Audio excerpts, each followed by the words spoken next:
Chapter 91. The continuous ambushes had drained his strength considerably. He was barely holding on, fueled by hatred, and once that breath caught in his throat, even walking would be a problem. The sniper rifle could greatly alleviate his fatigue. Sniper rifles were more expensive than other firearms, not only because of their power, but also because of their high quality. Many firearms would malfunction after getting wet, and low temperatures would also affect their shooting performance. Sniper rifles, however, were almost unaffected, and even if they were, the impact was within acceptable limits. He didn't take off the enemy's raincoat to wear it, not out of taboo. The raincoat's material was waterproof, and rainwater would bounce off and splash against it, creating a different sound, very subtle, almost impossible to detect in this environment. But he subconsciously didn't want to leave any openings. The pursuers had companions, mistakes could be made up for. He couldn't afford to make mistakes. Secondly, his clothes were already soaked. Wearing a non-breathable raincoat would prevent his body heat from dissipating, and the stifling heat would make him more susceptible to health problems. He was already infected and in an abnormal state. If he caught a cold, the double whammy would kill him before the enemy even arrived.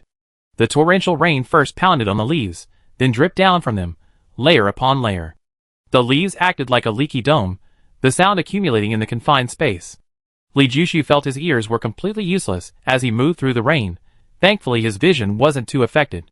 Walking in the deep, uneven water, the rotting leaves, softened by the rain, became incredibly soft, like mud. Sometimes, a single step would submerge his calves. Li Jushu was both pleased and worried. As a sniper, his agility wasn't as good as a close combat hunter, so this environment was more advantageous for him. However, if he were surrounded, escaping would become extremely difficult. Heaven seemed to be on his side. He soon arrived at the campsite of a three-man team. 2 hunters were wearing raincoats, and the third stood under a tree, clutching a leaf. It's common sense not to stand under trees during thunderstorms, but that didn't apply. Trees were everywhere. No matter where he stood, he was under a tree. There was no choice. Li Jushu chose a spot with a clear view. He propped his NC-22 sniper rifle against a branch, aimed, and waited. Boom! As thunder roared, he pulled the trigger. The bullet struck the hunter, without a raincoat, squarely in the forehead. Spilled brain matter mingled with rainwater. The other 2 hunters, wearing raincoats, were under another large tree, completely unaware. Li Jushu adjusted his aim. As one hunter looked up, the bullet pierced his temple. The other hunter sidestepped, rolled, and drew his weapon. As the bullet left his chest, it exploded, leaving a hole the size of a cup. Thud, the bullet struck a tree branch, only 10 centimeters from Li Jushu's face. Li Jushu's lips twitched. The last hunter's reaction speed was nothing short of freakish. He pinpointed Li Jushu's location in an instant. If it weren't for the rain wetting the ground, causing the hunter to slip and lose his balance while dodging, the shot would most likely have hit him. Li Jushu reflected on his actions. The downpour had made him somewhat careless, assuming the advantage was his, but underestimating the enemy's formidable strength. Among the pursuers were level 3 hunters, and even level 4 hunters. He approached the third hunter's corpse, carefully searching it, but found nothing. He was somewhat disappointed. Skilled hunters usually managed to acquire many valuable items, because most hunters were nomadic, carrying their most precious possessions with them at all times. No one knew when they might change locations, such as medicine. Keeping it in their dwelling was the worst option. They might not need it when urgently needed, and by the time they returned home after resolving the danger, they would find it stolen. A truly heartbreaking situation. Li Jushu removed the Yellow River Type 94 pistol and tucked it into his clothing. This was a valuable item. In settlement number 11, money couldn't buy it. Under the cover of the torrential rain, Li Jushu eliminated squad after squad. A watch appeared on his wrist. He wasn't an expert on watches, but he could tell it was a high-quality, expensive one. It had been taken from the corpse of a hunter who was less than 1.6 meters tall. The hunter was as agile as a monkey, leaping and dodging between branches, dodging 3 shots in quick succession. If a branch hadn't suddenly snapped, the outcome would have been uncertain. It was already 7:30 in the morning. Normally, it would be bright outside, but now it was still pitch black, so dark you couldn't see your hand in front of your face. Li Jushu lay prone in the mud and water, the stench of rotting leaves constantly filling his nostrils. His hands were covered with thin, imitation gloves, but he was certain his fingers, like the rest of his skin, were wrinkled, pale, and lifeless. Having been soaked in the rain for too long, his body temperature had plummeted. Although he kept eating to replenish his energy, it only delayed the muscle stiffness. His buttocks were completely numb. The enemy seemed to sense the danger. The two teams merged, perhaps in groups of 4, or perhaps in 3 smaller groups, with some groups consisting of only 2 people. Li Jushu dared not fire rashly. He waited for an opportunity. The enemy's cleverly chosen encampment made it difficult for him to find a good sniping position. From his current angle, he could only aim at 6 people. Closing the distance would increase the probability of a successful sniping, but that would be too risky. Half an hour passed, and still no opportunity presented itself. Several leeches, thicker than a finger, burrowed up his neck and onto his back.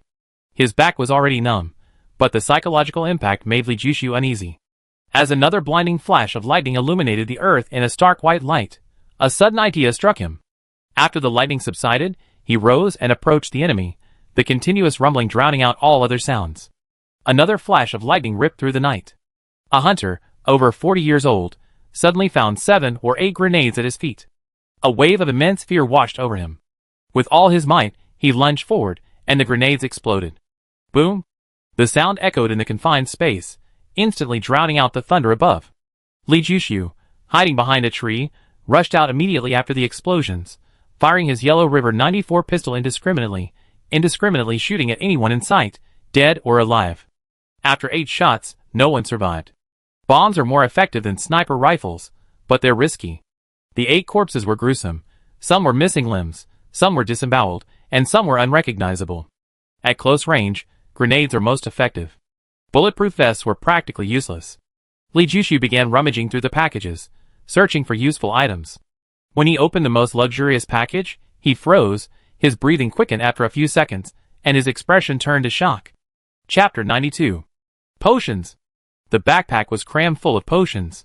Strength potions, speed potions, agility potions, skin potions, bone potions, nutrients, packed full, leaving no gaps. Most importantly, these were all level 2 potions. Li Jushu had never seen so many potions before. He composed himself, counted them, 5 of each type, and 30 of each type of nutrient. He zipped up the backpack, turned to examine the corpses. One corpse was dressed significantly better than the others, in designer clothes, very expensive. Li Jushu found a work ID from the Baichao group on the body. Jean Linda. That makes sense. The Baichao group is one of the 3 groups capable of manufacturing potions. With Settlement 11 contaminated by a biochemical bomb, Baichao group employees naturally had to leave. Other items could be discarded, but the potions had to be moved. The Baichao group likely adopted a strategy of breaking up the group into smaller units. It was unclear why this person hadn't left, but instead joined the hunt for him. While Settlement 11 appeared to be overrun by the volcanic scorpions, leaving only the people from the Peach Blossom Spring Hotel, Li Jushu knew that quite a few had survived. Young Master Li was 100% alive, as was the woman on the battlefield motorcycle. Large corporations, like the 100 Herbs Group, had also likely survived. Powerful entities, with deep-rooted resources had numerous means of survival. Jean Linda was dead, and the reasons and circumstances were impossible to ascertain. Li Jushu continued his search, finding 10 purple gold coins hidden in a lining of his clothing. 1 purple gold coin was worth 1,000 gold coins. This was a tremendous fortune.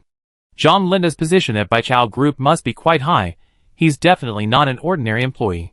Li Jushu's original plan was to take revenge with all his might. The first step was to kill the pursuers, kill as many as possible. If he was lucky enough to kill them all, he could continue hunting Xiao Suiguan. If he died at the hands of the pursuers, then that would be the end of it. Seeing the potions changed his mind. After a moment's hesitation, he abandoned his original plan, cleaned up the battlefield, and disappeared into the heavy rain with all the usable supplies. Li Jushu was unaware that his impromptu decision would save his life. Beside him was a 3-person team, including a woman wielding a long sword. She sat cross-legged under a large tree, wisps of white mist rising from her head. 2 hunters, 1 tall and 1 short, stood guard on either side, their eyes sharp as knives. These 2 hunters were clearly level 3 hunters. At 10 o'clock in the morning, the rain stopped.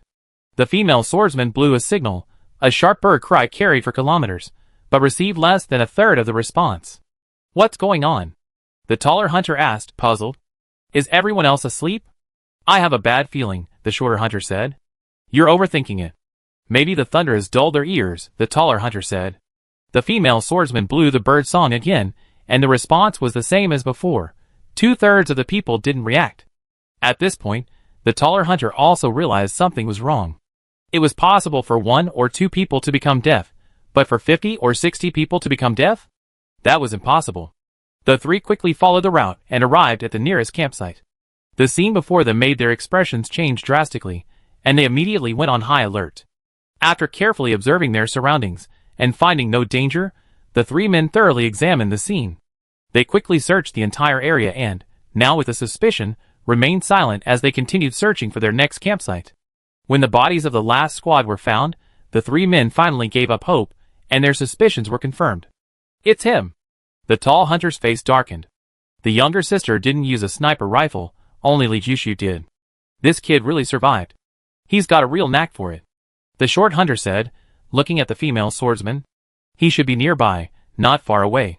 The female swordsman suddenly looked up, her eyes flashing with a sharp light, and said coldly, "Send the signal, search thoroughly, dig him out even if you have to." The 2 hunters agreed with the female swordsman's assessment. Last night's torrential rain had kept even wild animals from going far, let alone humans. Li Jushu's infection hadn't subsided, and his condition was unstable. In this state, it was a miracle he was still alive. Although the 2 couldn't understand what willpower had enabled Li Jushu to fight back in the torrential rain, his current condition must be terrible, otherwise, he wouldn't have given up halfway. They weren't far from the nearby campsite. All the pursuers were furious upon seeing their comrade's tragic state. No one was afraid, only enraged. Last night's torrential rain had lowered everyone's guard. No one expected Li Jushu to risk such a counterattack. Everyone was filled with lingering fear. If Li Jushu had chosen them as his target, they would likely have been killed as well. Thinking this, their killing intent towards Li Jushu was exceptionally intense. This person is too good at choosing opportunities. What if another rainstorm, or some other unexpected situation occurs, and he seizes the opportunity again? This kind of person must die. Everyone was eager to kill Li Jushu, but the torrential rain washed away all traces. Over 100 people searched for 3 days, exhausting themselves, but they couldn't find a trace of Li Jushu. It was as if he had vanished from the face of the earth, never to be found again. They searched every possible area within a 10-kilometer radius of their campsite. The ground was covered with a chaotic mess of deep and shallow footprints. Seeing this, the female swordsman's eyes flashed with a shadow of unease. Even if Li Jushu had appeared, he couldn't be identified by footprints. She had a strong premonition that Li Jushu was nearby, watching them. He would strike as soon as they made a mistake. 3 kilometers away, a large, withered tree, its diameter exceeding 1.5 meters at its earliest point, had been hollowed out by Li Jushu, who hid inside. Suddenly awakened, he glanced at the time and realized another day had passed. He removed the gag from his mouth, feeling much better than the day before. He reached into his pocket, only to find it empty. He had finished all his medicine. He couldn't quite explain his current physical condition. When he was holding his breath and working, he could barely stay conscious, but once he relaxed, he would unconsciously fall into a deep sleep. When he woke up depended entirely on luck or nightmares. Fearing he might scream in his sleep, he gagged himself with a cloth. To enhance his strength, he decided to consume all the potions. He had no idea how long it would take. He would just consume them until they were all gone. The more he consumed, the stronger he would become. As it turned out, consuming the potions was like consuming water. There were absolutely no side effects. This left him uncertain. He could feel the potions taking effect in his body, strengthening him, but there were no signs of severe pain or convulsions. He consumed several doses at once without any discomfort. Although he tried to slow down, he still finished all the potions in less than 3 days, a time that would take an ordinary person 3 months. The potions need to be digested. He could feel his body undergoing a dramatic transformation, yet the effects of the biological bomb continued to damage him. The 2 forces battling within him made him agitated and unable to remain calm. He silently finished the food he had prepared, closed his eyes again, and quickly fell asleep. Night fell, and Li Jushu awoke. The instant he opened his eyes, 2 cold glints shot out. Chapter 93. In the dark woods, the hunter, to avoid a puddle, took a step to the side. Just as he approached the tree trunk, a cold glint flashed, and his pupils dilated instantly, then quickly dimmed. Behind the tree trunk, Li Jushu had tied a corpse to a vine, and was leaning against it. If the corpse fell to the ground, it would attract the attention of the other hunters. The hunter carrying the heavy machine gun lowered it, took out a bottle of mineral water, and as he raised his neck, a hand covered his throat from behind. A dagger slashed open his neck, and blood spurted out. The hunter in front noticed something amiss and turned around, only to have a cold glint flash across his neck, thud, and deeply cut into the tree trunk 2 meters away, revealing a piece of wood polished to the thinness of paper. Ha! The hunter tried to call for the others, but with all his might, he could only utter a weak sound. Despair filled his face, and as he slumped down, Li Jushu caught him in time and quietly tucked him into the weeds. In the darkness, Li Jushu moved like a ghost through the dense forest, reaping lives one by one. After days of fruitless pursuit, the hunters relaxed, while Li Jushu conserved his energy. The signal rang out, and the female swordsman ordered them to set up camp. Half the hunters didn't respond. He's here. The female swordsman's face darkened. This kid, he actually dared to show up. He's got guts. The tall hunter's face showed anger. Damn it! The short man drew his pistol. Don't fall into a trap. Since he's shown up, he must have made thorough preparations. We can't follow his plan. We have to force him to show himself. The female swordsman remained calm. Li Jushu quickly noticed that the pursuers had gathered and begun setting up camp, clearly intending to lure him into attacking. He sneered, sheathed his dagger in his foot, and retrieved his sniper rifle from his back, assembling it. He chose a forked tree as his sniping position. It wasn't the optimal spot, but the forked tree offered excellent defense. His own safety was more important than killing the enemy. Li Jushu didn't particularly like using silencers, but he had to admit they were incredibly helpful. A sniper among the pursuers, wearing night vision goggles and searching for his position, suddenly had his head explode. Thud. The sniper perched in the tree fell, half his head gone. Thud. The sniper behind the tree was shot in the waist, but didn't die, letting out a piercing, painful scream. The sniper, camouflaged with weeds, thought himself invincible, even concealing his gun muzzle with leaves. Unbeknownst to him, Li Jushu had been watching him closely. He could only rely on the sound of gunfire and angles to determine Li Jushu's approximate location, while Li Jushu possessed unparalleled insight. From the very beginning, they were on unequal footing. When Li Jushu focused his night vision goggles on the three-pronged tree, he pulled the trigger. The sniper knew he was doomed the instant the flames erupted. The thought of dodging barely registered in his body before his head exploded, and he knew nothing more. One sniper after another died. At this moment, whether a first-rate or third-rate sniper, they were all on equal footing. The pursuers, unable to find his position, opened fire in all directions with their machine guns. Leaves and branches rustled down. In the darkness, countless trees perished. Not only did they miss Li Jushu, but the gunfire masked the sniper rifle sound, distracting those focused on finding him and making their attacks even less effective. Northwest direction, about 120 to 150 meters, the female swordsman's voice rang out. Then, all the gun barrels changed direction in unison, firing wildly towards the direction where Li Jushu was hiding. Bullets rained down, but the three-pronged tree blocked them all. Leaves fell continuously, but Li Jushu didn't even blink. Every time the NC-22 sniper rifle vibrated, someone died. The last sniper died, his eyes growing even sharper. He was a sniper, and therefore most fearful of other snipers. Without a sniper, the remaining people still couldn't find his exact location. Perhaps some had guessed, but the distance between them meant that a normal person couldn't see anything more than 100 meters away.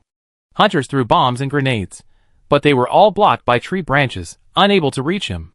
Throwing a grenade in this situation is extremely dangerous. One wrong move, and the grenade could bounce off a tree branch, killing the hunter instead of the enemy. A hunter rummaged through his backpack and found a flashbang. He had just raised his arm when it snapped off.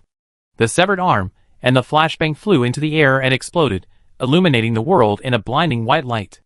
Li Jushu, who had already closed his eyes, pulled out his sunglasses and adjusted them to the darkest setting before opening them again. Even then, the light was too intense, and tears streamed down his face. He endured the discomfort, aimed at the female swordsman, and fired. Bang! The female swordsman suddenly twisted her body strangely. The bullet, which had been aimed at her heart, deviated and struck her chest instead. The woman was thrown more than 2 meters, crashing heavily into the darkness. A flicker of doubt crossed Li Jushu's eyes. He tried to find the two hunters, one tall and one short, but they were nowhere to be seen. He didn't know where they hidden. He didn't waste time on them, focusing his sniping on the others. Caught off guard by the bright light, the hunters were all exposed. Like target practice, in the brief 10 seconds it took for the hunters to regain their senses, more than 30 people fell, almost all killed with a single shot. As darkness returned to the forest, the air thick with the stench of blood, and the low groans were piercingly loud. Li Jushu's calm gaze swept across the darkness. The moment his gun paused, a tongue of fire shot out. The hunter hiding behind a tree trunk only showed a sliver of the back of his head. The bullet grazed the back of his head, and he let out a blood-curdling scream, convulsing for a while before falling silent. Boom! A deafening explosion followed.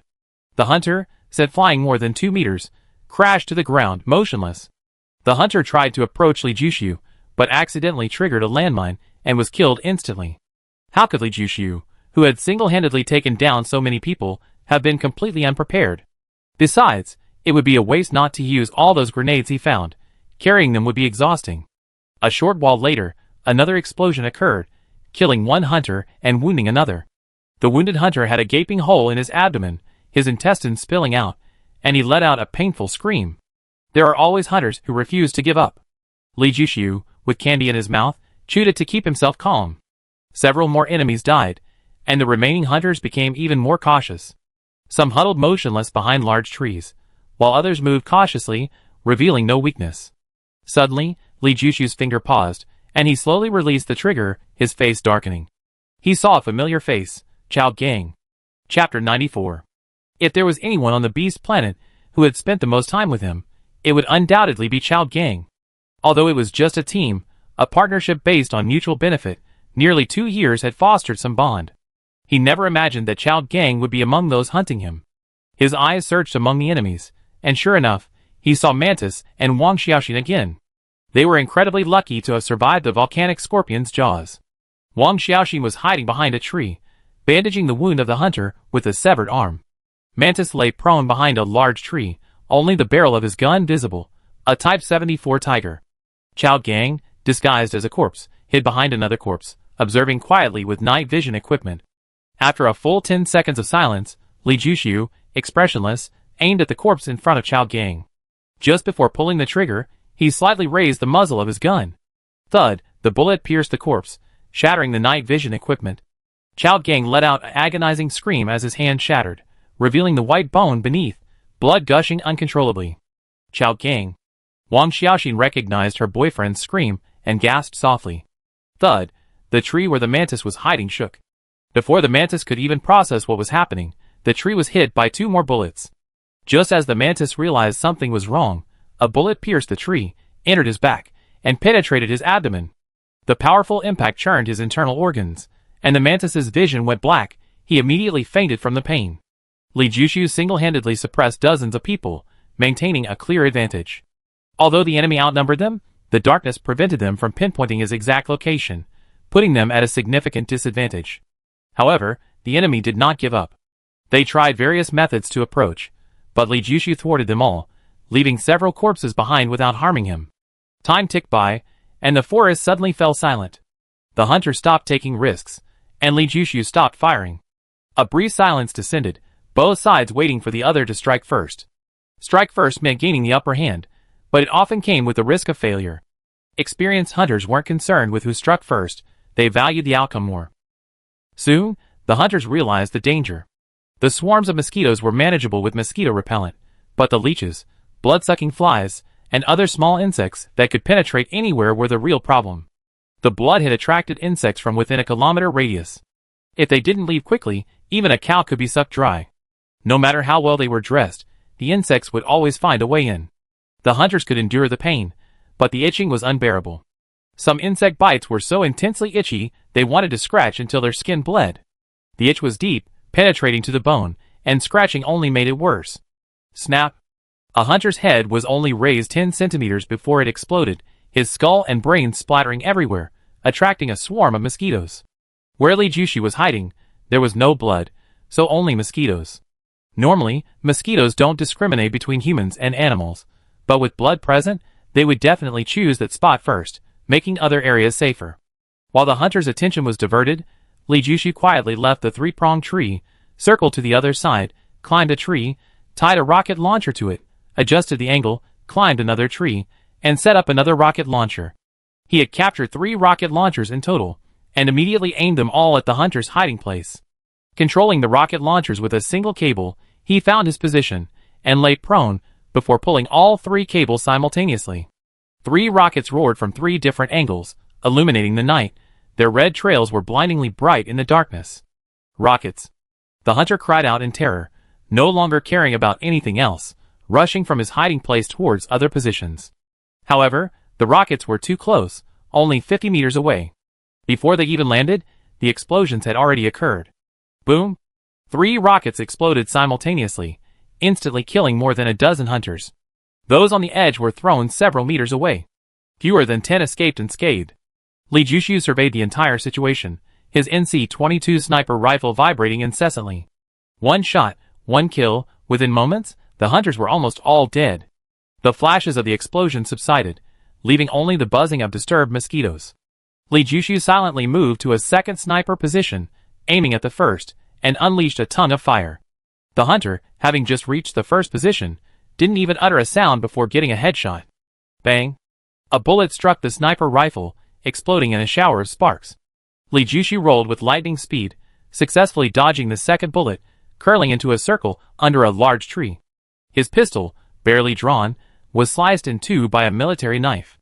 The enemy, swooping down from the tree, had no idea he hidden there, managing to withstand the mosquito bites without revealing a single opening. Li Jushu swiftly grabbed the hunter's wrist. Their combined strength caused the tree behind them to shake violently. Both men showed surprise, not expecting their opponent to be as strong as them.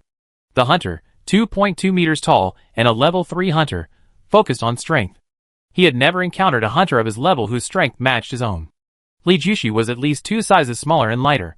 He thought he could easily stab Li Jushu in the heart, but Li Jushu's grip on his wrist was as if welded shut, completely immobile. Li Jushu, confident that his strength, doubled from consuming so many power-enhancing potions, would at least be able to disarm the enemy if he couldn't seize the sword. However, the match turned out to be evenly matched, with neither able to gain the upper hand. Both were momentarily stunned, then adopted drastically different tactics. The enemy's other hand reached for Li Jushu's neck, attempting to ensnare him. Li Jushu, however, used a counter-strategy, using a sudden burst of power to throw the enemy in another direction with an over-the-shoulder throw. Just then, a gunshot rang out. The enemy shuddered, blood gushing from his mouth, his face contorted with deep resentment. Li Jushu pried open the arm binding his throat, drew the enemy's pistol, and using the corpse as a shield, fired repeatedly. A magazine was emptied, and all the enemies fell, not a single one remained standing. He didn't let his guard down. He retrieved his NC-22 sniper rifle, circled the battlefield, and finding no danger, remained hidden. He found 2 nests of flame ants, placed them in the middle of the battlefield, and waited quietly. Soon, groans were heard. The flame ants were about the size of a fingernail, light red in color. A bite from one caused excruciating burning pain. Even a strong man would suffer if bitten by more than 10 flame ants. Li Jushu fired the finishing shots one by one. As long as they had a breath left, they were a threat. In the end, only 2 people remained, Wang Xiaoxin and Chao Gang. Chapter 95. Li Jushu emerged from the darkness, half lying behind a tree, covered in blood. His right hand was gone, the white gauze had long since turned red. Although the rocket had been some distance away, he had still been injured. He was lucky to be alive. The 2 men looked at each other, one lying, the other standing. Li Jushu held up his NC-22 sniper rifle, his eyes cold. Chao Gang opened his mouth, but no sound came out. His expression was complex. "Don't kill him. We were forced into this." Wang Xiaoxin rushed out from behind the tree, spreading her arms to block Li Jushu. Li Jushu didn't speak, his gun aimed at Wang Xiaoxin's heart. A single shot would easily pierce her body, even though she was wearing a bulletproof vest. Xiao Suiguan forced all the survivors of Settlement 11 to either die or come after you. Chao Gang lagged behind. He knew it was you, but he didn't want to fight, Wang Xiaoxin quickly explained. "I never expected to meet you again under such circumstances." Chao Gang pulled Wang Xiaoxin aside and looked at Li Jushu. "Your strength is already above mine. Seeing you now, I'm very pleased." Li Jushu remained silent, his index finger beginning to exert force. "Regardless, I chose to become your enemy. If you want to kill me, that's perfectly understandable. This is the antidote for the biological bomb. Consider it my atonement for our past acquaintance." Chao Gang opened his hand, revealing a yellow pill the size of a longan in his palm. Li Jushu's eyes narrowed, his heart pounding faster. Xiao Suiguan's schemes are deep. He only gives antidotes to those loyal to him. You know my constitution is special, the biological bomb won't affect me. This antidote was prepared for you. I left marks in several places, which you probably didn't see, Chao Gang said. The murderous intent in Li Jushu's eyes slowly faded. However, this is only half the antidote. It can only suppress the virus from the biological bomb. To completely cure it, we need another antidote. Xiao Suiguan promised that he would give us the antidote after we return, Chao Gang added. Why does Xiao Suiguan insist on killing me? Li Jushu finally asked. I don't know the reason, but I can probably guess. If you die, all the responsibility for the biological bomb can be placed on you. You may not realize it, but there are at least 5,000 or 6,000 people hiding in various places in Settlement 11. Only a few who left the settlement immediately survived, the rest are dead. With so many deaths, Xiao Suiguan is unwilling to take responsibility, but someone must. You fired the shot, you are the best person to take responsibility. Only with your death will there be no dissenting voices, Chao Gang said. Doesn't Xiao Suiguan pride himself on being upright? Isn't he afraid of being ridiculed by the world for doing this? A flash of anger crossed Li Jushu's eyes. Those who are alive remember his kindness, how could they ridicule him? As for the dead, they won't have the chance to ridicule him anymore. Once you die, the truth of this matter will be buried, and no one will offend Xiao Suiguan for your sake, Chao Gang said. Li Jushu remained silent for a moment. After you kill me, I hope you will spare Xiaoxin. You know she doesn't kill, she poses no threat to you. Chao Gang tossed the pill to Li Jushu and closed his eyes. No, we were at the very back of the group the whole time, we didn't cause you any harm. Wang Xiaoxin pleaded. Chao Gang has always been concerned about you. From now on, we are even. Li Jushu disappeared into the woods, his heart softening in the end. Finally, dawn broke. Stop, Chao Gang said, struggling through the darkness. Wang Xiaoxin, supporting him, breathed a sigh of relief and glanced back instinctively, but there was nothing there. She opened her backpack, wanting to change Chao Gang's bandages, but he refused. It's almost time. Let's go back. Go back? Wang Xiaoxin looked at him in surprise. Did we forget something? Night Owl is most likely unconscious now. We need to find him, Chao Gang said. What? Wang Xiaoxin looked confused. The pill I gave him wasn't the antidote to the biobomb, Chao Gang explained. Oh, I see. I was wondering why. I clearly saw you take a pill, so how did another one appear? What kind of pill did you give Night Owl? Wang Xiaoxin suddenly realized. Mantis gave it to me, Chao Gang said. Mantis?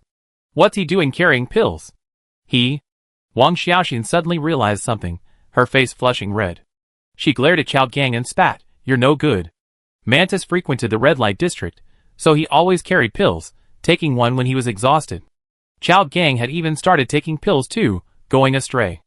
I don't need them. Mantis forced them on me, saying I should try them. I never tried them before, you have to believe me, Chao Gang quickly explained.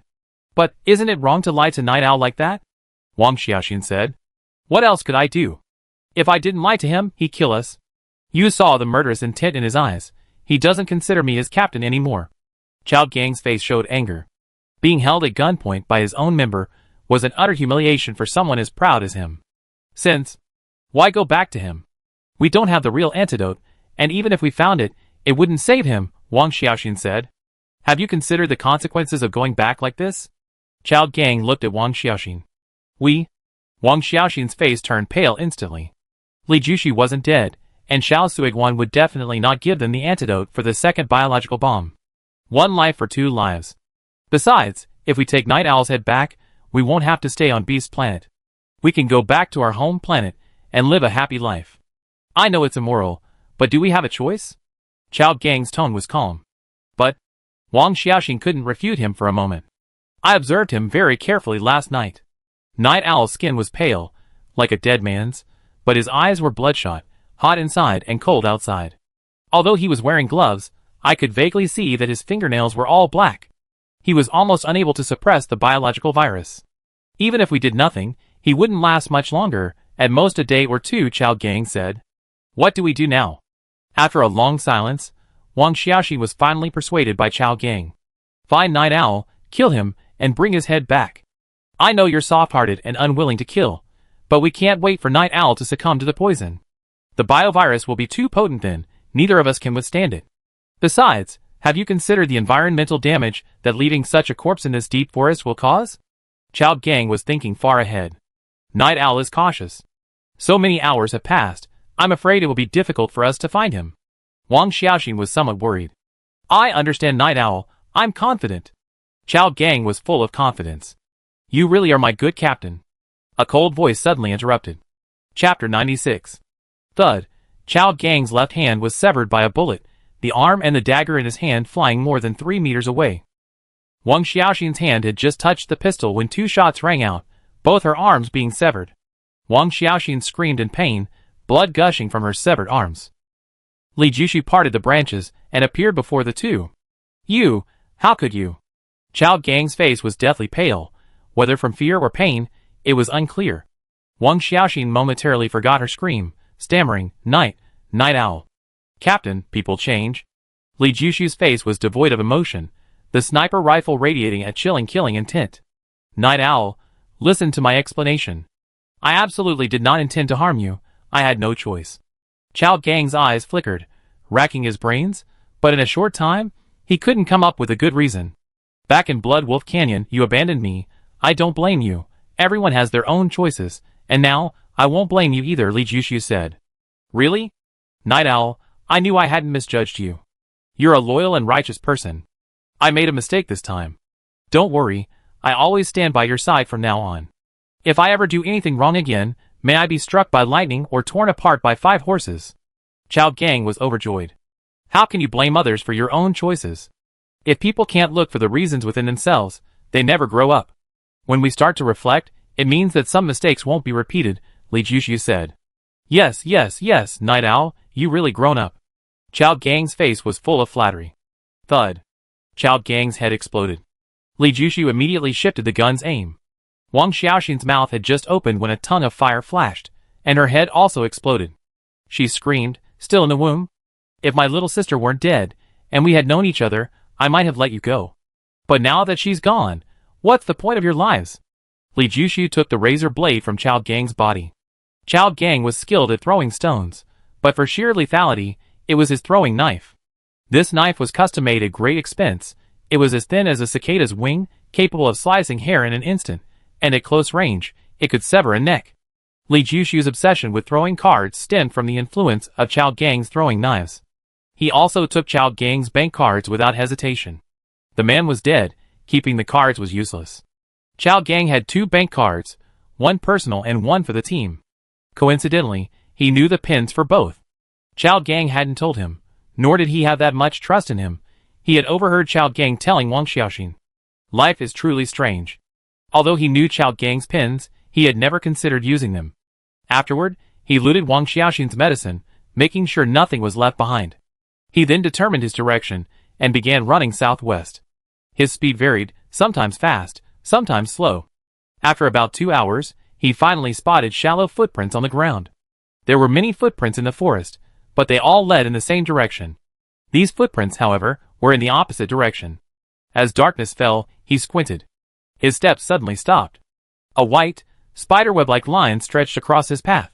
Touching it would be fatal, if not fatal. Li Jushu circled the white line, about to step on it, when he abruptly stopped. He withdrew his foot, crouched down, and brushed aside the fallen leaves. A push-button landmine was now in his sight. His gaze swept around, and sure enough, he spotted another trap at the edge of the weeds. Once this mine was discovered, a detour was necessary. Laying a mine along the optimal route would lull many into a false sense of security, leading them to fall into the trap. The most sophisticated traps often rely on psychological warfare. Li Jushu bypassed the area. He moved slowly, and just as his view opened up and the trees lost their cover, a bullet grazed his scalp. Calmly, he dashed a few steps, taking cover behind a large tree. 2 bullets struck the ground, leaving 2 wisps of white smoke. In the darkness, as the short hunter was enveloped in a chill, a bullet pierced the tree trunk in front of him and entered his body. A tremendous pain instantly coursed through his body, causing him to collapse to the ground. The 002B sniper rifle fell from his hand. He struggled to pull out his pistol, but before he could even release the safety, a shot rang out. Bang, bang. He was shot in both arms, by a pistol. Li Jushu, who should have been 50 meters away, was now right in front of him, looking down at him. Don't kill me!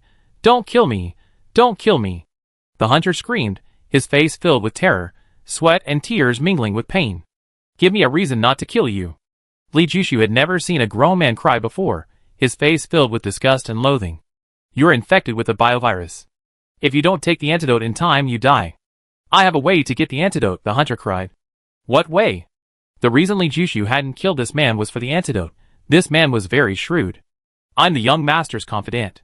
I know exactly where his things are, the hunter quickly replied. What does it mean that he hid the biological bombs in Settlement 1? What is he planning to do? Li Jushu stared at the hunter. Young master's thoughts are beyond our comprehension, but he has planted biological bombs in many places. The hunter hesitated before speaking. Many places? Li Jushu looked suspicious.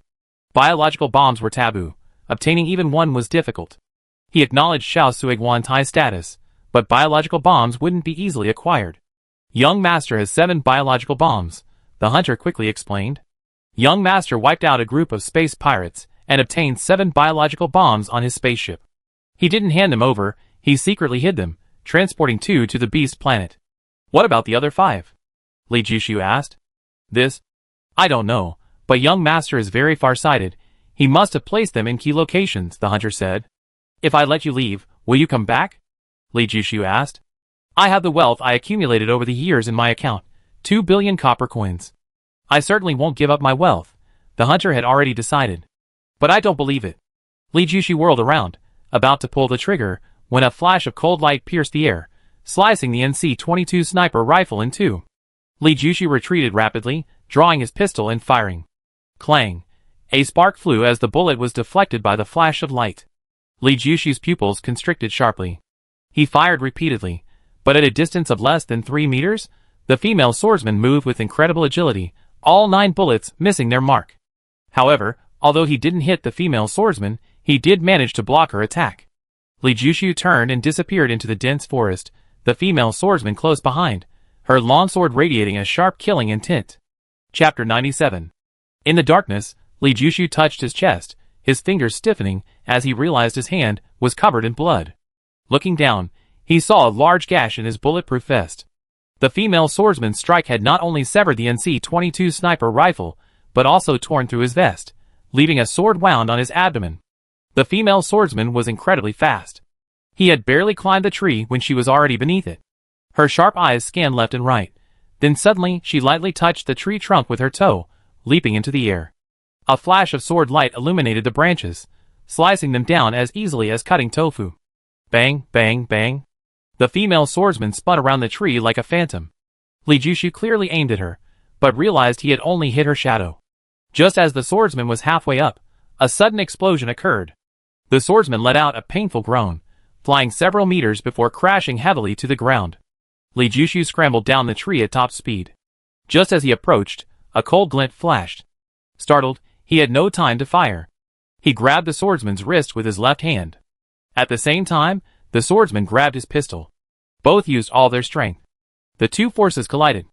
Li Jushu's vision went black, his bones almost broke. Just as he was about to give up, he saw blood trickling from the swordsman's mouth.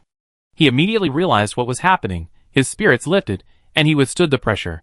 The two were locked in a stalemate. The longsword was pressed against his abdomen, the tip piercing his bulletproof vest. Once it touched his skin, it would stop advancing. Li Jushu couldn't pull the trigger either. The two were less than half a meter apart, and they could hear each other breathing. Li Jushu's gaze was fixed on the female swordsman's chest, where there was a bullet hole in her bulletproof vest, left by an NC-22 sniper rifle. The female swordsman's physical abilities were simply freakish. Hit by a sniper rifle, she not only survived but also retained such formidable attack power, no one would believe it. His curiosity about her martial arts grew even stronger. If she hadn't been hampered by her night vision and failed to dodge the bomb he dropped, the situation would have been completely different. A normal person hit by a bomb at close range, even wearing a bulletproof vest, would be knocked unconscious. The skin might be fine, but the internal organs would definitely be damaged. The shockwave of an explosion is no joke. The blood trickling from the female swordsman's mouth indicated she was seriously injured, but her strength was undeniable. Li Jushu gritted his teeth and used every ounce of strength to barely manage a draw. Li Jushu had expected a quick victory. As a man, he naturally possessed superior strength, while the female swordsman was severely injured and unlikely to last long. However, to his utter surprise, his stamina was being depleted even faster. Waves of excruciating pain surged through his body, weakening him, and a persistent feeling of dizziness assaulted his brain. His eyelids drooped, each time jolted awake by a sharp pain in his chest. Li Jushu began to regret not finishing her off immediately. Greed was his original sin. He had coveted the female swordsman's martial arts, resulting in his current perilous situation. He considered a risky change of tactics, but after some deduction, he realized that changing his strategy now would only lead to his demise. His close combat skills were no match for the female swordsman.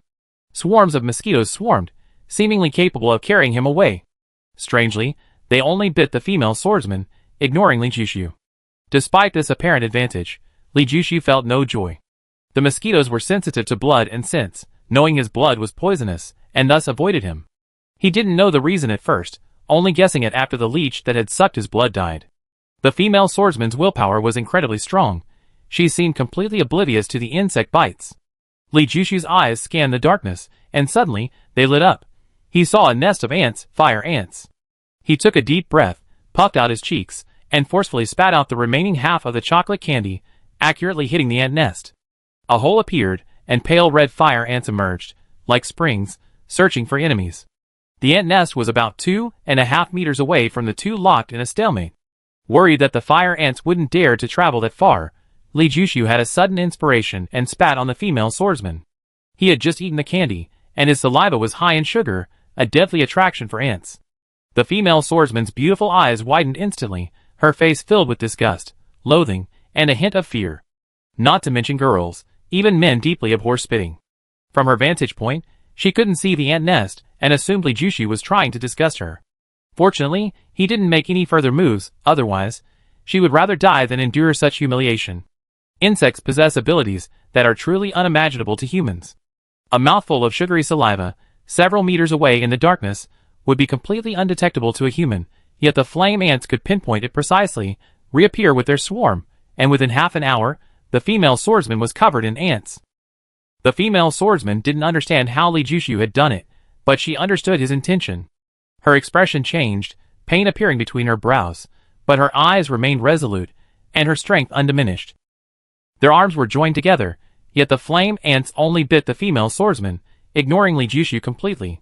The flame ants could also smell the biological bomb. Li Jushu summoned reinforcements, but his tension only increased. He needed to prevent the female swordsman from resorting to desperate measures. Humans facing death generally exhibit two attitudes: resignation and giving up resistance, or a desperate struggle for survival, unleashing terrifying power. He didn't want to have come this far only to fall at the last step. Some flame ants burrowed into her clothes through her sleeves, others into her body through her collar, some crawled onto her face, head, and even burrowed into her ears.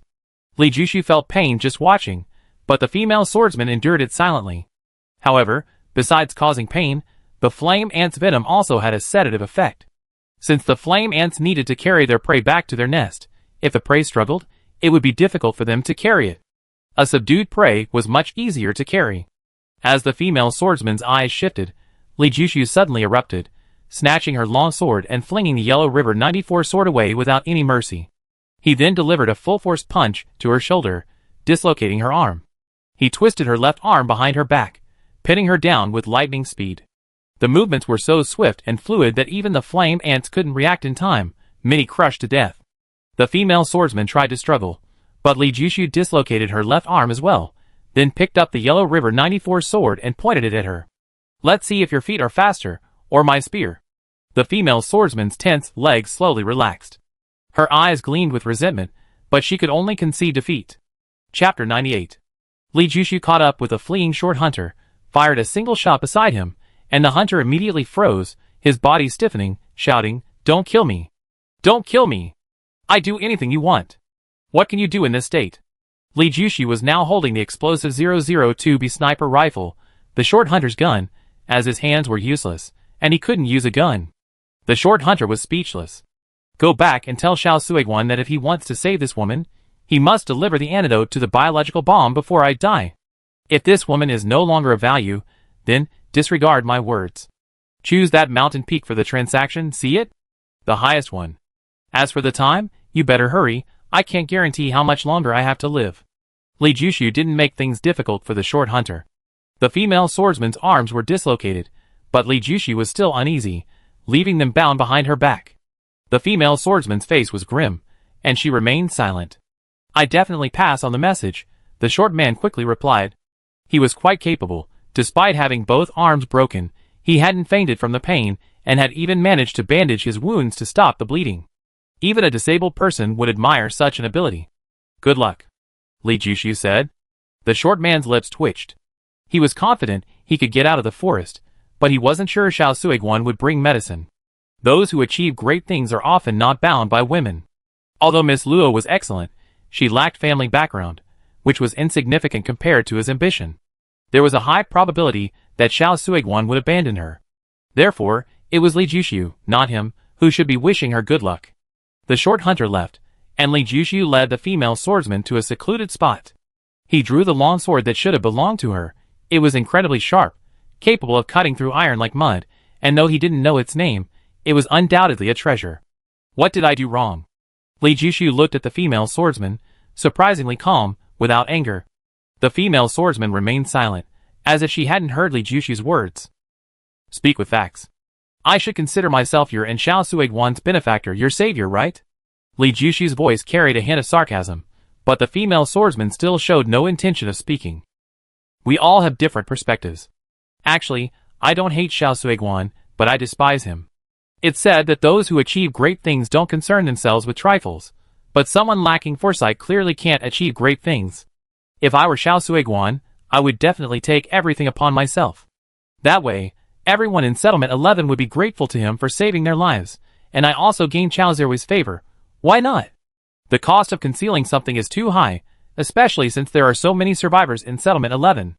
You can silence one person, but can you guarantee that thousands will keep their mouths shut? To pay an even greater price to cover up a mistake, I simply cannot condone this approach. Besides, Li Jushu's face revealed a cold smile. Young Master Li from Chitang Pass is also at Gathering Point 11. I don't know if you know this, but I'm 100% certain that young Master Li won't die.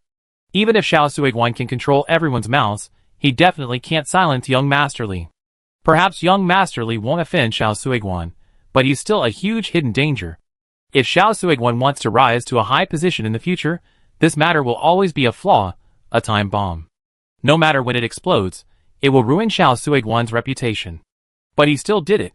Can you tell me why?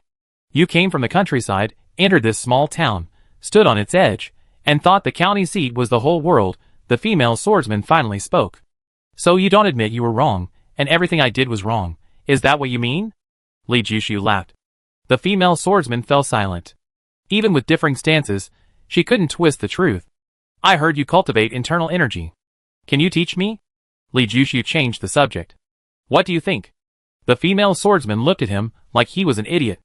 Was this something an ordinary person could access? Anyone with a modicum of intelligence shouldn't have asked that question. Do you know why I chose this place as my hiding place? Li Jushu asked. The female swordsman's gaze swept over the surroundings, her face instantly changing. There were 3 large ant nests, each teeming with at least 1,000,000 fiery ants. The most dangerous place is the safest place. This is a valuable lesson from our ancestors. Li Jushu took out his dagger and carefully sliced open the female swordsman's clothes. Soon, she was completely naked. The female swordsman tried her best to remain calm, but the unease deep in her eyes involuntarily betrayed her. You tasted the flame ants before. Do you want to relive it, or do you want to confess? The choice is yours. Li Jushu took out a piece of chocolate, unwrapped it, and began to chew slowly. The female swordsman remained silent. Excuse me. Li Jushu opened his mouth and spat all the chewed chocolate onto the female swordsman. In less than 10 minutes, ants crawled all over her, appearing from a distance like a light red coat, except that this coat was wriggling. To prevent the female swordsman from taking any unfriendly actions, Li Jushu bound her feet as well. The swordsman could only writhe on the ground, emitting low moans. She dared not open her mouth, lest the ants crawl inside. 1 minute, 2 minutes, 3 minutes. 20 minutes later, the swordsman's struggles weakened, and she began to drift into unconsciousness. Li Jushu quickly threw her into a nearby pond to drown the ants. The swordsman couldn't die yet. When the swordsman awoke, Li Jushu had already prepared food. He ate his fill first, then fed the swordsman, who cooperated and ate all the food. Li Jushu didn't speak, but threw her onto a swarm of ants. The enraged flame ants instantly overwhelmed her. This continued 3 times a day, allowing the flame ants to bite the swordsman. Each time, Just as she was about to lose consciousness, he would throw her into the water to pull her out. This went on for 3 days, until there wasn't a single unscathed spot on the swordsman's body. It seems Xiao Suiguan has given up on you. Li Jushi withdrew his gaze. Since yesterday, he had been watching the mountain where the transaction took place, but hadn't seen anyone come. His condition was deteriorating. The female swordsman no longer had the strength to speak, only giving Li Jushu a cold look. Li Jushu took out the ointment he had taken from Wang Xiaoxin and carefully applied it to the female swordsman's body. The ointment was very effective. In just half an hour, the redness and swelling on the female swordsman's body had subsided. Chao Gang always considered quality, not price, when buying things for Wang Xiaoxin. The female swordsman's complexion slowly returned to normal, and her breathing became steady. Wait 2 more days if... Li Jushu didn't finish his sentence, but the female swordsman understood his meaning, a hint of worry flashing deep in her eyes. Chapter 99. 2 days passed in a flash. Li Jushu's condition worsened. Partly due to the effects of the biological bomb, and partly due to his psychological disappointment, Xiao Suiguan hadn't sent anyone. 5 days had passed. Given the hunter's speed, it was impossible for them not to arrive in time, nor could they be lost. There was only one possibility. Xiao Suiguan had abandoned the female swordsman. The female swordsman, on the other hand, was in high spirits. In the 2 days since, Li Jushu hadn't subjected her to any torture, and had even fed and watered her well. Except for the lack of clothing, it was almost like a vacation for her. The damage caused by the flame ants had completely healed. Her skin was smooth and white, her figure perfectly proportioned, and surrounded by trees, she possessed a unique allure. Do you have anything else to say? Li Jushu looked at her. The female swordsman bit her lower lip tightly, remaining silent. You always have to pay the price for your mistakes. You should have expected this day to come. Li Jushu stripped naked and pressed himself against the female swordsman. 2 hours later, Li Jushu jumped into the water to wash himself. To his surprise, although his mental state was still very poor, the redness in his eyes had faded considerably, and the burning sensation in his bones had eased somewhat. He was simply venting his anger, and hadn't expected this effect. He couldn't leave this world with regrets, he was still a young man. Besides, it was also revenge against the female swordsman. He had saved so many people, yet he was relentlessly pursued, his little sister was dead. How could he not feel resentment towards the heartless female swordsman? The female swordsman must have guessed his thoughts. She didn't struggle, letting him discover her, but the 2 lines of clear tears streaming down her face showed that her heart was far from at peace. Back on the battlefield, seeing the red-stained flower on the clothes beneath the female swordsman's body, Li Jushu, though a novice, understood what it meant. He paused for a moment, then picked out a cotton coat, wet it, and carefully wiped the female swordsman's body. After that, they cooked over a fire and ate dry rations for several days in a row, but Li Jushu got tired of it. There were fish in the water, but they were clumsy. He easily caught 2 large fish weighing 7 or 8 pounds each. The salt, cumin, and other seasonings he had found on the hunter came in handy. From that day on, Li Jushu demanded his services from the female swordsman 3 times a day. The female swordsman, initially indifferent, gradually became more cooperative.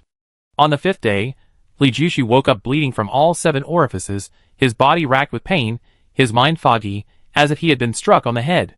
Even the simple act of getting up took all his strength. He knew his end was near. While washing his face, he accidentally scratched his nail, and it fell off without him feeling any pain. He gave a self-deprecating laugh, walked to the female swordsman, and stared at her. The female swordsman had woken up early that morning. She clearly sensed that Li Jushu was not in good condition. Seeing him approach, she tightly closed her eyes, refusing to look at him. Finally, Li Jushu sighed, untied the ropes binding the female swordsman, and with his last strength, put her arms back in place. Go! The female swordsman opened her eyes and looked at him, but Li Jushu kept his eyes closed, sitting under a tree, panting heavily, as if he didn't even have the strength to speak. After a while, the female swordsman silently put on her clothes, said take care to Li Jushu, and left. Half an hour later, Li Jushu regained some strength. He staggered to his feet and walked towards the river.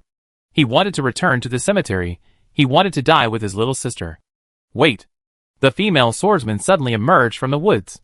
Seeing Li Jushu's puzzled look, she calmly said, internal energy cultivation can suppress the biochemical virus, but whether it can be neutralized depends on one's constitution and cultivation level. I can't guarantee it. I will now impart my internal energy to you. Whether you survive is up to fate. Li Jushu stared blankly at her, unable to understand how she had changed her mind.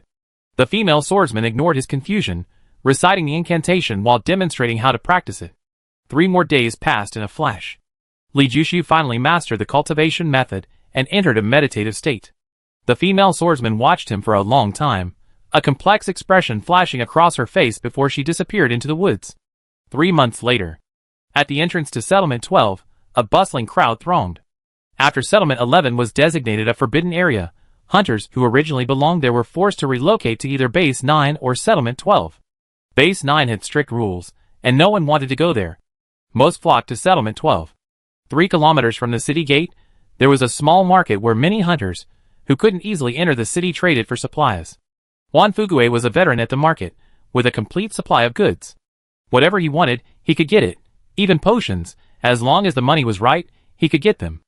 14.7mm caliber sniper rifle bullets, Tiger sniper rifle bullets, oxygenating agent +1, level 2 strength agent +1, level 2 bone strengthening agent +1, level 2 nutrition agent +10, some food, totaling 100 million copper coins. Juan Fugue smiled at the unshaven young man before him. He looked haggard and somewhat weathered, but Juan Fugue could tell at a glance that he was no more than 20 years old, still a young man.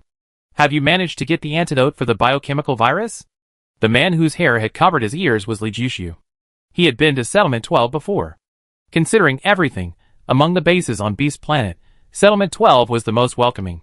Therefore, after leaving the mountains, he came to Settlement 12. Juan Fugue was a celebrity in Gathering Point 12, many people knew him, including Li Jushu, though they had never interacted. Previously, Chao Gang was his primary contact. Yesterday, Li Jushu placed an order with Juan Fugue, and today, the transaction was completed. The antidote for the biochemical virus is a controlled substance. Juan Fugue hesitated. Do you have it or not? Li Jushu interrupted him. To completely cure the virus, you need 2 doses, each costing 100 million copper coins, Juan Fugue said. Pay. Li Jushu produced his bank card. Each bank card had a built-in chip. A simple tap with the card reader was all it took for the transaction to proceed, unaffected by signal strength, a boon for outdoor trading.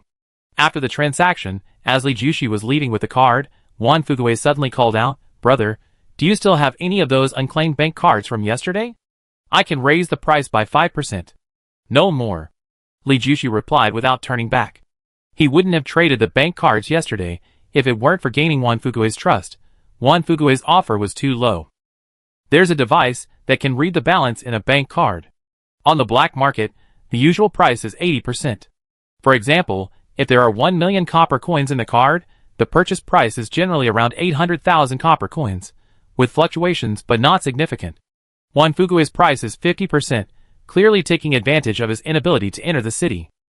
He still has the bank card, but he can't sell it so cheaply.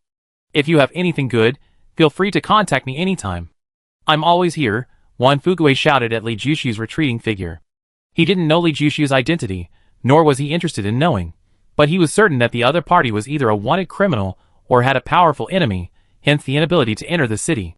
These kinds of people are his main clients.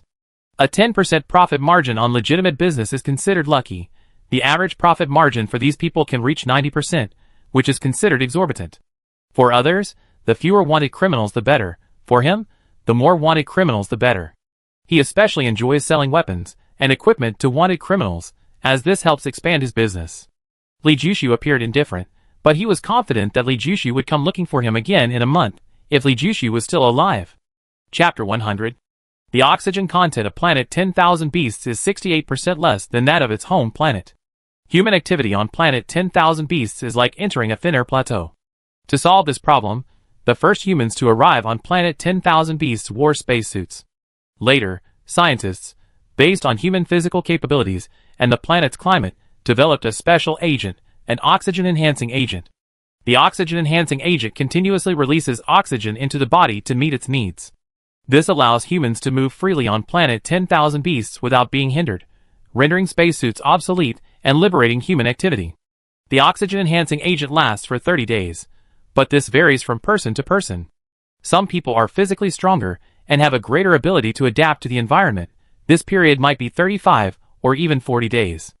Others, with weaker constitutions, might need to be reinjected after 25 or even 20 days. All those surviving in the wild must rely on the oxygen-enhancing agent. Previously, Li Jushu didn't need to worry about oxygen-enhancing drugs. The team leader handled everything. For the past 3 months, he'd been finding oxygen-enhancing drugs from hunters. Hunters rarely carried them, and Li Jushu only found 3 doses. Therefore, after 3 months, he had to interrupt his training and leave the mountains to solve the oxygen-enhancing drug problem. He changed his training location and didn't know if Xiao Suiguan had sent people to continue hunting him for the past 3 months. He had lived a completely isolated life during this time. Zhang Mozi, also a middleman in the market, immediately saw potential in Li Jushu. He quietly followed Li Jushu. Just as they rounded a hillside, the man in front of him suddenly disappeared. He immediately realized something was wrong. Before he could even turn around, the cold barrel of a gun was fixed on the back of his head, and Li Jushu's voice echoed from behind. "Why are you following me? Don't misunderstand, I mean no harm, I just want to get to know you." Zhang Mozi immediately raised his hands. "We don't know each other," Li Jushu said. "You want to buy something, I can sell something, I think we need to get to know each other. More importantly, I also sell intelligence." Zhang Mozi said. "You know what I want?" Li Jushu's voice was emotionless. "Everyone wandering outside needs intelligence." Zhang Mozi replied. "Compared to Wan Fugue, what are your advantages?" Li Jushu holstered his gun. "Price? I charge less than Wan Fugue." Zhang Mozi slowly turned around. "How can I trust you?" Li Jushu looked at him, a face so ordinary it was almost invisible, the kind you easily lose in a crowd. Painters dislike this kind of face, lacking any distinguishing features. "I have a level 2 strength potion here. The market price is 25 million copper coins. Wan Fugue sold it to you for 35 million, but you can buy it from me for 33 million copper coins." Zhang Mozi said. "I take such a huge risk just to save 2 million? Li Jushu's face showed a sneer. He had chosen Wan Fugue, so he couldn't choose anyone else. That was the market rule, unless Wan Fugue refused to do business with him. Breaking the rules meant he couldn't survive in the market. 32 million, Zhang Mozi said calmly. "For you, even 30 million would still be a profit. For me, the risk is too great," Li Jushu said. Although Wan Fugue charged exorbitant prices, his reputation was still guaranteed. He didn't need to worry about the product quality or being betrayed by Wan Fugue, otherwise, his business wouldn't be so large, and many people would knowingly be ripped off but still actively seek him out. "Do you know what happened at Gathering Point 11? Zhang Mozi suddenly asked. "What do you mean?" Li Jushu, who was about to leave, stopped. Gathering Point 11 became a wasteland because a hunter named Li Jushu detonated a bio-bomb. A warrant has been issued for his arrest. 200 million copper coins if alive, 50 million copper coins if dead. "I have basic information about Li Jushu," Zhang Mozi said. "Tell me." Li Jushu's eyes narrowed unconsciously. Li Jushu is 1.7 meters tall and weighs 65 kilograms. He's a sniper. He didn't take the guild's level test, but based on combat ability assessment, he's reached the level 2 hunter standard. He can hit targets 2,000 meters away, Zhang Mozi said. "Why are you telling me this?" Li Jushu asked. "If you have the chance to meet Li Jushu and complete the mission, I can offer 90% of the price," Zhang Mozi said. "Do you have a photo?" Li Jushu asked. If there were photos, Li Jushu would probably be dead. "As far as I know, at least 1,000 hunters want his head," Zhang Mozi said. Why did Li Jushu detonate the biological bomb? Who was he seeking revenge against? Li Jushu asked abruptly.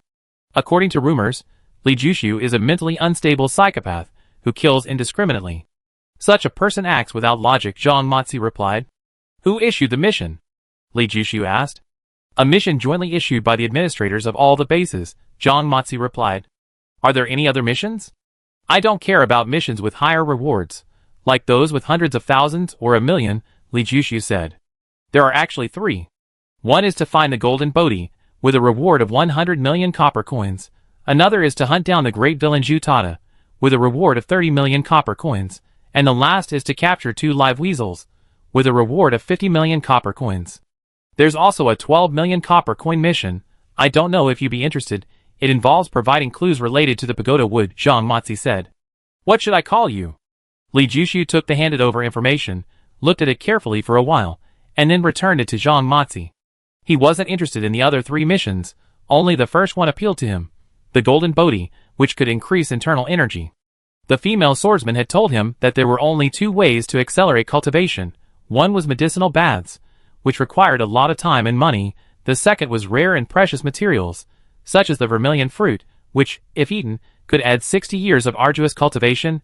The golden bodhi, if eaten, could add 10 years of internal energy. However, rare and precious materials were extremely rare. 99.999% of people in the world would never encounter them in their entire lives. He desperately needed the golden bodhi. My name is Zhang Matzi. I take all the potions you have on you. I also have 5 unclaimed bank cards here. Li Jushu decided to establish a relationship with Zhang Matzi. The fact that Zhang Matzi was secretly following him meant he didn't want to be discovered by Wan Fugue. In that case, developing a two-pronged approach was better than relying solely on Wan Fugue. As the old saying goes, don't put all your eggs in one basket. A smile appeared on Zhang Matzi's face. Once he started, he was confident he could develop Li Jushu into a long-term customer. Those who buy potions are big clients. One potion customer is worth 100 ammunition customers. Chapter 101. Li Jushu hadn't expected to encounter the notorious villain Zhu Tada so soon after hearing about him from Zhang Matzi. He had no reason not to take the 30 million that had been offered to him. His gaze lingered for a few seconds on the pyramid of heads. This was Zhu Tada's habit, cutting off the heads of his victims and piling them into a pyramid shape, supposedly to intimidate his enemies. His method certainly caused intense discomfort, otherwise, his bounty wouldn't have reached 30 million. This was a small team of 10, yet only 9 heads remained. There should have been a female healer in the team, but she was missing. Zhu Tada was lecherous. It was safe to assume the healer had been abducted and forced into acts against her will. If Zhu Tada left on his own, Li Jushu wouldn't waste time, but with one person in tow, he was confident. With one person in tow, the speed would be slow. Based on the blood's congealing, Zhu Tada had been gone for no more than an hour, the perfect time to pursue. In another hour, as night fell, Zhu Tada's vigilance would be at its lowest. Li Jushu's gaze swept over the crime scene. Zhu Tada had cleaned the area thoroughly, leaving nothing behind. Guns, ammunition, food, and medicine were all taken. However, Li Jushu still found something. Under a rock, there were signs of digging and burying. He was used to this kind of thing, and had some experience. He kicked aside the rock, dug up the soil, and found 2 bank cards and 3 purple gold coins. This group was quite wealthy. Chao Gang hadn't earned a single purple gold coin after all this time. The footprints led southwest, but Li Jushu followed the northwest. Zhu Tada was an experienced hunter, skilled at disguise. Those obvious footprints were deliberately made by him. Li Jushu maintained a steady pace. An hour later, darkness fell, and he began to increase his speed. The darkness wouldn't be an obstacle, but rather a cover. Li Jushu suddenly stopped, brushed aside a fallen leaf, and a trigger-activated landmine appeared before him. He didn't know much about landmines, only that their kill radius was 3.5 meters, and anyone who stepped on one was unlikely to survive. Seeing the landmine, Li Jushu wasn't alarmed but rather pleased. This meant he hadn't gone in the wrong direction.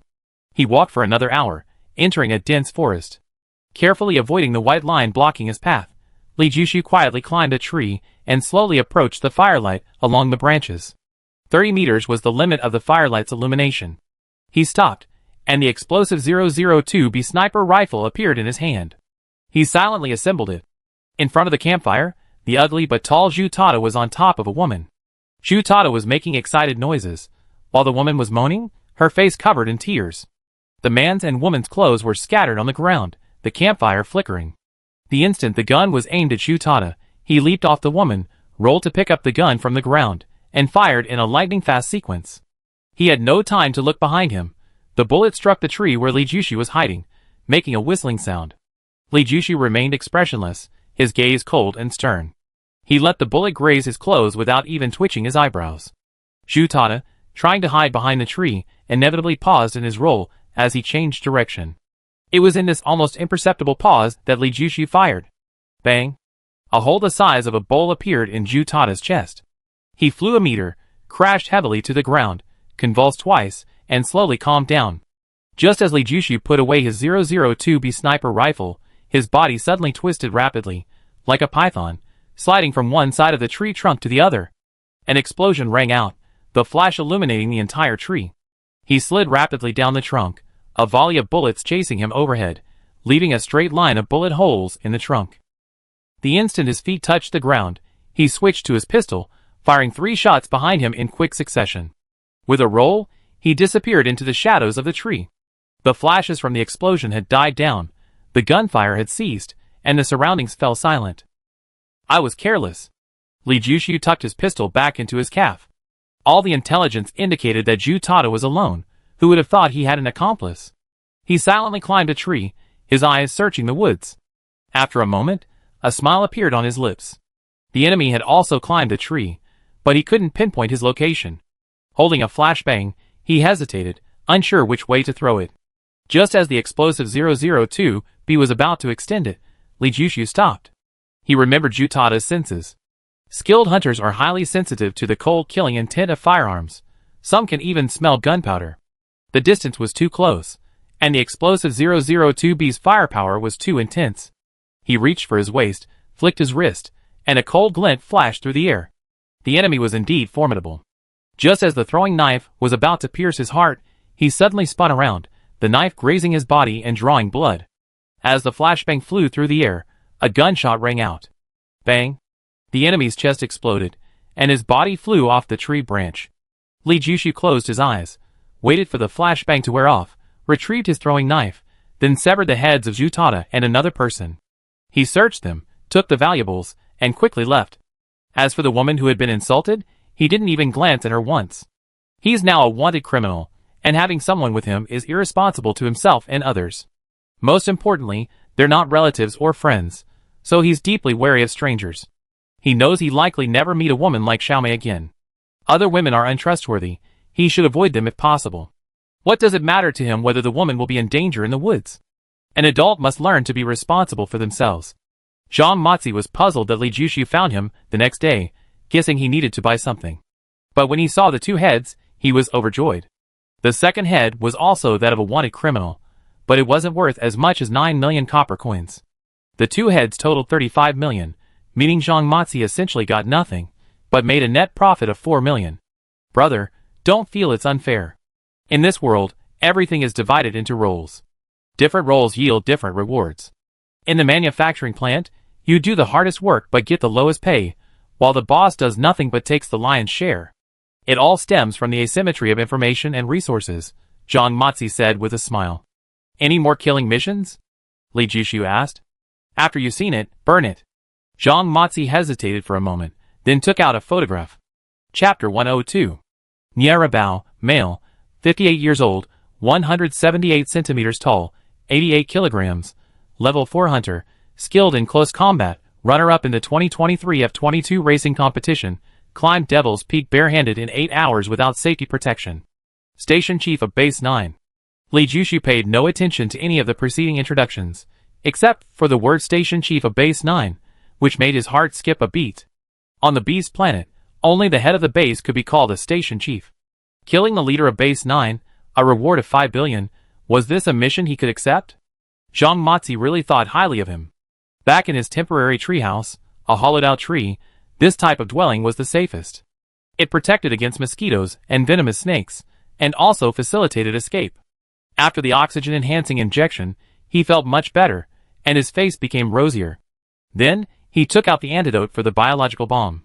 The cultivation method taught by the female swordsman was very effective. Whether it was the powerful cultivation technique or his own talent, he managed to suppress the biovirus within 3 months, though he couldn't neutralize it.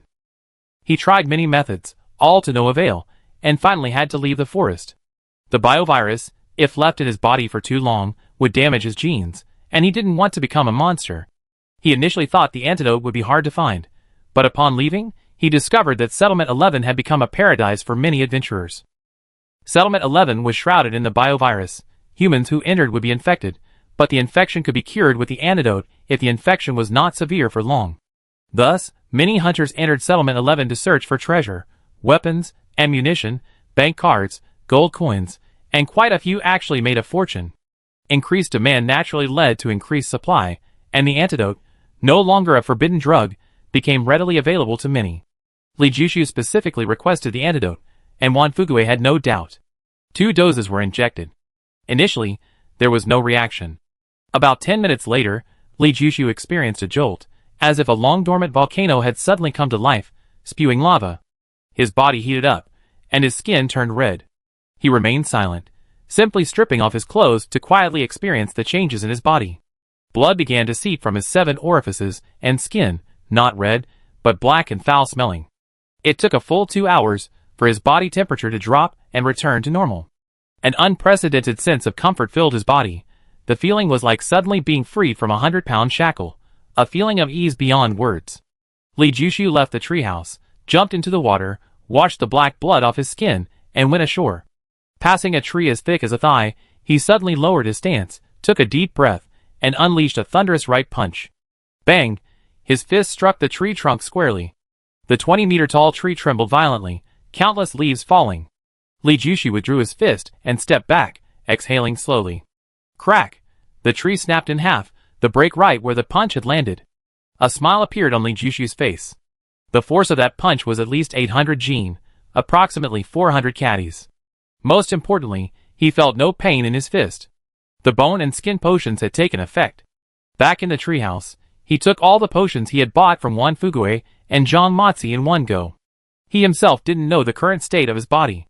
Taking the potions generally didn't cause any adverse reactions. No pain, vomiting, or fainting. It was no different from drinking plain water. He sat cross-legged and began cultivating according to the secret manual taught by the female swordsman. Base 9. Late at night, a biting wind howled, and the temperature was minus 23 degrees Celsius. A convoy quietly left the base. Base 9 was large. With an astonishingly high flow of people, convoys coming and going at night weren't unusual. However, the departure of this convoy attracted considerable attention, because it belonged to Station Chief Bao. Bao hadn't left the base for a long time. His status meant his every move was scrutinized, but this departure was clearly unusual. Because this time, it was a clandestine departure. Up in a high-rise building, the room was dark. A man's voice echoed in the darkness. Trying to cover up the truth, or secretly plotting something? What scheme is Bao up to? Bao is arrogant. I suspect he's trying to lure the enemy out, another aged voice said. If it were truly a case of luring the snake out of its hole, he wouldn't die. Those who want him dead are as numerous as the fish crossing the river, the man sneered. He's been biding his time for so long, yet he's making a move now. He must have made thorough preparations. Perhaps we should wait, and let others scout ahead, the aged voice said. No, we not only need to show ourselves, but we need to make a big show of it. Those people are incredibly cunning. If we don't act, they might not be the first to make a move. If everyone is clueless, wouldn't Bao's whole performance have been for nothing? We can't let everyone down, the man said with a smile. The hunters we recruited have been raised for half a year. It's time they stretched their muscles. Young master is wise, the aged voice said. Whether Bao is in the convoy or not, spread the word. I believe many hunters will be interested in the 5 billion bounty, the man said calmly. Yes. Li Jushu opened his eyes. It was already broad daylight. He had meditated all night without realizing it. He ate a simple meal, then pulled out the battlefield motorcycle he had hidden in his control unit. Although the battlefield motorcycle had many drawbacks, it was undeniably the most convenient means of transportation in the wild, bar none. As long as you were daring and skilled, you could go anywhere. This motorcycle was left behind by a hunter sent by Xiao Suiguan 3 months ago. The hunters were all dead, so it was no longer needed. He chose this one, the one that looked best, as his personal vehicle. 10 hours later, he arrived at Base 9. Just as he was thinking about how to gather information, he found many hunters gathered outside the city gates. Something major seemed to have happened. He approached and immediately heard some startling news. Station Chief Bao left the base late last night and was pursued by a mysterious force. He hasn't returned and many suspect he's dead. As for why Bao was being pursued, and who was chasing him, none of the hunters could say for sure. They all speculated. Their gathering at the city gate was to await an official summons. When such a situation arose, the authorities, lacking sufficient manpower, would recruit hunters. The authorities were wealthy. A successful job like this would mean 6 months without work. After failing to gather the desired information, Li Jushu rode away on his designated motorcycle. The hunters, seeing this, mocked him. Another one sent to his death. Doesn't he realize that this level of struggle is beyond the capabilities of an individual? You have to be alive to make money. Chapter 103. The explosions nearly ripped the earth apart. Rockets and mortars bombarded the hillside relentlessly, while anti-aircraft machine guns rained down on it like bullets. Trees on the hilltop were felled and mangled beyond recognition. The ground was riddled with craters. Below, Hundreds of hunters surrounded the hill, the gunfire never ceasing. Li Jushu crouched on a 50-meter-tall tree 3 kilometers away. He now understood why the hunters had remained motionless outside the city gate. This scale of battle, no, this was war, was something no single soldier could change. He couldn't see how many people were on the hilltop. The smoke obscured everything. But he could clearly see those at the foot of the hill, over 500. Approximately 200 men surrounded the hilltop, along with an artillery unit, and about 200 resting, ready to switch shifts and charge. There was also a mobile force of about 50 men to handle any unforeseen circumstances. In this situation, forget about robbing 5 billion, they wouldn't even see a shadow of them. His gaze swept across the battlefield, spotting at least 20 hunters hiding behind cover, furtively observing the situation. Their purpose, like Li Jushu's, was to try their luck. Finding this place wasn't difficult, the large convoy had left obvious tracks. But getting 5 billion was a different story. No wonder the bounty was so high, the difficulty level was truly outrageous. Li Jushu took out a piece of candy, tore open the wrapper, White Rabbit Milk Candy, a well-established brand. The taste was consistently good, with a rich milky aroma. The only downside was its poor shelf life, it melted easily at slightly elevated temperatures. He spent half the night on the road, and now it was daytime. He wasn't in a hurry, nor could he. His advantage lay in the night, so he didn't plan to make any moves. He wait. If his target could hold out until nightfall, he'd figure something out. If he died before nightfall, he'd head back. After this escape, he found his mindset had changed significantly. He wasn't as obsessed with money as before. If I gain it, I'm lucky. If I lose it, it's fate. Li Jushu's eyes instantly sharpened. At the foot of the mountain, a row of chariots stood. Several people disembarked from the largest and most luxurious chariot, one of whom was Xiao Suiguan. If you asked who Li Jushu most wanted to kill right now, it would undoubtedly be Xiao Suiguan. Xiao Suiguan, dressed in military uniform, looked imposing. Beside him was a young man of the opposite age, with an extraordinary air, impeccably dressed in a suit. Judging from the expressions of Xiao Suiguan and those around him, they respected him. The group was talking, pointing towards the mountaintop, but the distance was too great to hear clearly. But it didn't matter anymore. Li Jushu put away the explosive 002B and replaced it with the Dragon Fang 01. The Dragon Fang 01 was originally Xiao Suiguan's gun. After he took it, he fled with Xiao Suiguan. Later, when he ran out of bullets, he hid the Dragon Fang 01, only to dig it out again before leaving. The Dragon Fang 01 wasn't easy to buy, and Li Jushu cherished it. Thinking of Zhu Tada's sensory abilities, Li Jushu didn't act rashly. He only observed Xiao Suiguan out of the corner of his eye, silently calculating in his mind that the risk of sniping during the day was too great. It would be best to wait until nightfall. However, it was only noon now, and there were still 8 or 9 hours until dark. Would Xiao Suiguan stay at the foot of the mountain for that long? Could the people on the hillside hold out for that long? Judging from the counterattack on the hilltop, the situation wasn't good. Suddenly, Li Jushu's gaze turned to the distance. A plume of dust approached, and a blue chariot sped towards them. The chariot quickly attracted the attention of Xiao Suiguan's forces.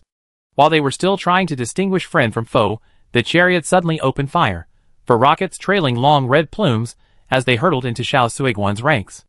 Boom! Boom! Boom! Xiao Suiguan's forces were thrown into chaos. They immediately launched a counterattack, mortars changing direction and firing at the chariot. The sound of shells whistling through the air was followed by explosions. But the chariot maneuvered nimbly, the shells landing only on its edges, missing their mark entirely. Half a kilometer in, a figure rose from the chariot's roof, and then the anti-aircraft guns opened fire. Bang, bang, bang. Explosions erupted among the crowd, sending screams of agony through Xiao Suiguan's ranks. Then, gun barrels extended from the chariot's rear compartment, a streak of bullets sweeping across the battlefield. Bang! A hunter near the mortar was shot in the head. Li Jushu immediately recognized the sound. A Tianhua ZZ-01 sniper rifle. At the same time, he located the sniper's position, about a kilometer away, in a crevice of a boulder. The tank stopped 400 meters away. The crew, using the tank as cover, fired wildly, their firepower extremely fierce.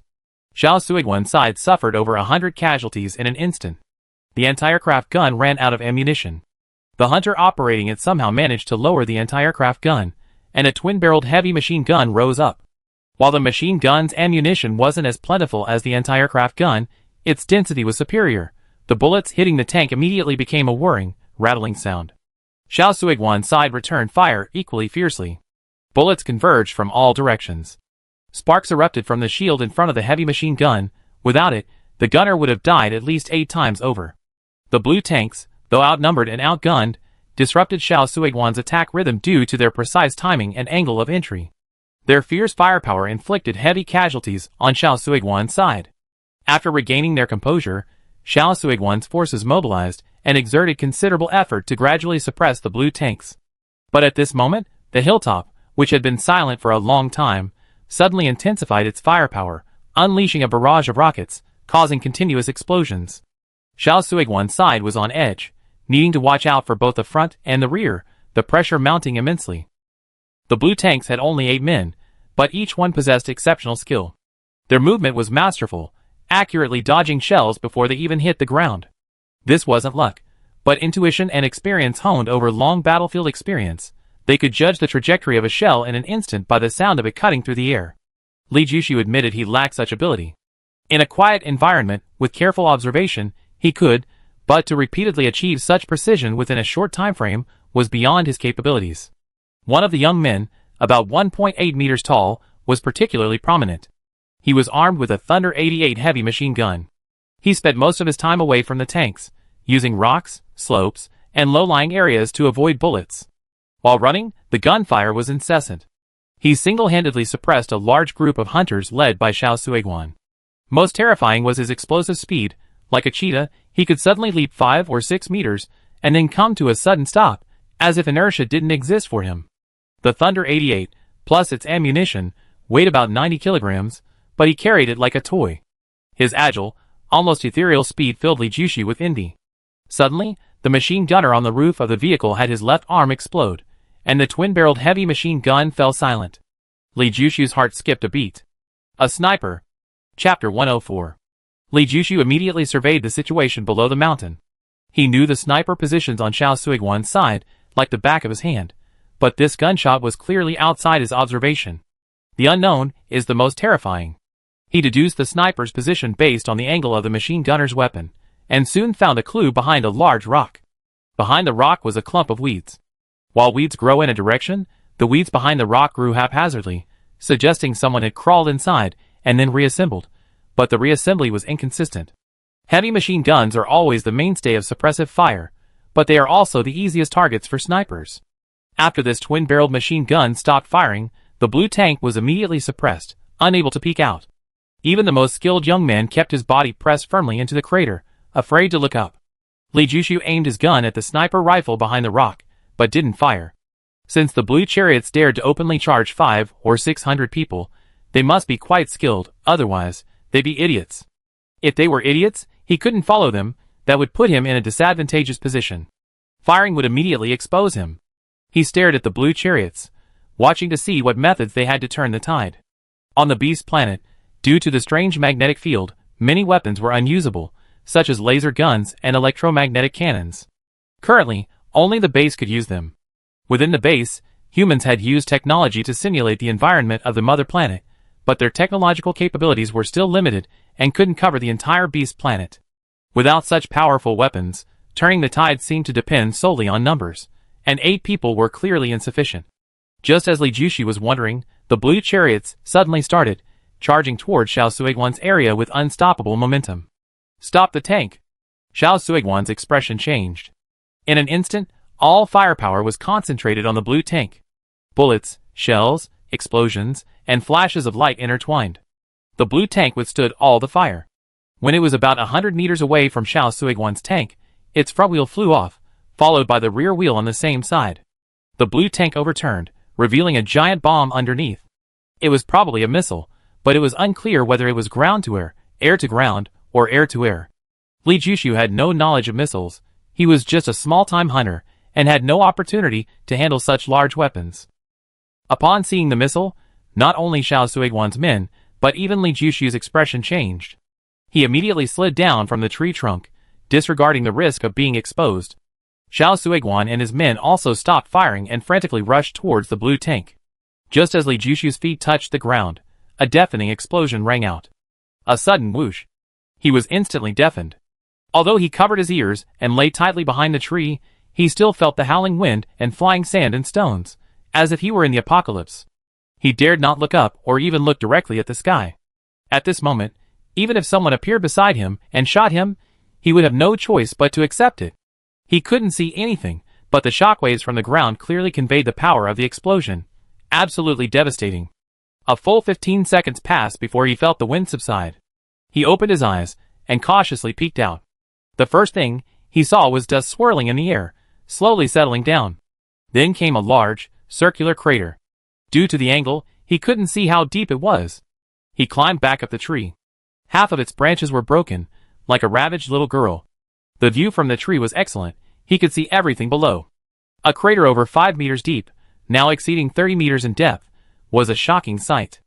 The blue tanks were reduced to wrecked skeletons, flung over 100 meters away. Within an 80-meter radius, there was not a soul. Several tanks belonging to Xiao Suiguan's side lay at the edge, now completely wrecked and in ruins. 120 meters away, hunters lay scattered about, their fates unknown. Li Jushu ignored the hunters. He was searching for Xiao Suiguan. Suddenly, his eyes widened. The door of the largest tank opened, and Xiao Suiguan, along with a distinguished young man and 5 or 6 hunters, emerged, unharmed. His gaze fell on the tanks. Their exteriors were battered, as if struck by a mudslide, severely deformed, with shattered windows, but largely intact. They had withstood the force of a missile. Despite the distance, the tank's defensive capabilities were phenomenal. Without the missiles, even ordinary firearms, even after exhausting their ammunition, would have been unable to damage them. It's good to be rich. Li Jushu thought of his young master's golden chariot. Chariots are indeed impressive, but they're all built with money. The more powerful the chariot, the more expensive it is. It's said that some people own track chariots, with exceptional off-road capabilities. The interrupted gunfire resumed. The 8-man squad, using a single chariot, had wiped out half of Xiao Suiguan's hunters, but the numerical disparity was still enormous. However, Xiao Suiguan's side couldn't completely suppress them. A breakout attempt launched from the hilltop diverted their attention, leaving Xiao Suiguan's side fighting on 2 fronts. Li Jushu, who hadn't initially intended to engage, changed his mind. He set up his sniper rifle, aimed at Xiao Suiguan, and was about to fire when he suddenly changed his target, shifting his aim to the young man beside Xiao Suiguan. The instant the trigger was pulled, Xiao Suiguan suddenly drew his long sword, lunged forward, and slashed down with lightning speed, blade in hand. Clang! Li Jushu's pupils widened instantly. Xiao Suiguan had deflected the bullet with pinpoint accuracy. The law sword snapped in two. Xiao Suiguan staggered back 3 steps, a pained expression on his face, but he had successfully deflected the bullet, saving the young man's life. The young man was immediately shoved behind the massive war chariot by the hunters. Li Jushu took a deep breath, calming his racing heart, and aimed his gun at the rock behind him. Bang! A spray of blood flew from the grass. Although Li Jushu couldn't see the details, he knew the outcome. The gun moved, paused, and then a tongue of fire erupted. Behind the yellow war chariot's tires, the sniper lying prone jolted, then fell silent. Anyone peeking out would have seen his head explode, like a watermelon smashed on the ground. Bang! A cloud of dust billowed up, revealing a dark hole in the earthen slope. The sniper lying prone behind it let out a painful scream. A bowl-sized hole pierced his chest. He turned his head, staring intently at the large tree 2 kilometers away, his eyes dimming rapidly. The bullet pierced through the leaves, passing Li Jushu's shoulder by 10 centimeters. Li Jushu's expression remained unchanged. He instantly located the enemy, aimed, and fired, all in one fluid motion. As the bullet pierced the enemy sniper's forehead, he clearly saw the shocked expression on the other's face. While the sniper was still adjusting his angle, Li Jushu had already fired. The last sniper was hidden on the roof of a vehicle, protected by a shield. Li Jushu finally found an angle, and just as he was about to fire, his expression suddenly changed. He swiftly moved the muzzle, and unleashed a single shot. Chapter 105. Everyone thinks snipers are incredibly powerful, capable of decisive battles from miles away. In reality, snipers have many natural enemies: drones, snipers, heavy machine guns, mortars. Being targeted by any of these enemies means certain death. A mortar was about to fire. Li Jushu observed carefully. The aim was clearly directed at him. He had specifically chosen this direction. Within a 500-meter radius, he was the only one there. He had no comrades. Only by maintaining distance from others could he ensure his safety. The mortar was aimed at him, meaning it was specifically targeting him. As the shell was fired, the gunner was hit in the head. Li Jushu listened intently to the sound of the shell cutting through the air, and after confirming its trajectory, he breathed a sigh of relief. Boom! The shell landed about 30 meters from the tree. The explosion didn't harm Li Jushu, but his vigilance increased. He was alone, facing hundreds of enemies. Any one of them watching him could be fatal. Bang! Another mortarman fell, headshot. Li Jushu moved his gun, spitting out tongues of fire, reaping lives one after another. Ordinary hunters, once targeted, had no chance of escape. The 8-man team quickly realized his presence, and that Xiao Suiguan's sniper had been eliminated. Their offensive intensified. Although the blue tanks were no longer providing cover, their crossfire kept them evenly matched with Xiao Suiguan's forces. Another hunter fell. Li Jushu aimed at a heavy machine gunner nearly 2 meters tall. Just as he pulled the trigger, a chill ran through him, as if he were being targeted by a venomous snake. As the bullet pierced the machine gunner's temple, a 16.72 centimeters bullet embedded itself in the branch he was lying on. The burning sensation and vibration from the bark sent shivers down his spine. Without hesitation, he holstered his gun, ducked, and took cover behind the second branch he had already chosen, a position prepared for potential detection. Before he could even steady himself, the branch jolted violently, and a bullet appeared before his eyes. The bullet entered from one side, and another emerged from the other. Li Jushu's muscles tensed. He pressed himself as close to the tree trunk as possible, gripping the rope that had been tied beforehand, and slowly slid down. After about 5 meters, he took a breath and carefully crawled into a branch. The lower branches were thicker than the upper ones, so there was no need to worry about bullets penetrating them. Through the leaves, he stared in the direction of the tanks. The bullets were coming from the direction of the battlefield, but his gaze swept across every direction. He saw no sniper. The gunner, after aiming, began firing. The first shell was 20 meters from the tree. Li Jushu's breathing became rapid. Based on the gunner's experience, 3 shells at most would hit him. Boom! The second shell missed the tree by less than 5 meters, sending shards of rock and dirt flying onto Li Jushu. He faced a choice: snipe the mortarman or remain hidden. There was no time to consider. Just as the mortarman was about to put the shell down, his head exploded. Almost simultaneously, a flash of light appeared inside the vehicle. No wonder they couldn't find him. He was hiding inside.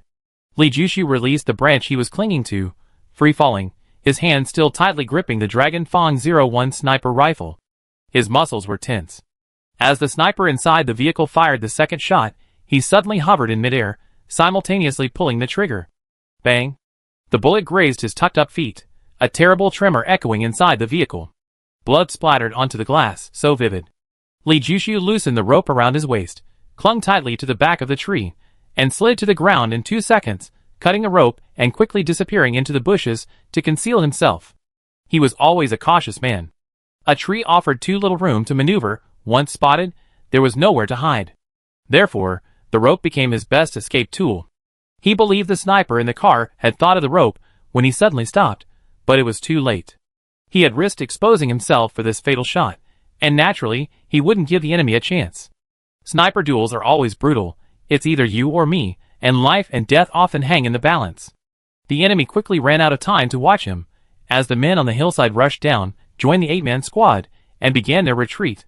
Xiao Suiguan's forces were primarily focused on dealing with the group on the hillside, leaving Li Jushu, the sniper, relatively unguarded. Li Jushu, not wanting to cause trouble, stopped firing after hiding, but he didn't leave either. He was looking for an opportunity. He didn't care about the lives of the others, but Xiao Suiguan had to die. However, both Xiao Suiguan and the unusually aura-laden young man, upon discovering his presence, hid inside the largest tank and didn't emerge. Any orders were issued from inside. Li Jushu assessed the tank's defensive capabilities and didn't take the risk. He couldn't see inside the tank. Firing would likely miss and only expose himself. Has he lost his mind? Li Jushu planned to follow Xiao Suiguan's tank. He refused to believe the other wouldn't disembark. But then, Nierenbo's group, which had been slowly moving away, suddenly changed direction and headed towards him.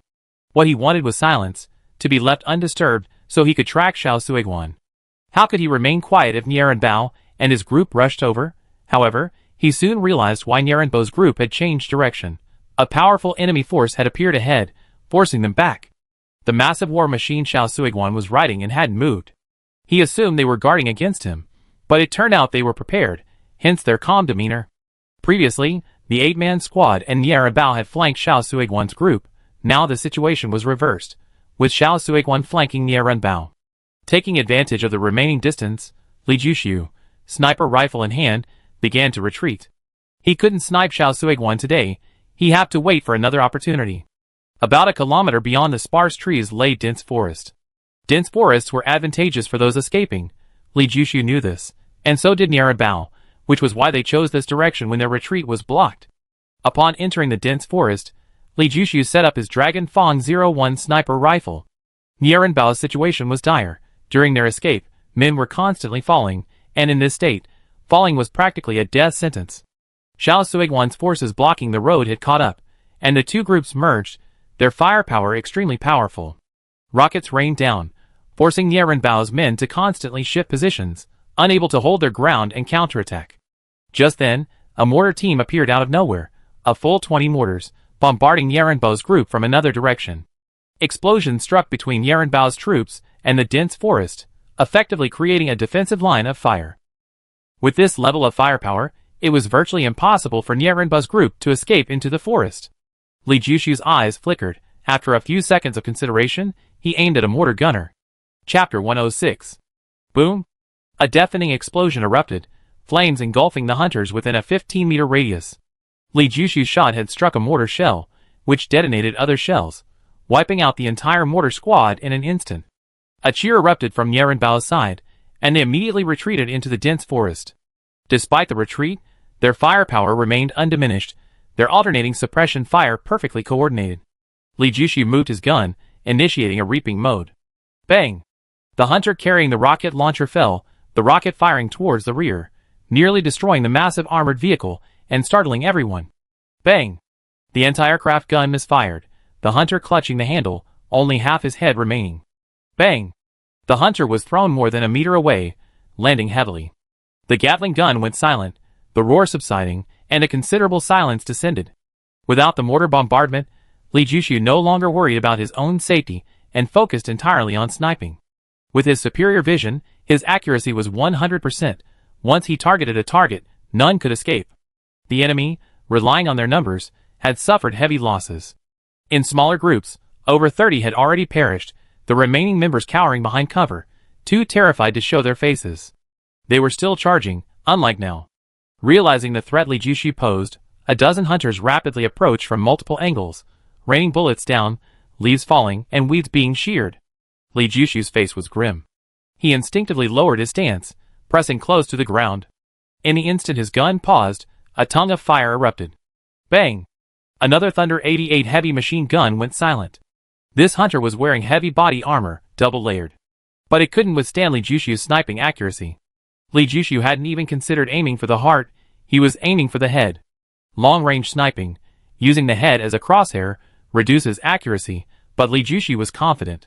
A chest-sized target is large, but it also has limitations.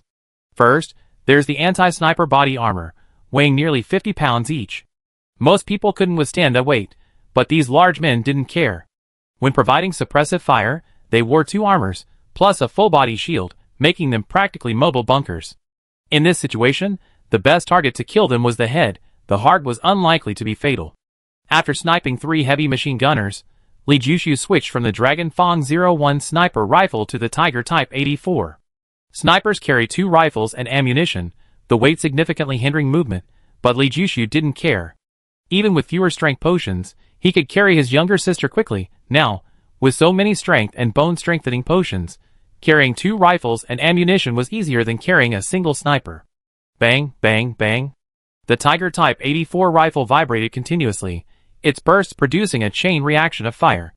12 shots were fired, felling 13 hunters, a double kill with a single shot. Li Jushu sheathed his rifle, retreated 3 meters at breakneck speed, turned, and sprinted into the dense forest. He had only gone 20 meters when an explosion erupted behind him. Bullets rained down, instantly slicing through the grass, blasting bushes and small trees into the air. The bullets seemed to have eyes, relentlessly pursuing him. Li Jushu used the trees as cover, moving swiftly through the forest. When the density of bullets behind him decreased, he abruptly turned, knelt on one knee, aimed, and fired, all in one fluid motion. Bang! Through the scope, the hunter with the droopy eyebrows chasing after him was clearly seen with a shocked expression. Li Jushu stopped, turned, aimed, and fired, a series of actions completed in just 1 second. In that time, a normal person might not even be able to find the target. The droopy's chest exploded, and he was thrown more than a meter away, the machine gun flying from his hand. Blood gushed from the droopy's mouth, his eyes quickly dimmed, and the shock on his face froze into regret. Li Jushu sprinted away, suddenly stopping and turning back to counterattack. His shots were deadly, killing 4 people in quick succession. The hunters chasing him immediately dwindled, realizing they were no match for him, and dared not pursue. Niarabao and the others retreated into the dense forest, distributing most of the firepower. Li Jushu was about to stop to assess the situation when he suddenly heard a terrifying whistling sound. In an instant, his expression changed drastically, and he turned and sprinted away from the area at top speed. He had only gone a dozen meters when a series of explosions erupted. Boom! Boom! Boom! The earth shook violently, shockwaves swept in all directions. Flames bloomed like flowers, spreading in all directions, and the temperature in the air rose rapidly. Li Jushu glanced at the scene out of the corner of his eye, and sweat immediately broke out. Shells rained down, and the next second, an explosion rang out. The earth trembled, and trees flew through the air. This wasn't a mortar, it was artillery. Xiao Suiguan had actually prepared so many cannons. Had he predicted that Niarabao would sneak into the dense forest? He certainly wouldn't be so arrogant as to think that the cannons were prepared for him. Although the cannons were mainly aimed at Niarabao and his group, the distance was considerable, and the accuracy was subject to error. This slight error almost killed him. He ran for his life, not even feeling the tiny scratches left on his cheeks by the leaves. His breathing became increasingly rapid, his throat felt like it was on fire, but he dared not stop. The shells seemed to be right behind him. Fortunately, he was on the verge of being shelled. After running a kilometer, the shells stopped chasing him. He looked back at an area of the dense forest that had been completely engulfed in flames, but the shells were still falling. Each explosion seemed to send hunters flying, their shattered limbs swirling in the air. Surviving this density of artillery bombardment was pure luck. Battlefield assassins and snipers were utterly powerless against such bombardment. The artillery was at least 5 kilometers away, perhaps even 10 kilometers. Snipers couldn't see that far, and couldn't even return fire, they could only passively endure the bombardment. Niarabao and his group were in the same situation, forced to flee in disarray. Many even lost their guns, yet they were still killed. Li Jushu felt a chill run down his spine. He recalled the time he followed Chao Gang into the large base, Chao Gang's cautious, country bumpkin-like expression. He had been dismissive then, but now he understood that one should have a sense of awe. Before truly powerful leaders, an individual's strength was so insignificant. His prized sniping skills were a joke in the face of artillery. A man like Xiao Suiguan could level a mountain and destroy a forest with a single order. 1,000 thoughts flashed through his mind, but none could solve his current predicament. He could only watch helplessly as Niaranbao's men died one after another. He was powerless to do anything. He could sabotage them, but he had a chance to assassinate Niaranbao and collect the 5 billion copper coins reward. Chapter 107. The shelling lasted a full hour. The dense forest was blasted into pieces, countless ancient trees were snapped, and flames still raged in some places. Although Niaranbao and his group couldn't see the situation, they were certain it was terrible. Xiao Suiguan's hunters began to enter the dense forest en masse. They wore special goggles and used flashbangs to clear a path. Seeing this, Li Jushu quietly retreated. This battle was no longer something he could interfere with. His advantage lay in the darkness. Flashbangs were more harmful to him than to a normal person. The dense forest was vast. Li Jushu ran quickly for half an hour before reaching the other edge. Just as he was about to rush out, he suddenly remembered something. He quietly climbed a large tree, his sharp eyes scanning the surroundings. Soon, he noticed something unusual. The chirping of insects had disappeared in several places. Someone was lying in ambush there. A person lay 2 meters away. Unless someone was snoring, a human would have difficulty sensing it, but an insect could. To an insect, a human was a colossal, threatening figure. The insect huddled in its nest, afraid to move or make a sound. A gentle breeze blew by, and Li Jushu spotted a gun barrel. Although camouflaged with leaves, the round muzzle was something nature couldn't have created on its own. Continuing his search, following the patterns of sniper positions, he found 3 more enemies, one of whom was a sniper. If he hadn't been cautious and rushed out, he would have become an easy target. It seems Nierenbao's encirclement on the hilltop is actually a delaying tactic. Xiao Suiguan has been laying the groundwork all along, Li Jushu thought back, and some seemingly inconsistencies suddenly made sense. The mountain was steep and easy to defend, difficult to attack. Xiao Suiguan, not wanting too many casualties, deliberately slowed the pace of the attack, waiting for Nierenbao to come down the mountain before launching a relentless bombardment. Given this level of command, Nierenbao's defeat was no injustice. Li Jushu's mind raced with chaotic thoughts. Behind him, he heard movement from the forest. Nierenbao's survivors had arrived. They were being pursued, fighting and fleeing, their speed far inferior to his. A tall, refined-looking middle-aged man emerged from behind a large tree. Despite being fleeing for his life, he exuded composure.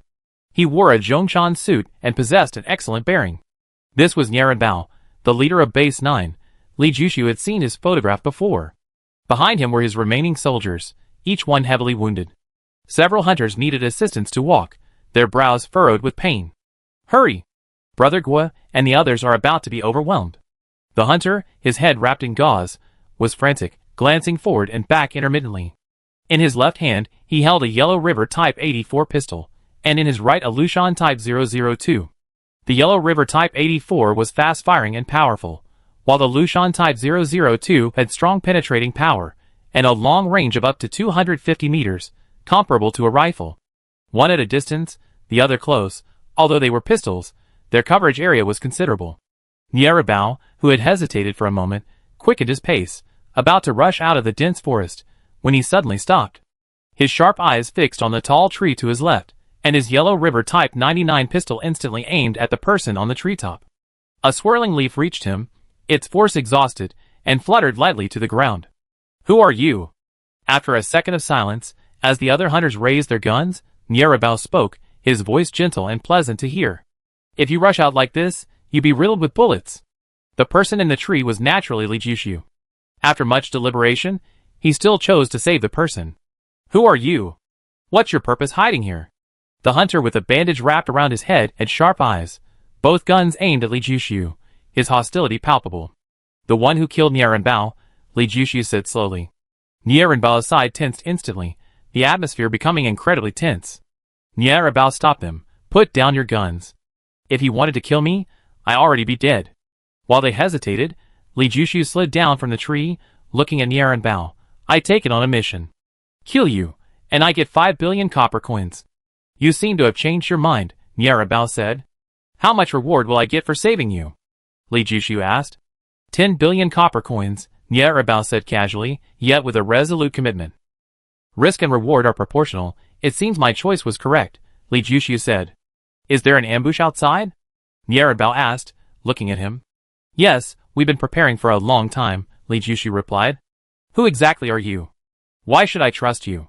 The hunter with his head bandaged was still very suspicious of Li Jushu. He said to Nierenbao, Station Chief, this man's origins are unknown. He's highly suspicious. Let's hurry up and leave. Before Nierenbao could speak, a dashing young man from the rear guard turned around and shouted, Seventh brother, remember the sniper who assisted us at the foot of the mountain? That's him, he's trustworthy. Li Jushu glanced at the young man. This was the most skilled member of the 8-man squad in the blue tank, but from a distance, he was now closer. He saw that the man's muscles were well proportioned and flowing, radiating immense power, giving the impression of boundless energy. Although standing behind a tree, he gave the illusion of being able to appear anywhere at any time. The hunter with his head bandaged put away his pistols. So you're the one who saved us. No need for words of thanks, brother. May I ask your name? Nierenbao, having risen to a position of power, was truly extraordinary. Even in dire straits, his voice remained calm and composed. Night Owl. Brother Night Owl, what suggestions do you have for the current situation? Nierenbao asked. You must have a plan for taking this route? Li Jushu didn't answer, but instead posed a question. About 20 kilometers to the north, there's a mountain with a very active underground magnetic field. Once we reach the magnetic mountain, all our weapons will be useless. That's when we see who's truly capable. Nierenbao didn't hide anything, revealing his plan without reservation. There's about an hour until nightfall. Perhaps we have a chance to break out after dark. Li Jushu glanced at the sky. What kind of plan is that? Do you think the pursuers will give us an hour?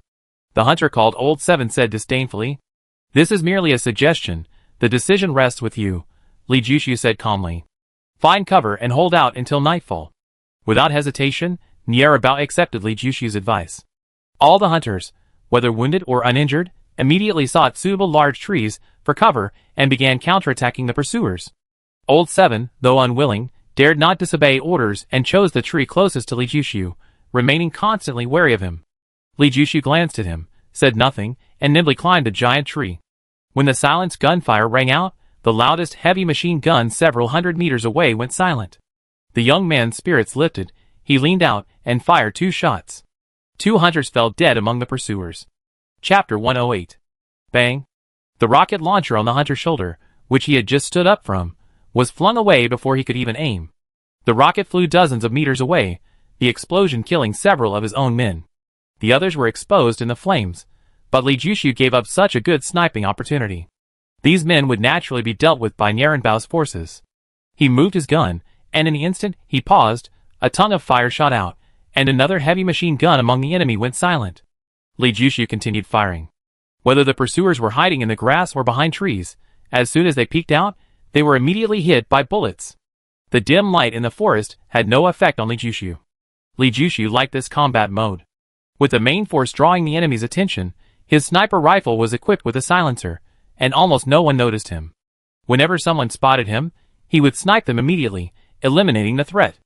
Unlike when he was alone, once discovered, countless bullets would immediately fall, leaving no room for retaliation or even escape.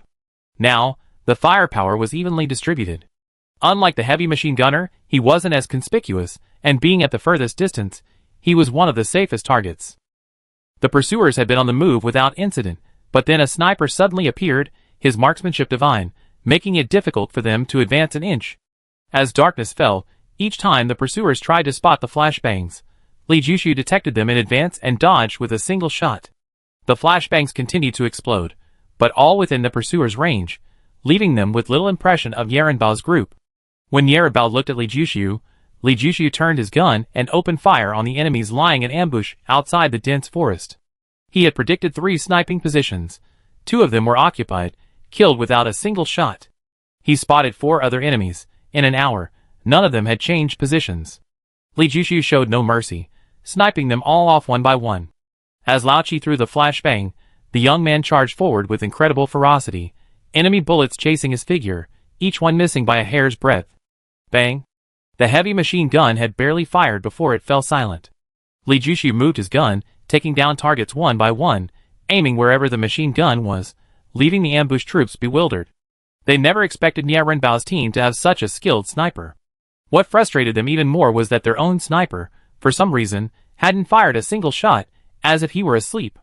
They didn't believe their sniper was dead. After all, snipers were highly skilled at concealment, and besides, surely 3 snipers couldn't all be dead? Whoosh! The bullet whizzed through the air, instantly shredding 2 leaves. The burning sensation from his temples made Li Jushu's muscles tense instantly. Without hesitation, he plummeted, repeating his previous tactic. Sure enough, the enemy sniper's second shot accurately struck his hiding place. If he hadn't moved, he would already be a corpse. The rope binding him was lowered to its end, halting his descent.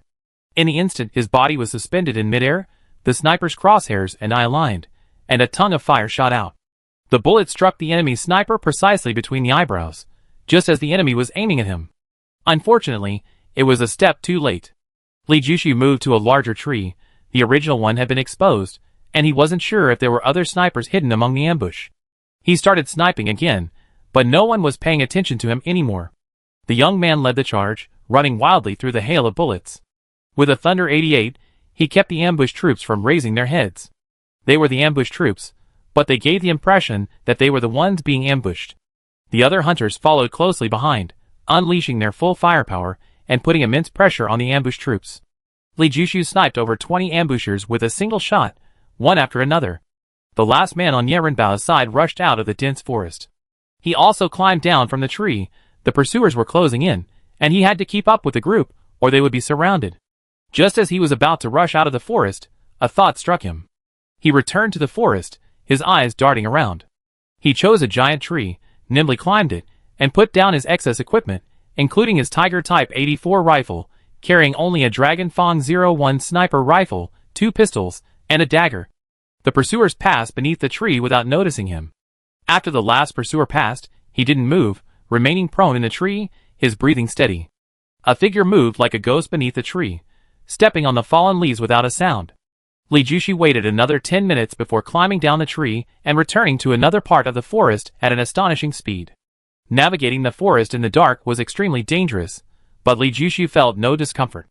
Occasionally, he encountered venomous snakes or insects, but before they could react, he was already several meters away. Even some large wild animals abandoned their pursuit upon seeing his speed. The temperature plummeted, and Li Jushi's breath turned into white mist, yet he felt no cold. The heat from his flowing blood invigorated him. When a faint light appeared in his vision, he began to slow down. 3 minutes later, he stopped and took shelter behind a charred tree. At the foot of the mountain, 2/3 of Xiao Suiguan's convoy was gone, leaving only 5 or 6 chariots still parked there. The largest chariot remained in its original position. Young Master Zeng, why don't you go back first? I keep an eye on things here.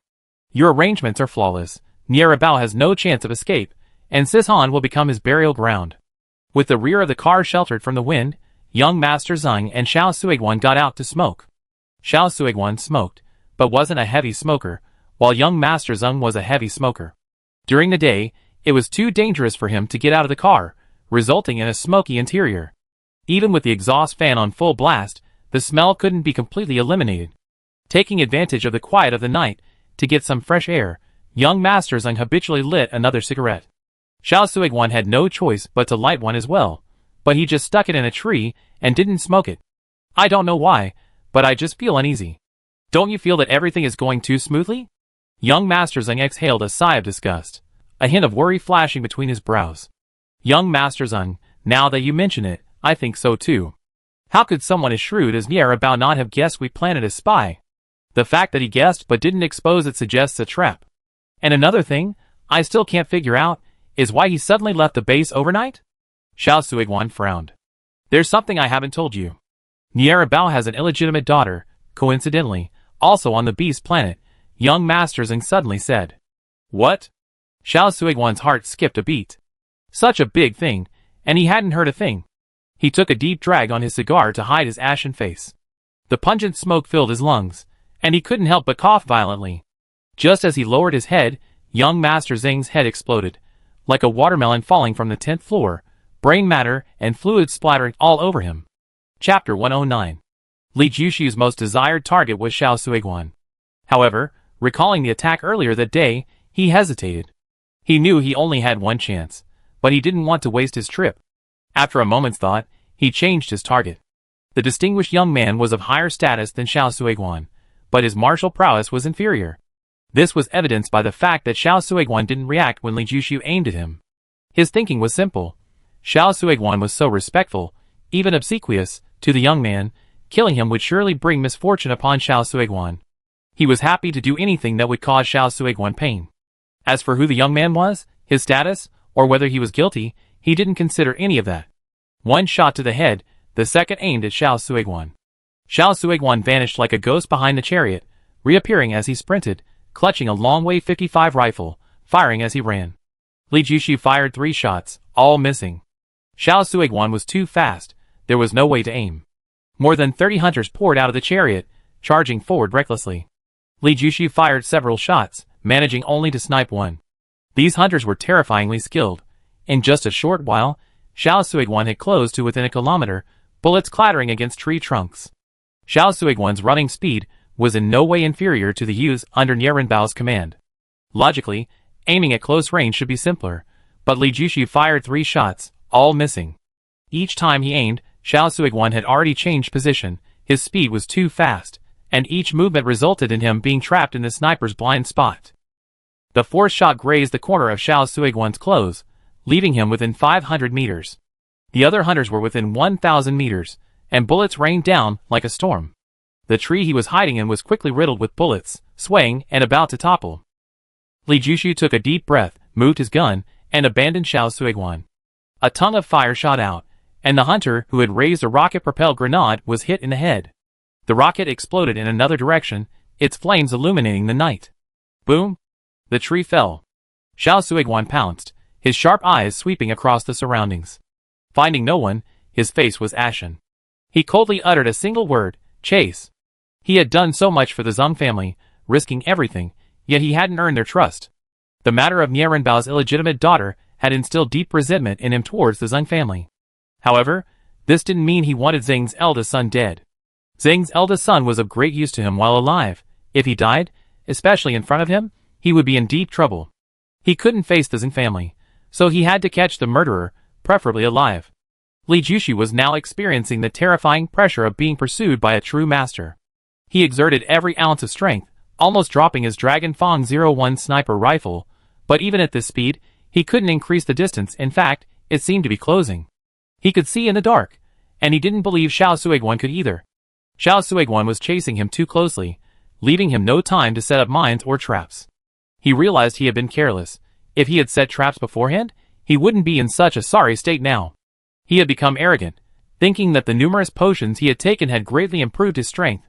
There was no time for regret. He strained his ears, judging Xiao Suiguan's position by the sounds behind him, firing occasionally. His pistol had already emptied a magazine, without even touching a hair on Xiao Suiguan's head. Several times, Xiao Suiguan's bullets grazed his skin. Li Jushi grew increasingly anxious. The forest was pitch black. He still had a slight advantage, but if he left the woods, he would be dead within 500 meters. He had to get rid of Xiao Suiguan before rushing out of the forest. Suddenly, the huge hornet's nest he had passed earlier rang out. Gritting his teeth, he abruptly changed direction. In the darkness, finding a location was incredibly difficult for others, but for him, it was effortless. He silently calculated the distance, and as he passed under the hornet's nest, he threw grenades. He had 4 grenades on him, and he threw them all. 2 into the air, and 2 behind him. The grenades thrown at Xiao Suiguan weren't intended to harm him, they were merely meant to force him to pass under the trees. Boom! The explosion illuminated the darkness, the light lasting only a few seconds before fading back into darkness. Xiao Suiguan reacted quickly. If the landmines to his left and right could be thrown off course, what was the purpose of the grenade in midair? He instinctively slowed down, but his burning desire for revenge prevented him from completely stopping. It was those few dozen meters that made him regret his decision. When he heard the buzzing sound, his expression changed drastically. There was no time to cross it now.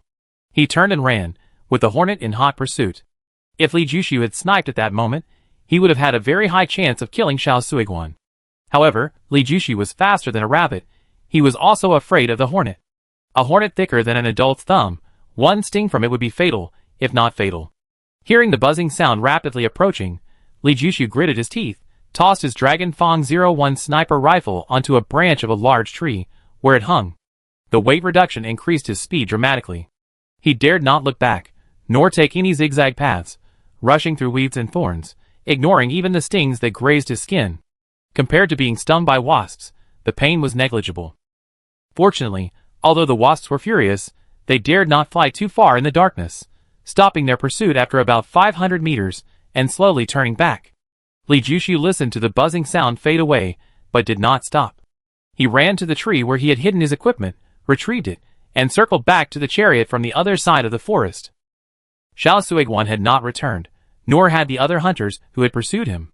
They were either on their way back or searching for his trail. Only 2 hunters remained with the convoy. These 2 hunters never dreamed that Li Jushu would dare to turn back, and were shot dead without any warning. Li Jushu inspected each of the 6 chariots. Each chariot was loaded with equipment, various firearms and ammunition, enough to equip a 50-man squad. The largest chariot also contained luxurious daily necessities, fine wine, cigarettes, precious food, and a large chest of purple gold coins. Li Jushu's eyes gleamed as he swiftly emptied the contents, stuffing them all into the least damaged chariot. During the day, the missiles inside the blue chariots exploded, damaging all the chariots to varying degrees. When he drove his chariot 100 meters, the remaining 5 chariots exploded violently. Xiao Suiguan, who had just emerged from the dense forest, witnessed this scene. He clenched his fists in rage, his teeth nearly grinding to powder. He had never felt so humiliated and frustrated in his entire life. Chapter 110. Logically, Li Jushu was supposed to rush to Sishan to help Niarenbao, but a strange feeling made him abandon the idea.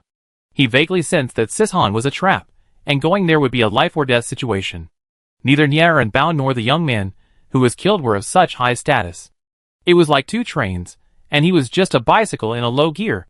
He shouldn't interfere in their war, otherwise, he wouldn't even know how he died. Li Jushu guessed that the struggle surrounding Niarabao was most likely a power struggle. In that case, it was unwise to approach Base 9. After much deliberation, he decided to go to Base 8. Among the various bases, Base 8 was considered the most hunter-friendly, as entry and exit were all monitored by human eyes. Most importantly, the station chief of Base 8, Su Dian, was a former prisoner. His ability to rise from prisoner to station chief was undeniable. His relationship with the other bases was very poor. He was an anomaly. Su Dian deemed the wanted criminals at Base 9 harmless, and refused to confess. Base 8 was a mixed bag, but as long as hunters followed the rules, they could live comfortably. Hunters also needed a platform like this for resupply, and most people adhered to the rules, because ruining Base 8 was tantamount to sabotaging their own future. No one could guarantee they wouldn't encounter unforeseen circumstances. The tank raced for a day and a night, arriving at the gates of Base 8 with its fuel tank nearly empty. Having neglected his appearance for over 3 months, Li Jushu's beard almost covered half his face, and his hair was a mess. The guards at Base 8 were used to this kind of attire. Go in. After taking the 1 gold coin from Li Jushu, the guard's sharp eyes softened, and he waved to the soldier who was about to open the car door to check, indicating it was fine. Li Jushu stepped on the gas and entered Base 8.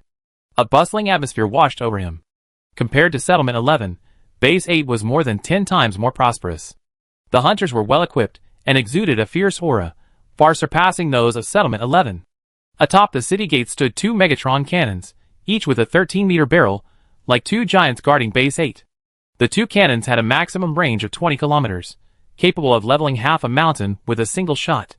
Even the most arrogant person would instinctively slow their pace upon seeing these 2 cannons.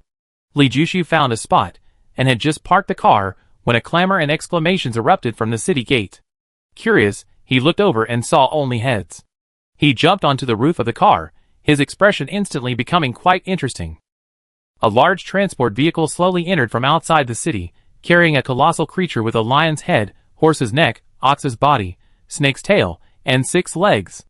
This was the Cheongju, a unique creature from the planet of 10,000 beasts, possessing immense strength and a docile temperament, making it one of the best mounts. Of course, this docility is relative to other beasts. Compared to oxen and horses, the Cheongju was like a pig to be slaughtered for the new year, impossible to restrain.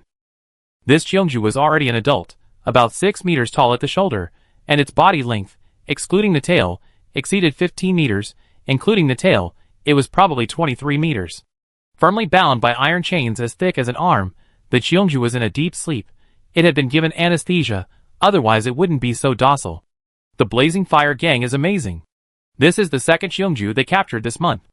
1 Cheongju is worth 3 billion, that's 6 billion in a month.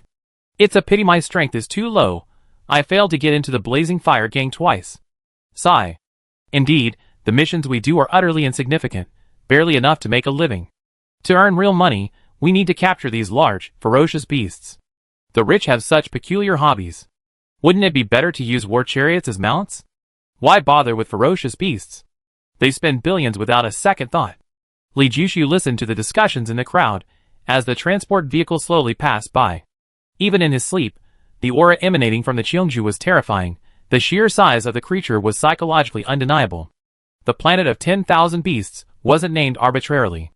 This planet is home to countless creatures, the largest exceeding 100 meters in length.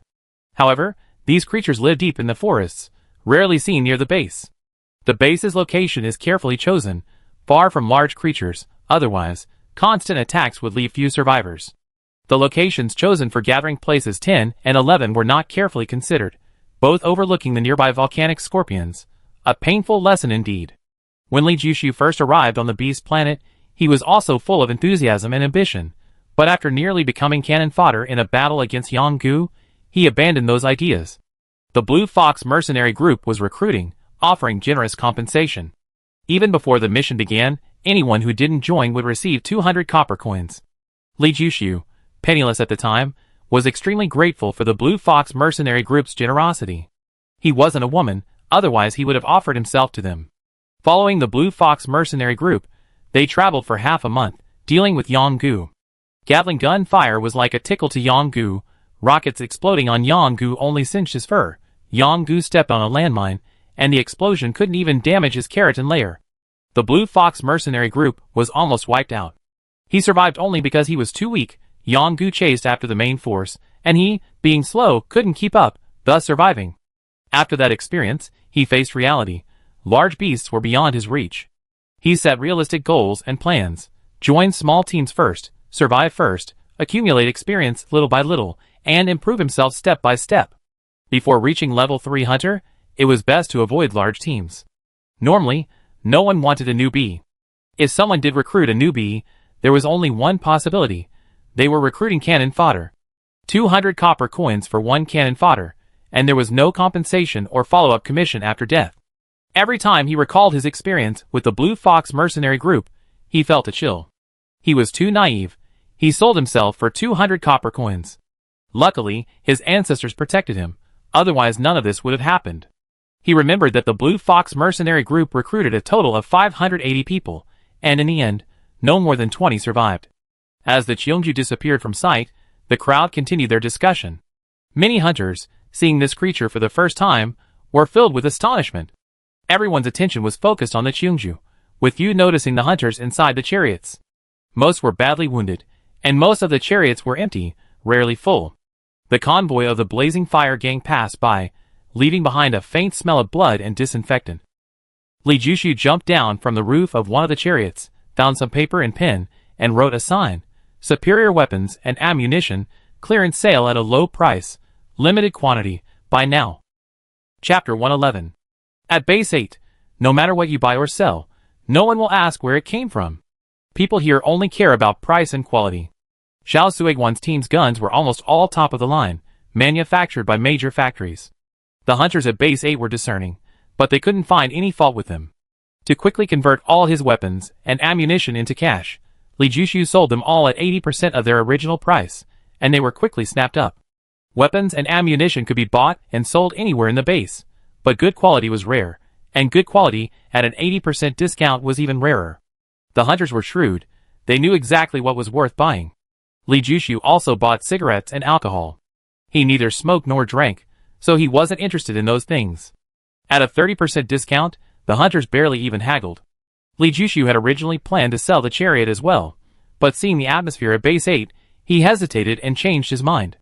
He decided to keep it. After selling the chariot, he needed to buy a new vehicle.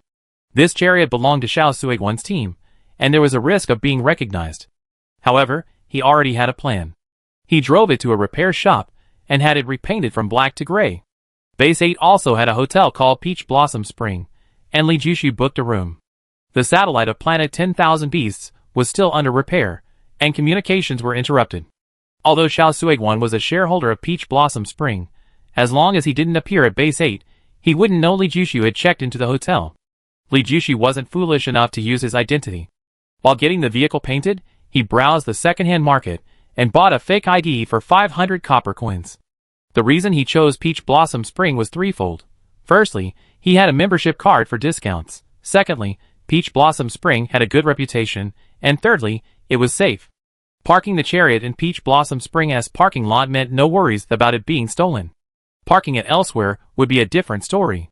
Losing a tire or a piece of broken glass was commonplace. After everything was arranged, Li Jushu went to a shop under the 100 Herbs group to buy potions. 10 of each kind, level 2, Li Jushu said confidently now that he was wealthy. He had obtained 19 purple gold coins from the hunter's corpse, and with the money from selling weapons and equipment, he possessed over 200 million in wealth. However, this was all from theft. The real prize was the treasure chest inside the giant chariot, presumably belonging to the young man he had robbed. It contained a full 1,000 purple gold coins, worth 10 billion copper coins. With so much money, why would Li Jushu need to be low-key? But after he finished speaking, he noticed the staff looking at him strangely. He was completely bewildered and uncomfortable. Did he really need to dress appropriately to buy potions? Finally, a customer nearby couldn't stand it anymore and told Li Jushu, ordinary people can only buy 5 doses of level 2 potions per year. 5 doses? I didn't know that. Li Jushu was taken aback. That's common sense. The customer shrugged. Judging from Li Jushu's tone, he thought Li Jushu was an important person, but it turned out he was just a novice. Li Jushu's lips twitched. No wonder so many people would rather spend more money and go through shady middlemen when buying things. There are too many restrictions on buying things from legitimate stores. Give me 5 of each type of level 2 potion. Li Jushu knew from the staff member's expression that there was no room for negotiation. He had to follow the rules. The prices for strength, speed, agility, and skin potions were all the same, 25 million copper coins per vial. The price for bone potions was 28 million copper coins per vial. Luckily, there was a limit of 5 vials per type, not 5 vials of each type combined, otherwise it would have been a real pain. Any limit on level 2 nutritional supplements? Li Jushu asked the staff member after paying. No limit. The staff member's attitude improved considerably. Wealthy people always receive preferential treatment. 100 vials. Li Jushu realized that although the nutritional supplements were expensive, they were beneficial for nourishing the body. They were suitable to carry with him and drink one when he was weak. Seeing that Li Jushu was buying in large quantities, the staff member gave him a safe-like box with a fingerprint lock. How much are the level 3 potions? Are there any conditions? Li Jushu asked. Taking medication is a gradual process, starting with lower doses and gradually increasing, alternating between levels 1, 2, and 3. When the body adapts to the effects of the level 1 medication and develops immunity, and it becomes ineffective, a level 2 medication is taken. When the level 2 medication loses its effect, a level 3 medication is taken. Skipping steps is possible, but it depends on individual physical condition. Some people can tolerate it, while others may experience adverse effects. Li Jushu hadn't actually reached the point where the level 1 medication was ineffective, but due to circumstances, he jumped to level 2 midway. Fortunately, his physical condition was excellent, and he absorbed it perfectly. Now, he can only take level 2 or higher medications. The level 1 medication has negligible effect on him. If he can tolerate level 3 potions, he use them from now on. That way, his progress will be faster. Level 3 potions aren't sold to ordinary people. Only officials can purchase them, or those with an official purchase permit, the staff member replied. Why is there such a rule? Doesn't ordinary people's money count? Li Jushu didn't understand.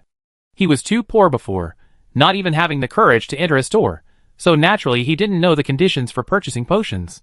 He finally earned some money, and yet he was being looked down upon. He was indignant. The staff member simply ignored such a pointless question. He's seen too many people like that. They thought a little money could buy everything. In reality, in some people's eyes, they were nothing but small fry.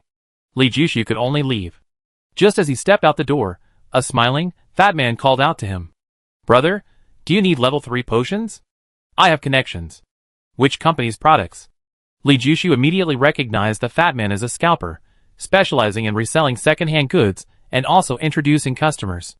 This kind of person, despite his unassuming appearance, has an extensive network of connections, able to speak with everyone from high-ranking officials to all sorts of people. No matter which company's product you need, I can get it for you. However, different products have different prices, the fat man said confidently. I only trust Baichao Group, Li Jushu said. Although the staff's attitude wasn't great, the quality of Baichao Group's products was unquestionable. No problem, but I must warn you. Baichao Group's medicines are the most expensive, the fat man said. Normally, how can I find you? Li Jushu asked. I'm usually in this area in the morning, the fat man replied. I contact you if I need anything, Li Jushu said casually. He wasn't familiar with the fat man and needed to ask around. I wait for you, the fat man said confidently, undeterred. Chapter 112. Theoretically, a level 2 strength potion can increase a person's strength by 20 kilograms. In reality, this is only a reference value. Only a very small number of people can actually gain 20 kilograms of strength after taking it. The vast majority of people gain less than that. Physical fitness, mental state, yin-yang balance, strength maintenance, any factor can affect the change in the numbers. For example, when Li Jushu first took the level 2 strength potion, he felt that he had gained 20 kilograms of strength, but the effect became weaker with each subsequent use. The hotel didn't have equipment to test strength, but he could roughly sense that after taking 5 strength potions, the increase in strength would not exceed 100 kilograms. Over 2 days, he took all 25 potions, and then went to the hotel's training room for intensive training. Whether it was an increase in strength or agility, it had to be consolidated through training. Otherwise, it would regress. The hotel had specialized training equipment, free for guests, including Li Jushu's favorite gravity chamber. Adjusting the gravity according to individual needs. 1 times, 2 times, 3 times. The effect was far better than the ancient methods of training with seawater and waterfalls. The force of seawater and waterfalls is unevenly distributed. Gravity varies. It's everywhere, and the distribution is not uniform. A week passed in the blink of an eye. He changed into clean, tidy clothes, stepped out of the hotel, and heard shocking news. Nierenbao, the leader of Base 9, was dead. The new station chief was Zheng Guiqiang, formerly the deputy station chief. Dead? Li Jushu's heart trembled. This outcome was something he had never expected. Based on his impression of Nierenbao, this man had the bearing of a great general and wouldn't die so easily. Perhaps breaking through the encirclement would require a considerable price, but death was definitely not an option. The news spread throughout Base 8, and after official verification, it was confirmed to be true. 5 billion. He betrayed his superior, he betrayed his own father. Yang Yingzhong doesn't seem like the type to betray trust. Could there be something else going on? He carried Nierenbao's head to collect the reward himself. Everyone at Base 9 saw it. What could be going on? The money went straight into his account. Li Jushu was shaken again. Based on the information, he deduced that Yang Yingzhong was the dashing and strongest young man in the 8-man group. Nierenbao died because of his betrayal. He killed Nierenbao for money? He didn't believe it. News always spreads in spurious form. The news reached Base 8 yesterday, but the incident occurred the day before. What excited the hunters so much was that someone had issued a mission targeting Yang Yingzhong. Kill him, and the reward would be 1 billion copper coins. Capture him alive, and 1.5 billion copper coins. For hunters, anything over 10 million copper coins is a big deal, and anything over 100 million copper coins is a super big deal. Where is Xiao Suiguan? What role did he play in this? Li Jushu wanted to go to Base 9 to investigate personally, but he had a nagging feeling that Base 9 was a place of great trouble and absolutely unwise to approach now. To his dismay, there was no information about Xiao Suiguan in the reports. He wandered aimlessly around Base 8, and before he knew it, he had arrived at the trading market, the most bustling area of Base 8. All sorts of things were being bought and sold. If you could imagine it, you could see it. Strange flowers, trees, insects, snakes, scorpions, rare minerals.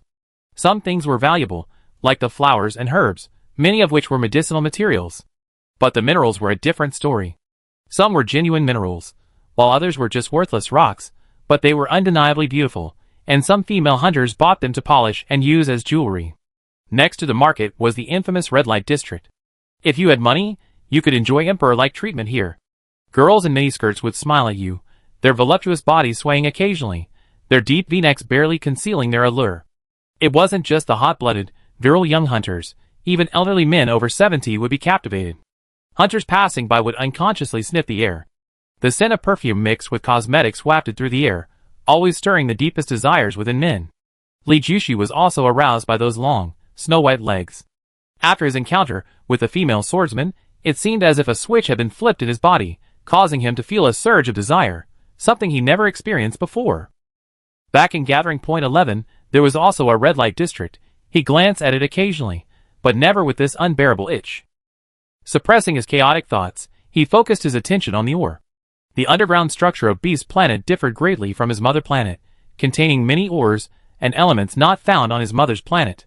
He often heard news of hunters finding a piece of ore and selling it for millions or tens of millions. The most memorable story was about a hunter named Tilapia who found a burning ore, not the burning of coal, but one covered with a visible layer of blue flame. The flame didn't harm people, but it could melt steel, quite peculiar. Tilapia sold this fist-sized ore for 30 million copper coins. Because of this ore, a craze for ore swept through the hunters. However, rare and unusual ores were few and far between. After most hunters found nothing, the craze subsided, and hunters returned to rationality. But some hunters persisted. Compared to doing quests, scavenging for ore was far less dangerous. Li Jushu had no knowledge of minerals. He was looking at them purely out of curiosity. However, just as he was about to leave, a flash of gold caught his eye. He paused, staring at a black stone the size of a human head on the stall. It was irregularly shaped, bumpy and pitted, with a rough surface. It appeared oval, but was actually wider at one end than the other. He tapped it. Its density was low. It was clearly black, so how had that golden light appeared? Li Jushu looked at it from left to right. There were no cracks in the stone, and the rough surface couldn't reflect light. Was it just an illusion? Boss, do you want to buy it and analyze it? Maybe it's something good. The stall owner, a man in his mid-20s with a long face, was described as having a long face. What kind of stone is this? What's it used for? Li Jushu asked, looking at him. It recognizes me, but I don't recognize it. It might be something good, or it might just be good for stepping on, the long-faced man shrugged. How much? Li Jushu asked. Since the owner is so friendly, I make a sale too. 1,000 copper coins for you, the long-faced man said generously.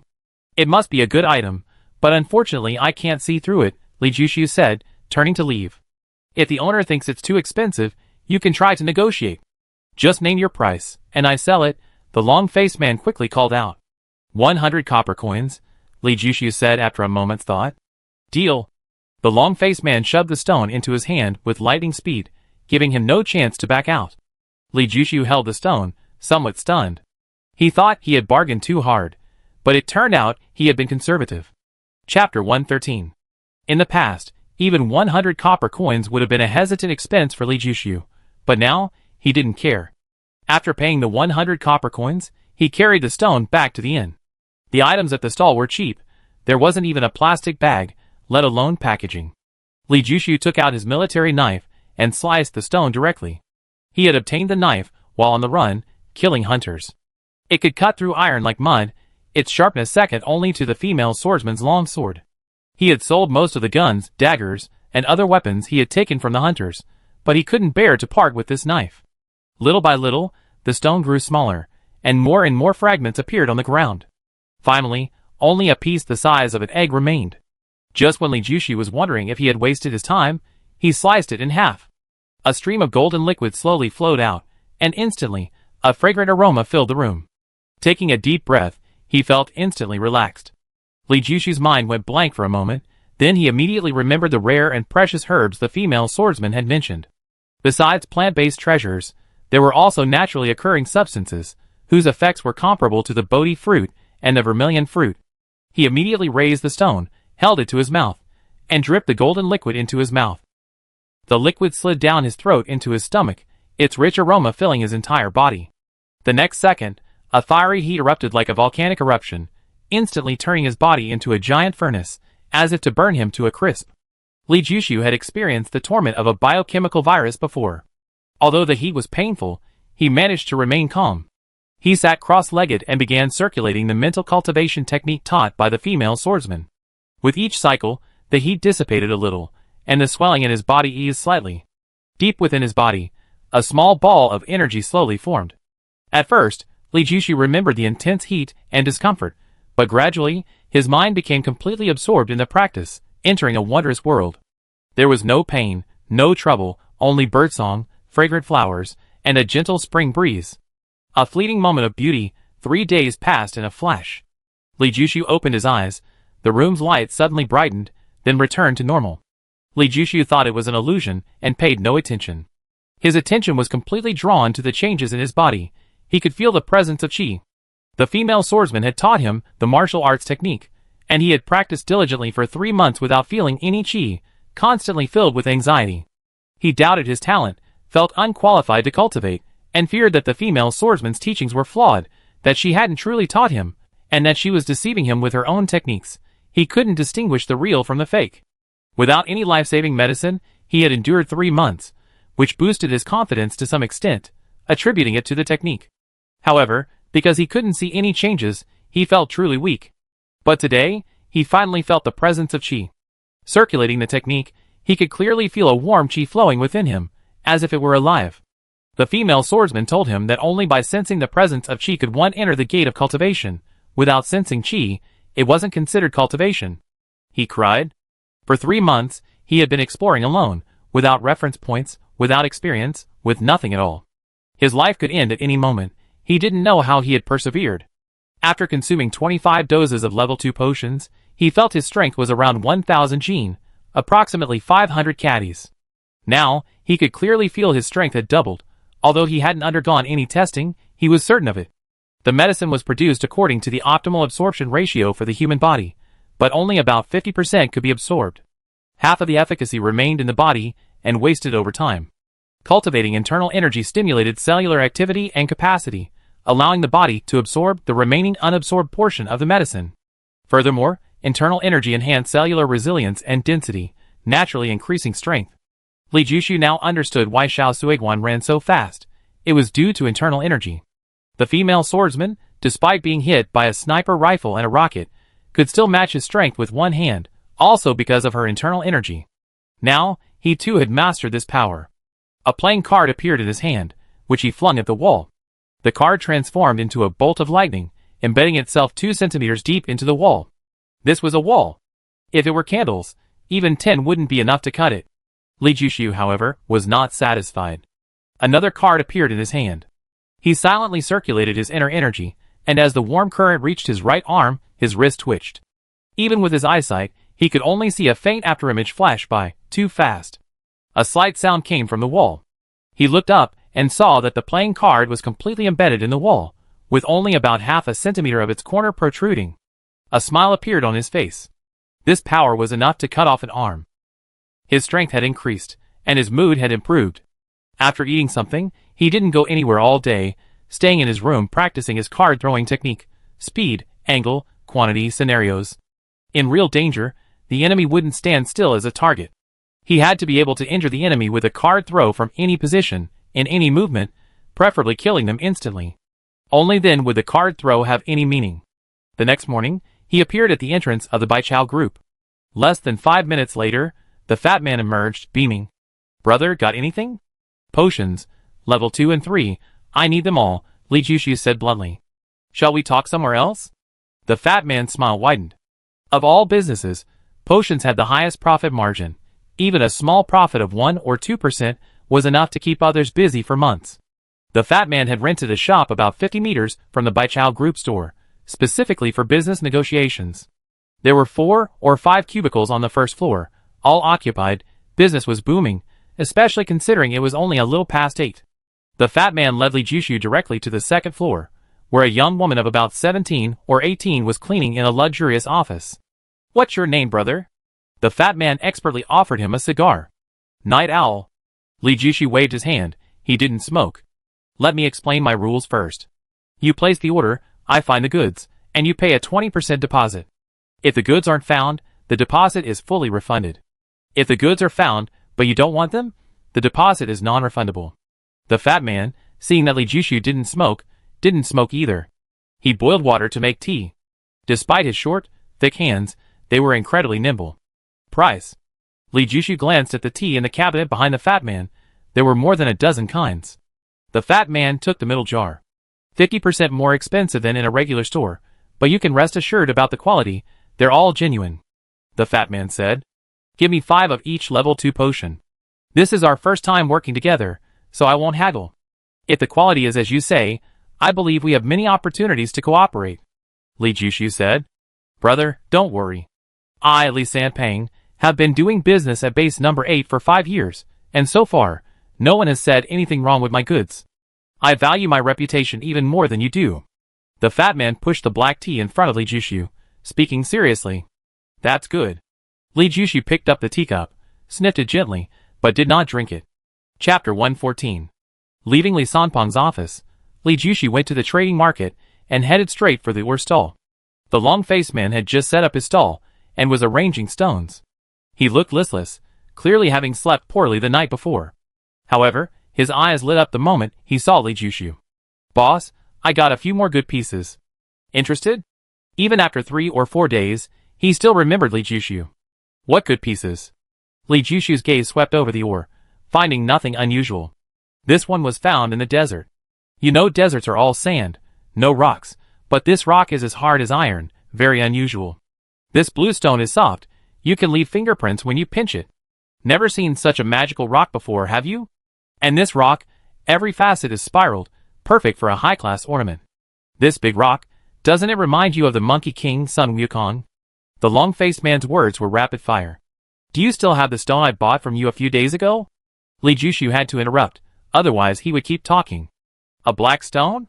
The long-faced man paused, thinking for a few seconds before speaking uncertainly. "That's right." Li Jushu took out his phone and took a picture of the stone. The phone had no signal, but taking pictures was still no problem. "This kind of stone? You're out of stock. What did you need this kind of stone for?"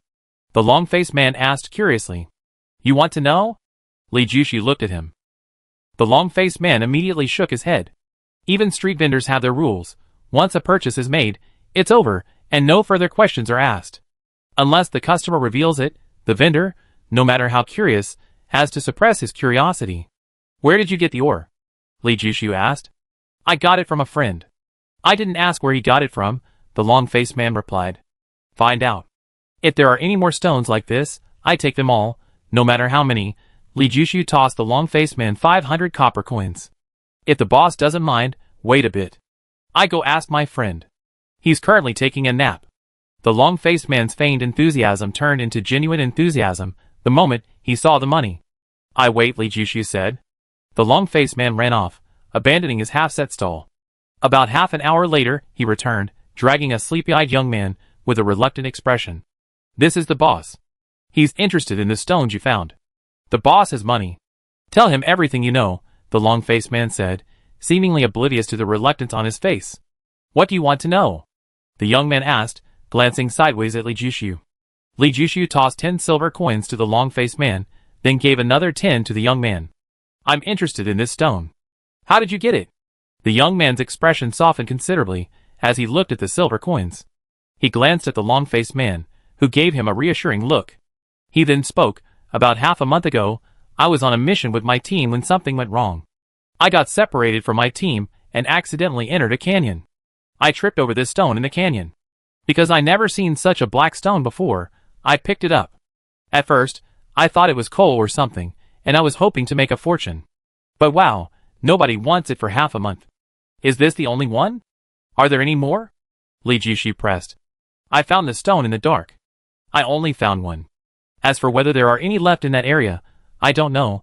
I didn't look closely, the young man said. Address? Li Jushu asked. The young man didn't speak. Li Jushu understood his meaning and tossed him a gold coin, saying, Take me to the place, and I give you another 50,000 copper coins. It's a bit far, we have to drive.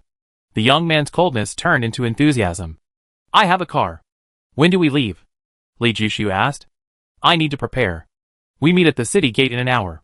The young man was somewhat impatient. I wait for you at the city gate, Li Jushu said. Less than an hour later, the young man appeared, his backpack bulging. After he got into the car, Li Jushu stepped on the gas and sped out of Base 8. A day and a night passed. Li Jushu was surprised to find that the route overlapped with the mountain range where Nya Rabao had been besieged. At the foot of the mountain, the traces of battle were still there, but the man was gone. He stopped the car briefly, entered the woods, and retrieved the Dragon Fang 01 sniper rifle. That night, to escape the wasp's pursuit, he had been forced to discard the Dragon Fang 01 to reduce weight. After passing the edge of the woods, the route veered off course. Late that night, the two slept in the car. Upon waking in the morning, Li Jushu refueled and continued driving, slowing down after entering a forest. The young man was somewhat unsure of the route, taking winding paths and several wrong turns, finally finding the canyon on the fourth day. This is the canyon. Look, that knife mark on the rock. It's from when I was looking at a branch and accidentally cut off the mark. This is it, no doubt about it. The young man breathed a heavy sigh of relief. The pressure of not finding the right spot had been immense. Li Jushu gave him 5 gold coins and untied the battlefield motorcycle strapped to the roof of the vehicle. This was the young man's means of transportation back. Otherwise, walking would take half a month. Good luck. The young man started the motorcycle and drove off without looking back. Bang! A gunshot rang out. The young man, who had already traveled several hundred meters and entered a turn, was shot in the head. The motorcycle rolled twice before coming to a stop. Li Jushu put down his Dragon Fang 01 sniper rifle, opened the passenger door of the vehicle, and found a time bomb under the passenger seat. The bomb's countdown had begun. 8 hours later, it would be exactly midnight, a time when most people would be sound asleep. Unless Li Jushu's head got caught in a door, he would be sleeping in the vehicle, only to be blown to pieces in the explosion. The bomb had been planted the night before. The young man thought he could get away with it undetected, unaware that Li Jushu possessed night vision. As someone who even slept with one eye open, how could he not be wary of a stranger? Li Jushu walked to the young man's body, opened his backpack, and found nothing but a few pieces of clothing. A man embarking on a long journey without food had clearly planned to murder and rob Li Jushu. With Li Jushu dead, everything Li Jushu owned would be his, the chariot, the supplies. He had long considered Li Jushu's possessions as his own, hence his lack of belongings. The motorcycle was also a clue. Its fuel tank wouldn't last long enough to return to Base 8. If the young men were honest, He would have borrowed fuel from Li Jushu. The chariot's trunk contained a large tank of fuel. The motorcycle wasn't broken, so Li Jushu retied it to the chariot's roof, knowing it might come in handy sometime. Li Jushu stood at the edge of the canyon, observing for a while, then took out a rope, tied it to a nearby tree, and began to descend into the canyon. Chapter 115. This side of the canyon, excluding the steeper sections, wasn't too steep, between 50 and 60 degrees. Even without a rope, it was possible to descend. With a rope, it would be even easier. The rock walls were safe, inhabited only by ants, centipedes, and some other unidentified small insects. Li Jushu easily reached the bottom of the canyon, about 180 meters deep. Its width was about 10 meters, but uneven. The widest point was about 15 meters, and the narrowest less than 5 meters. The rock walls on both sides were light yellow, with some dark red spots, completely different from the black. Li Jushu wasn't in a hurry, walking slowly along the canyon.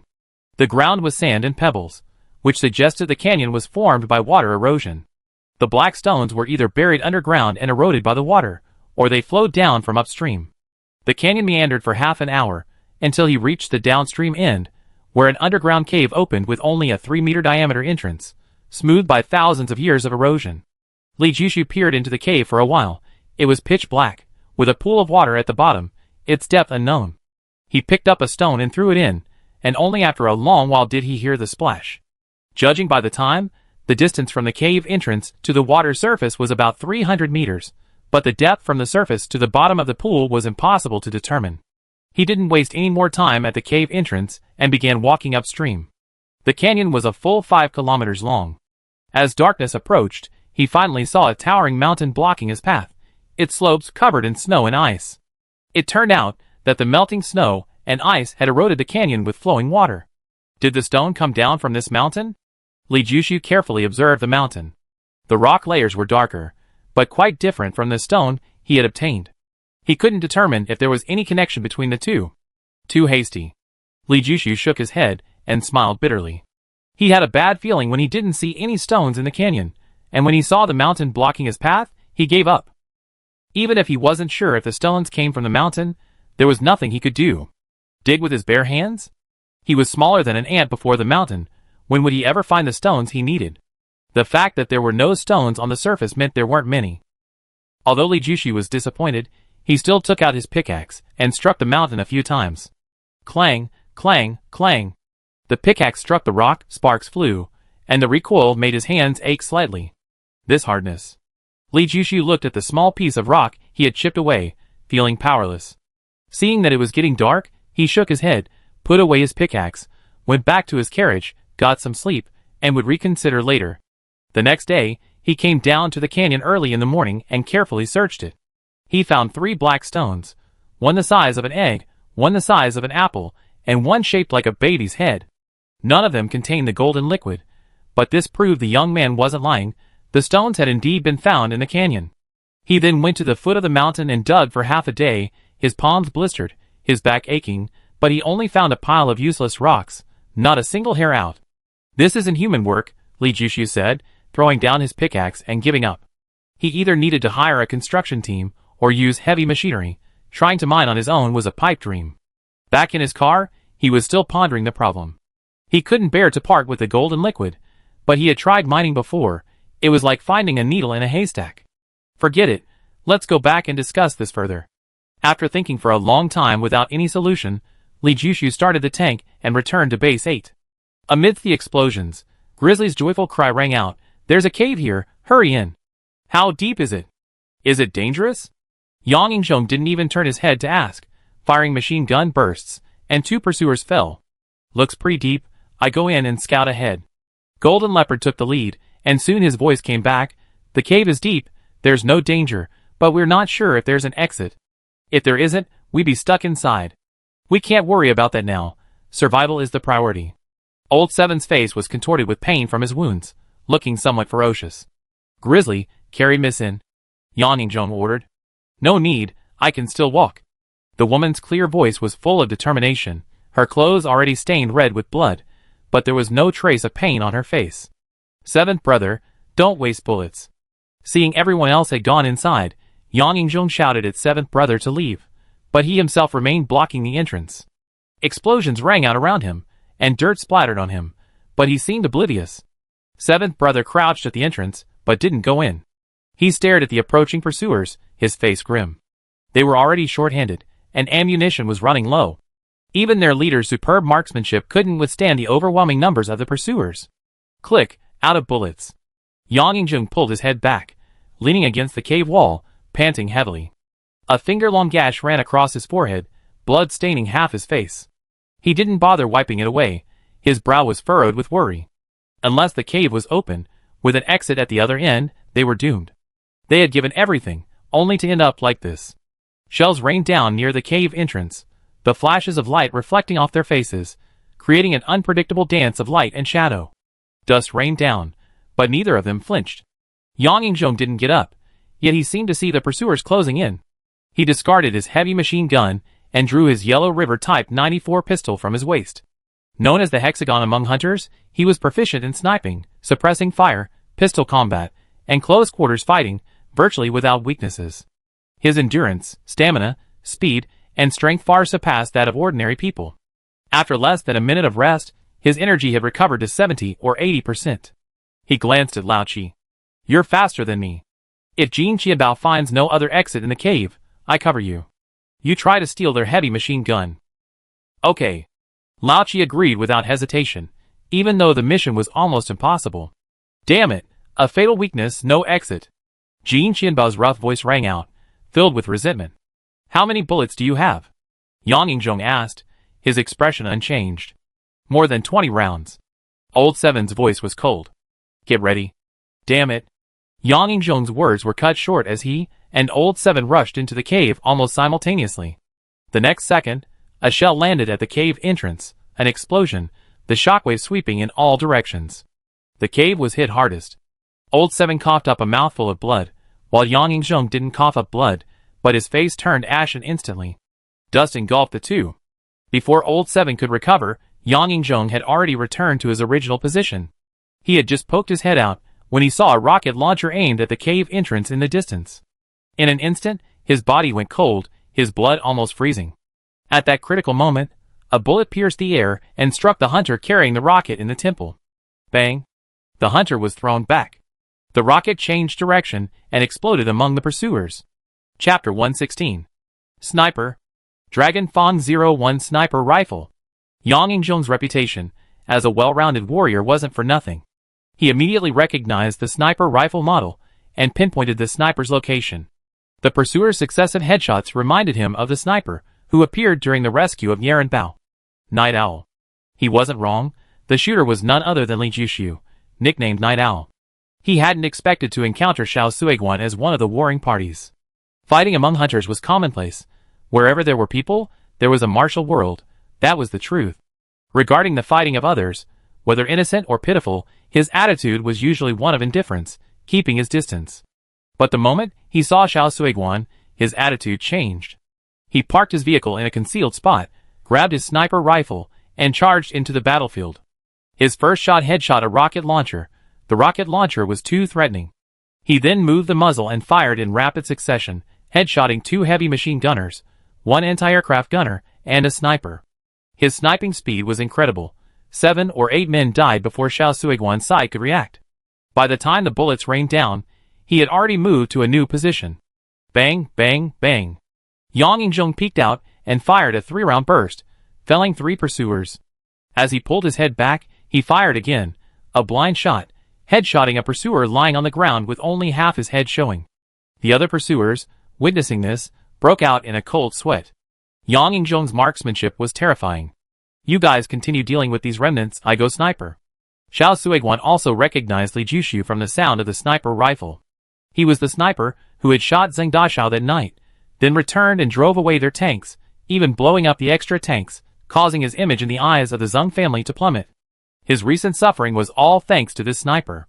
He didn't know the sniper was Li Jushu, but his hatred for Li Jushu was no less than Li Jushu's hatred for him. Bang, bang, bang. As darkness fell and visibility rapidly decreased, Li Jushu remained unaffected. His pursuers were like moving targets, impossible to escape his sniper fate no matter how they hid. The flying corpses and blood splattered in the air became the pursuers' nightmares. Fortunately, this situation didn't last long. When Xiao Suiguan drew his broadsword and charged forward, the sniper's attention shifted to him. Bang! Xiao Suiguan gripped the hilt of his sword with both hands, channeling all his strength into his arms. Lightning flashed, the shockwave cutting a crack in the ground. Clang! The bullet that pierced the air veered off course, shooting into the air. Xiao Suiguan, his body numb, instantly calmed down. Anger wouldn't solve anything, it might only cloud his judgment. Li Jushu's gaze also calmed. To move so quickly and accurately hit a bullet was something he himself couldn't do.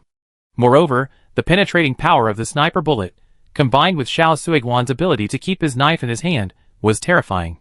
Li Jushu completely abandoned the other pursuers, focusing entirely on Xiao Suiguan. His gun moved with Xiao Suiguan's run, and despite several opportunities to fire, he didn't move. It was precisely this stillness that put immense pressure on Xiao Suiguan.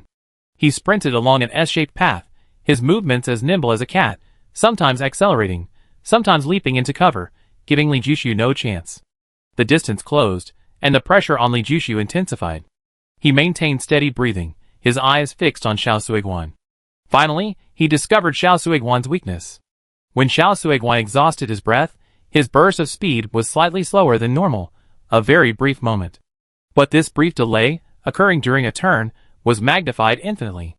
Li Jushu stared intently at Xiao Suiguan's footsteps. 500 meters, 300 meters, 200 meters.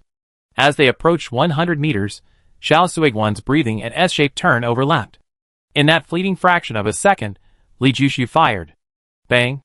In an almost impossible moment, Xiao Suiguan shifted sideways by several centimeters. The bullet, which should have struck his heart, pierced his left shoulder, shattering flesh, bone, and blood along with his entire left arm. Shock, pain, resentment, and anger flashed across Xiao Suiguan's face. He hurled his broadsword with lightning speed. The broadsword moved like a beam of white light, covering 100 meters in the blink of an eye. It was too fast. Before Li Jushu's rolling body was fully completed, excruciating pain shot through his entire body from his shoulder. A chunk of flesh had been sliced off, and the broadsword was deeply embedded in the hard rock, only the hilt protruding. The tremors emanating from the ground testified to the terrifying force of the throw. Li Jushu completely ignored the pain in his shoulder. The Dragon Fang 01 sniper rifle vibrated continuously, firing 6 shots in quick succession. Each shot narrowly missed Xiao Suiguan, but by that very moment, Xiao Suiguan sped away, moving even faster than when he had charged forward. The loss of an arm seemed to have no effect on him whatsoever. After the 6 shots, Li Jushu stopped firing, but the muzzle remained on Xiao Suiguan's body. He knew that Xiao Suiguan was running so fast because he was holding his breath. Once that breath was released, he would immediately collapse. A normal person couldn't hold their breath for long. Xiao Suiguan had cultivated internal energy, so he could hold it longer than an ordinary person. But don't forget, the Dragon Fang 01 sniper rifle's effective range is 2,500 meters. He couldn't believe Xiao Suiguan could outrun the firing range at such explosive speed. His expression quickly changed, turning grim. Xiao Suiguan had indeed run out of range in one breath. Without thinking, he rushed out of cover to give chase, but suddenly a volley of bullets swept over him, startling him into a quick dodge. In that instant, Xiao Suiguan had vanished into the darkness. He opened his eyes wide, but couldn't find him anywhere. Such a good opportunity for revenge had been missed. He was furious, his sharp gaze turning towards the pursuers. The Dragon Fang 01 sniper rifle fired. Bang, bang, bang. The gunshots were like the scythe of death. With each shot, a pursuer fell, most headshots, a few with a bull-sized hole drilled through their hearts. Body armor was a joke against the Dragon Fang 01 sniper rifle. In the darkness, countless pursuers, their numbers unknown, launched a fierce counterattack. But Li Jushu, enraged, performed exceptionally well. He constantly shifted his body, weaving between several pieces of cover, gunfire ringing out as he ran, his shots hitting their mark every time. The pursuers returned fire, one after another, headshotting him. When the death toll surpassed 50, fear finally gripped them. They slowed their advance, seeking cover and daring not to peek out, only extending their gun barrels to fire wildly. Seeing this, Yang Yingzhong immediately led his team out of the cave, sprinting towards Li Jushu. He only had 3 bullets left. Without wasting them, relying on instinct in the darkness, he accurately shot and killed 3 enemies. Night Owl, thank you, you saved us again. Yang Yingzhong leaped behind a rock, panting heavily. The others also rushed behind the hillside, their faces showing relief at surviving. Chapter 117. Boom, boom, boom. Shells rained down. At least 3 shells hitting every square meter of land. Round after round, half an hour had passed. Li Jushu and Yang Yingzhong's group hid in the grass 2 kilometers away. If they hadn't run fast, their bodies would have been nowhere to be found. Li Jushu knew Xiao Suiguan's personality. Once they were out of danger, he would definitely retaliate. Yang Yingzhong thought the same way, but his basis wasn't Xiao Suiguan's personality, but rather that he knew Xiao Suiguan had brought an artillery company with him when he came out. The Dragon Fong 01 sniper rifle's extremely long range created a misconception among the pursuers, making them think Li Jushu was still in the original area. Unbeknownst to them, they had already retreated half a kilometer. When the shells fell, Li Jushu stopped firing and ran back frantically, escaping the shelling zone. What heinous things have you done? Why does Xiao Suiguan hate you so much? These shells could pile up into a mountain. Li Jushu looked at Yang Yingzhong and his group, whose expressions immediately became quite interesting. Didn't you kill your boss? Logically, you should be on the same side as the people who fired the cannons now. Why are they still chasing after you? Are they going to give you a share of the 5 billion? Li Jushu asked, voicing his doubts. Upon hearing this, a trace of sadness flashed across Yang Yingzhong's face. The one-armed man, Grey Bear, immediately spoke up.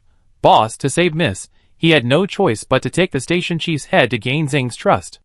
Li Jushu's gaze fell on the only woman in the group. Wearing an obviously ill-fitting camouflage uniform, she still couldn't hide her alluring figure. Her skin was as white as snow, her features exquisite, and her haggard expression combined with her resolute eyes created a unique aura. He was unforgettable at first sight. Judging by his age, he looked about 18 or 19, his face downcast, lost in thought. Everyone outside says you betrayed the station chief of Base 9. Li Jushu's gaze returned to Yang Yingzhong's face. Yang Yingzhong gave a bitter smile, but remained silent. The station chief was unfortunately shot by crossbow bolts from an ambush at Sishan. Before he died, he told the leader to do this, otherwise, even if the leader died, he wouldn't have harmed the station chief's body, Grizzly Bear said, his tone sorrowful, filled with resentment and helplessness. Li Jushu remembered this Grizzly Bear, the tough guy in the 8-man team who used a twin-barreled anti-aircraft gun. He had unfortunately been targeted by a sniper and lost an arm. A normal person would need at least 3 months to recover from such an injury. And yet, only half a month had passed, and he was back on the battlefield with a gun. Truly a tough guy. It's a pity that Zhang is too cunning, and Xiao Suiguan is pressing us relentlessly. We had no choice but to risk our lives to rescue you after discovering your hiding place, since we had no time to plan ahead. Unexpectedly, we fell right into Xiao Suiguan's trap. Jin Qinbao's eyes welled with tears as he thought of his fallen brothers. Yang Yingzhong patted Jin Qinbao's shoulder and said to the woman, Miss, after dawn, we take you to a safe place. Find a way to hide for a while. We avenge the station chief. I know Xiao Suiguan. He's meticulous in his work. He must have a backup plan. Our escape won't be so easy. Lan Fingling's voice was calm, like a still pool of water. I think Miss is right. Xiao Suiguan always seems to anticipate our every move. This time should be no different, Xiao Qi interjected. The daytime offers better visibility, increasing the chances of being spotted. We can act at night, Grizzly suggested. Stop. Can you discuss this in private? I'm not one of you, Li Jushu said. Grizzly looked at him strangely, as did the others. Only now did they realize they knew nothing about Li Jushu, not even whether he was friend or foe. Li Jushu had saved them twice during their 2 meetings, but that didn't prove he was one of them. He could have ulterior motives. There's 5 billion in this card. The pin is 6/8, Yang Yingzhong said, pulling out a bank card. You understand me best, Li Jushu smiled, accepting the card without ceremony. That night, when we went to Sishan, you suddenly left. Later, we heard that young Master Zheng had been shot in the head by a sniper. Was that sniper you? Yang Yingzhong asked. I did kill someone, but I don't know if it was the young master you mentioned, Li Jushu said.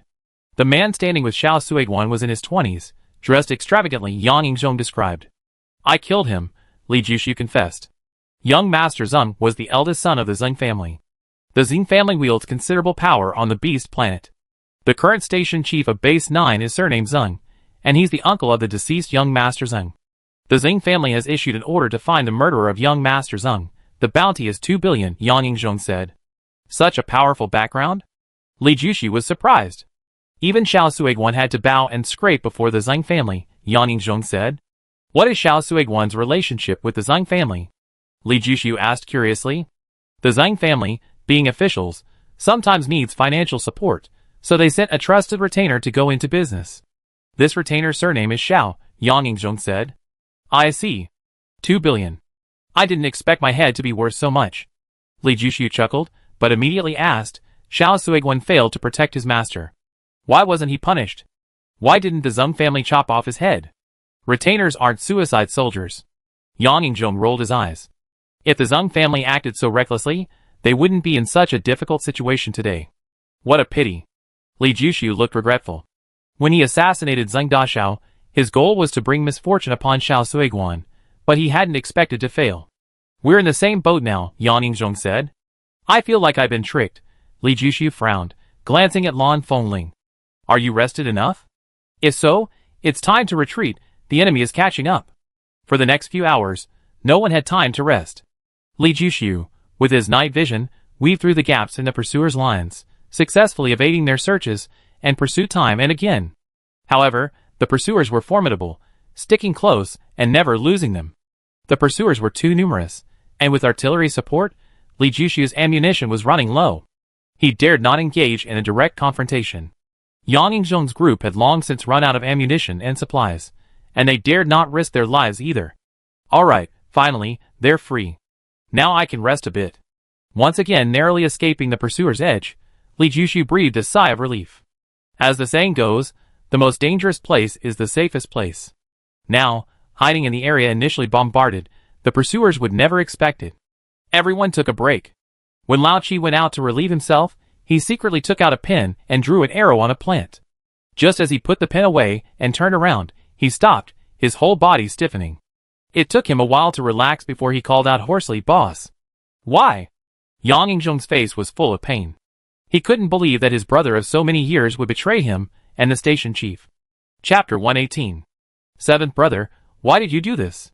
Grizzly Bear clenched his only fist, his face a mixture of anger, sorrow, and utter bewilderment. Wrench, who had been silent all along, remained expressionless, momentarily speechless. If he hadn't witnessed it with his own eyes, he would never have believed that his brother would betray him. Why would you suspect me? Seventh brother suddenly calmed down. Everyone except Blue Bell had gone out to relieve themselves, he was the last one. Yang Yingzhong hadn't monitored anyone else, but had singled him out, indicating that Yang Yingzhong had long since distrusted him. When the ambush was discovered on Magnet Mountain, I suspected that the traitor hadn't been completely eliminated. I discussed this with the station chief, and even suspected those around him, but not my own brother, Yang Yingzhong said. Seventh brother stared at him coldly, without speaking. The operation to rescue the young lady was arranged so secretly, logically, Xiao Suiguan shouldn't have known. Yet he did. I had a feeling one of my brothers had changed his mind, but I still couldn't believe it. Afterwards, during our escape, each time we were about to escape, we were caught by the pursuers. I knew then that my suspicions were true, but I still refused to believe it. Yang Yingzhong's face grew increasingly sorrowful. But in the end, you still suspected me, the seventh brother said coldly. Don't judge a gentleman by your own petty standards. Yang Yingzhong didn't suspect you, I'm the one who did. It's normal to look back when you're running away, but you look back twice as often as everyone else, which is very abnormal. Everyone else looked back because they were nervous and uneasy, but you seemed afraid that the pursuers wouldn't catch up. That's when I realized something was wrong with you, but you were too cautious and didn't take any action. I had no choice but to create opportunities for you. Li Jushu spoke. In the darkness, it was the perfect time to make small moves because no one would notice. However, Lao Chi never dreamed that Li Jushu had night vision. His unusual behavior was all seen through by Li Jushu. So, this trap was set, and Lao Chi, fearing his pursuers would be blinded by their presence, fell for it. Why did you betray everyone? Were you working for Xiao Suiguan or the Zhang family? Yang Yingzhong stared at Lao Chi, heartbroken. Betrayal? That's a good word. What is betrayal? A dog disobeying its master is betrayal. Are we dogs? We're hunters, paid to do things. Nierabao pays us, we work for him. This is cooperation, this is a transaction. There's no betrayal. It just means my deal with Nierabao is null and void. Lao Chi sneered. Even if it's cooperation, can you just break the contract like that? Yang Yingzhong seemed not to recognize Lao Chi, speaking only after a long pause. According to the spirit of the contract, I breached it, so I just pay triple damages. Lao Chi said casually. Damn it! Is this how you calculate things? Lao Chi, we're brothers. How could you do this? Grizzly Bear roared. Brothers? Are we brothers? On the day Ame died, did any of you stand up for me? My wife was wronged, and not one of you stood up for me. Is this what you call brothers? You call this brothers? Old Seven's face suddenly contorted into a ferocious expression, as if he wanted to devour someone. His voice grew louder and louder until he finally roared, Ame and I loved each other for 11 years, and we went through so many hardships. Don't you know? In the end, we finally got married, but Ame was humiliated and died. What did you do? What did Nyarabao do? You probably already forgotten, but I haven't. Every night, I clearly remember Ame's expression before she died. She was blaming me. She was blaming me. She was blaming me. By the end, his voice was trembling with sobs. Everyone fell silent, except for Lan Fengling. Everyone else wore expressions of shame and remorse. Ame isn't your wife, so you can be indifferent, but I can't. I never forget this grudge. I swore then and there that even if it cost me my life, I would avenge Ame. Lao Chi gritted his teeth. We understand you blame us, but you can't take it out on the station chief. This has nothing to do with him. You can't drag innocent people into this, Yang Yingzhong said weakly. Innocent? Lao Chi's face was full of self-mockery. Who's innocent? Is Nyarabao innocent? Boss, I call you boss one last time. Ask yourself honestly, is Nyarabao really innocent? Why did you Tada torture Ame? Did he even know Ame? He was hired to get revenge on Nyarabao. He couldn't find Nyarabao, so he took Ame away. The only truly innocent person is Ame. No one else is innocent. Lao Chi, things were complicated back then. There are some things you don't know. Great Bear began. Shut up, the man's dead. What's the point of saying this? Do you think you got the upper hand? That you can decide my fate from your moral high ground? Old Seven's face suddenly showed a strange expression. Old Seven. Yang Yingzhong had only uttered 2 words when a sudden change occurred. Golden Leopard, standing next to Grizzly Bear, suddenly kicked Wrench away, simultaneously grabbing Blue Wind Chime's neck with lightning speed, a dagger pressed against her throat, its cold light chilling. Don't move. Golden Leopard's 2 casual words made Yang Yingzhong and Grizzly Bear, whose hands were already at the dagger, stop simultaneously. The short Wrench rolled to his feet on the ground, staring at Golden Leopard in disbelief. Li Jushi was stunned by the scene. What was going on? Internal strife? 2 out of 6 men had turned against them. Could there be a third? He was already standing on the far side, and now he took 2 steps back. This group was too dangerous. He couldn't get too close. Leopard, are you crazy? Grizzly Bear roared. Leopard, what are you doing? Yang Yingzhong was the quickest to calm down. Boss, don't get too close. If I get nervous, I might hurt. Mississippi Leopard ignored Grizzly Bear and Wrench, only staring at Yang Yingzhong. Why are you doing this? Letting the brothers die a quick death. Yang Yingzhong raised his hands, indicating he wouldn't make any moves. Deputy Station Chief Zhang promised me that as long as I bring the girl back, the position of security team captain will be mine, and he even pay off my 120 million debt. With such conditions, what should I choose, boss? Go on the run with you. That's a near-death experience. Boss, you shouldn't have given away your bank card. It's our shared wealth. Jin Qianbao was straightforward and didn't hide anything. You betrayed your brothers for money? How can you face everyone? Hui Xiong was both heartbroken and furious. He couldn't believe that, after so many years of brotherhood, he would hurt his brothers for money. Is money really that important? Everyone looks out for themselves, boss. Nyarabao is dead. All our resistance is meaningless. I advise you to surrender.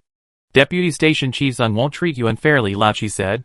Deputy Station Chief Zhang was now officially in charge, but everyone still called him Deputy Station Chief. Li Jushi looked at Yang Yingzhong. The situation had completely reversed. He was very curious about what Yang Yingzhong would choose in this situation. Chapter 119. If I said I surrender, would you believe me? As soon as Yang Yingzhong finished speaking, Lao Chi's expression changed, and Jin Qianbao's grip on his dagger tightened. Although they had the upper hand, they were genuinely afraid of Yang Yingzhong. I go back with you and report back. Let Grizzly Bear and Wrench leave, Yang Yingzhong said firmly. Lao Chi and Jin Qianbao exchanged a glance, still hesitating. Yang Yingzhong spoke again. If you don't agree, then let's fight to the death. Lao Chi, I know you still have bullets in your gun, but I promise, before I die, I will take one of you to hell. Lao Chi and Jin Qianbao's expressions changed simultaneously. They believed Yang Yingzhong could do it. Boss, Grizzly Bear, and Wrench called out at the same time. Yang Yingjung waved his hand, looking at the two.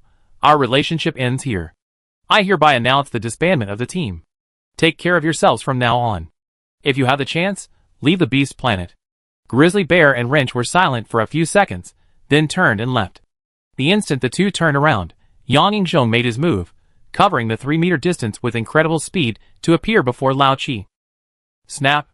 Lao Chi's head twisted 180 degrees. He barely managed to raise his pistol, but before he could pull the trigger, almost simultaneously, Jin Qianbao let out a painful scream. His arm, holding the dagger, was severed at the shoulder. Yang Yingjung, who was about to pounce, stopped, for Jin Qianbao was dead. A delicate, small dagger was embedded in her temple, held in Lan Fingling's hand.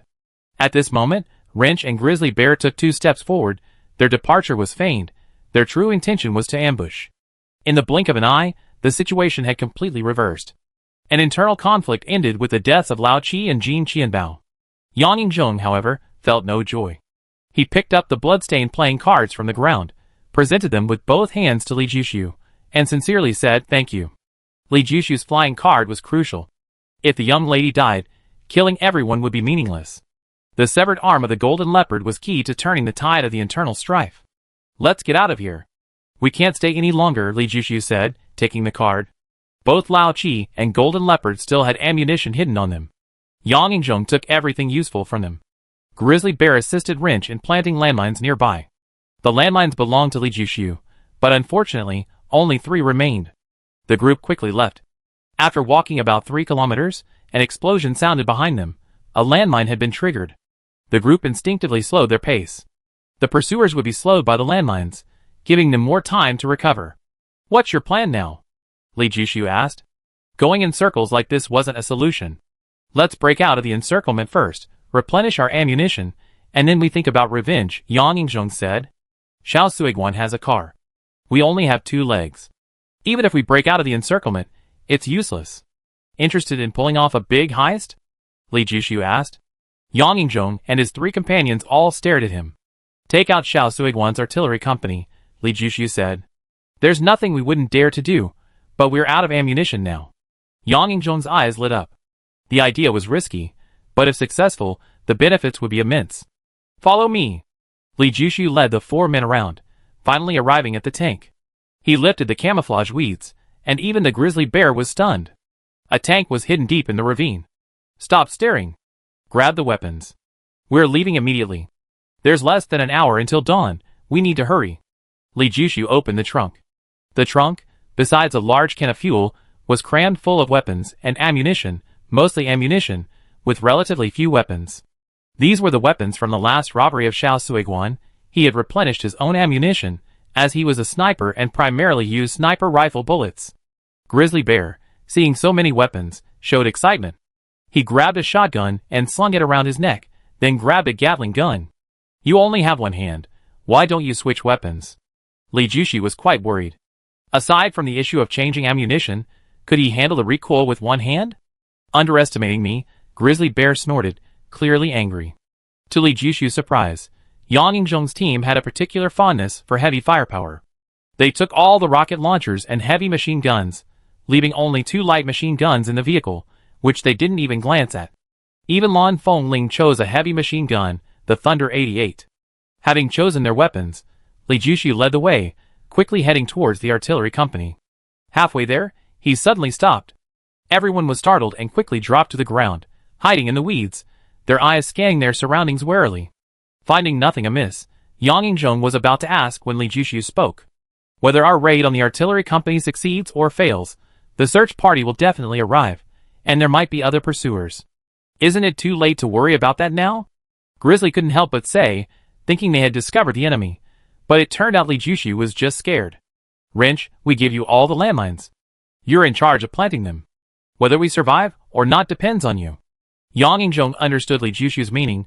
This was essentially a different kind of encirclement and suppression tactic. The artillery company had to be eliminated, and the pursuers had to be dealt with as well. Both couldn't be delayed. Grizzly Bear then realized that Li Jushu had already taken out the landmines and grenades from his backpack. He immediately understood that he had misunderstood Li Jushu, and his face flushed slightly, but fortunately, no one saw it in the darkness. Boss, I give them a big surprise. Wrench was also seething with anger. The days of relentless pursuit were bad enough, but what he couldn't forgive most were Lao Qi and Jin Qianbao.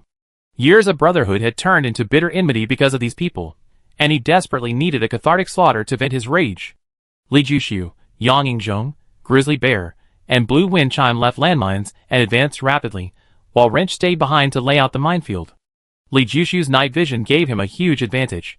He not only quickly located the artillery company's exact position, but also discovered 2 sentries in advance. What's the plan? Yang Yingzhong, always the decision-maker, asked Li Jushu. There are 10 tanks in total. Leave one alive, blow up the rest. You infiltrate, I provide remote support, Li Jushu ordered. Move out. Yang Yingzhong had no objections, nor did Grizzly Bear and Blue Wind Chime raise any objections. They executed the order immediately. It was called an artillery company, but in reality, it probably only had about 100 men, calculated based on the number of vehicles. Each tank carried 5 to 12 people. The cannons were upgraded versions of mortars. Li Jushu had seen them before, but didn't know their name. They were light artillery, easy to move and operate. Through the scope, Li Jushu clearly saw Yang Yingzhong enter a tank. From entering to exiting, it took about 10 seconds. Then he entered a second tank, again in about 10 seconds. When he jumped off, blood from his dagger flowed down in a line. He single-handedly dealt with the enemies in 3 tanks. By the time he entered the 4th tank, the enemy had already awakened. It wasn't Yang Yingzhong who caused this. Grizzly Bear had somehow alerted the enemy, and then the entire convoy woke up. Bluebell leaped from the first tank and pounced like a ghost towards the others. Even 7 or 8 meters away, she accurately tossed over a dozen grenades through the open doors. Boom! Boom! Boom! 3 tanks exploded with muffled thuds, flashes of light coming from the windows. Only one tank reacted quickly, slamming its door shut to deflect the grenades. Bang! A gunshot rang out. Li Jushu fired, the bullet pierced the windshield, the driver's head exploding, and the entire tank shook. Chapter 120. When Wrench rushed over, the battle was already over, and everyone was cleaning up the battlefield. 4 tanks were damaged, and 6 were intact. Li Jushu and his group only had 5 people in total, so they didn't need that many tanks. Li Jushu and Yang Yingzhong discussed it, and decided to take 2 tanks, loading the rest with bombs to surprise the pursuers. Grizzly Bear and Bluebell loaded all the necessary supplies onto 2 vehicles.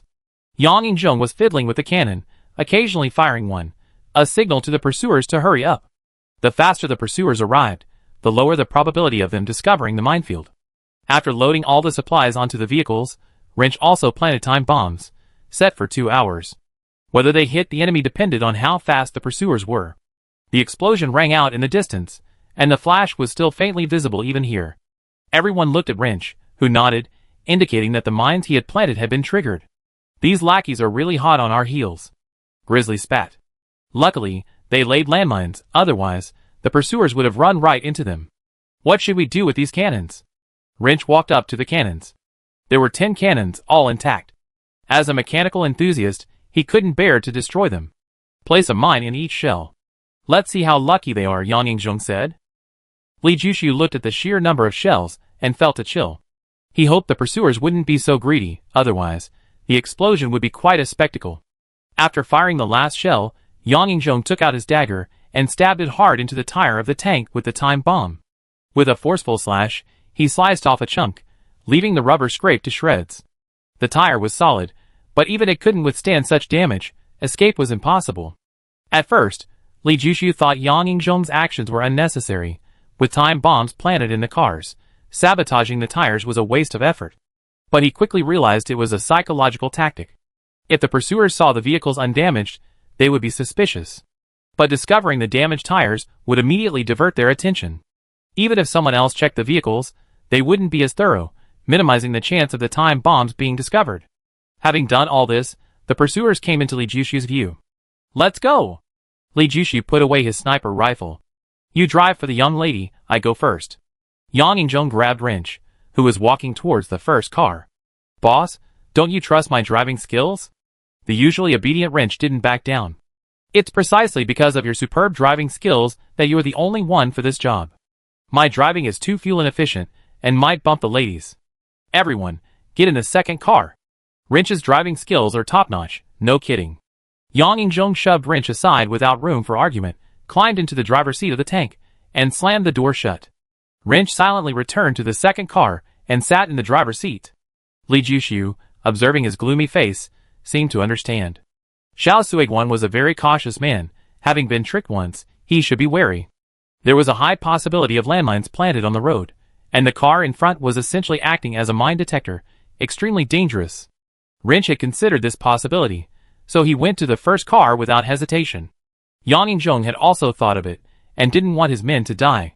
Gray Bear didn't speak, but judging from his expression, he had also considered it. Only he and Blue Wind Chime were slow to realize the truth. This comparison revealed a difference in experience. He considered himself experienced after several years in the business, but compared to a master like Yang Yingzhong, he was still too green. He was still relying on intuition, while Yang Yingzhong and his men had already developed a habit. The car sped along the uneven road. From dusk till dawn, only half an hour had passed. The moment the light fully illuminated the scene, Li Jushu felt a little uneasy. He preferred the night. In the darkness, his strength was superior. During the day, everyone was back to the same level. Thinking about when he would have a chance to drive his chariot away, he couldn't help but feel a sense of loss. This was his first chariot, his own, though stolen, but he loved it dearly. Going back would be too time-consuming and risky, potentially leading to a collision with pursuers. Wrench's driving skills were indeed excellent.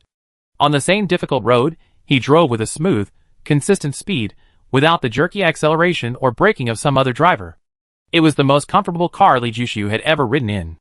After driving for about an hour, a deafening explosion rocked the vehicle ahead, sending it flying more than 2 meters into the air, flames shooting skyward.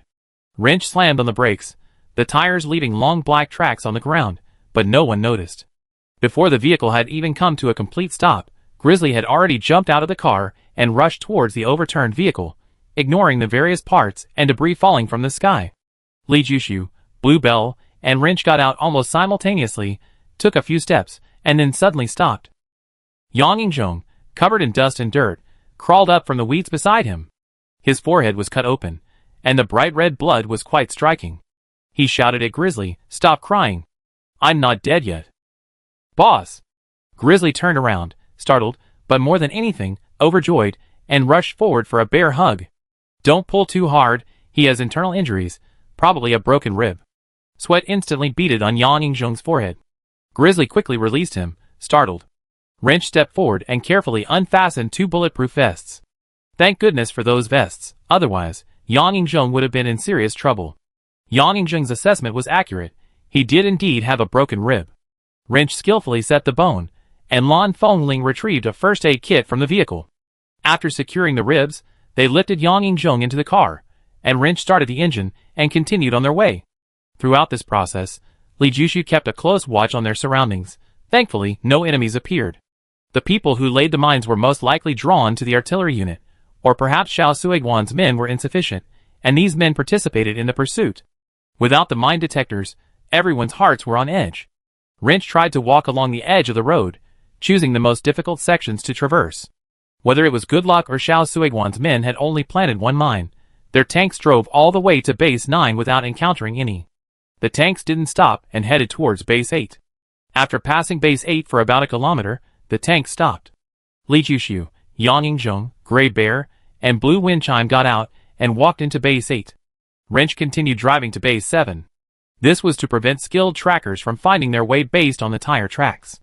Yang Yingzhong was meticulous in his work. As darkness fell, they entered Base 8 in batches. Money always simplifies complex problems. The soldiers guarding the gates let them in without any questioning or inspection. Li Jushu separated from Yang Yingzhong and the other 2 once inside the base. He went straight to Li Sanpeng's office. Chapter 121. "Hey brother, you finally shown up. I've been looking for you for days, haven't seen a soul, and the goods have been stuck with me for days." Li Sanpeng complained as soon as he saw Li Jushu. "I was on a mission, which delayed me a bit. Where's the goods? I need to inspect them." Li Jushu didn't seem to notice Li Sanpeng's exaggerated expression. Li Sanpeng personally retrieved the medicine, using the same safe as the Baichao groups, with a fingerprint lock. Opening the safe, the medicine was neatly arranged inside. The labels, seals, colors, and certificates were all perfect, exactly the same as Baichao groups. "Brother, don't worry, they're all genuine. I got them from the inside. My reputation is top-notch throughout Base 8. Li Sanpeng patted his chest confidently. After confirming everything was in order, Li Jushi transferred the money. Brother, if you need anything in the future, just let me know. I give you a discount. Seeing the payment arrive, Li Sanpeng's chubby face beamed like a chrysanthemum. I go back and try it. If the potions are fine, you can prepare 20 vials of each level 2 potion. I come and collect them soon. If there's a problem with the potions, we won't cooperate at all, Li Jushi said. Brother, are you serious? Li Sanpeng subconsciously sat up a few degrees. Do you think I can't afford it? Li Jushi was arguably the most confident person he ever been, possessing billions. Who wouldn't be eager? Then I, Li Sanpeng, will take a gamble. When are you coming to collect them, brother?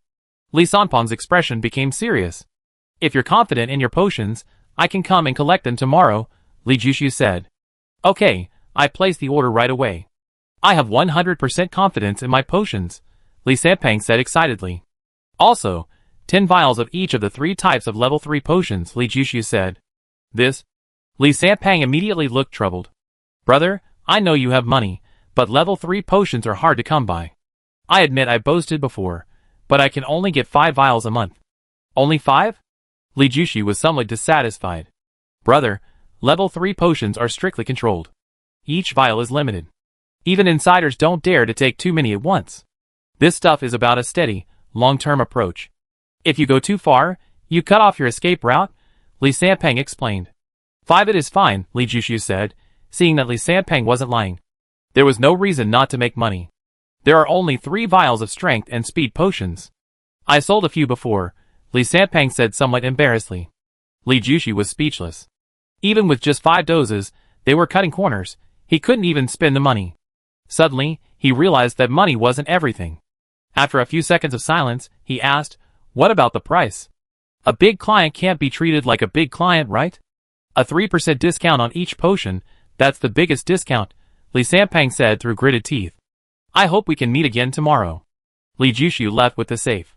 Back at the hotel, Li Jushi reviewed the past few days in his mind, finally focusing on the scene where Yang Yingzhong snapped Lao Chi's neck. Yang Yingzhong's explosive speed was terrifying. He covered over 3 meters in an instant, so fast that Lao Chi didn't even have time to react. Old Seven was also a master, having spent a long time with Yang Yingzhong and knowing him intimately. He was undoubtedly on guard against Yang Yingzhong's attacks, yet he was still instantly killed in this situation, demonstrating Yang Yingzhong's terrifying power. He put himself in Old Seven's shoes, rehearsing dozens of times, but the result was always the same. His neck was snapped. Now, he was in a cooperative relationship with Yang Yingzhong, but Yang Yingzhong's strength still instilled a deep sense of crisis in him. Only the potion could eliminate this worry. Li Sanpeng did indeed possess some power. The potions were genuine. After consuming all the potions, Li Jushi entered the hotel's free training ground and began intensive training. From stillness to mastery, explosive power best reflects lethality. On the battlefield, explosive power is the most crucial factor for survival, whether killing an opponent or dodging artillery fire. Explosive power demands extremely high physical fitness. Li Jushi had consumed a considerable amount of level 2 potions, but he couldn't replicate Yang Yingzhong's explosive power, indicating that his physical abilities were inferior to Yang Yingzhong's. The following evening, the anxious Li Sanpeng's heart settled upon seeing him, and a bright smile spread across his face. Brother, my reputation is pretty good, isn't it? For so many years, I treated my customers like gods, never daring to deceive them or let them down. Inspect the goods. Li Jushi wouldn't trust Li Sanpeng based on just one transaction. Hadn't he been tricked countless times? Although his money came easily, he didn't want to waste it. The goods were inspected and found to be correct. The transfer was completed. Weapons and equipment, tanks and cannons, I also take on business. Brother, if you need anything, don't forget about me, Li Sanpeng. Li Sanpeng continued to promote his business while serving fragrant tea. Not for now. I contact you if I need it. Li Jushi noticed that the tea Li Sanpeng had brought this time was the highest grade in the cabinet. In Li Sanpeng's mind, he already considered him a top-tier customer. I also have offices in other bases. Brother, you can contact me in other bases too, Li Sanpeng said. I'm only interested in things related to improving strength. Li Jushi's heart stirred. He knew Li Sanpeng couldn't possibly provide rare and precious materials, but this guy had extensive connections. Any information he could offer would be helpful. Besides potions, there are only rare and precious herbs, but those are extremely rare and hard to come by. However, Li Sanpeng paused, seemingly weighing something, before finally saying, I do have some news. Someone in Huifeng Valley saw a strange phenomenon of golden light shining in the sky, suspecting it to be the golden bodhi, a rare and precious herb. You can try your luck, but let me state beforehand that this news is unverified. It's all speculation. If you can't find it, don't blame me. This information is a free gift. If you have any more news like this in the future, let me know immediately. You won't be shortchanged. I have a room booked long-term at Peach Blossom Spring. Just tell the front desk to find me, Li Jushu said. I will try my best to collect information in this area in the future. Li Sanpeng was very happy. Li Jushu telling him his address showed that his trust in him had increased. Li Jushu then ordered 10 doses of each type of level 2 potion and left with the safe. He swallowed a level 3 potion, its fiery heat rushing to his limbs and bones. In an instant, Li Jushu felt a long-lost tearing sensation, a pain he actually missed. Instead of being alarmed, he was delighted, indicating that the level 3 potion was far more potent than a level 2 potion. He immediately sat cross-legged and began circulating the mental cultivation technique taught to him by the female swordsman. He had to absorb every last drop of the potion. Not a single drop could be wasted. Unbeknownst to him, 3 days had passed. Chapter 122. With a flick of his wrist, as the playing card flew out, his finger inadvertently hooked it, sending the card shooting out like a white streak. Upon hitting the wall, it suddenly changed direction, bouncing towards the bedside table and disappearing in a flash. Li Jushu opened the bedside table, a faint smile playing on his lips. The ace of diamonds lay quietly inside, looking brand new except for one slightly curled corner. Strength, speed, and skill, these three must be combined to create a powerful weapon, none can be lacking. He wouldn't claim his card-throwing technique was exceptional, but he was improving every day, and he was full of confidence in his skills. Taking the elevator downstairs to pick up the pre-ordered potion, he looked at his clear reflection in the stainless steel mirror. His hair was almost shoulder length, his beard thick and slightly bushy, his eyebrows thick and his eyes large. His face seemed completely covered in hair. In this state, not even he himself would recognize himself, let alone a stranger.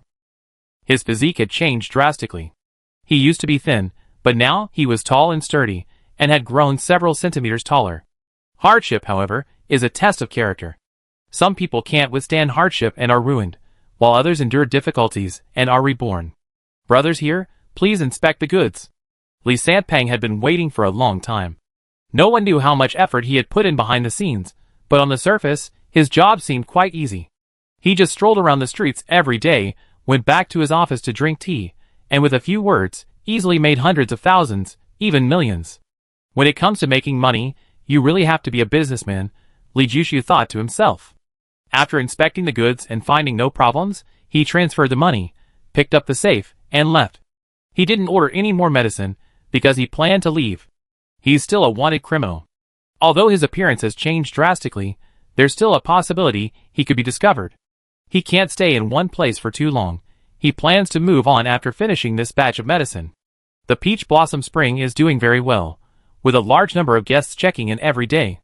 There are 6 guides in the lobby, dressed professionally, dignified, elegant, humble, and polite. Passing through the lobby, there are 4 elevators going upstairs. Li Jushu doesn't like crowds, so he waited until everyone else had gone up and chose an empty elevator. Wait. Just as the elevator doors were about to close, a hand appeared, blocking the elevator. A man's voice rang out, "Baby, hurry up." The sound of high heels on the marble floor rang out, and a fragrant breeze wafted in. Inside the elevator was a couple. The man wore a plaid shirt, a gold chain, and cropped trousers with bright red leather shoes, looking quite awkward, especially his gleaming gold belt, which exuded a vulgarity. The woman had a slender figure, her sexy tank top revealing most of her most beautiful features, her short skirt barely covering her most intimate areas. The man held her slender waist, his eyes filled with an intense, overflowing love. Both were in their early 20s, in the early stages of a passionate young relationship. The elevator doors had barely closed when they, as if Li Jushu didn't exist, embraced and kissed passionately. The man's hands moved downwards, about to slip into the shadows, when the woman finally regained some composure. "No, someone. What are you afraid of? We're all young." Confucius said, "Food and sex are human nature. I can't wait any longer." The man suddenly attacked, ripping down the woman's tank top, revealing her radiant skin. As Li Jushu turned his head, a sudden change occurred. The lust in the woman's eyes turned to cold cruelty. Two 21-centimeter long spikes appeared in her hands, flashing towards Li Jushu's chest. At the same time, the man's dagger sliced across Li Jushu's throat. Clang! The spike struck the safe, scattering two bursts of sparks, demonstrating the immense force. The man's dagger missed Li Jushu's throat by a millimeter, not because of a change of heart, but because Li Jushu kicked him in the waist, creating distance. Li Jushu's bent leg suddenly straightened, the explosive force sending the man staggering back half a step. Li Jushu slammed the safe aside, then suddenly stepped forward, grabbing the woman's head and twisting it. Crack! The crisp sound of breaking bones echoed through the elevator. The woman's head turned 180 degrees, her dilated pupils filled with disbelief, despair etched on her face. The man kicked open the safe, just in time to see the woman dead. His expression twisted in horror, and he lunged forward, unleashing a furious barrage of attacks, heart, throat, temple, each strike aimed at a vital spot. His rapid changes in attack left Li Jushu overwhelmed. The young man's body, seemingly less robust than Li Jushu's, possessed astonishing strength. Li Jushu realized with unease that he was being overpowered. He was cornered in the elevator, in grave danger, without even time to draw his weapon.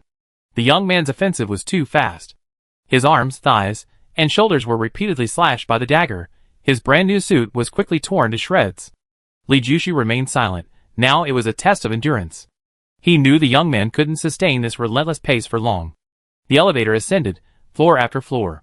Whether the passengers knew what was happening inside or not, no one pressed the button for this particular elevator. Li Jushu glanced at the security camera and discovered a hole had been punched in it, clearly the work of a dagger. With his back pressed against the elevator, Li Jushu had nowhere to retreat but to move left and right. This played right into the young man's hands. A punch slammed into Li Jushu's arm, and before Li Jushu could react, a lightning bolt locked his throat.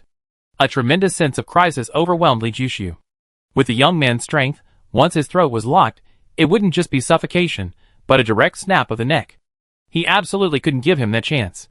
Under the threat of death, Li Jushu's mind raced. Without a moment's hesitation, he braced his feet against the elevator frame. Bang! The elevator dented deeply.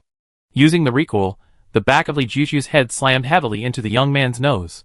At the same time, a beam of white light shot from his hand, reflecting off the stainless steel of the opposite elevator and disappearing in a flash. The young man behind him suddenly froze. The dagger, already embedded in his chest, stopped. Li Jushu, succumbing to his dizziness, removed the dagger, pried open the young man's arm that was gripping his throat, and gasped for breath. Turning around, he saw the young man was already dead, a playing card deeply embedded in his temple. Li Jushu pulled out the playing card, just as the elevator stopped. Ding! The elevator doors opened, revealing the 11th floor. The corridor was empty. Li Jushu grabbed the safe and rushed into his room, quickly tidied up, and hurried down the stairs, leaving the Peach Blossom Spring. He went through the basement, and just as he turned onto the main street, he saw a grizzly bear waving at him from across the street. Chapter 123. This isn't the place to talk. Grizzly led Li Jushu into a narrow alley, winding through several turns until they entered a somewhat shabby-looking courtyard. Blue Windchime, dressed in a light yellow dress, was sweeping fallen leaves in the yard. She looked up at Li Jushu, nodded, and continued sweeping without speaking. Under the frost-covered moonlight, Li Jushu realized how beautiful Blue Windchime was after washing her face. The first phrase that came to mind was a beauty that could make fish sink and geese fall from the sky. The long dress perfectly showcased her supple, boneless figure. The wind rustled the willow branches, carrying a subtle fragrance. Night Owl. Yang Yingjong pushed open the door and came out. What is it? Why so mysterious? Li Jushu's gaze lingered on his face for a few seconds. It seemed his injuries had almost healed. Your identity has been exposed, Yang Yingjong said. Me? Li Jushu was surprised. He had always believed that Yang Yingjong and his group were more guilty, and that Yang Yingjong was the one who had implicated him in the danger. Therefore, he hadn't contacted Yang Yingjong for the past few days. Yang Yingjong produced a photograph. It showed a sniper lying on the ground, with messy hair and a beard, but his eyes were sharp as an eagle's. His appearance only bore a 7 or 8/10 resemblance to Li Jushu, but the resemblance was uncanny. Anyone who had seen the photograph could recognize Li Jushu at a glance. Xiao Suiguan. Li Jushu immediately realized. That night, the night he interrupted Xiao Suiguan, the two had exchanged a glance. It was then that Xiao Suiguan had seen him once. In the darkness, Xiao Suiguan couldn't see clearly, But even from that blurry image, Xiao Suiguan could reconstruct 7 or 8/10 of the image with remarkable accuracy. A master is a master indeed. Your reward has increased again. Now it's 400 million copper coins for a live target, and 100 million for a dead one. The entire base 8 is looking for you, Yang Yingzhong said. Can I issue a warrant for Xiao Suiguan's arrest? Li Jushu took a breath. Theoretically, yes, but not every hunter will take the mission. You often do missions, so you must assess the difficulty before accepting one, Yang Yingzhong said. Xiao Suiguan is a level 4 hunter. Ordinary hunters would avoid him if they saw him. He has connections and money. Even a notorious villain like Xu Tada might not dare to take the risk. Interested in something big? Li Jushu quickly calmed down. If he couldn't solve the problem, he'd deal with the person who raised it. We're ready. We return to base 9 tonight, Yang Yingzhong said with a smile. Li Jushu was bold, but Yang Yingzhong was no less so. Do you have a plan? Li Jushu asked. We just need a sniper, Yang Yingzhong said. When do we eat? Li Jushu asked. We've been waiting for you. Yang Yingzhong took a step back, opening the door. On the dining table in the living room, delicious food steamed. Late at night, a chariot sped along the uneven road, leaving a long trail of smoke. The driver was Wrench. Li Jushu didn't know when Wrench had returned, nor how he had evaded Xiao Suiguan's pursuit. He didn't ask. Wrench's return was enough. A car is following us. Gray Bear, sitting in the passenger seat, glanced in the rearview mirror. The yellowish light was still weak, but he was certain it was coming for them, more precisely, for Li Jushu. Having been hunters for years, their ability to conceal their identities far surpassed their peers. They weren't so easily caught out. How many vehicles? Yang Yingzhong leaned against the trailer, his eyes closed, seemingly resting. 3, Grizzly replied. Stop! Li Jushu's eyes flashed with anger. They were really pushing their luck. Did they really think he, a sniper, was insignificant? Save your energy for base 9. Don't waste time on these people. Yang Yingzhong pressed Li Jushu down. Li Jushu turned his head, and found that the wrench in the driver's cab was gone. Grizzly had taken over driving, and the speed had slowed down. About 5 minutes later, the wrench sprang back into the driver's cab, returning to its previous state. Except for a slight pause in breathing, there was no indication that he had left. The vehicle began to accelerate. Li Jushu stared at the rearview mirror. As the light brightened, a deafening explosion rang out, illuminating the rearview mirror with a burst of fire. The vehicle turned, and after that, no one followed. At noon, the hottest time of day, the vehicle stopped in the woods, only 25 kilometers from base 9. How much do you know about base 9? Yang Yingzhong took out some dry rations, and tossed them to Li Jushu. Many people mine, many people have made a fortune from the ore. The red light district has the highest prices, Li Jushu said. Good news doesn't travel far. Yang Yingzhong shook his head and smiled wryly, tearing open a compressed biscuit and eating it as he spoke. Base 9 was practically built single-handedly by the station chief. It was very desolate at first, but the station chief set a development goal focused on ore, and that's how the base became popular. How did the Zeng family get involved? Li Jushu asked, puzzled.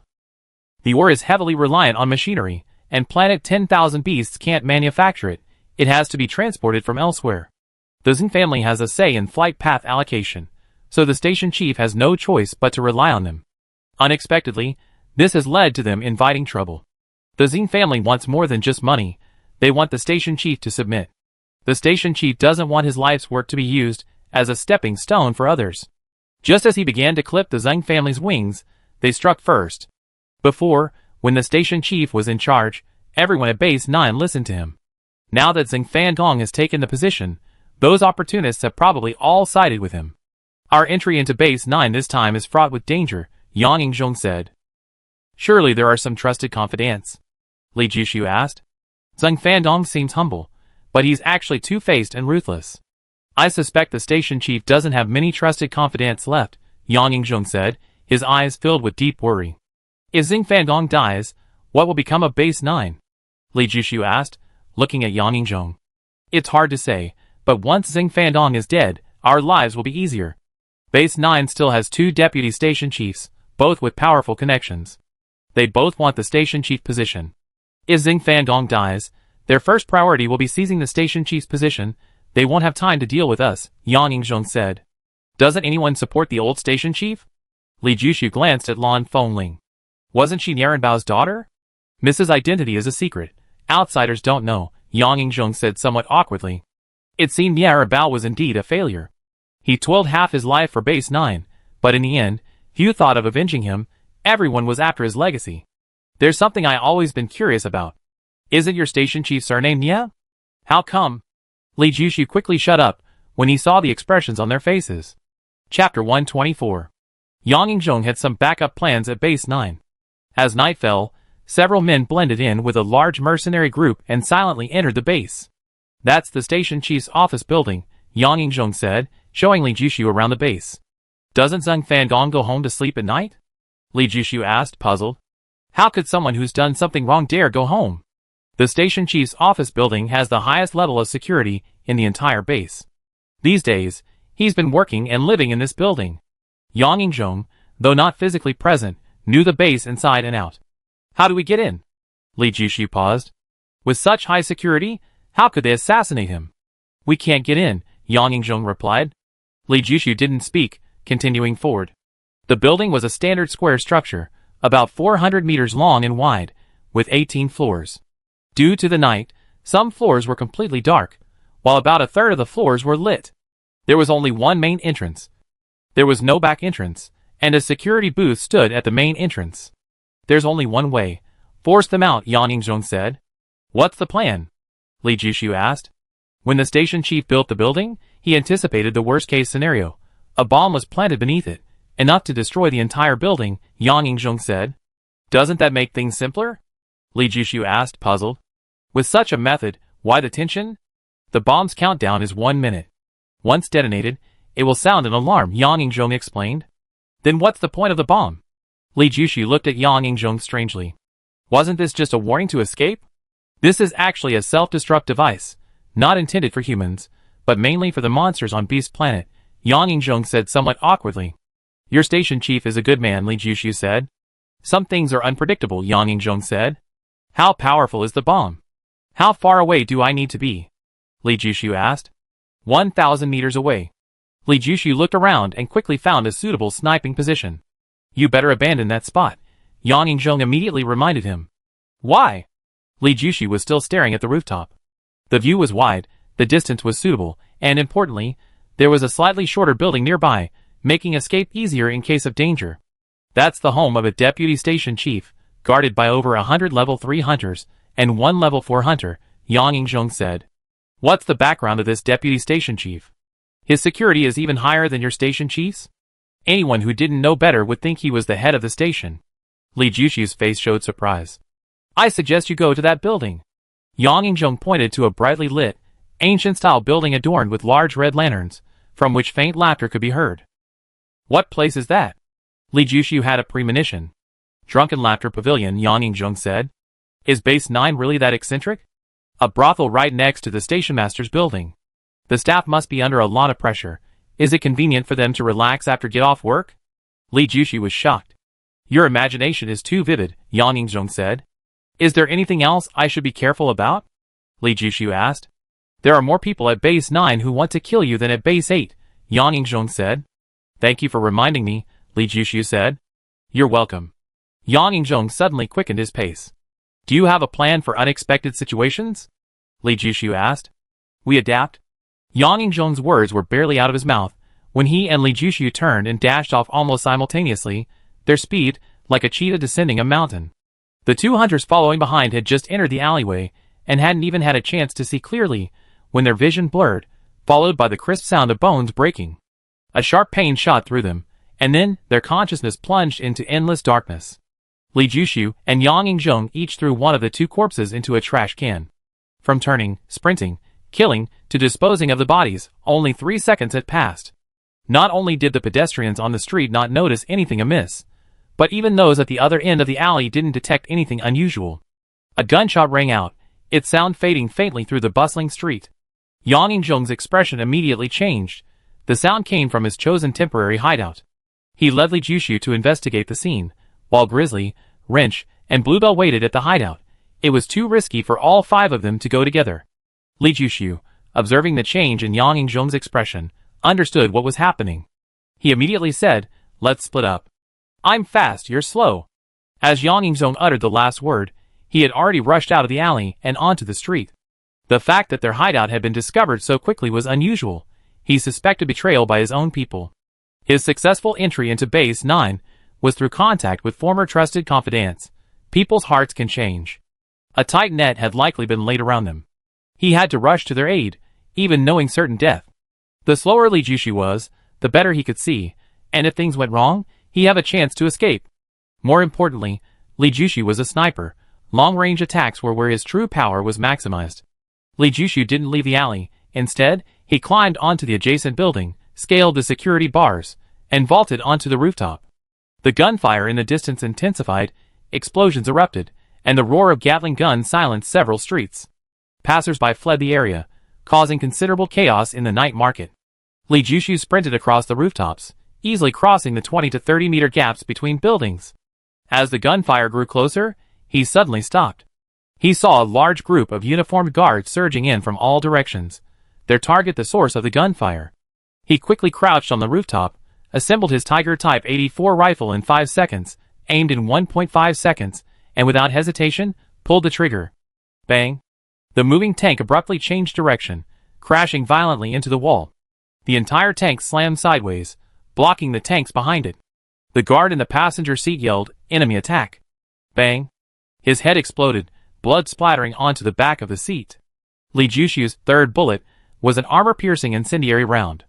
In his field of vision, the second tank slammed on its accelerator, like an enraged bull, about to ram the sideways first tank when the driver's chest exploded, flames instantly engulfing the entire cab. The passenger in the passenger seat let out a piercing scream, his body engulfed in flames. Bang, bang, bang. Li Jushi fired continuously. The guards who jumped off the battlefield were thrown back before they could even aim. Li Jushi, prioritizing speed, hadn't aimed for vital organs, so the bullet wounds were in various places: chest, shoulder, neck, head, abdomen.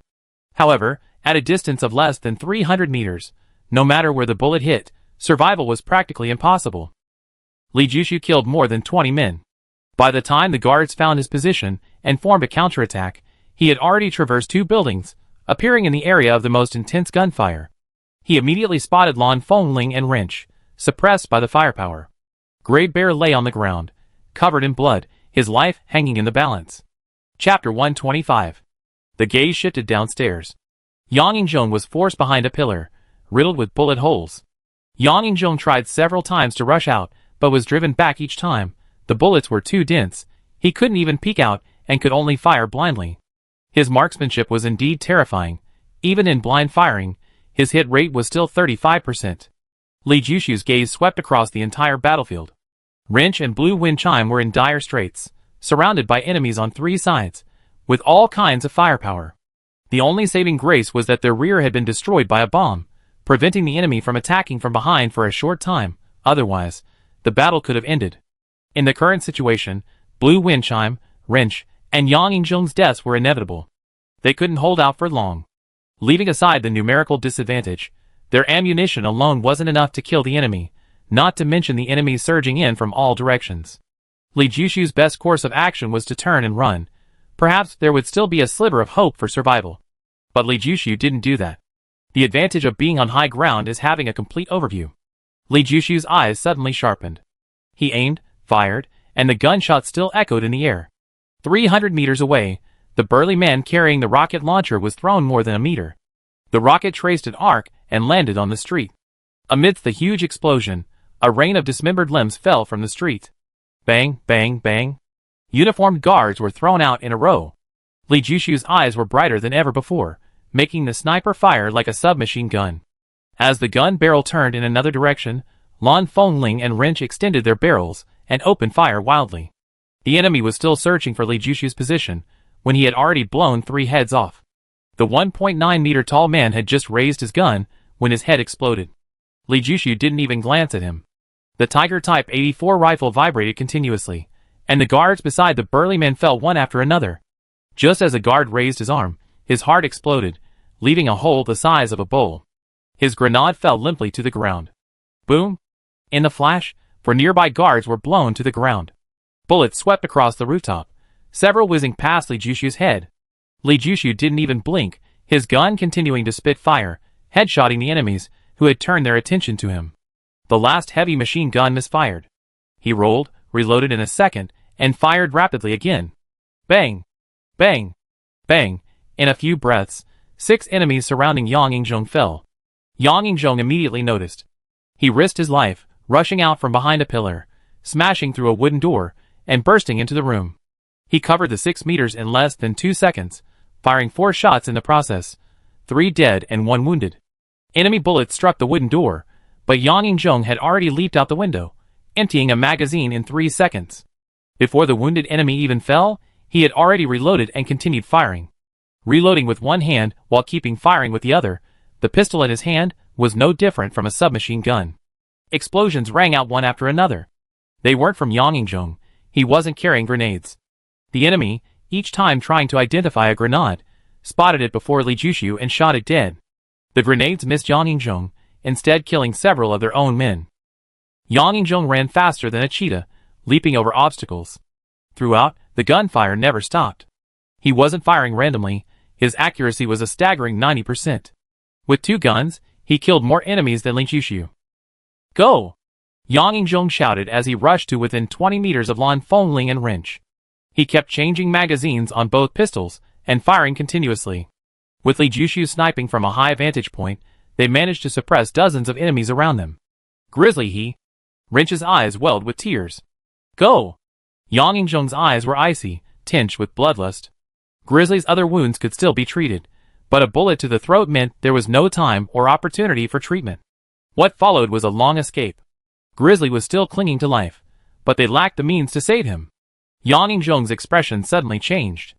In a near-impossible move, he shifted his body slightly, leaving a dark bullet hole in the ground behind him, emitting white smoke. As Yang Yingjong rushed towards cover, Li Jushu raised his gun. 400 meters away, a sniper was lying prone on a tower-like building.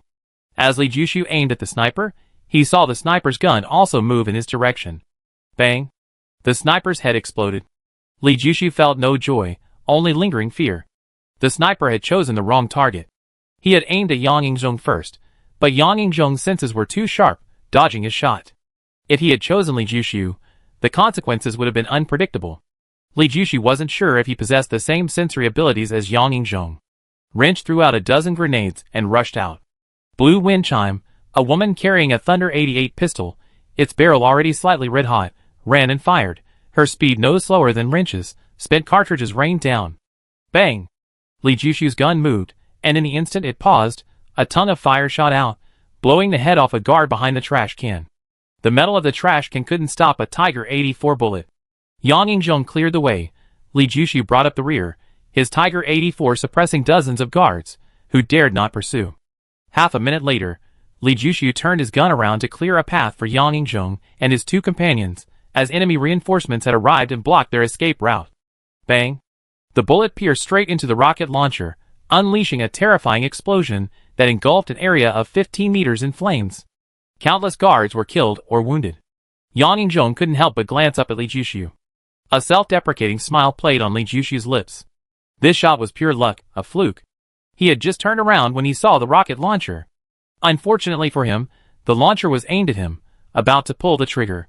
He didn't have time to fully aim. He fired purely by feel, a slight deviation. It should have been a headshot, but the bullet ended up inside the rocket launcher. Seeing this, Li Jushu retrieved the only 4 armor-piercing high-explosive rounds he had on him. Bang, bang, bang, bang. For shots fired in quick succession, for armored vehicles exploding in flames, directly disrupting the enemy's deployment.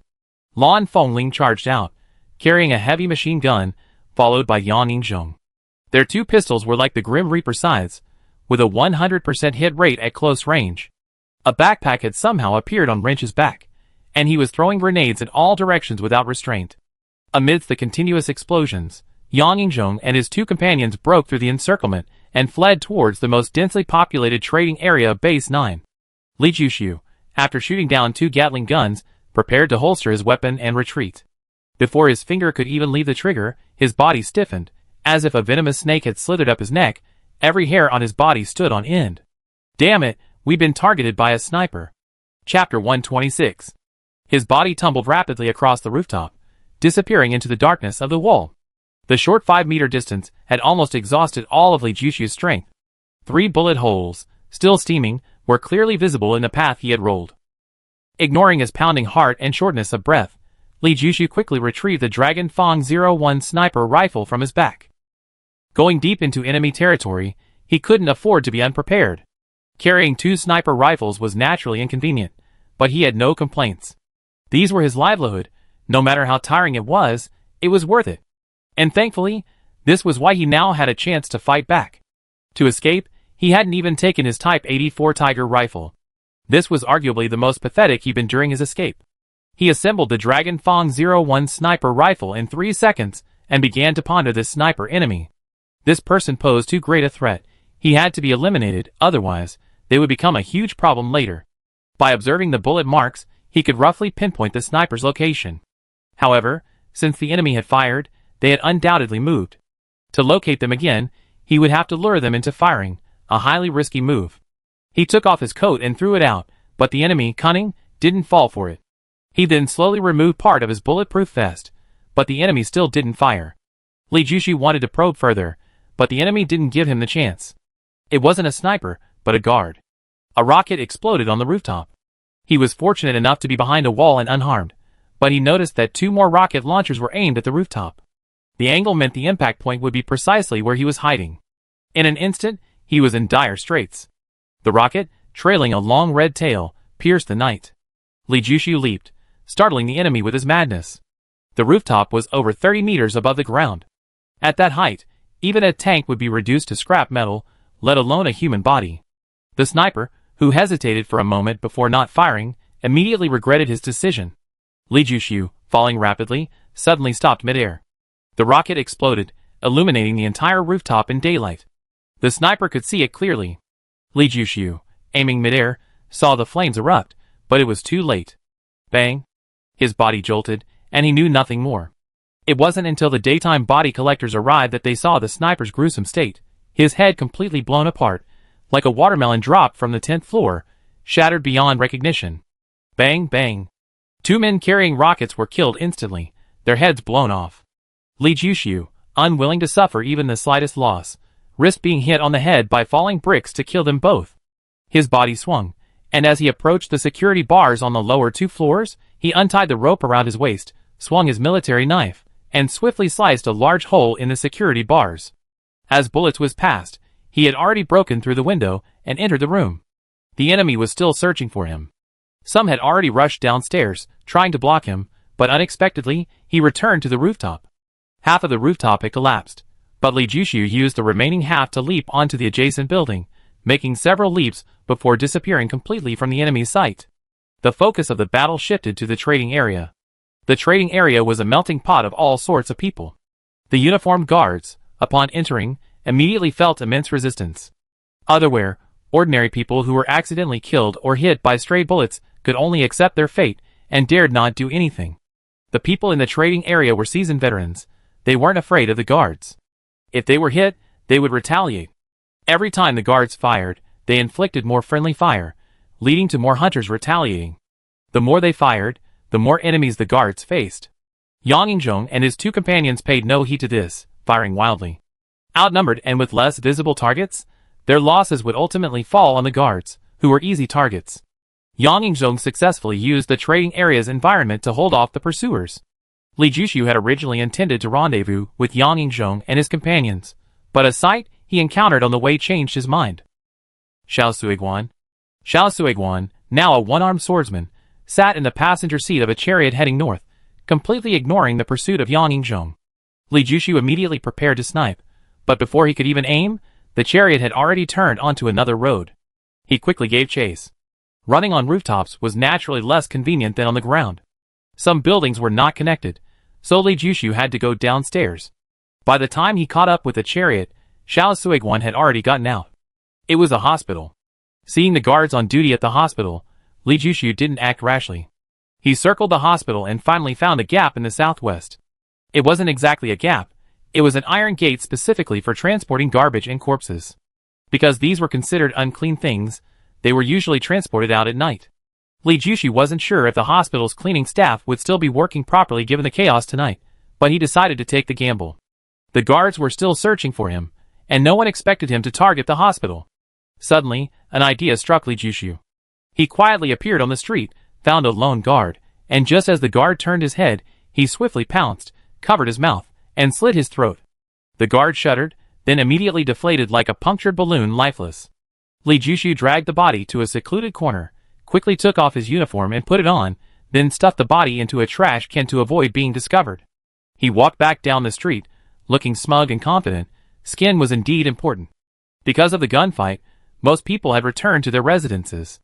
There were almost no people strolling on the streets, and those who did were hurrying home or had important business to attend to. Li Jushu was lucky. Just as he arrived at the hospital, he saw the iron gate open and a garbage truck drive out.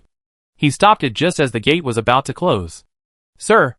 The guard, initially furious at the intruder, immediately became respectful and obsequious upon seeing Li Jushu's uniform. "A wanted criminal has broken into the base. Did you know?" Li Jushu stared coldly at him. "Yes, oh no. The guard stammered. "If anyone finds out I came in, I hold you responsible. Don't say anything, don't ask anything. If you disturb a wanted criminal, you won't even have enough for a head to kill." Li Jushu said this and entered the hospital. The security guard's expression changed several times, but he ultimately closed the door silently, pretending nothing had happened. Compared to the guards, he was worthless. Li Jushu's first step was to find the duty room. He put on a white coat and a mask, transforming himself into a doctor. His second step was the monitoring room. There were only 2 people there, whom he easily knocked unconscious. In the monitor footage, he found Xiao Suiguan on the 17th floor. He locked the monitoring room door, took the elevator straight to the 17th floor, only to find that he didn't have access to the 17th floor. Facial recognition was required. So troublesome. Chapter 127. The elevator only started moving after a doctor was scanned at the hospital. Li Jushu was still considering what to do with the unconscious doctor when the elevator reached the 17th floor. At the door, he saw Xiao Suiguan waiting for the elevator directly opposite. Xiao Suiguan glanced back, and their eyes met. Although Li Jushu was wearing a white coat and disguised himself, Xiao Suiguan recognized him immediately. Just as Li Jushu drew his military knife, Xiao Suiguan's leg whip arrived, the friction of his leg against the air producing a whistling sound. Bang! The doctor's neck snapped instantly, his body crashing heavily onto Li Jushu. Using Li Jushu as a shield, Xiao Suiguan played along. Li Jushu was forced back a step by the impact, then enveloped in a barrage of kicks from Xiao Suiguan, legs that were more agile than a normal person's hands. Li Jushu held his military knife, unable to strike Xiao Suiguan no matter what he did. Bang! The elevator lurched deeply. Xiao Suiguan's leg, which had been aimed at a point, swung horizontally, aiming straight for Li Jushu's temple. Li Jushu had no time to dodge. He raised his arm and struck with his elbow. A dull thud echoed in the elevator. Both men were jolted. Xiao Suiguan spun, cleverly channeling the recoil into the force of his other leg strike. For the first time, Li Jushu discovered that strength could be used in this way. He struck again with his elbow. He had realized that Xiao Suiguan's strength was nearly equal to his own. Xiao Suiguan's attacks were so fierce mainly because he had the initial advantage. However, Xiao Suiguan was missing an arm, which affected his agility and balance. The power and speed of his legs were not at their peak. This was an opportunity Li Jushu could exploit. Another dull thud. This time, Xiao Suiguan had no choice but to brace himself. His foot touched the elevator door, which warped violently as he crashed into it like a rock, only to be met with the dark muzzle of a gun. Bang, bang, bang. 3 shots in quick succession. Xiao Suiguan's body moved strangely, dodging all 3.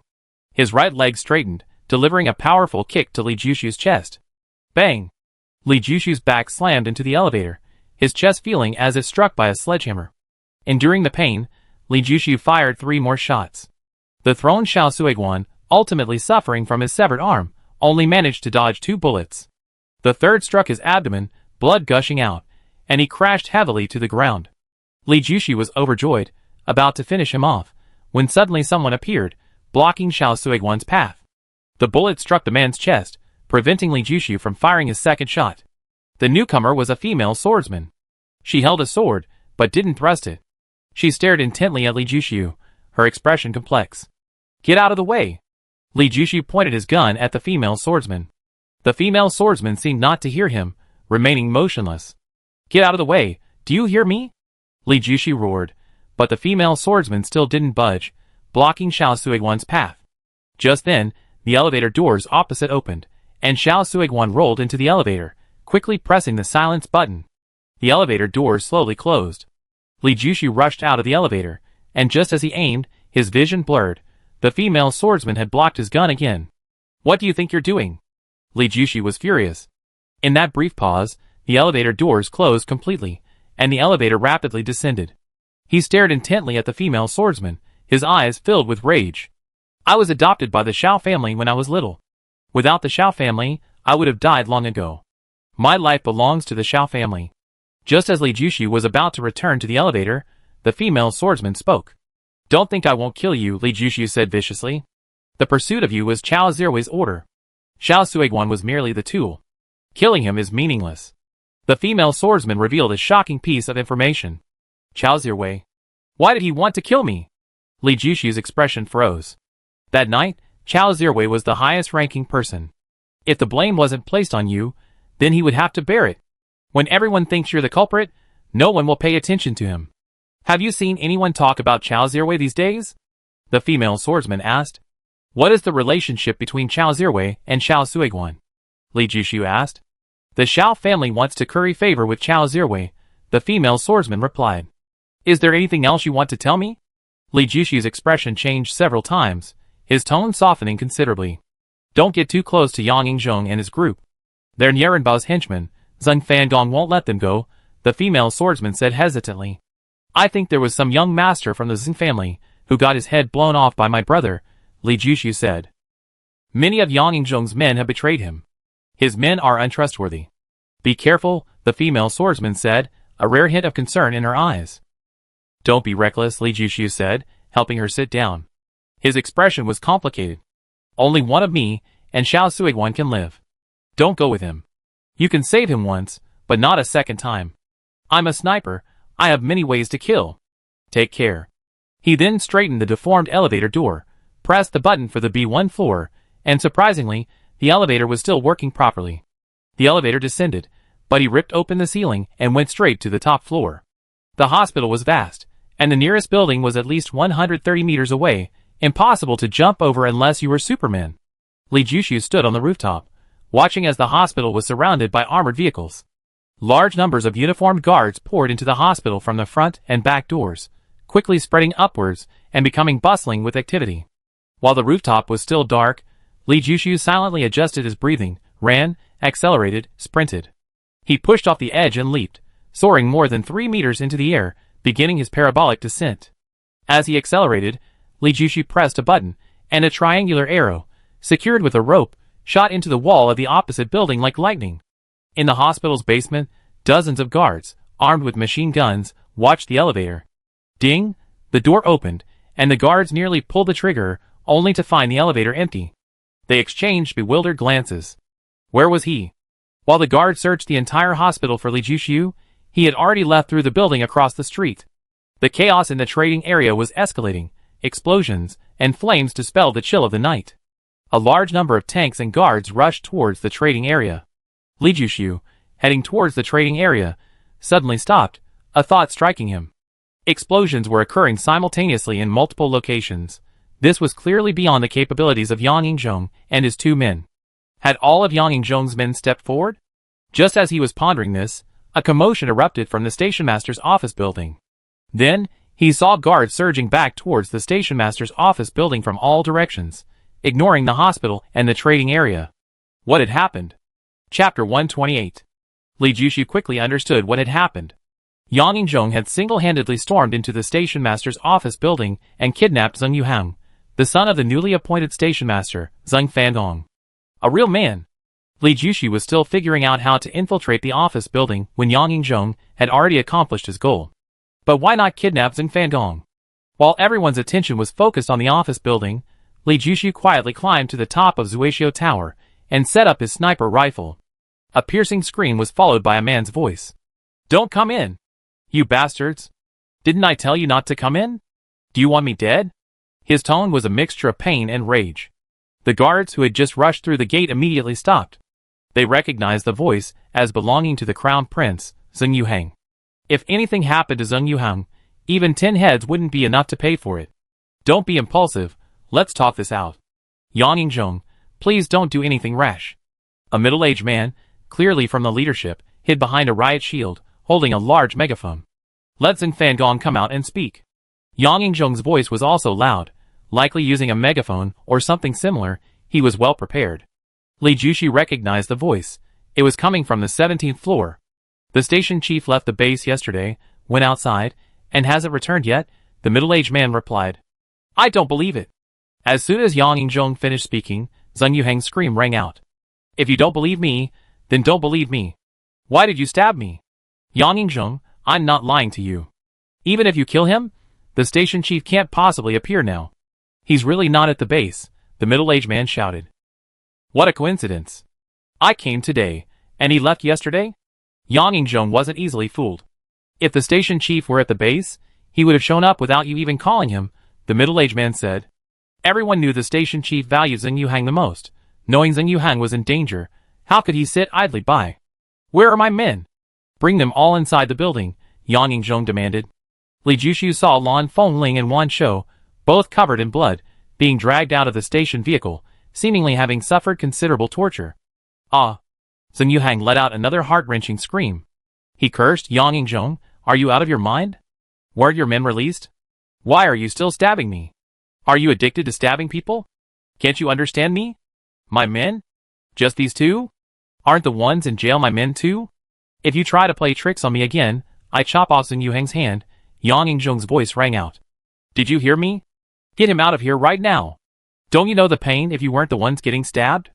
Zheng Yuhang's anger could be felt by Li Jushu even from hundreds of meters away. This was real pain. Soon, a dozen or so wounded prisoners were helped over. Why help them? Some were too weak to walk on their own. To Li Jushu's surprise, a chariot stopped, and a man was carried out. It was Grey Bear. He wasn't dead, he had been treated. Seeing Grey Bear, Li Jushu immediately knew Yang Yingzhong had acted rashly. Yang Yingzhong himself must have realized this, for he remained silent for a long time. Those who could still move on their own were worth rescuing. They would have a chance to escape. Grey Bear couldn't even stand up. Following him was just a burden, adding trouble without any benefit. Yang Yingzhong now faced the dilemma of whether or not to save Grizzly Bear. Saving him was impossible, but not saving him would be against his conscience. Get everyone into the building, Yang Yingzhong's voice rang out. There are 16 people here. Yang Yingzhong, I agree to all your demands, but shouldn't you show some sincerity? This time, the middle-aged man ignored Yang Yingzhong's words. What do you mean? Yang Yingzhong's voice was displeased. Release our young master, the middle-aged man said. Yang Yingzhong didn't speak. The only response was Zheng Yuhang's scream. Without a doubt, he had been stabbed again. Zheng Yuhang screamed in agony, Don't cut. Don't cut. Yang Yingzhong, don't do it. I talk. Qiao Zhinshan, you immediately do as Yang Yingzhong demands, or I won't let you go. The middle-aged man seemed not to hear Zheng Yuhang's words. He pulled out a pistol and shot a prisoner in the thigh. Bang! The gunshot startled everyone. The middle-aged man pointed his gun at the prisoner's head and said calmly, If you lay a knife on the young master, I shoot one of you. You can try and see if I dare to fire. Are you sure you want to gamble? Yang Yingzhong's tone was chilling. 16 for 1, my odds are high, the middle-aged man said. Gamble my ass, Qiao Zhinshan, are you trying to kill me? My father won't let you get away with this. Zheng Yuhang roared. The middle-aged man remained unmoved. The guards behind him raised their guns, aiming at the 16 men. A long silence filled the office building, broken only by Zheng Yuhang's roar. Yang Yingzhong remained silent. Yang Yingzhong, if you release the young master, what harm is there in letting you go? I have plenty of opportunities to kill you. Yarabao is already dead. You people are just grasshoppers in autumn, you won't be able to jump around for long. You're not that important, Qiao Zhinshan said. Tell everyone in the building to leave, Yang Yingzhong's voice rang out. At Qiao Zhinshan's command, the office staff, guards, and other personnel in the station master's office building quickly left. In less than 10 minutes, the building was quiet. Li Jushu wanted to help Yang Yingzhong, but he hesitated to fire several times while aiming at Qiao Zhinshan. It wasn't that he was afraid of missing, but rather that there were at least 10 snipers watching within a 1,000-meter radius. If he fired, he would immediately be surrounded by 10 snipers, a certain death situation. He could save the man, but he couldn't put himself in a disadvantageous position. Release him. Yang Yingzhong pushed Zheng Yuhang to the first floor on a cart, letting him paddle away himself. Yang Yingzhong pointed his gun behind him. Just as the sniper was about to aim, smoke rose, enveloping the first floor, a smoke grenade. Release him, Xiao Zhinshan ordered. Wrench and Bluebell carried the immobilized grizzly bear, while the other prisoners stumbled and rushed towards the building. Everyone stared intently at the hostage exchange. At this moment, any slight movement could trigger a firefight, resulting in the hostage's death. The current situation was unfavorable to Yang Yingzhong, but Xing Yuhang's identity was too sensitive. No one could bear the consequences of his death. Although Xiao Zhinshan had the upper hand, he dared not take the risk.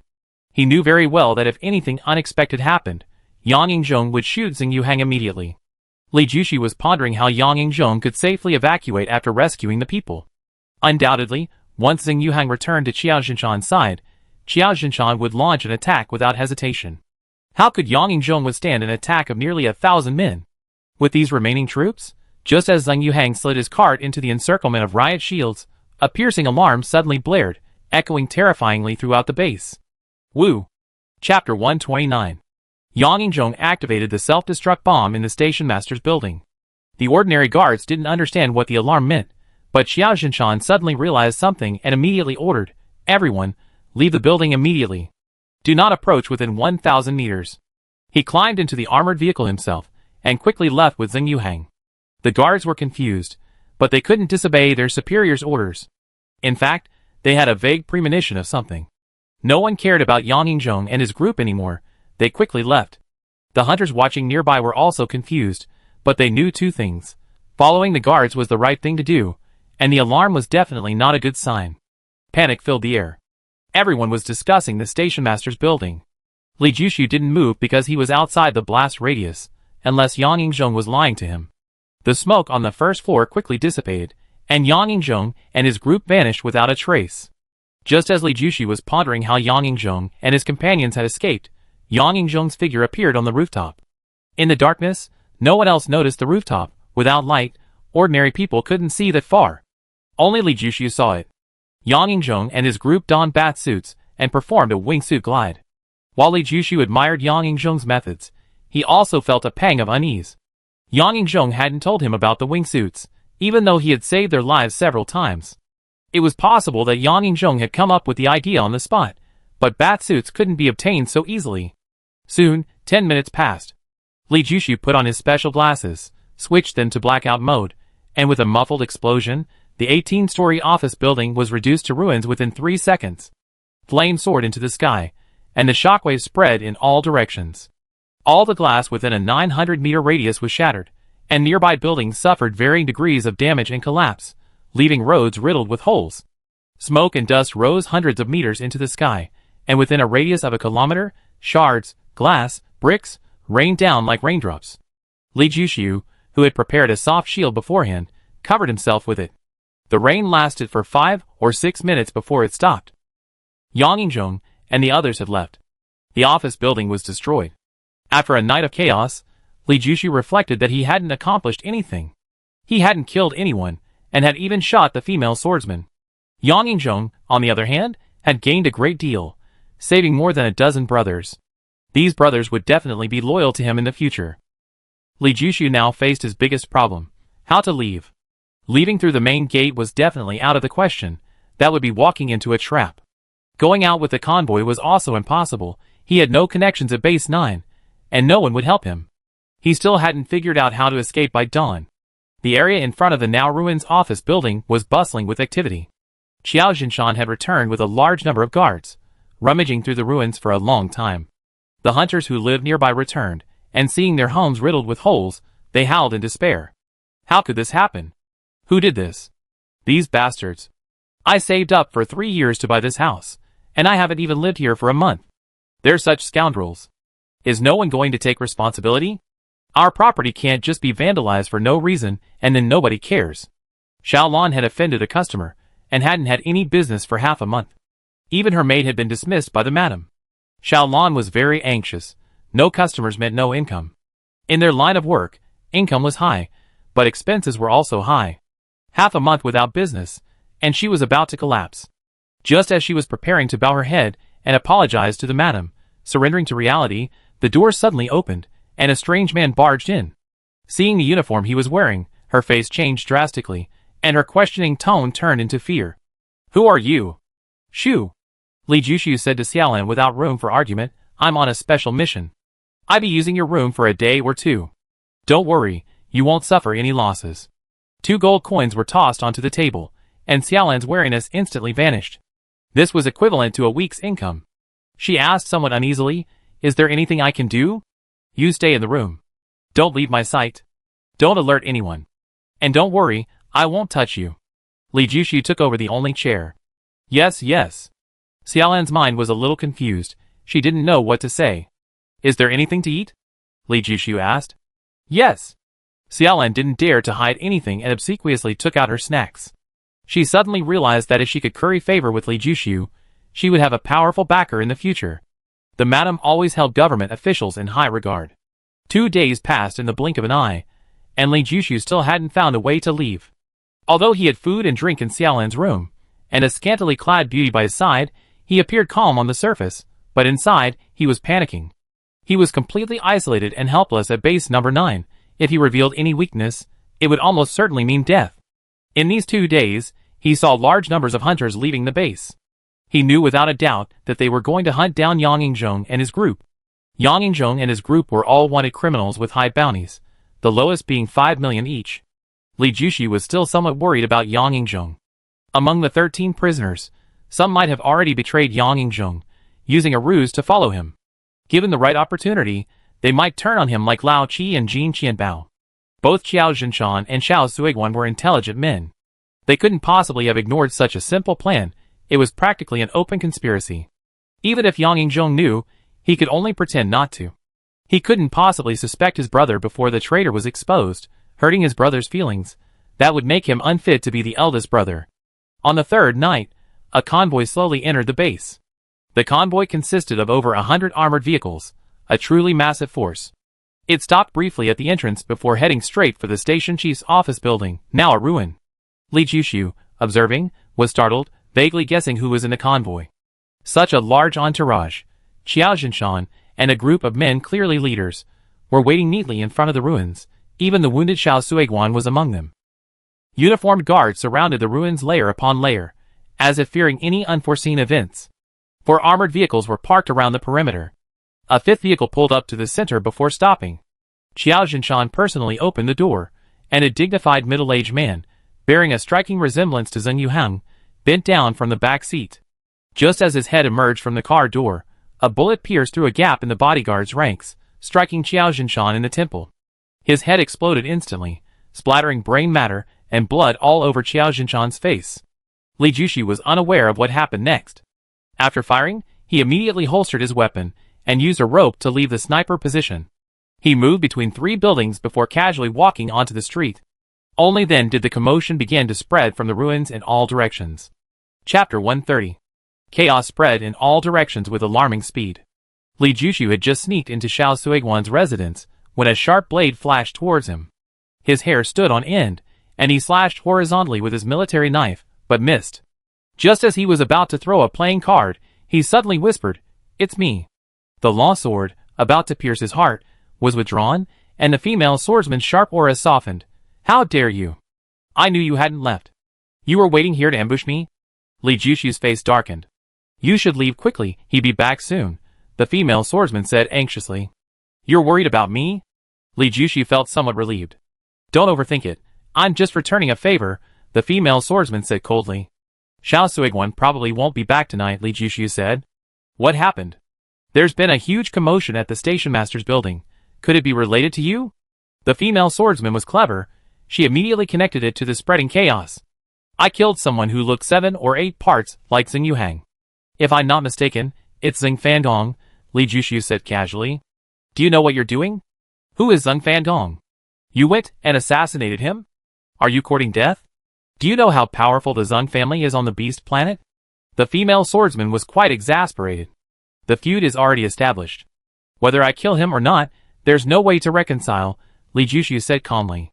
"I really don't know what benefits Nya or Bao gave you," the female swordsman sighed. "I was protecting myself," Li Jushu explained. "After searching everywhere and not finding you, someone will think of searching this place. What you can think of, others can think of too," the female swordsman said indifferently. I understand. No one should dare search Xiao Jinshan's place, right? In the darkness, Li Jushu could clearly see the female swordsman's expression. Her face clearly showed concern and worry. He hadn't just been eating and sleeping at Xiao Lan's place. He'd done a lot of work, like finding out where Xiao Suiguan lived and where Xiao Jinshan lived. Come with me, the female swordsman suddenly said after a moment's hesitation. Where to? Li Jushu asked. Zhong Fuyao's house, the female swordsman replied. Deputy Station Chief Zhong Fuyao? Li Jushu was slightly surprised. Zhong Fuyao's daughter, Zhong Wuyan, and I are best friends. She's been pestering me to teach her martial arts these past few days, but I haven't been able to because of my injury, the female swordsman said. Zhong Wuyan? Li Jushu thought of Yara Bao. Were all the station chiefs at base 9 born daughters? He wondered if she was pretty. Martial law was imposed on the streets. Hunters were driven away, and checkpoints were set up at intersections for inspections. Li Jushu and the female swordsman arrived early. Their chariot had barely passed when they were blocked by guards at the next intersection. The female swordsman appeared calm, but was actually tense, increasing her speed repeatedly, and arrived safely at the residence of Deputy Station Chief Zhong Fuyao. The guards recognized the female swordsman, but only glanced at her briefly, without conducting a thorough search. Chu Qing. A girl as white as a lark came running down from the 3rd floor, bright-eyed and with white teeth, innocent and carefree. Her floral dress didn't look dowdy on her. Instead, it added a touch of simplicity and childlike innocence. You haven't come these past few days. I was worried something had happened to you. Father locked me at home, saying it was chaotic outside. What chaos could there be at the base? Otherwise, I would have come to find you long ago. A lot has happened at the base these past few days. It's in chaos again. I wonder what's going on. Guards are searching the streets, saying they're looking for wanted criminals. I didn't want to be bothered by these constant searches, so I came here to hide. The female swordsman smiled slightly. She was happy to see her best friend. Why not stay here? Xiao Suiguan is clearly no good. His mind is only on power. Perfect timing. I made some egg tarts and bread. I take you to try them. Zhong Wuyan couldn't wait to show off, her face beaming. I put my things down first. Luo Chuqing pointed to her backpack. Go quickly, I wait for you in the small canteen. Zhong Wuyan called out her maid's name as she left. Stay in your room, and don't come out. No one will come here. Luo Chuqing's real purpose wasn't to put things down, but to hide Li Jushu. Come back soon, I'm scared to be alone, Li Jushu said weakly. Luo Chuqing paused at the door, said nothing, and without turning back, closed the door. Li Jushu, naturally, wasn't so docile. He quietly slipped out of the room. Zhong Fuyao's house was heavily guarded on the outside, but loosely guarded on the inside. He went to the foot of the wall, listening to the sounds on the street outside. War chariots rumbled, footsteps hurried by, and large groups of men passed by frequently. Arguments could be heard in the distance, many mischievous hunters were captured, and some troublemakers were also apprehended by the guards. In this situation, no one dared to resist, otherwise they would be met with a burst of bullets. However, some hot-tempered hunters were defiant, and the occasional gunshots and explosions greatly distracted the guards. In the latter half of the night, the atmosphere within the base changed. Fewer people were chasing and searching. Although the sentry posts at the intersections remained, Li Jushu had a feeling that the guard's attention was no longer on capturing him. He wanted to go out and check, but fearing exposure, he could only endure it. Seeing the lights in the small canteen go out, he quickly slipped back into his room. A moment later, footsteps sounded, and Luo Chuqing and Zhong Wuyan entered the room together. We haven't seen each other for so many days. I have so much to tell you. Tonight I sleep with you, and we can talk by candlelight. Zhong Wuyan's words made Luo Chuqing's expression stiffen, and Li Jushu was also startled. Taking advantage of the two of them turning their backs to him and fiddling with pastries, he quickly got off the bed. There was nowhere to hide, so he had no choice but to crawl under the bed. The bed was low, just enough to lie flat, but turning around wouldn't work. However, there was one advantage.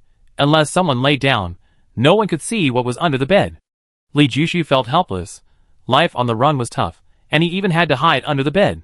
Before Luo Chuqing could think of a reason to refuse, Zhong Wuyan had already taken off his jacket, then his floral dress. From Li Jushu's angle, he saw a pair of long, slender, white legs approaching him. The bed sank, and Zhong Wuyan had already slipped under the covers. It's warmer under the covers. The climate on the Beast Planet isn't as good as our home planet. It's too cold at night, Zhong Wuyan urged. Chuqing, get in bed quickly. I have a secret to tell you. It's very exciting. Luo Chuqing's eyes darted around the room, but she couldn't find Li Jushu. She probably guessed he was hiding under the bed. She reluctantly took off her jacket, but kept her undershirt on, and gently got into bed without any effort. Why wear so many clothes to bed? It's uncomfortable at all. Don't be shy, I help you take them off, Zhong Wuyan said without any hesitation. No. Luo Chuqing was startled, and Li Jushu immediately felt the bed shake. Chapter 131. Pieces of underwear were tossed onto the floor, pink, blue, black, lace-trimmed. 2 pieces landed on the edge of the bed, less than 20 centimeters from Li Jushu's nose. A faint, distinct feminine scent wafted over, making Li Jushu tense, barely daring to breathe. He himself didn't understand why a few pieces of underwear had made his heart race. Chuqing, I really didn't realize you had such a great figure. Your proportions are amazing. You can't tell at all when you're dressed. I think you should stop wearing those camouflage clothes. You need dresses, preferably Chongsam's, to show off your perfect figure, Zhong Wuyan said excitedly. Zhong Wuyan, don't touch me like that. Luo Chuqing was extremely embarrassed. She was a traditional girl, not to mention there was a man under the bed. Knowing that Li Jushu had heard everything, her cheeks burned. After a while of playful bickering, the bed finally quieted down. Didn't you say you had a secret to tell me? What is it? Luo Chuqing asked. About 2 weeks ago, my group of girlfriends organized a hunt for Cheongju. Zhong Wuyan said. Cheongju? Luo Chuqing was slightly surprised. Cheongju are not easy to hunt. I knew Cheongju were difficult to deal with, but we were bored, so we agreed. We set off with over 100 chariots, but on the 3rd night, we ran into trouble. Do you know what trouble? Zhong Wuyan asked. No, Luo Chuqing replied. The convoy camped on the plains. At first, everything was fine. Everyone was roasting meat and eating. Then, in the middle of the night, suddenly screams rang out. I hurriedly put on my clothes and went out of the tent. That's when you saw what I saw? Zhong Wuyan asked. I don't know. Li Jushu guessed Luo Chuqing was about to roll her eyes. Zhong Wuyan was so slow to speak. How could anyone else know what she saw? A completely black monster moved as fast as a ghost. Bullets couldn't catch it. Its claws were incredibly sharp, cutting through chariots like tofu. Hunters' bodies were sliced into pieces by its claws. Hundreds of us fired, but not a single one hit it. It circled our camp, and with each circle, a dozen of us died. After more than 100 deaths, everyone couldn't hold on any longer and fled in their chariots. I was lucky, the monster didn't chase me. The others were in a terrible state. 8 of my best friends went, and only 4 came back, Zhong Wuyan said. The casualties are so high. Luo Chuqing was shocked. Zhong Wuyan's best friends were all powerful figures in the base, and each of them was accompanied by a large security force when they went out. This time, they went to hunt Cheongju, so there would be a large number of hunters. The primary task of these hunters was to protect their employers, which meant that if the employers died, there would be very few hunters left. Extrapolating from this, at least 600 hunters were killed or wounded. That's right. After we came back, Father put me in solitary confinement and wouldn't let me go out. However, Father and the others sent hunters out to search for that monster, Zhong Wuyan said. And then? Luo Chuqing asked. They didn't find it. We don't know where it went. However, according to Song Boxing's deduction, that monster is Shan Kuei, Zhong Wuyan said. Song Boxing, the desert bear. Luo Chuqing's voice carried a hint of surprise. Wasn't he always staying at base 1? I don't know. It seems Zhang Fandong invited him. Judging from Father's words, it was to deal with Niara Bao, Zhong Wuyan said. I understand, Luo Chuqing said. What do you know? Zhong Wuyan asked curiously. Everyone's speculating about where Niara Bao's top general, Zhuge Xiaotian, is. He hasn't shown his face for so many days, now it seems he's probably in grave danger, Luo Chuqing said. Now that you mention it, it's true. Otherwise, given Zhuge Xiaotian's temperament, why would he be so quiet? Zhang Fandong had planned to deal with him long ago, which is why he dared to attack Niara Bao. The Zhang family is indeed scheming, Zhong Wuyan said. And then, did they still not find Shan Kuei? Luo Chuqing asked. We haven't found it, but a rumor has surfaced that this mountain monster is so powerful because it absorbed the essence of heaven and earth, and it's very likely it has developed an inner core. If you swallow the inner core, it can increase your power. That's why many skilled hunters are searching for it. Chuqing, didn't you cultivate internal energy? If you could obtain the inner core, you would definitely become a peerless master. What are Zhuge Xiaotian and the desert bear compared to you," Zhong Huiyan said. "Many mountain monsters become spirits, but those that have developed an inner core are extremely rare. We can't have too much hope. Besides, if Song Boxing has his eye on the mountain monster, others basically have no chance," Luo Chuqing said. "Xiao Suiguan is too obsessed with power. Otherwise, if he joined forces with you, they might not be unable to defeat the desert bear," Zhong Huiyan said. Luo Chuqing didn't speak, a bitter look on her face. Xiao Suiguan had lost an arm, greatly reducing his strength. Her gunshot wound hadn't healed, and she could only exert about 60% of her strength. How could she dare to face Song Boxing? Just then, a commotion erupted outside, followed by someone bursting in. "I, Song, am ordered to search for a wanted criminal. Who dares to obstruct me?" A powerful male voice rang out, startling the guards of Zhong Fuyao's residence into not daring to move, watching helplessly as Song Boxing stormed in. "Whose orders are you on?"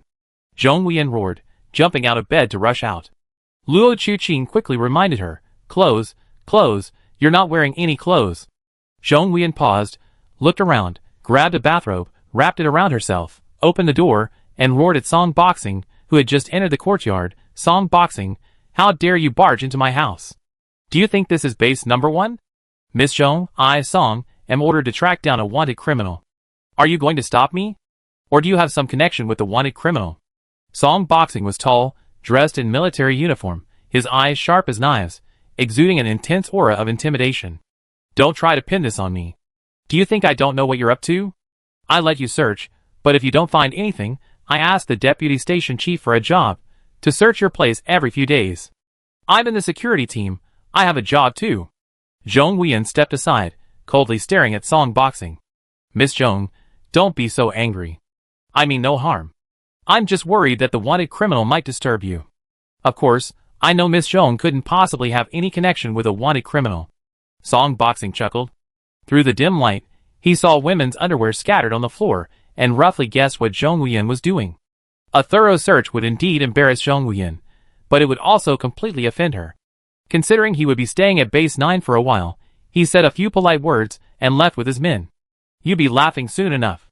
Zhong Huiyan huffed as she returned to her room. Chapter 132. "You seem very hostile towards Song Boxing." Luo Chuqing was puzzled. The two shouldn't have any connection. Song Boxing had always stayed at base 1 and rarely went anywhere else. This was his first time at base 9. Although Zhong Huiyan was active and ran around everywhere, she had never been to base 1. She only frequented the surrounding bases. Song Boxing had been at base 9 for no more than a month, and the two had already become enemies? As a hunter, she knew very well that making enemies with a master like Song Boxing was unwise. Although Zhong Huiyan's father was the deputy station chief, he might not be able to control Song Boxing, a man with immense ambition. "He stole my little black," Zhong Huiyan said bitterly. "A lion dog?" Luo Chuqing was surprised. "He won't admit it, but someone saw him using my lion dog to lure the mountain demon." A fierce hatred flashed in Zhong Huiyan's beautiful eyes. "I was wondering what was missing when I came to your house. I hadn't even realized the Shih Tzu was gone. I never imagined Song Boxing would be such a ruthless person." Luo Chuqing's voice was cold. The Shih Tzu wasn't even 2 years old yet. Song Boxing was too cruel. "I definitely kill him when I get the chance to avenge the Shih Tzu." Zhong Huiyan gritted his teeth. "Don't be impulsive. Song Boxing isn't an ordinary person," Luo Chuqing quickly dissuaded him. Song Boxing wasn't an ordinary expert. Even her father, the deputy station chief, would have to be careful to deal with him. "Don't worry, I'm not stupid. I won't risk my life. But after Song Boxing came and caused this trouble, I suddenly felt I should do something," Zhong Huiyan said. "I think you should discuss it with your father before making a decision," Luo Chuqing said, somewhat exasperated by her best friend's impulsive nature. "I almost forgot." Zhong Huiyan suddenly called out towards the courtyard, "Chuer, bring me my Tai oral liquid." Chuer, Zhong Huiyan's personal maid, ran over to deliver it. Tai oral liquid tastes better, and works better than black glue oral liquid. "Have you noticed my skin is more rosy than before?" Zhong Huiyan handed Luo Chuqing a vial. "Try it. If you like it, take 2 boxes home with you. Keep your skin supple and bouncy, so men will love it." "What are you talking about?" Luo Chuqing spat, then suddenly thought of Li Jushu under the bed, a blush crossing her face. After drinking it, she paused for a moment, savoring the taste. "It's more refreshing, without the burnt taste of black glue. It definitely tastes better. Is this an upgraded version? When did it come out? I haven't heard of it. It's been almost 2 months since it came out. You've been running around all this time, so you definitely haven't had time to keep an eye on it. My dad's strict. I can't go out, so I can only keep an eye on these things to pass the time, Zhong Huiyan said helplessly. How much does it cost? I feel a little sleepy. Luo Chuqing didn't finish her sentence before her body slumped onto the bed. Li Jushu, startled from under the bed, felt a chill on his forehead before he could even crawl out. A gun was pressed against his temple, the cold touch sending shivers down his spine. What's your relationship with Chuqing? Zhong Huiyan asked, bending over and staring at him with icy eyes. Their faces were about 30 centimeters apart, but from Li Jushu's angle, Zhong Huiyan's face was upside down. Because it was upside down, he saw another kind of beauty in her face. Round, large eyes, long eyelashes like 2 fans, fair skin with a rosy glow, and a slight baby fat that made her seem harmless. But her emotionless gaze sent a chill down his spine. When did you discover me? Li Jushu quickly regained his composure. You need to understand the current situation and think carefully before you speak. Zhong Huiyan increased the pressure on his gun. Friend or foe? Li Jushu replied. You mean Chuqing risked her life for an enemy? Zhong Huiyan clearly didn't believe him. Perhaps my charm is too overwhelming, Li Jushu said. Smooth talker, believe me or not, I kill you. Zhong Huiyan said coldly. My living life is better for you than my dying life. Li Jushu said. I didn't see that coming, Zhong Huiyan said. If I told you your father's current situation is very dangerous, would you believe me? Li Jushu's eyes were calm. Do you think I'm stupid? Zhong Huiyan's tone was already impatient. Zheng Fangong is dead. Upon hearing Li Jushu's words, Zhong Huiyan's pupils widened instantly. The shock on her face quickly turned to calm.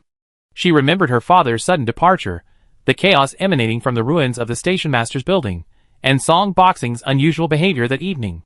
All of this led her to believe Li Jushu's words, but the wariness in her eyes only increased. She said sharply, What do you mean by saying my father's situation is dangerous? Song Boxing used to follow Zheng Fangong. Now that Zheng Fangong is dead, his backer is gone. At this point, he should be keeping a low profile. But he dared to force his way into your house. Who gave him the audacity? Li Jushu looked at her, his neck graceful as a swan's, white and smooth. Lu Wanli. Zhong Huiyan blurted out. Lu Wanli was another deputy station master at Base 9, a position equal to his father's. That's possible. Your father was originally evenly matched with Lu Wanli, even allied against Zheng. Now, Song Boxing, with Zheng Fangong's resources, has defected to Lu Wanli. What do you think your father's chances of winning are? Or rather, do you think Lu Wanli will choose to coexist peacefully with your father? Li Jushu posed the question again. Zhong Huiyan's face paled, and he didn't even notice his grip on the gun loosening slightly. Even if Lu Wanli was willing to let his father go, his father wouldn't let Lu Wanli go. Besides, Lu Wanli wasn't the kind of person who could tolerate others. There are still about 2.5 hours until dawn. By tomorrow, everything will be set in stone. If you want to turn the tide, you must seize the last 2.5 hours, Li Jushu said. What do you mean? Zhong Huiyan's mind was a mess, unable to think for a moment. Kill Lu Wanli, and this base number 9 will belong to your Zhong family, Li Jushu said calmly. Zhong Huiyan took a step back, the movement so abrupt that she didn't even notice the towel she was wrapped in slipping down, exposing her snow-white, curvaceous body to the air, like a beautiful work of art.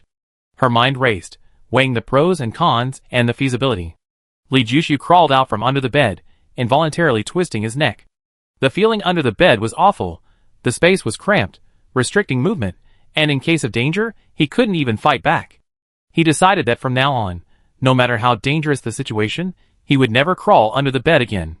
Zhong Huiyan was about 2 fingers shorter than Luo Chuqing, but definitely heavier. She was fuller, but not fat. Her figure was perfectly proportioned. If she wore a shirt, it would look like it was ripped open. Her legs were straight and shapely. Zhong Huiyan wasn't wearing shoes in the room. Her 10 toes shone like 10 pearls against the gray carpet. Li Jushu felt his heart racing. You can kill Lu Wanli? After mentally rehearsing the scenario hundreds of times, Zhong Huiyan found Li Jushu's suggestion incredibly appealing. You only know if you succeed by doing it. Doubt will never lead to success. I believed I could kill Zheng Fangong, and so I succeeded, Li Jushu said calmly. It's you? Zhong Huiyan's mouth gaped open in an O shape. She had had her doubts, but she had dismissed them because Li Jushu was too young. Besides, Luo Chuqing and Xiao Suiguan were affiliated with the Zeng family, and how could the person Luo Chuqing had gone to such lengths to protect, even hiding it from her, possibly kill Zeng Fandong? Chapter 133. On the surface, Base 9 appeared calm, but beneath the surface, turbulent undercurrents surged. A facade of calm masked underlying tension perfectly described Base 9. To counter the Zeng family, Deputy Station Chiefs Zhong Fuyao and Lu Wanli cooperated closely, sharing both advance and retreat. The sudden assassination of Zeng Fandong shattered the balance, creating an invisible rift between Zhong Fuyao and Lu Wanli.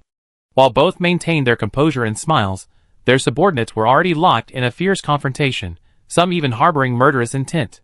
Without a word, the two returned to their respective bases. A piece of news suddenly spread throughout Base 9.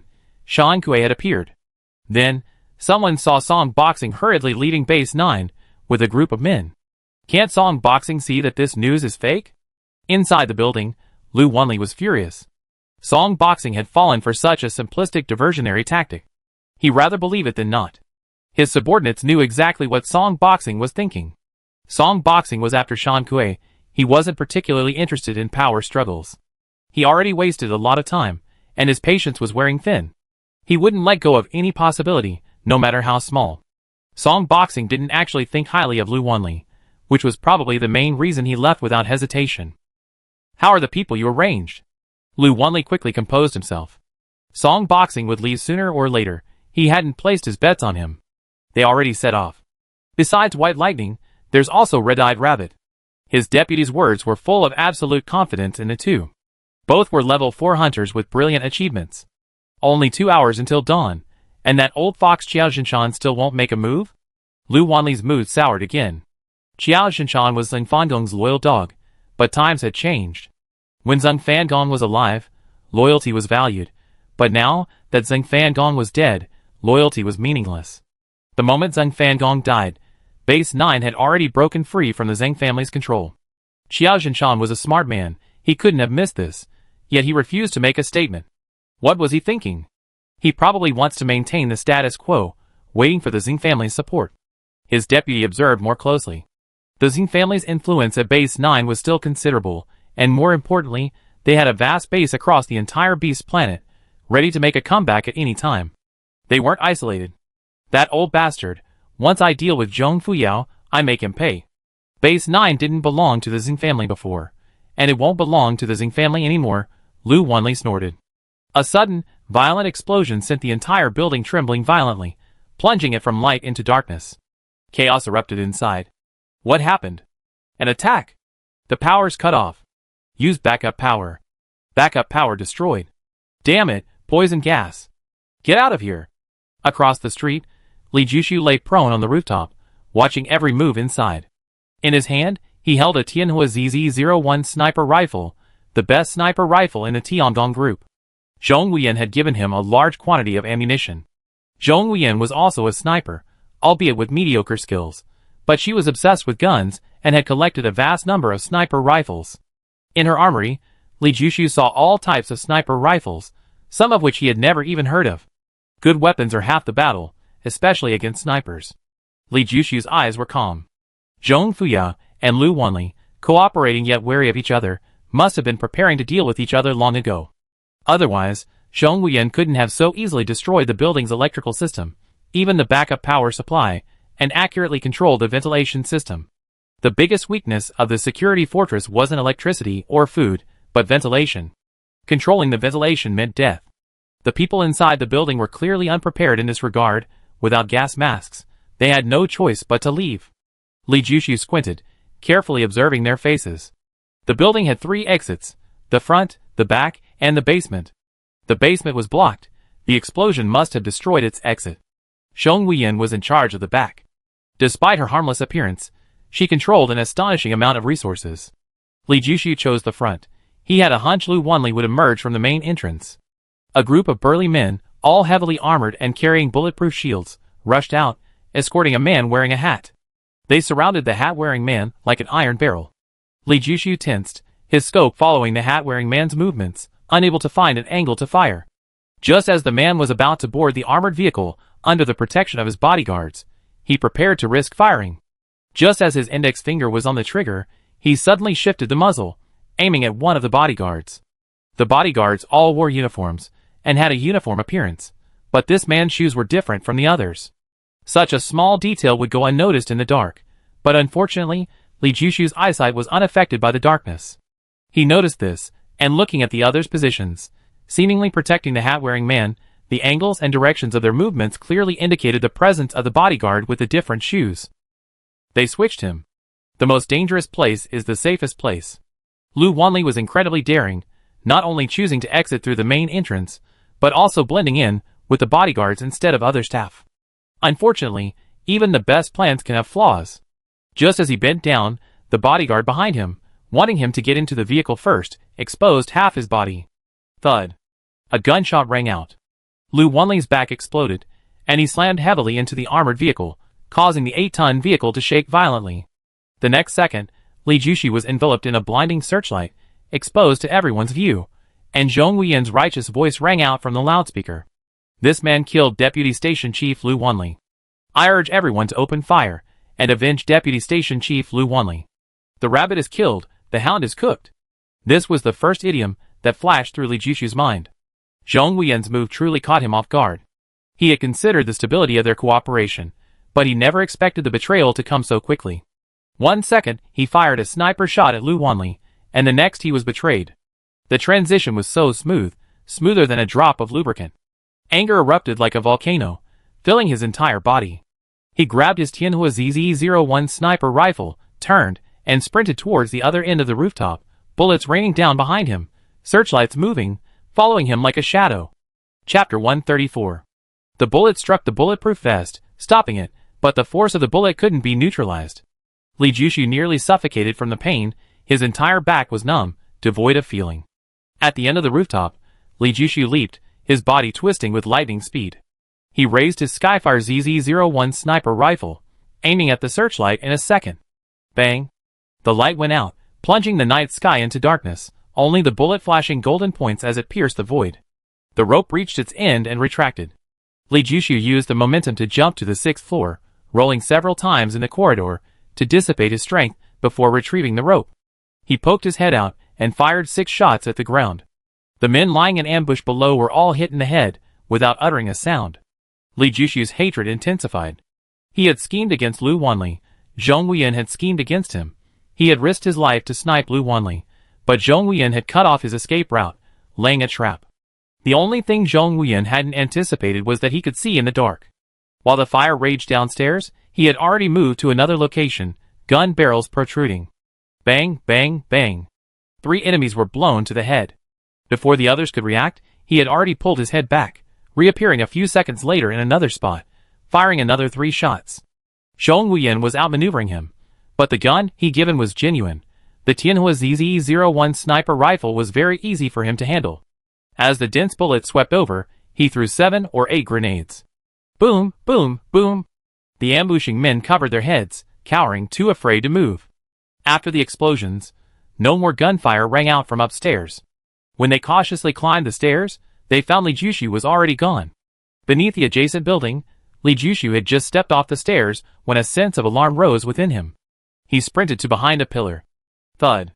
A bullet hole appeared where he had been standing, a wisp of white smoke rising from it. Sniper. Li Jushu's face turned grim. A flurry of footsteps rushed towards him. He took a deep breath, calming his wildly beating heart, recalling the angle of the bullet hole in his mind to deduce the sniper's location. Window. Rooftop? Corridor. The range was too vast. A single shot wouldn't be enough to pinpoint the location. In an instant, he made a difficult decision. He peeked out, then ducked back. A bullet grazed his scalp, wiping away a large chunk of his thick hair, leaving a bloody gash on his head. He was just a hair's breadth away from a headshot. A fierce killing intent flashed in Li Jushu's eyes. The more skilled the sniper, the greater the threat. He already knew the sniper's location. He extended his gun. While the sniper was still waiting for him to peek out, he fired. Bang. The bullet struck the glass, which shattered and hit the sniper. Li Jushu peered out, aimed, and pulled the trigger. Bang. Just as the sniper realized the danger, his head exploded. Li Jushu knelt on one knee and fired wildly behind him. In the instant all the streetlights were blown up, pursuers appeared. In the darkness, Li Jushu was like a god of death, his Tianhua ZZ-01 sniper rifle firing 3 bullets per second. A group of people were suppressed by him. By the time he ducked back, there were more than 20 corpses on the ground. Boom! The rocket exploded 7 or 8 meters away, the shockwave carrying a wave of heat. Li Jushu, his body pressed against a pillar, his face grim, peered out as the flames from the explosion subsided, his gun spitting fire continuously. The machine gunner, shotgunner, and JK were flung away almost simultaneously, each with a bull-sized bloody hole in their chest. The Skyfire ZZ-01 sniper rifle moved, and the hunter, with his arm raised, was headshot. The grenade landed on the ground. Boom! A swarm fell amidst the explosion. Without hesitation, Li Jushu sprinted forward at top speed, switching from the Skyfire ZZ-01 sniper rifle to a pistol, emptying 2 magazines in the blink of an eye. Before the enemies behind could catch up, he broke through the encirclement. 2 grenades were thrown, one landed under the tank, and the other on the transformer. Boom! The tank was launched more than half a meter into the air. The flash attracted everyone's attention. Smoke billowed from the transformer, and all 4 streets at the intersection went dark simultaneously. All the lights went out. The pursuers rushed up, but Li Jushu had already vanished. Tonight was destined to be an unsettling night. A series of explosions plunged half the base into darkness. Li Jushu glanced at the sky, less than half an hour until dawn. He removed his coat, revealing the uniform of a guard underneath, and swaggered towards the intersection. Halt! Slogan! In the darkness, countless gun barrels were aimed at him. Li Jushu cleared his throat, about to speak, when both hands simultaneously shot up, playing cards flashing like lightning across the night. Huff, huff. The soldiers clutched their throats, unable to stop the bleeding. Li Jushu left a trail of afterimages, already behind the soldiers, using their bodies as shields. Gunfire erupted, 1 magazine emptied, he reloaded with 1 hand in a second. Bang, bang, bang, bang, bang. Li Jushu's mind was highly focused, fueled by hatred. All his senses were activated to the extreme. As the soldiers in front of him were riddled with bullets, he threw 2 grenades. Boom! Boom! In the firelight, a playing card swept across in a graceful arc. The Thunder 88 heavy machine gun came to an abrupt halt. Li Jushu's right hand swung continuously. The soldier hiding behind cover never dreamed he could be attacked without even showing his face. The playing card grazed his throat, killing him instantly. Li Jushu was expressionless, running at his maximum speed. Each time he threw a card, he didn't even need to look, he knew it had hit its target. It was a mysterious feeling, unlike anything he had ever experienced before, yet at this moment, he was incredibly confident. He covered the distance of about 50 meters in less than 3 seconds. Meanwhile, the soldiers on the armored vehicle were still searching for him. The Skyfire ZZ-01 sniper rifle spat out a spray of fire, a bullet hole appearing in the windshield. The driver had been blown in the head. The gunman on the roof had just aimed at him when his head exploded. Li Jushu threw the last 2 grenades under another tank. He swiftly crawled into the tank that had killed the driver, threw the body out, started the engine, and slammed on the accelerator. A burst of fire erupted from the tank. Boom! The tank charged forward like a mad bull, leaving a trail of explosions in its wake. The pursuing soldiers were blocked, frantically firing at the tank, leaving its rear and sides riddled with bullet holes. By the time the pursuers found the tank that had crashed into a shop, Li Jushu was long gone. Judging from the box on the accelerator and the tank's trajectory, the pursuers deduced that the driver had gotten out several hundred meters earlier. One pursuer's gaze shifted backward, and suddenly his body stiffened, his face changing drastically.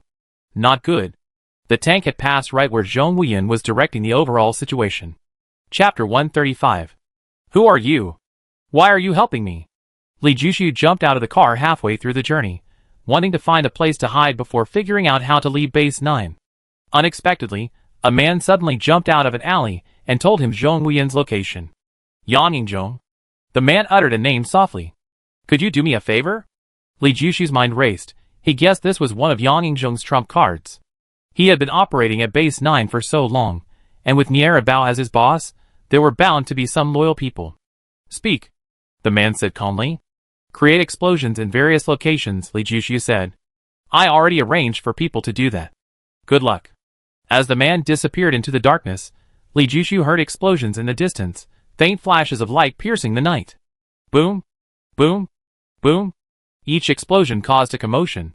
Li Jushu understood that the forces left behind by Yang Yingzhong weren't genuinely helping him. They wanted to disrupt Base 9. Yang Yingzhong's forces were at a disadvantage, and if Base 9 fell into chaos, they would have an opportunity. If Zhong Fuyu died, Base 9 would be leaderless. Yang Yingzhong, as a direct descendant of his former employer Nieren Bao, would actually benefit. Even if he didn't make a comeback, at least no one would be hunting them down. Li Jushu's mind raced. His gaze swept over the buildings before him. Unremarkable, dark, seemingly unremarkable, and uninhabited, yet the security was terrifyingly strong. A spinning playing card traced a graceful arc, grazing the hunter's throat in a split second at peak speed. It was too fast. By the time the soldier felt the pain, it was too late. Li Jushu took a running start and leaped more than 6 meters into the air against the smooth wall. With a push of his hands and feet, he rose another 3 meters and flipped into the balcony on the 3rd floor. The instant his feet touched the ground, a dagger shot out from the shadows, swift as lightning, stopping just before it touched his throat. Li Jushu gripped the dagger's owner's wrist, unleashing a burst of strength. Snap! His arm spun 180 degrees, the dagger plunging into the enemy's throat. As the gunshot rang out, a playing card transformed into a beam of white light, shooting into the throat of a second enemy. The bullet missed Li Jushu, blocked by the enemy whose throat had been pierced. The gunshot alerted everyone in the building. Footsteps approached, and Li Jushu charged in, leaping down the stairs. In midair, his hands danced, playing cards shooting out like bolts of lightning, precisely slicing across the neck of the rushing hunter. A sharp blade awaited below, piercing through the air. The hunter's smile froze, for Li Jushu had stopped in midair, defying Newton's law of universal gravitation. The hunter stomped his feet, causing tiny cracks in the ground, demonstrating the terrifying force behind his attack. He shot into the air like a cannonball. The next instant, his pupils dilated, the regret in his eyes freezing before it could fully bloom. A bullet magnified infinitely in his vision. A flower of blood bloomed between his brows. Instant kill. As Li Jushu cut the rope and jumped to the 2nd floor, he threw all the grenades he had taken from the hunter on the balcony down to the 1st floor. Boom, boom, boom. There were 4 skilled attackers on the 3rd floor. Li Jushu moved swiftly, taking down 2 before they even had a chance to fire. He dealt with the 3rd at the cost of a stab wound to the abdomen. The last attacker possessed strength approaching that of a level 4 hunter. He punched Li Jushu in the chest, and even through his bulletproof vest, the blow caused him to cough up blood. Li Jushu, enduring the excruciating pain, snapped the attacker's neck. This move was learned from Yang Yingzhong. A surprise attack, concentrating all power into a single point. Attacking other parts of the body could miss, but breaking the neck was a guaranteed death sentence. Death. A playing card was thrown with a backhand flick, severing the hunter's wrist in a flash. The pistol fell to the ground, and before the hunter could recover from the excruciating pain, a second card pierced his forehead, embedding itself deeply. The Tianhua ZZ-01 sniper rifle fired 3 shots at the door. Bang, bang, bang. The specially designed blast door couldn't withstand the power of the Tianhua ZZ-01 sniper rifle. The lock was broken. Li Jushu took a deep breath, focusing his energy on his right foot. Bang. The blast door, weighing over 300 pounds, crashed into the room. Screams erupted. Li Jushu rushed in, pressing against the blast door. All the bullets inside hit the door. The next second, 2 machine guns and a pistol went silent. 3 hunters clutched their necks, blood still seeping from between their fingers. Li Jushu dodged the dagger that nearly pierced his heart, his right fist striking Zhong Wuyan's left shoulder with lightning speed.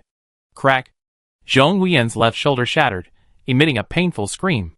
Without hesitation, his right hand flashed, the dagger slicing across Li Jushu's neck with lightning speed. Li Jushu suddenly closed in, their bodies pressed together, defusing the attack in a way Zhong Wuyan never expected. 2 playing cards flew out, the 2 hunters who had just emerged shuddering and collapsing limply, only half of the playing cards embedded in their foreheads visible. Li Jushu's left hand gripped Zhong Wuyan's wrist, twisting it behind his back, while his right hand disarmed him, holding the dagger to his neck. The hunters who rushed in were too late. They could only point their guns at him, too afraid to move. You can't escape. Zhong Wuyan's face was pale, sweat beading on his forehead, not from fear, but from pain. Why should I run? Li Jushu's voice was calm, revealing neither joy nor anger. Release me, and I escort you out of the city, Zhong Wuyan said. Is your life more valuable than mine? Li Jushu asked. You already offended the Zheng family, and killed Lu Wanli. Now only my Zhong family can save you, Zhong Wuyan said. You made a mistake, Li Jushu said. That was a misunderstanding. I believe we still have a good foundation for cooperation. Zhong Wuyan showed no remorse. Arrange a car. I need to leave Base 9, Li Jushu said to the hunters surrounding him. Actually, you don't need to go to all this trouble. Release me, and I guarantee you leave safely, Zhong Wuyan said. Your credibility is zero, Li Jushu said. Times change, there are no permanent enemies, only permanent interests, aren't they? Zhong Wuyan said. Li Jushu tightened his grip, a drop of bright red blood dripping from the dagger, startling the surrounding hunters who cried out, Don't do anything rash. My patience is limited, Li Jushu said calmly. Do as he says, Zhong Wuyan gritted his teeth. He could feel Li Jushu's anger, and dared not defy him. To escape, he had to find another way. The chariot quickly appeared. Li Jushu forced Zhong Wuyan to get in, and ordered a hunter to drive. Everything went smoothly until they reached the city gate, where an unexpected incident occurred. The gate to base number 9 was tightly shut. Without the station chief's order, no one is to open the gate. Chapter 136. Brightness had broken. Li Jushu's chariot was blocked at the gate, followed closely by 7 or 8 other chariots. Dozens of hunters, fully armed and exuding a murderous aura, stood beside it. The city gate was tightly shut, fortified with barricades, and guards stood on both sides, all their guns aimed at Li Jushu's chariot. A chilling atmosphere filled the air. You're in trouble. His name is Li Taijun. He obeys no one except the station chief's orders. Zhong Wuyan looked at Li Jushu with schadenfreude. Li Jushu grabbed her left shoulder with his right hand and squeezed hard. Ah! Zhong Wuyan's scream of pain pierced the chariot. In her extreme agony, she cursed, Li Jushu, are you even a man? How could you hit a woman like that? Li Jushu remained silent, tightening his grip even more. Ah! Zhong Wuyan's face was deathly pale, large beads of sweat forming on her forehead. She wanted to curse, but meeting Li Jushu's icy gaze, she held back. I might die, but you definitely die before me. Li Jushu's voice was filled with unwavering determination. You're the most uncouth man I ever met, Zhong Wuyan said. Li Jushu drew his dagger. I negotiate, Zhong Wuyan surrendered. She rolled down the car window, stuck her head out, and shouted, Li Taijun, I want to get out. Miss Zhong, a warrant. Li Taijun's expression was businesslike. Whose warrant do you want? Niera Bao? Zheng Fanong? Or Lu Wanli? My father? Zhong Wuyan asked. The station master's warrant. Li Taijun hesitated, unsure how to answer. Niera Bao has been dead for a long time, so his written orders must be invalid. Zheng Fangong was assassinated last night, so naturally he, as the person in charge of the city gates, would know that. With 2 generations of station chiefs gone, only 2 deputy station chiefs are left at Base 9. The information he received was that Lu Wanli was assassinated a little over an hour ago, and Zhong Fuyo has become the most powerful person in the 9th group. As expected, Zhong Fuyo will become the station chief of Base 9. Zhong Wuyan is Zhong Fuyao's daughter, and offending her. If I'm not mistaken, Song Boxing left the city last night without a written order, right? Zhong Wuyan suddenly said. She was the one who released the news about Shan Kuei. At that time, Zheng Fangong was already dead. It was impossible for him to fake his death to write a written order for him. Lu Wanli was hiding in the headquarters, and wouldn't have had time to write a written order either. Yet Song Boxing was able to leave. The answer was self-evident. Are you sure you want to leave? Li Taijun naturally saw Li Jushu holding her hostage. Do you think I won't come back if I leave? Zhong Wuyan said impatiently. Open the door. Li Taijun hesitated for a moment, but still gave in. It's better to offend a gentleman than a woman. Zhong Wuyan was about to become the big sister of Base 9, and given her willful and capricious temper, it was better to go along with her. Besides, if anything went wrong, he wouldn't have to take responsibility. Everyone saw that it was Zhong Wuyan who forced him to open the door. As the barricades were moved aside, and the city gate was halfway open, a chariot roared in from behind at least 140 miles per hour. Even from hundreds of meters away, it shouted, Don't open the gate. We can't let the wanted criminal escape. Seeing Zhong Wuyan and Li Taijun's expressions change simultaneously, Li Jushu immediately realized the danger. Without hesitation, with a snap, he broke Zhong Wuyan's right hand. Her scream had barely left her lips when he had already climbed into the driver's seat, kicked the original driver out of the vehicle, and slammed on the accelerator. The chariot shot forward violently, and Zhong Wuyan slammed hard against the backrest, letting out a painful groan. Close the city gates. Li Taijun shouted. The tank sped through the city gate like a madman. 3/4 of the way through, the gate closed just before the last quarter of the way, the tank barely managing to squeeze through, its rear end completely deformed. Ruthless. Before Li Jushu could even feel relieved, he saw a red trail hurtling towards him in his rearview mirror. A rocket. Seeing it couldn't intercept him, the oncoming tank had launched a rocket directly. It didn't even care about Zhong Wuyan's life or death. The rocket whizzed through the closing gate and struck the tank's rear. A violent explosion erupted, and the tank's rear burst into flames. Li Jushu was dazed and nearly vomited blood. He endured the shock, floored the accelerator, and the tank sped away from Base 9, leaving a trail of sparks and lightning. The tank was of good quality. It could still run after taking a rocket hit. Actually, it also depended on the location of the bullet. If it had been hit from the side or front, the tank would probably have been totaled. The rear of the tank had been reinforced with thicker armor.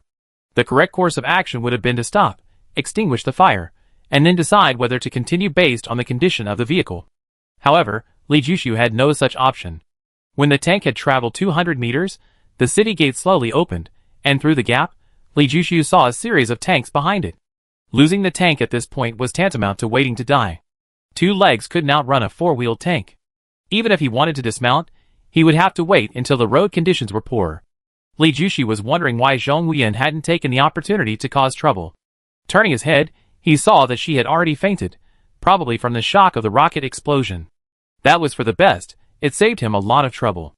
Li Jushu gripped the steering wheel with one hand, his right hand reaching behind his back to retrieve the Tianhua ZZ-01 sniper rifle, and began loading it with tungsten core armor-piercing high-explosive rounds, all Zhong Wuyan's. Zhong Wuyan, fearing he wouldn't be able to kill Lu Wanli, kept recommending powerful bullets to him. Free stuff, of course. Li Jushu didn't hesitate, the more the merrier. There was no need for tungsten core armor-piercing high-explosive rounds within Base 9. He hadn't thrown them away during his escape, and now they were perfect. He rolled down the window, extended the barrel, and the first tank emerged from the city gate. Bang! The tank jolted, then exploded violently. The several-ton cab rose more than half a meter into the air before crashing down, bursting into flames. The driver and the hunter in the passenger seat were dead, but someone inside the cab was lucky enough to survive, tumbling and scrambling out. The second tank slammed on the brakes, unaware that Li Jushu was waiting, pulling the trigger. Bang! The shot entered the vehicle from the driver's cab, the violent explosion turning into a raging inferno. Heart-wrenching screams of despair echoed from inside. 2 armored vehicles blocked the city gate. Li Jushu knew this wouldn't last long, so he sheathed his gun, slammed on the gas, and knew he had to create distance before relying on his superior sniping skills to seize a chance to survive. The pursuers moved quickly. He had only traveled about a kilometer when he saw them in his rearview mirror. He frantically floored the accelerator, leaving a trail of dust in their wake. Just then, a groan came from inside. Zhong Wuyan slowly awoke. Chapter 137. Put my hand back in place, I drive. Let's join forces. Zhong Wuyan, seemingly innocent and naive, was actually calm and decisive. She saw through Li Jushu's doubts at a glance, and immediately said, "The people chasing us are Qiao Jinshan's men. He's Zheng Fangong's direct subordinate, and like the Xiao family, they've been loyal to the Zheng family for generations. If you were to ask who would most like to kill you, it would be him. If given the chance, he certainly wouldn't mind killing me too. Isn't he afraid of your father's revenge?" Li Jushu didn't understand. If Qiao Jinshan left his men at Base 9, there might still be a chance to contend with Zhong Fuyao.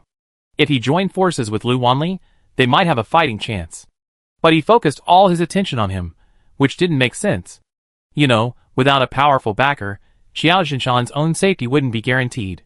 You clearly don't know how powerful the Zheng family is.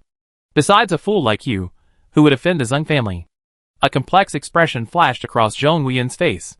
Whether she admitted it or not, Li Jushu was one of the most courageous young people.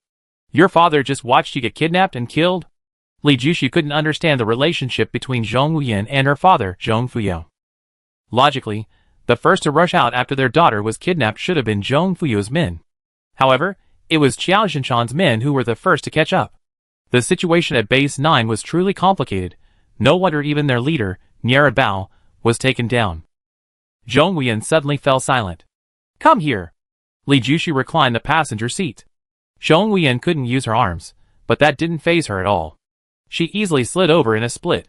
Li Jushu then noticed that she was wearing a pink dress, and her splits made her legs appear incredibly straight, neither too thin nor too plump.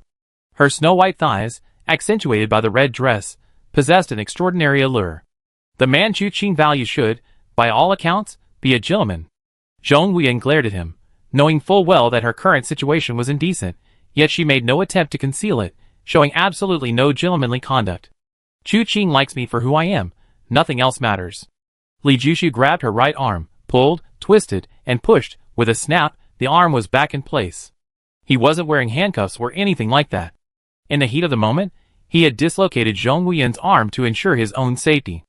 Otherwise, if Zhong Wuyan suddenly shot or stabbed him while they were fleeing, he would die with his eyes wide open in disbelief. There are many ways to control someone, but the quickest way, and one with a chance of recovery, is to dislocate their arm. Zhong Wuyan's left shoulder was shattered, the bone couldn't be restored, and she needed to see a doctor at the hospital. Chu Qing was definitely deceived by you.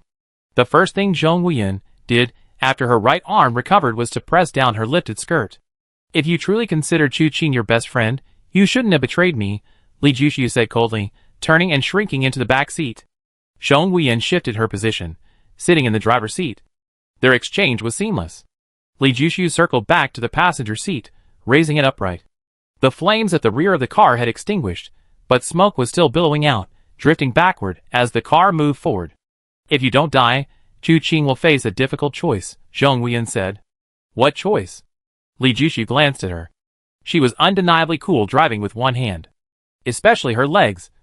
The slightly reclined driving position caused her short skirt to ride up, making her legs appear incredibly long. She was even wearing high heels, seemingly unconcerned about getting points deducted. You don't understand Chu Qing at all. Her parents were servants in Xiao Suiguan's household. Chu Qing was betrothed to Xiao Suiguan from a young age. Whether Xiao Suiguan marries her or not, she can only marry him. If you have no relation to Chu Qing, your death won't affect her at all. If you are truly the one Chu Qing loves, your early death will be a relief for her, Zhong Wuyan said. What era is this? Arranged marriages. Li Jushu was extremely uncomfortable, a nameless anger rising within him. If you have a good family background, you can also enjoy this privilege. Zhong Wuyan glanced at him. This is class, this is the gap. The end of some people's life struggle is the starting point for others. If Chu Qing hadn't stopped him, Xiao Suiguan would already be a corpse, Li Jushu said calmly. Be careful. Zhong Wuyan's heart skipped a beat. She heard the warning in Li Jushu's tone. With Chu Qing stopping Xiao Suiguan, she was now like a pig on the chopping block. If he got angry and wanted to kill her, no one would stop him. Li Jushu leaned out of the window, his eyes locking onto his target as he pulled the trigger. The gunshot still echoed in the air. A kilometer away, the hunter carrying a rocket launcher on the roof of the vehicle was hit in the head. The rocket shot diagonally into the air and exploded, the dazzling flame visible for dozens of miles. Bang, bang. The burly hunter aiming the single-barreled laser cannon on the roof, and the driver were hit in the head almost simultaneously. A cold glint flashed in Li Jushu's eyes, and he fired another shot. Bang. The bullet pierced the windshield, passed through the co-driver's chest, and blew half of the sniper's shoulder inside the vehicle. The sniper, like Li Jushu, had just poked his head out and was about to take aim when Li Jushu spotted him and struck first. Sniper duels are this brutal. A mere fraction of a second earlier means victory, defeat means death. As Li Jushu withdrew his head, the tank behind them veered into a side road and overturned. With both driver and co-driver dead, and the unmanned vehicle traveling at over 100 kilometers per hour, it was no wonder it overturned. Your marksmanship shouldn't be unknown. Why haven't I heard of you before? Although Zhong Wuyan was controlling the vehicle, her eyes were glued to the rearview mirror. She clearly saw every shot Li Jushu fired. As a sniper herself, she knew the difficulty of sniping at speeds exceeding 100 kilometers per hour. Frankly, luck outweighs skill. A kilometer or so, no joke, a 30% success rate would be something to be proud of. Li Jushu's hit rate was 100%. But that wasn't the most terrifying thing. The most terrifying thing was Li Jushu's aiming time, less than 2 seconds. This was a luxury she wouldn't even dare to dream of. Even with a stationary target, her aiming time was over 3 seconds. She was disgusted by Li Jushu's lack of sportsmanship, yet she had to admit that his sniping skills were simply too formidable. How much further can we go? Li Jushu reminded her. Zhong Wuyan glanced at the fuel gauge, her expression instantly changing. This armored vehicle was prepared by Li Jushu's men, while he was holding her hostage. While they appeared to have provided the vehicle as requested, they had actually tampered with the fuel tank. It only had a tiny bit of fuel, but the tank showed as full. After traveling a short distance, The tampering would immediately be exposed. Zhong Wuyan's men did this to prevent Li Jushu from refusing to release her, hoping to rescue her. However, things didn't go as planned, and Zhong Wuyan ended up relying on this vehicle to escape. You know the terrain here better than I do. Go to the nearest place unsuitable for armored vehicles, preferably a forest, Li Jushu advised, knowing what was going on from her expression. As a sniper, he was most effective in the woods. Chapter 138. The situation was worse than expected. The tank stalled halfway through the journey. The two men, without a word, tacitly disembarked. Zhong Wuyan sprinted, her high heels leaving a series of small holes in the mud.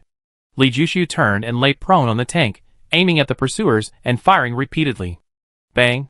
The loudest anti-aircraft machine gun stopped firing. What this machine gun fired wasn't bullets, it was more like cannon fire, each hit leaving a crater the size of a basketball. The tank was riddled with dents, as if struck by a meteor shower, all the work of this anti-aircraft machine gun. The hunter who fired was experienced. Every time he saw Li Jushu aim, he would immediately hide behind the shield, waiting for Li Jushu to reappear before firing. Li Jushu aimed several times, but failed to snipe him. But eventually, he met his match, and his head was blown off. Li Jushu squinted, and in the instant his moving gun barrel paused, a tongue of fire shot out. Bang! A bullet hole appeared in the windshield of the second tank.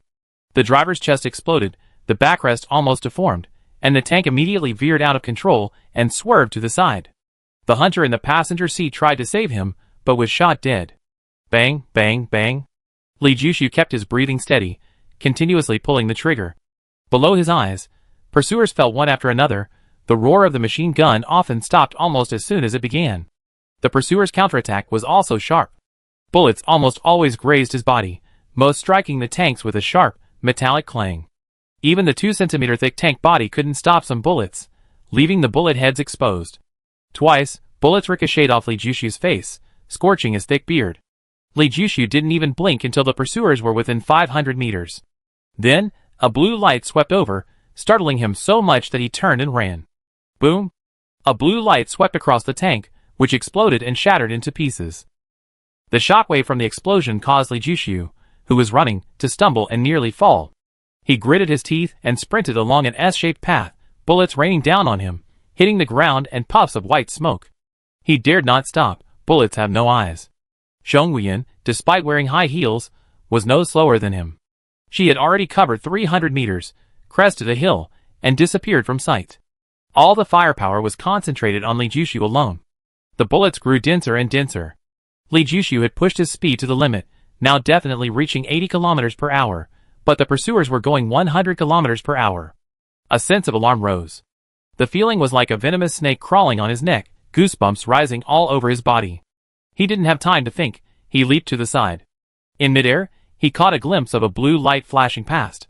Where he had just stood, a chasm had appeared, the soil completely covered by a magic array. He landed on the ground, rolled, and continued running. His movements were incredibly smooth, yet he was still hit in the back by a bullet. His bulletproof vest seemed useless. The excruciating pain made him think he'd been hit by a heavy truck. However, he was still thankful it wasn't a sniper rifle or an anti-aircraft gun, or he would be dead. A thicket of thorns blocked his path. Going around it would have been the best option, but he didn't. He walked straight through the thorns, his legs immediately covered in countless bloody gashes. As the terrifying sound of something cutting through the air reached his ears, Li Jushu suddenly accelerated. Although it was uphill, he ran at the speed of downhill, like a gust of wind sweeping across more than 10 meters before collapsing. Almost simultaneously, the rocket landed, exploding horribly less than 10 meters from where he lay down. The shockwave and intense heat swept over him, and Li Jushu felt a burning sensation on the back of his head.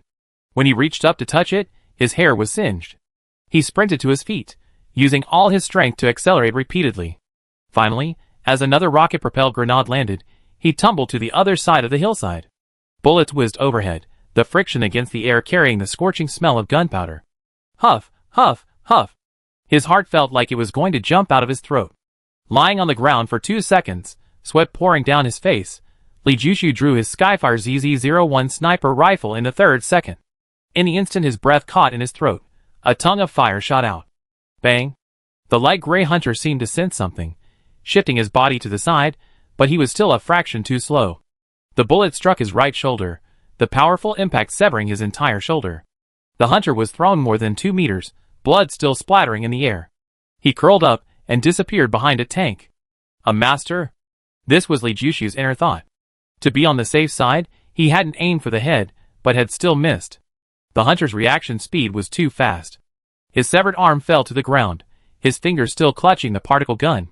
Bang, bang, bang. 3 bursts of fire took down 3 hunters, but also drew a fierce counterattack from the pursuers. Bullets rained down like a storm, startling him so much that he quickly pulled his head back and scrambled down the hillside. He could only grit his teeth and leap over rocks and thorns, afraid to turn. Every turn wasted a second, and time was life to him now. Sure enough, just as he reached the bottom, a gunshot rang out, bullets landing beside him. Pursuers had already rushed up the hillside and begun firing. He turned, knelt on one knee, aimed, and fired. Bang! The enemy on the hillside had barely aimed before his head exploded before he could even pull the trigger. Through the scope, Li Jushu clearly saw the horror in the hunter's eyes. He gambled correctly. While he was descending the slope, his opponent was already ascending.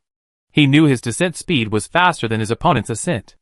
After expending considerable energy, the opponent would immediately enter firing mode, resulting in a delay in aiming and accuracy. He was buying himself that time, and the hunter's aim was indeed a fraction slower. Of course, this was extremely risky. If he had gambled wrong, it would all be over. Bang, bang, bang. 3 shots, killing 3 hunters who peeked out. The pursuers dared not look up, only extending their gun barrels for blind firing. These pursuers were extremely elite. Even in blind firing, the bullets were almost always a meter away from Li Jushu. Bang, bang. Screams rang out from the hillside. The hillside was soil, not rock. The bullets from the Tianhua ZZ-01 sniper rifle could penetrate half a meter of soil. The pursuers thought they were safe as long as they didn't peek out, forgetting that he was holding a Tianhua ZZ-01 sniper rifle. 2 men were shot in quick succession, causing chaos among the remaining pursuers. With most of their ammunition depleted, Li Jushu immediately holstered his gun and ran. By the time the main group of hunters reached the hillside, he had already disappeared into the woods. Should we still chase them? One hunter asked. Chase them. The hunter with the missing arm said viciously, his eyes blazing with murderous intent. The hunters descended the hillside and approached the woods. Chapter 139. Night. The pursuers deeply regretted their decision to continue the pursuit of Li Jushu instead of retreating from the forest. Bang! The hunter, feigning sleep against a tree trunk, was shot in the head. The bullet pierced his skull and embedded itself in the trunk, causing the towering tree, dozens of meters high, to tremble violently, scattering leaves. The other hunters immediately opened their eyes, raising their guns as gunfire erupted again. Bang! The hunter who had just picked up the rocket launcher was still pinpointing Li Jushu's location, when a spray of blood exploded from his chest. He was thrown 2 meters away, the rocket launcher flying into the air. Bang! The heavy machine gun fired for less than 2 seconds before going silent. Bang!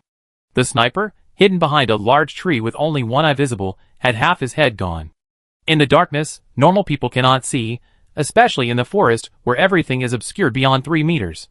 Most people wouldn't be so meticulous about their camouflage.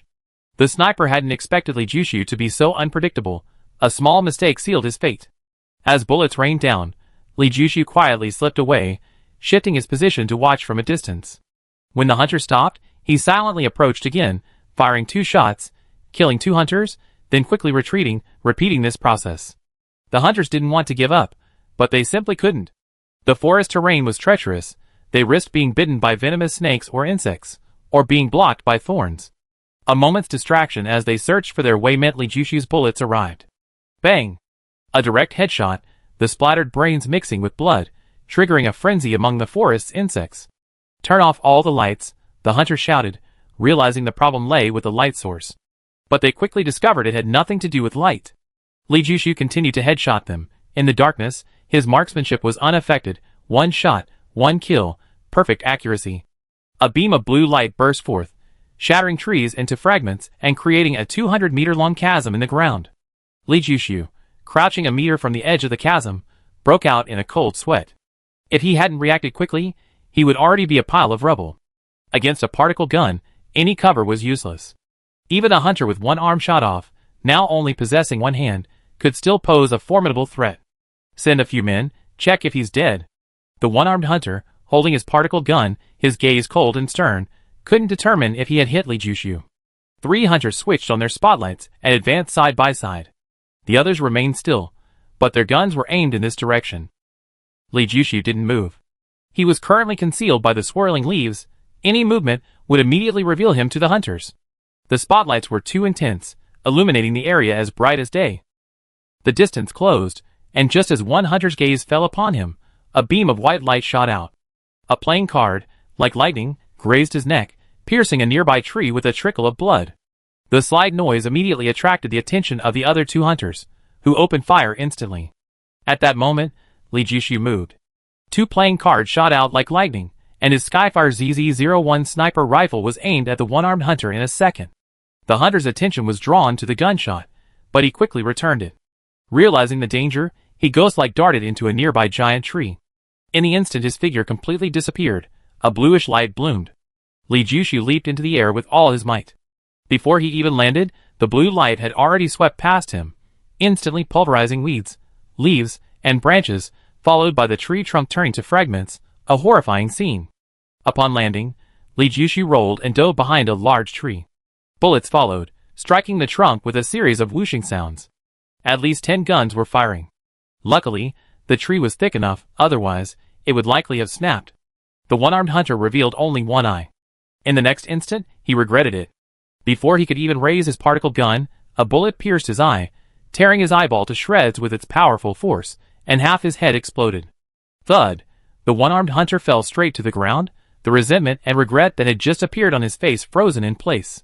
The bullets shifted to the treetops, and Li Jushu had already slid to the base, crawling rapidly along the ground, disappearing behind other trees in 2 seconds. His speed was too fast even for a searchlight. In subsequent ambushes, Li Jushu became more cautious, firing a single shot and retreating immediately, never lingering in one place for more than 3 seconds. He worried that his pursuers would pick up the particle gun and use it against him. However, to his bewilderment, the pursuers never did so. They used various methods and weapons to try and kill him, but never the particle gun. He wondered if they were plotting something, or if the particle gun had run out of power. Bang, bang, bang. Li Jushu was like a ghost, appearing sometimes in the east, sometimes in the west, firing a shot and then moving on to a different location. The pursuers became the prey, and the prey became the hunter. The roles were reversed. The pursuers sadly discovered that their numerical advantage was completely useless. They wanted to retaliate, but they couldn't find him. Although Li Jushu kept popping up, as soon as they chased him, he would disappear completely within a minute. Just when they thought Li Jushu had run far away, a sniper rifle rang out from another direction. Some hunters, terrified, tried to hide, but no matter where they hid, Li Jushu could always pinpoint their location, aiming from afar and sniping them dead. Surrender? Can't we stop fighting? Finally, one hunter broke down. Knowing they were doomed, surrendering might offer a sliver of hope. In the darkness, all was silent. But the sniper rifles stopped firing. A glimmer of hope rose in the hunters' hearts. They gripped their rifles tightly, huddled behind a large tree, awaiting a reply. Lay down your weapons, and all your belongings. You can leave. If anyone tries anything funny, don't blame me for being ruthless. After a long silence, just as the hunters were in despair, Li Jushu's voice rang out. Only 14 hunters remained alive, including 4 wounded, 2 from stray bullets, and 2 bitten by venomous snakes during the pursuit. 14 hunters agreed to Li Jushu's conditions in just 1 minute. They unloaded their weapons and belongings, raised their hands, and headed out of the woods. Li Jushu kept his promise, and did not shoot them in the back. No matter how much money you give me, I will never be an enemy of this man again. It was practically suicide. Finally out of the woods, as dawn broke, one hunter gritted his teeth, as if venting the pent-up frustration of the night. Xiao Zhinshan has done a terrible job. This guy is so skilled, yet he claims to be a level 2 hunter. He's kidding me. Over 200 people, and only a few of us survived. I'm not going back to base 9. Farewell, everyone. The hunters went their separate ways. Although exhausted, not one of them suggested resting. They moved away from the woods as quickly as possible, as if they would never make it back. No one looked back. This forest had become a nightmare they would never forget. Chapter 140. Holding the particle gun, Li Jushu understood why the other hunters hadn't picked it up and used it. It wasn't out of respect for the one-armed hunter, but because the particle gun was fingerprint locked, making it unusable by anyone except him. He collected all the weapons from the group. He kept the rest to sell, But the 3 sniper rifles were what he needed. The Tianhua ZZ-01 sniper rifle was excellent, but its ammunition wasn't interchangeable, and he was running low. 2 of the 3 sniper rifles were Tiger Type 84s, and 1 was Thunder Type 88, both models he frequently used, with ample ammunition. Frankly, if it weren't for a tank chase or a surprise attack like in the forest, he preferred the Tiger Type 84. The Tianhua ZZ-01 was powerful, had a long range, and was easy to use, but its length and weight made it more suitable for dense forest environments. Hiding the unused weapons, Li Jushu, carrying 2 Type 84 Tiger rifles, found Zhong Huiyan resting. Inside the tree hollow, Zhong Huiyan was curled up, her v-neck wide open, revealing her bare skin. Her skirt was being used as padding, and her white skin was dazzling to Li Jushu. Zhong Huiyan, Zhong Huiyan? Li Jushu steadied himself and noticed that Zhong Huiyan's face was abnormal, flushed red, as if painted with rouge. He touched it, it was burning hot. She has a fever. Li Jushu frowned. A fever during the escape was the worst news. This wave of hunters had retreated, but he couldn't guarantee there wouldn't be a second or even a third wave of pursuers. He rummaged through the captured first aid kit and, thankfully, found fever reducers. After giving Zhong Huiyan the medicine, Li Jushu laid a mine, squeezed into the cave, and closed his eyes to rest. His original plan was to separate from Zhong Huiyan and escape separately. As a sniper, he wasn't used to staying in one place for too long. However, Zhong Huiyan's fever completely disrupted his plans. Logically, since Zhong Huiyan had betrayed him and almost killed him, her life or death shouldn't have been his concern. But seeing Zhong Huiyan's condition, he couldn't stand idly by. In his dazed state, Zhong Huiyan's body coiled around him like a snake, eventually squeezing into his arms.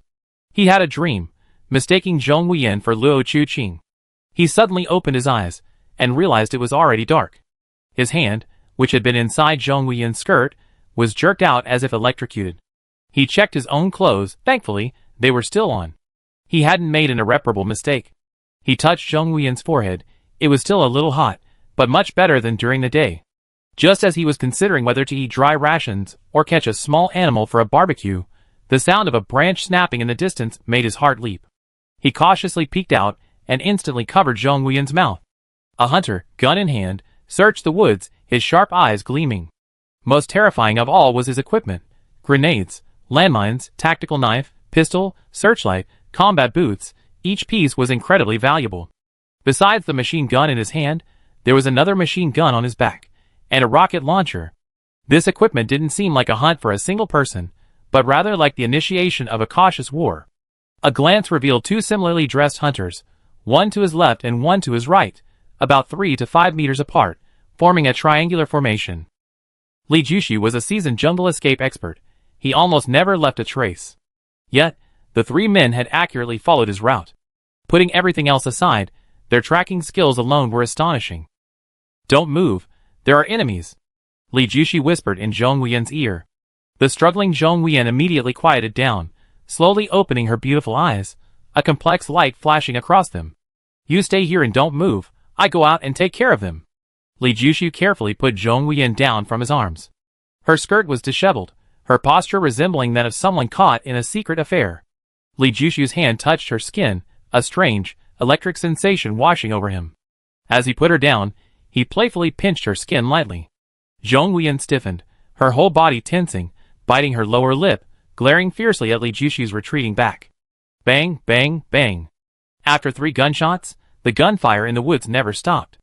Explosions came from all directions, flames piercing the sky. Zhong Huiyan, inside the tree hollow, was terrified. She had never imagined that one day she would be so fearful of a man. If Li Jushu died, she would most likely die too. Her life was now bound to Li Jushu's. Night fell exceptionally quickly in the woods. While it was still dusk outside, the forest was already pitch black. Zhong Huiyan dared not light a lamp. In the darkness, she could see nothing. Sometimes, footsteps would pass by dozens of meters away, but she dared not make a sound.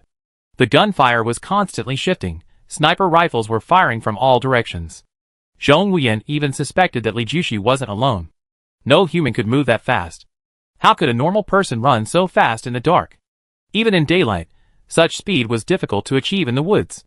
Sometimes the pursuers would turn on searchlights, but most of the time it was pitch black. Each scream startled Zhong Huiyan. She would only relax slightly when she realized it wasn't Li Jushu. Whenever a rocket-propelled grenade streaked across the dense forest, Zhong Wuyan's heart would leap into her throat. She knew Li Jushu didn't have a rocket launcher. As dawn broke, after the last gunshot, the woods fell silent, a deathly stillness. Zhong Wuyan was gripped by an inexplicable fear. Fearless as she was filled with dread at the darkness of the forest. Her fists clenched so tightly that her nails dug into her palms, yet she felt nothing. The oppressive atmosphere reached its peak when soft footsteps sounded at the cave entrance. "It's me!" Li Jushu's voice was hoarse and low.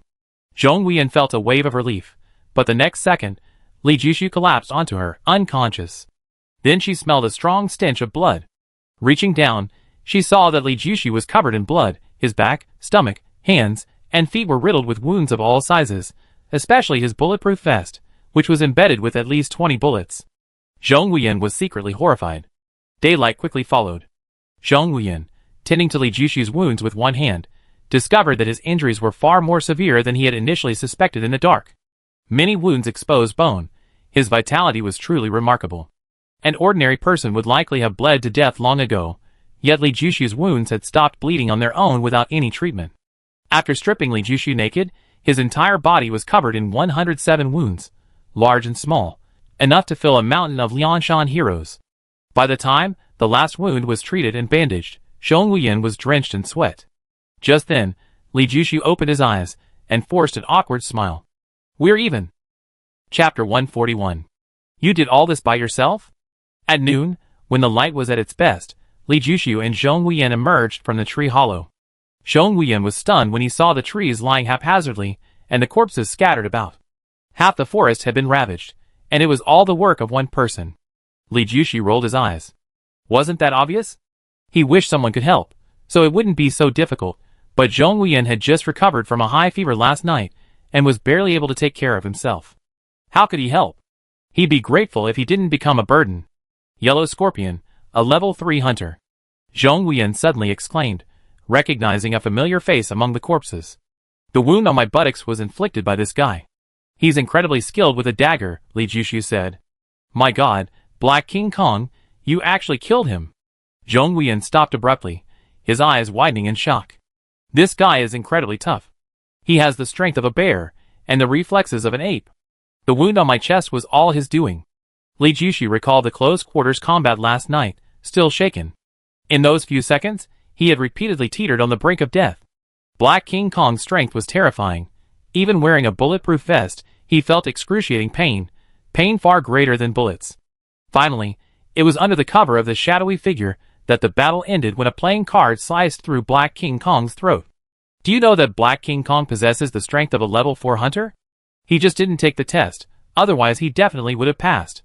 Zhong Wuyan looked at Li Jushu, as if he were a monster. Xiongju also has strength surpassing that of a level 5 hunter, Li Jushu said calmly. Zhong Wuyan began counting the corpses she recognized. She was shocked by what she found. Among them were 10 level 3 hunters, the most powerful being Black King Kong, rumored to possess the strength of a level 4 hunter. Not counting the nearly 100 level 2 and level 1 hunters, the deaths of these 10 level 3 hunters alone were astonishing. The overall strength of base 9 would decrease by at least 0.5% due to these 10 deaths. Apprentice hunters and level 1 hunters were as numerous as hairs on a cow. Level 2 was a watershed. Level 3 was a leap in class. Reaching level 3 meant being a cutoff. Without it, one remained among the masses. Among the corpses were numerous unfamiliar faces, undoubtedly including some level 3 hunters. This meant that Li Jushu, single-handedly, had killed at least 10 level 3 hunters in one night. Recalling Li Jushu's wounds, she suddenly realized she had misjudged him. This wasn't incompetence, it was monstrous. Li Jushu dragged a man out of a clump of weeds. The man's hands and feet were bound, and his mouth was stuffed. Zhong Wuyan was startled when he pulled him out. The man was also a hunter, still alive, but his appearance was terrifying. His face and arms were crawling with leeches, each one swollen and as large as an adult's finger. When Li Jushu dragged him out, a swarm of mosquitoes was stirred up. It was unbelievable how much suffering the hunter had endured. Li Jushu cut the ropes binding the hunter, who immediately jumped up, stripped off his clothes, lit a fire, and used a torch to burn the leeches and other insects off his body. Leeches suck blood, so you can't pull them out forcefully, they break easily, and if they break into the flesh, they're very difficult to remove. Burning them is the only way to get them out. Zhong Huiyan watched the leeches fall one by one, wriggling on the ground, goosebumps rising on her skin. She took several steps back, regretting for the first time that she was wearing a skirt. If she had known she was running for her life, she should have worn camouflage. After the hunter finished removing the leeches from her body and got dressed, Li Jushu asked her to treat Zhong Huiyan's shoulder. It turned out the hunter was the medic among the pursuers. The second wave of pursuers was well prepared, and the medic was very professional. Zhong Huiyan's shoulder was a shell. An ordinary medic wouldn't be able to handle it, but this medic handled it with ease. I keep my word. You can go. Give me a message to Xiaoxinshan. If there's a third wave of pursuers, tell him to wash his neck and wait. I come looking for him. After the hunter finished bandaging her, Li Jushu kept his promise and let her go. It's Xing Yuhang. The medic hunter hesitated for a moment, then whispered. Next time, I hope no one sees you, Li Jushu said. I won't come, the medic hunter replied firmly. He bowed to Li Jushu and left. Xiaoxinshan is an old fox, quite rational. Xing Yuhang is a spoiled brat. He's willful and might act recklessly, Zhong Huiyan said worriedly. He wasn't afraid of enemies racking their brains, but he was afraid of incompetent allies suddenly coming up with a brilliant idea. Xing Yuhang wasn't incompetent, but his mind couldn't be judged by common sense. I can understand someone losing their father, but there's something I can't understand, Li Jushu said. What is it? Zhong Huiyan asked curiously. Are you really your father's biological daughter? It's been 2 days, and your father hasn't cared about you at all? Li Jushu was perplexed. If his own family member had been kidnapped, he would have been frantic with worry. Zhong Huiyan's face darkened instantly. Originally you betrayed me, and I should have torn you to pieces, but I'm magnanimous and forgave you. However, I don't want a next time, otherwise, I won't hold back. Now leave. Li Jushu was still worried about a third wave of pursuers. Many trees in the forest had been damaged, and he wanted to find a new hiding place. Zhong Huiyan didn't say a word and turned to leave. Li Jushu waited until she was far away before starting to clean up the battlefield. Guns, ammunition, and even bulletproof vests, things others might look down on, he coveted. Even if he didn't need them later, he could sell them for a good price. He was excited about finding money, not to mention the unexpected surprises, like bank cards or other special items. A vial of potion was found on the body of the Black King Kong Zhong Huiyan had mentioned, a level 3 strength potion. This vial made Li Jushu feel that the night's fighting was nothing, his injuries seemed to have lessened. The entire battlefield had been cleared, and it was almost evening. Just as he was hesitating whether to return to the tree hollow to rest for the night and deal with the rest tomorrow, he suddenly saw Zhong Huiyan return, looking flustered. Something's up. Li Jushu instantly darted behind a large tree, quietly extending his gun, his eyes narrowed.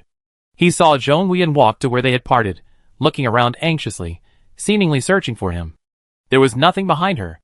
After waiting for about 3 minutes, just as Zhong Huiyan was about to head towards the tree hollow, Li Jushu spoke.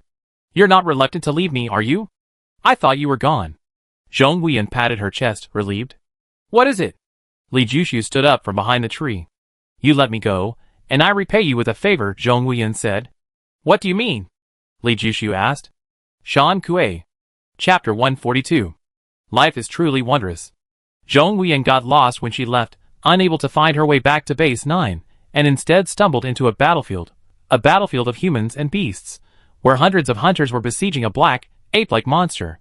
Zhong Huiyan didn't recognize the monster, but the moment she saw Song Boxing, she knew what it was, a mountain demon. She knew Li Jushu would be interested in the mountain demon, and she also had her own ulterior motives. Her pet lion dog had been captured by Song Boxing as bait, only to be eaten by the mountain demon, so she wanted to ruin Song Boxing's plans. She could repay Li Jushu's favor and ruin Song Boxing's plans at the same time, killing 2 birds with 1 stone. The battle lasted for an unknown amount of time. When Li Jushu followed Zhong Huiyan to the place where she had seen the mountain demon, there was no one there. Only dozens of corpses and fallen trees remained on the ground. The corpses were mostly mangled, with very few intact pieces, a horrifying sight. Following the trail, Li Jushu and Zhong Huiyan found the mountain demon and the hunters 5 kilometers away. Zhong Huiyan said he had seen several hundred hunters, but Li Jushu had seen at most 100. Rat-a-tat-tat. The deafening machine gun fire ripped through the air. In the darkness, bullets streaked like metal wires, cutting the air in two. Terrifyingly, the bullets, chasing the mountain demon's shadow, always missed by a hair's breadth. The mountain demon moved swiftly and agilely through the forest, moving like a ghost. Often, the bullet struck only its shadow. Within 3 meters, a pistol burst would be foolproof for any hunter of level 2 or higher. However, the mountain demon defied this rule. It shifted slightly, and the bullet that should have hit its body appeared behind it. By the time the hunter tried to dodge, it was too late. A chill ran through his body, and a wave of excruciating pain washed over him. The world spun, and the head, rolling on the ground, watched as the headless body, gushing blood, fell straight down. The mountain monster's weapon was its claws, incomparably sharp, capable of slicing through human flesh like tofu. Guns, though made of metal and undeniably hard, couldn't withstand the claw's power. Thinking of the corpses and fragments seen along the way, everything made sense. We dared not use powerful weapons like bombs or rockets. They wouldn't hit the mountain monster, but instead injure their own men. Screams rang out constantly. With every movement of the mountain monster, hunters were wounded or killed. The cold glint of its claws, as they swept through the air, was like the scythe of death. Li Jushu and Zhong Huiyan had only been hiding in the shadows for 5 or 6 minutes, when 6 more corpses lay on the ground, both severely wounded. "The mountain monster is injured," Zhong Huiyan whispered. Li Jushu immediately noticed a huge wound on the mountain monster's left arm, and a bloody mess on its back. Judging from the shape of the wounds, it was caused by an explosion. It was because the mountain monster was injured that Song Boxing fought so fiercely. If the mountain monster hadn't been injured, Song Boxing and his group alone wouldn't have been able to kill it. Bang! A spray of blood erupted from Shan Kuei's face, and one of his eyeballs popped out. It was a sniper. If a human were shot like that, they would die instantly, without question. But Shan Kuei wasn't human. He didn't die.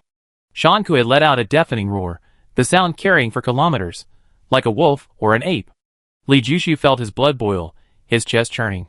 Looking at Zhong Huiyan, his face was deathly pale, utterly ashen. On the battlefield, screams filled the air. Searchlights could barely keep up with the speed of the mountain demon, which weaved through the hunters, oblivious to its attacks. Hunters fell one after another, their arms severed, their heads blown off, or their bodies broken in half, their upper bodies falling to the ground, while their lower bodies remained firmly in place. The gunfire was chaotic and dense.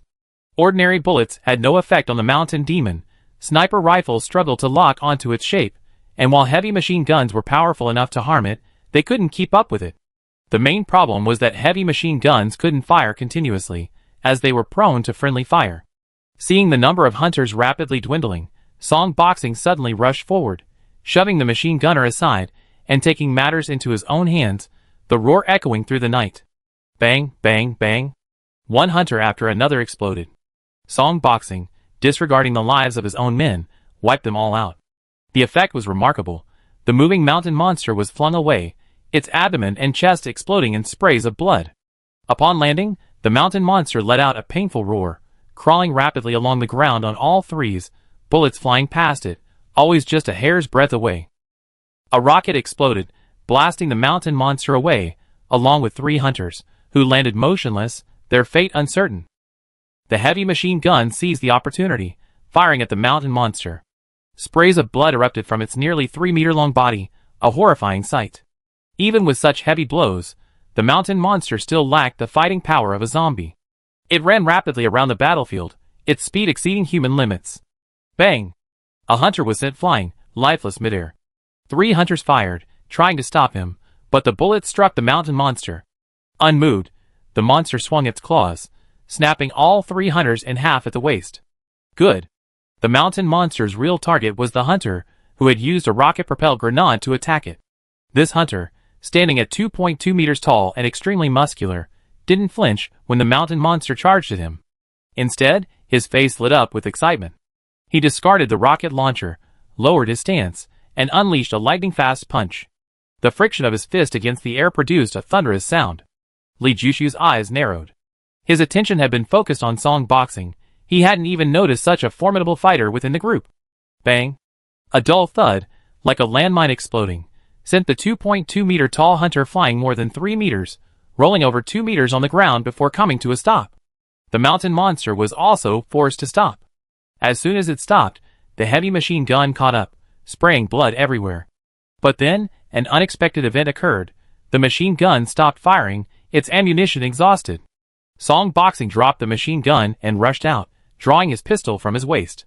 He emptied 2 magazines at a distance of 20 meters, then holstered the pistol. As he raised his arm, his tactical knife appeared, plunging it viciously into the mountain monster's abdomen. The series of movements was fluid and lightning fast. Song Boxing's attacks were all deadly, each flash of his blade brought a spray of blood. Sean Kuei's vitality was incredibly strong. He had endured countless bullets and dozens of stab wounds, yet he was still alive. Suddenly, Song Boxing gripped the hilt of his sword with both hands, roared, and with a flash of light, Sean Kuei's good arm was severed. Almost simultaneously, Sean Kuei's injured arm struck Song Boxing in the chest. Bang! Song Boxing was thrown dozens of meters, his sword flying through the air. Just as he was about to hit the ground, his head exploded. As the gunshot rang out, Li Jushu had already turned his gun, killing 2 snipers in the distance. He then fired continuously, and all 8 remaining hunters fell. Before Zhong Wuyan could react, Li Jushu had already aimed at the fleeing Sean Kuei. Bang, bang, bang. 3 shots landed on the same spot, leaving a bloody hole in the back of Sean Kuei's head. Sean Kuei collapsed to the ground with a thud, convulsed a few times, and then fell still. Li Jushu charged onto the battlefield like a cheetah, his sniper rifle aimed at the 2.2-meter tall hunter. Just as he was about to pull the trigger, Zhong Wuyan's anxious voice rang out. "Don't kill him." Chapter 143. Everything happened too fast. From Li Jushu's sneak attack on Song Boxing, shooting him in the head, to clearing out the hunters, to killing Sean Kuei and rushing out, it all took only a few seconds. The 2.5-meter tall hunter had just drawn his pistol from his leg when Li Jushu had already aimed at him. The immense pressure made his whole body stiffen, and he dared not move. Li Jushu stopped firing, glancing at Zhong Wuyan, who had followed him out. "His name is Wutai Mountain Monk. He saved my life, and Chu Qing's life." Zhong Wuyan cautiously looked at Li Jushu. She wasn't sure he would listen to her. "Put down your weapons and leave." After a moment of silence, Li Jushu spoke. "Go quickly. This is our feud with Song Boxing. It has nothing to do with you." Zhong Wuyan saw the hesitation in the Wutai Mountain Monk's eyes, and urged him quickly. "Thank you for sparing my life." The Wutai Mountain Monk unloaded his weapon, and turned to leave. Li Jushu's vision allowed him to see into the darkness. He waited until the monks of Mount Wutai were far away before approaching the mountain monster. The monster's head was mostly shattered, but it wasn't completely dead yet. Its legs were still twitching. "I heard the inner core is inside its stomach," Zhong Wuyan reminded him, seeing Li Jushu staring blankly at the monster. The monster was undeniably terrifying. Its body was as hard as iron. Li Jushu's dagger could cut through iron like mud, but even with all his strength, he could only barely slice open the monster's body. Realizing this cutting speed was too slow, he picked up the monster's severed arm, and used his claws to cut it, which was much faster. After searching inside the monster's stomach for a long time, he actually found a bead the size of a longan. Unlike the golden core he had imagined, it was silver, seemingly real, and didn't glow automatically. There really is an inner core. Zhong Wuyan was extremely surprised. Rumors circulated that the mountain demon possessed an inner core, but it was just a rumor. No one had ever seen one. "Someone's coming." Li Jushu's expression changed before he could even rejoice. Zhong Wuyan couldn't see anyone, but he sensed someone approaching in the darkness, not the monks from Wutai Mountain. "Stop all the searchlights." Li Jushu realized his carelessness. The searchlights were used by Song Boxing's team to illuminate the mountain demon. His failure to extinguish them immediately had attracted others. Zhong Wuyan's heart tightened. He quickly extinguished the 4 searchlights. Li Jushu then rapidly searched the bodies of the strongest fighters, even picking up Song Boxing's tactical sword, sharper than his dagger, capable of severing the mountain demon's arm. "Are you coming with me, staying, or leaving on your own?" Having settled everything, Li Jushu realized Zhong Wuyan was unsure what to do. "I go with you," Zhong Wuyan blurted out. "Go!" Li Jushu didn't even have time to refuse, because the searchlights went out, and the people who had been searching quickened their pace. Now they were less than 100 meters away. Zhong Wuyan couldn't see the enemy, but she sensed people approaching, and there were quite a few of them. Li Jushu, carrying a pile of supplies, led the way. She didn't know where he was going, but her feet followed him faithfully. After walking about 200 meters, a deafening explosion erupted behind them. The flames illuminated the night sky, and the screams were brief and desperate. Zhong Wuyan turned around in a flash, and realized that Li Jushu had not only been searching the bodies, but also setting up landmines. Li Jushu suddenly quickened his pace, making it difficult for Zhong Wuyan, wearing high heels, to keep up. "Who are those people?" Zhong Huiyan asked softly. I don't know. Li Jushu determined the direction and chose an easier path. Otherwise, Zhong Huiyan definitely wouldn't have been able to keep up. Late at night, having shaken off their pursuers, Li Jushu and Zhong Huiyan returned to their original hiding place in the tree hollow. Li Jushu consumed his inner core and began cultivating. Zhong Huiyan initially watched curiously, but quickly closed her eyes out of boredom. After an unknown amount of time, she was awakened by a burst of heat. Opening her eyes, she was shocked. Li Jushu's eyes blazed with fire, his skin flushed red, as if he were about to burst into flames. What's wrong with you? Have you gone mad with cultivation? The moment Zhong Huiyan spoke, Li Jushu, who had been staring blankly, instantly fixed his gaze on her, his eyes burning with intensity. What are you going to do? A bad premonition rose in Zhong Huiyan's heart. She instinctively tried to move, but the next second, Li Jushu grabbed her. No! Zhong Huiyan cried out, and with a tearing sound, her skirt was ripped in two. Then Li Jushu pinned her down. Li Jushu, you need to calm down. Think of Chu Qing. Chu Qing and I are best friends. You can't do anything to betray her. Zhong Huiyan's mention of Luo Chu Qing only fueled Li Jushu's frenzy. Hearing Luo Chu Qing's name only made him more agitated, and he expertly pinned down Zhong Huiyan's legs. No. Zhong Huiyan closed her eyes in anguish. She never dreamed this would end like this. Since being abducted by Li Jushu, he had many opportunities to possess her, but he didn't, and even let her go in the end. Unconsciously, she thought Li Jushu was someone she could trust. At least, staying by his side was safe. Unexpectedly, Li Jushu had become a beast. She immediately thought of the problem with the inner core. Rumor had it that many of the habits of the mountain demons were similar to those of apes. The reason the mountain demons suddenly appeared this season was because they were in heat, and needed to satisfy their physiological needs. Zhong Huiyan realized for the first time how long the night was. Li Jushu seemed to have inexhaustible energy, tireless, until the sun was high in the sky before he finally stopped and fell into a deep sleep.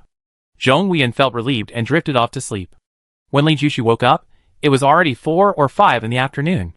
He opened his eyes and understood what had happened. In fact, although he had almost been crushed by the surging power of the inner core, and his head was dizzy and felt like it was on fire, he still retained a sliver of reason. He glanced at Zhong Huiyan with a hint of guilt. Zhong Huiyan was fast asleep. Soon, he was drawn to the changes in his body. He went to a nearby stream and washed away the black mud from his skin, impurities expelled from his body. Standing up from the stream, his muscles were smooth and supple, all his wounds healed completely, not even a scar was visible. Compared to before, his skin had a healthier rosy glow. Overall, the external changes were minor. The real transformation was internal. He went ashore, chose a tree about 35 centimeters in diameter, silently gathered power in his right arm, and suddenly threw a punch. Whoosh! The fist exploded with a loud bang as it rubbed against the air. Bang! The tree shuddered violently, then snapped at the point of the punch, flying more than a meter away before crashing to the ground, leaving only a stump over a meter high. Li Jushu looked down at his fist. It was slightly red, but completely undamaged. A groan came from the tree hollow. Zhong Huiyan had been awakened. Chapter 144. The night was dark. The hunters had just finished eating, and were arranging their watch when gunfire erupted. Bang, bang, bang. 3 bursts of fire, the intervals almost negligible, sent 3 hunters, clinging to machine guns and leaning against tree trunks, flying headshots. Brain matter, blood, and bone fragments splattered onto the tree trunk. The hunters reacted with lightning speed, drawing their guns and firing in the direction of the gunfire. Bang, bang, bang. Another 3-round burst. The 3 hunters at the front were thrown back, their chests riddled with holes the size of bowls, signaling their deaths. Half of the hunters' counterattack missed, the other half striking the trunk of the 2-meter diameter giant tree. Bang, bang, bang. The 3 JK-47s that fired the most fiercely misfired. The hunters' campfire suddenly went out. Simultaneously, the hunters scrambled behind tree trunks, plunging the world into darkness. However, this seemed ineffective against the ambushing snipers. Bang, bang, bang. 3 more hunters died. One had half his head exploded, another's head was ripped off, and the third had his shoulder and half his neck torn apart. He wasn't immediately dead, but given the limited medical resources in the forest, death was inevitable. What followed was the most terrifying sniping experience of their lives. No matter how perfectly they hid, the slightest opening resulted in a single shot. There were no probes, no baiting. Every shot meant death. The snipers in the darkness seemed to be using thermal imaging, but the beast planet was affected by an unknown force, rendering thermal imaging unusable. The home planet's technological level was undeniable, but compared to the entire universe, it remained insignificant. Many mysteries remained unsolved, even after decades of study on the beast planet, with many forces still unable to provide explanations. Too many advanced weapons are restricted on Beast Planet. Thermal imaging, while not particularly advanced, is still unusable, a major disappointment for hunters. However, many hunters are thankful. If thermal imaging were available, their survival rate would be less than half. You can use it, so can I. Whenever a conflict arises, one person is bound to die. Bang! The hunter, stealthily moving outwards, slipped through a gap between two trees. Less than 30 centimeters wide, he was discovered, a single shot severing his neck before he could even scream. Bang! The hunter blind firing had chosen the wrong cover, a sand tree. While it appeared to be 50 centimeters in diameter, sand trees have low density and are about as hard as soil. The sniper bullet pierced the trunk, leaving a large hole in the hunter's chest. Bang! A headless corpse fell from the tree. It was a hunter who had climbed up to retaliate, discovered before even firing a shot, a single bullet to the head. The hunter was a level 3 hunter. Hidden behind a large tree, a chill ran through the hunters. Many were already regretting accepting the mission. The gunfire suddenly stopped. The hunters were uneasy, but none dared to risk checking. A flare! Finally, a hunter remembered this weapon of the night. The flare landed in the direction of the gunfire, its blinding light illuminating the forest as if it were daytime. In an instant, everyone extended their guns and fired wildly in that direction, the gunfire tearing apart the silence of the night. The hunters vented their frustration until their magazines were empty. As the flares began to fade, one hunter suddenly had a bad feeling and blurted out, "Take cover." Gunshots rang out, not from the front, but from behind. Bang, bang, bang, bang, bang. A dozen hunters' backs exploded with bloody holes. Their bodies, weighing 100 or 200 pounds, were thrown more than a meter away. In the darkness, Li Jushu was like the Grim Reaper, his eyes cold and stern. As the muzzle of his gun moved, tongues of fire spurted out. 3 hunters reacted incredibly quickly, dropping their submachine guns and drawing their phones to return fire, but ultimately affected by the darkness, the bullets struck the tree trunk in front of Li Jushu. Bang, bang, bang. The 3 hunters almost simultaneously suffered headshots. 2 hunters lunged behind a large tree, their bodies still in midair, shot in the abdomen. The powerful charge threw them away, their screams filled with despair. Bang, bang. A follow-up shot, the screams abruptly stopped. "Don't kill me, I surrender." The hunter who had dropped his weapon and raised his hands hadn't finished speaking when his head exploded. Li Jushu didn't give him a chance to surrender. At first, his surrender showed some sincerity, but now that his men were almost wiped out, it wasn't genuine surrender, it was fear. Bang, bang, bang. The last gunshot rang out, and the forest fell into a deathly silence. All the hunters were dead, not a single one left. The thick stench of blood filled the air. Li Jushu quickly cleaned up the battlefield. Returning to his hiding place in the tree hollow, he glanced at the time. Only 2.5 hours had passed. 2 hours had been spent traveling, meaning he wiped out an entire hunter squad in less than half an hour, something unimaginable before. He counted. There were 120 hunters, mostly level 2 and 3, with top-notch skills and equipment. Without the mountain demon's inner core, he would have had to fight and flee, using kiting tactics to gradually eliminate the enemy. But tonight, he had barely dodged, taking the initiative entirely, controlling the entire area single-handedly, suppressing the enemy, and preventing them from even showing their faces. The feeling was indescribable. Wherever the eye could see, the bullets followed. As long as the firing speed was fast enough, a sniper rifle could be used like a submachine gun. Of course, the most important reason was that he had the advantage of the darkness. If it were daytime, he would still have to run. Zhong Huiyan was startled awake. Opening her blurry eyes, she saw that her skirt was torn, and she was now covered with a military blanket she had found in another hunter's backpack. As she sat up, the blanket slipped off, exposing her bare breasts to Li Jushu's view. She was no longer a budding flower. She was fully grown and ready to be picked. A surge of lust rose in Li Jushu's lower abdomen, and his breathing became heavy. He didn't even realize why he was so impulsive. Back in the settlement, he had seen scantily clad women before, and those women made alluring gestures far more seductive than Zhong Huiyan. He had only felt a slight heat in them, not any discomfort. But now, he felt an intense urge. He took a deep breath and went into the stream. The icy water calmed him down, washed away his sweat, and made him feel much lighter. Back in the tree hollow, he thought he could finally achieve inner peace. However, when his gaze swept over Zhong Wuyan's partially covered thighs, that glimpse of white was like oil poured on a raging fire. The suppressed lust in the stream suddenly flared up, even more intense and turbulent than before, and he involuntarily lowered his head. Zhong Wuyan, half asleep and without any sensation, abruptly opened his eyes, only managing to utter 2 words, "No," before his mouth was covered. Chapter 145. You dare come back? You're really not afraid of death. An explosion in the distance startled Li Jushu from his sleep. A cold glint flashed in his eyes as he opened them. The bomb was a landmine he had planted. Someone had triggered it. 3 waves of pursuers had died in this forest. Anyone with a brain wouldn't approach, only a group of people, the pursuers, could get close. He hadn't left, so he couldn't be careless. Landmines were the best sentinels. Zhong Wuyan woke up, but didn't want to open her eyes.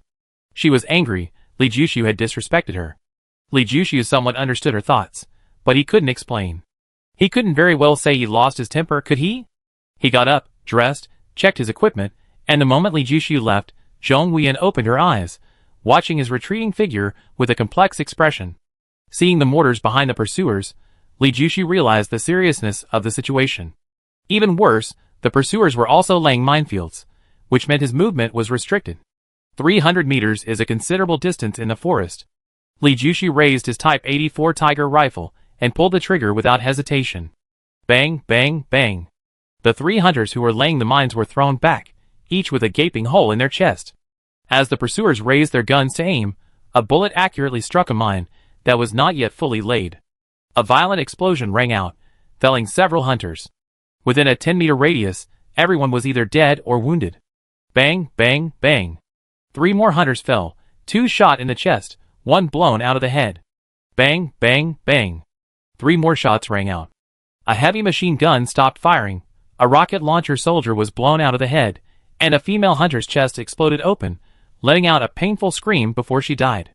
Li Jushu's firing speed was too fast. He holstered his gun and moved, and only then did the dense hail of bullets arrive, hitting the spot where he had just stood, riddling the tree trunk with holes. The hunters with their grenade launchers were still searching for Li Jushu, when suddenly a bullet struck a shell. The shell exploded, the flash affecting an area of 10 meters. All the hunters were affected. Li Jushu seized the opportunity, firing a rapid burst of shots at the pursuers. 10 shots, 10 hunters killed. By the time the hunters recovered, he had vanished. Scatter! Don't give him any room to move. The hunters' idea was good, but they underestimated Li Jushu's terrifying power. Li Jushu was like a combination of a cheetah and an ape, moving with lightning speed through the dense forest. The pursuers only spotted him after he fired, and each shot meant death.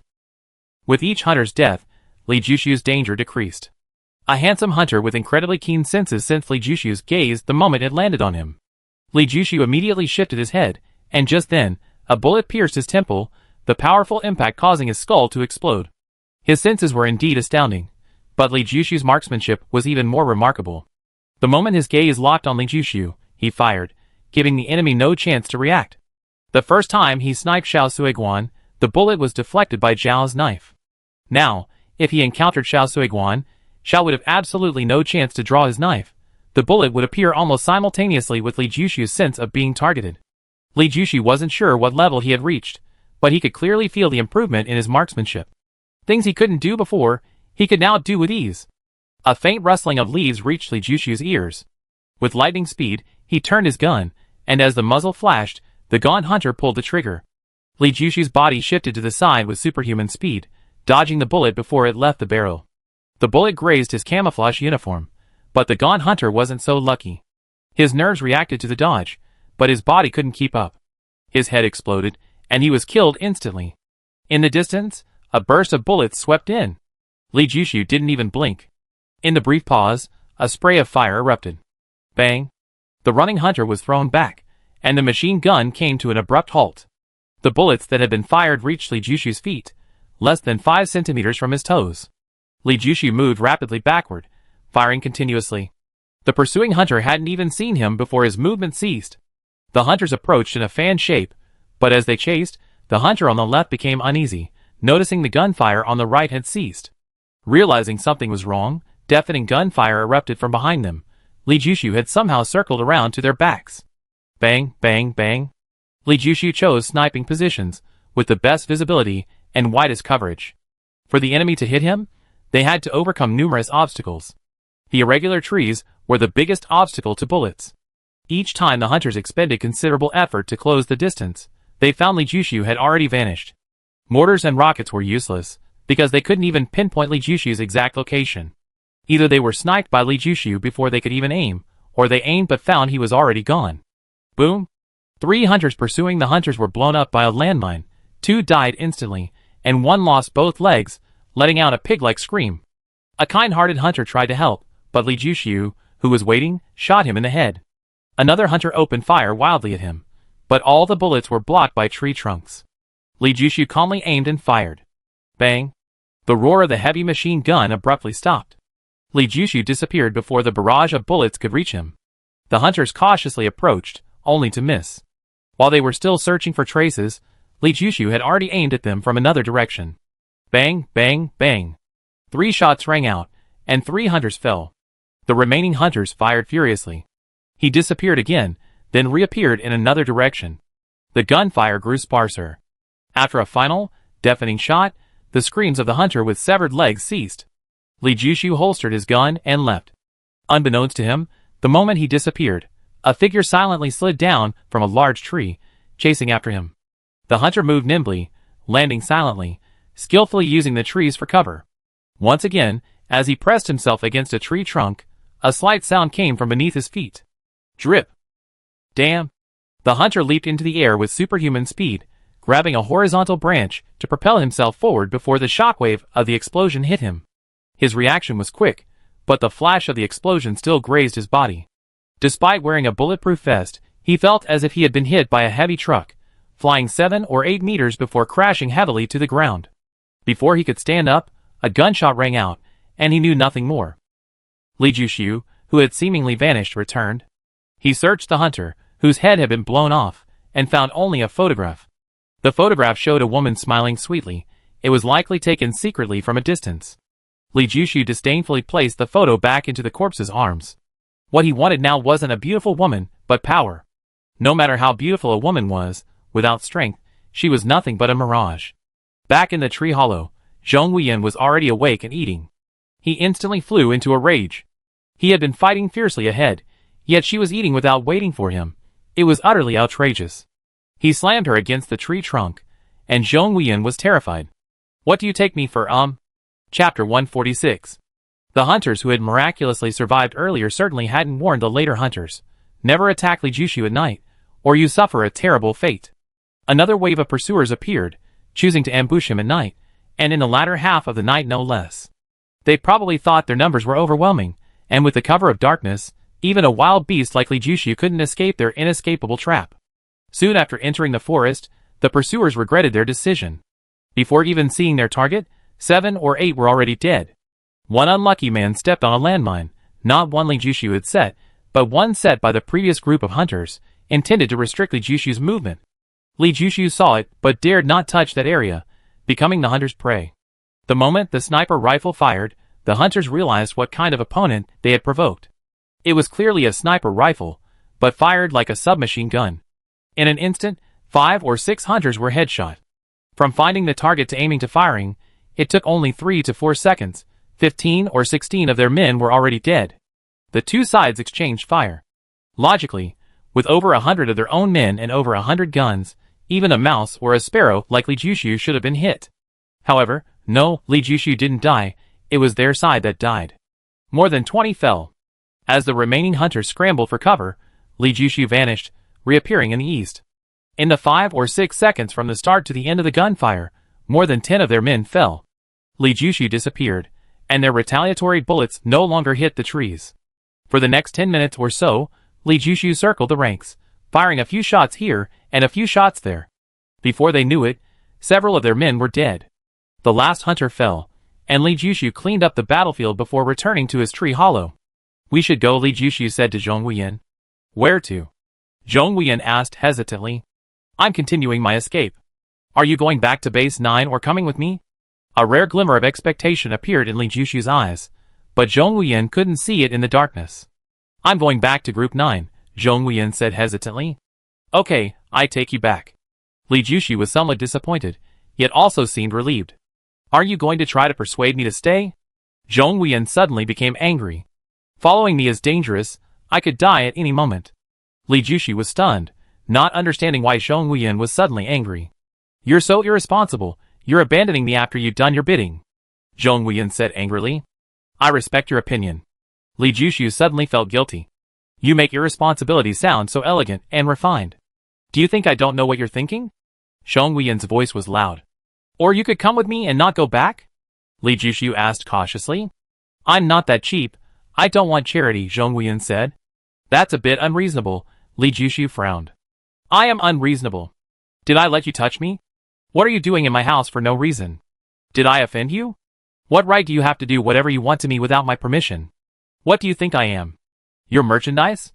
You can do whatever you want to me? Zhong Wuyan was furious. Li Jushu's temper flared up too. He grabbed her and tried to push her down, but unexpectedly, Zhong Wuyan, who had previously given in so easily, was harder to subdue this time than a pig during the new year. She struggled fiercely. Li Jushu suddenly remembered some authoritative reports. When a woman truly resists, it's very difficult for a man to succeed. He had always thought it was nonsense. Men, with their absolute strength advantage, how could they possibly have any difficulties? Now, he was experiencing it firsthand. Half an hour passed, he was sweating profusely, and still hadn't succeeded. Finally, whether Zhong Wuyan was exhausted or her attitude softened, he managed to get his way. At dawn, after Li Jushu's continuous lecture, Zhong Wuyan's anger finally subsided. The two tidied themselves up and, stumbling along, emerged from the woods. They walked slowly, mainly because Zhong Wuyan's legs were weak, and she couldn't walk fast. She was also stubborn. When Li Jushu offered to carry her, she refused. The roar of chariots grew louder as they approached.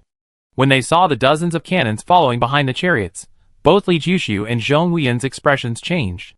The chariots stopped at the foot of the hill, while the cannons were pushed up by manpower and aimed at the forest. These are the direct descendants of the Zheng family, Zhong Wuyan introduced softly. Even from several kilometers away, he wouldn't have to worry about being heard, but the sheer number of enemies, nearly 1,500, made him feel uneasy. The Zheng family has gone to great lengths to deal with me, Li Jushu chuckled, his eyes cold. Zheng Yuhang has come personally.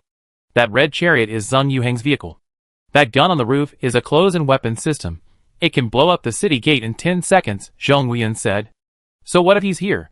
This forest is so vast, I don't believe their artillery can cover the entire forest, Li Jushu said. Li Jushu's words were quickly proven wrong. As the 25 cannons lined up, and with a command from a man in a blue military uniform, deafening cannon fire erupted. Shells exploded in the sky above the forest, white sparks like fireworks falling, followed by flames. The moment the light spots touched the trees, they ignited into flames. Hundreds upon hundreds of light spots became hundreds upon hundreds of fire sources. In a second, a band of flame hundreds of meters wide and thousands of meters long appeared, the fire growing rapidly until it became a raging inferno. White phosphorus bomb. Zhong Wuyan's expression changed drastically. Has the Zheng family disregarded even the covenant? Li Jushu felt a chill run down his spine. Even though he had consumed the mountain demon's inner core, increasing his strength several times over, he would still be finished if hit by a white phosphorus bomb. White phosphorus bombs contain various flammable substances. If it unfortunately gets on the skin, it will burn indefinitely, unextinguishable by water, soil, or fire extinguishers, resulting in being burned alive. Even jumping into water wouldn't help, the flames would continue to burn underwater. It was terrifying. After the destruction of their home planet, humanity became more concerned with ecological protection. This is why Li Jushu was targeted so fiercely for detonating a biological weapon. White phosphorus bombs don't harm the ecosystem, but burning mountains is strictly prohibited. It must have been Zheng Yuhang who gave the order. Zhong Wuyan's face was grim.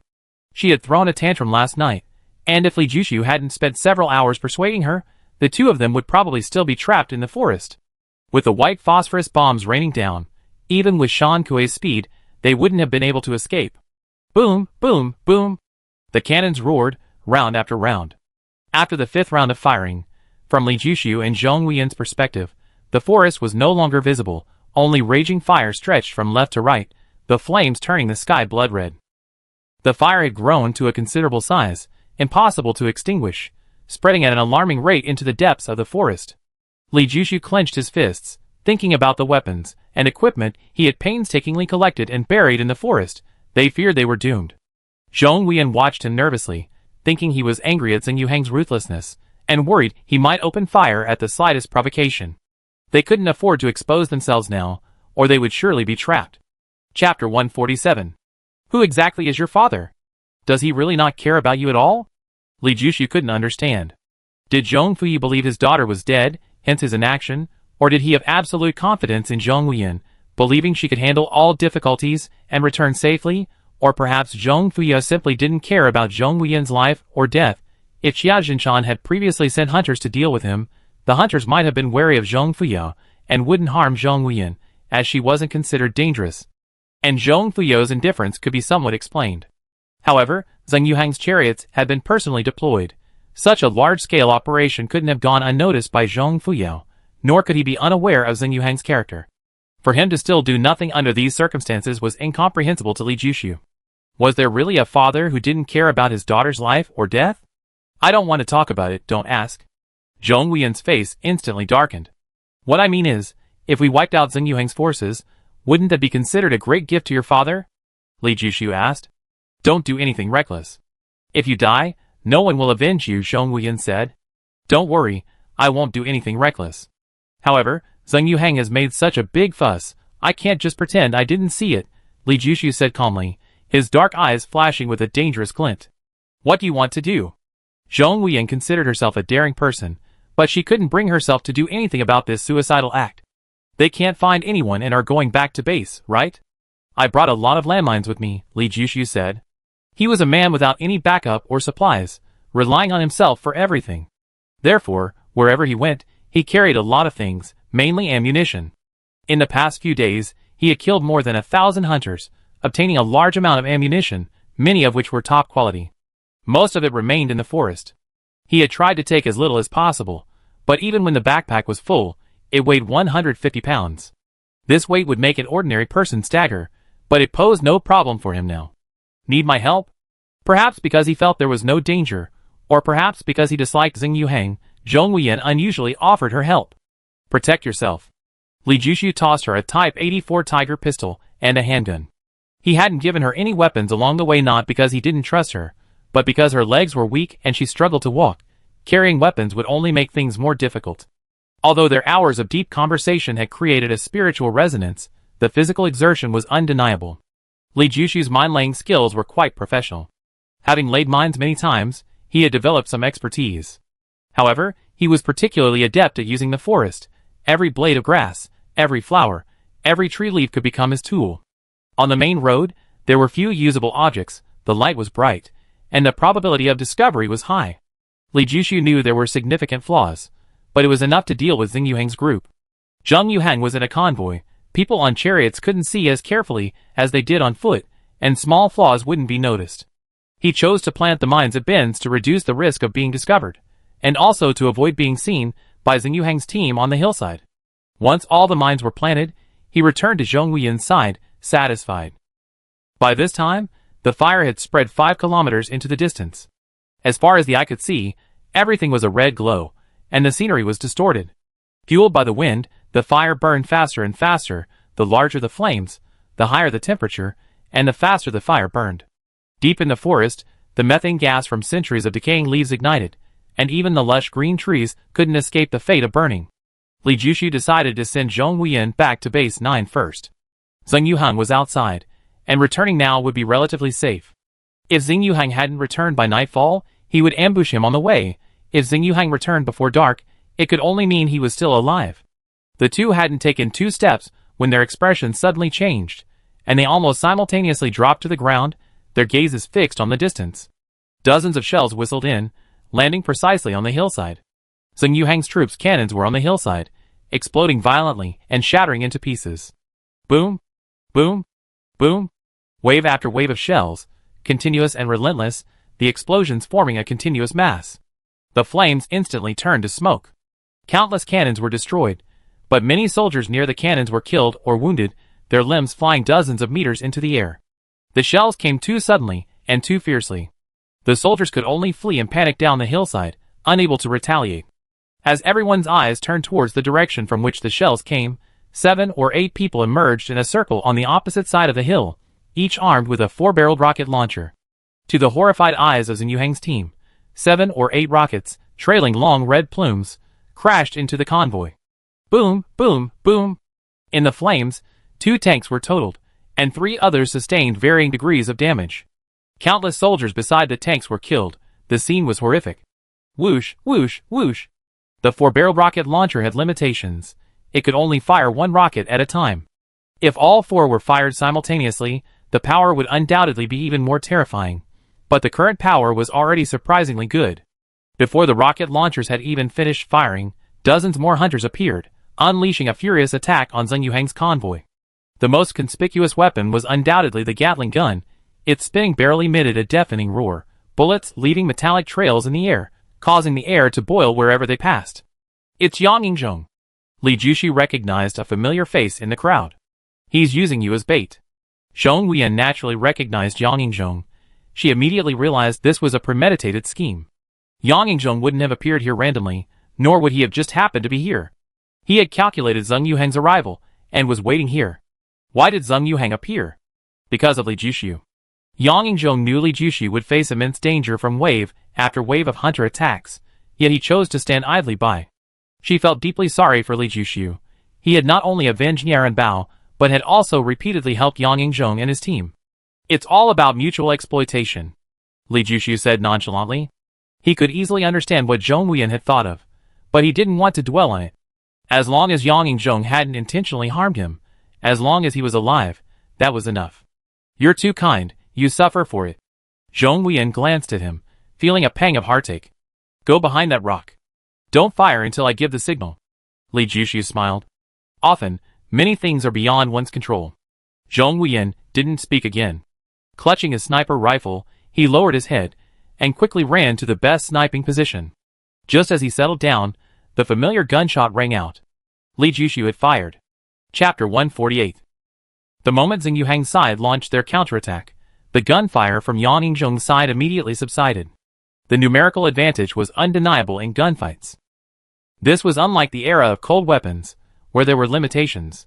1,000 versus 10,000 soldiers in the same environment would have the same initial effect because the point of contact was limited, those behind couldn't reach them, and no matter how many soldiers there were, they could only watch helplessly. The era of firearms was different. Whether it was 100 meters or 500 meters away, bullets could arrive instantly. The more soldiers there were, the greater the bullet density. Yang Yingzhong's side had the advantage of initiative and positioning, but this advantage was quickly offset by Zheng Yuhang's superior numbers. Bullets rained down on every inch of ground. Men from both sides fell. Bang! A bullet simultaneously pierced the bodies of 3 soldiers. A triple kill. Li Jushi's eyes shone brightly. Killing with numbers was more satisfying. He slightly moved his gun, spitting fire. Bang! On the roof of the vehicle, the single-barreled anti-aircraft gun went out. Bang! The heavy machine gunner on top of another tank was blown in the head, blood still splattering in midair. Behind him, a soldier carrying a rocket launcher had his chest explode. The out-of-control rocket struck the tank in front, the explosion blindingly bright. Most of the dozen or so soldiers using the tanks as cover were killed or wounded. Bang! A running soldier was thrown several meters, landing motionless. The Dragon Fang 01 sniper rifle lying on the ground made Li Jushi's eyes water. His own Dragon Fang 01 sniper rifle was out of ammunition, and hadn't been with him. Zheng Yuhang's team's biggest mistake was that the snipers hadn't taken up positions beforehand. Perhaps it was carelessness, or perhaps they thought it wouldn't be necessary. By the time the battle started, it was too late. Bang! The second sniper got a headshot, then the third, the fourth, the fifth. 7 snipers were taken down in quick succession. The 8th sniper, hiding inside the vehicle and using the window for cover, returned fire, but he was unlucky. His first shot was riddled with bullets by Yang Yingzhong's Gatling gun. Li Jushi's lack of angle didn't mean others lacked it either. Gatling guns fire in saturation mode. Even a tiny gap can allow bullets to penetrate.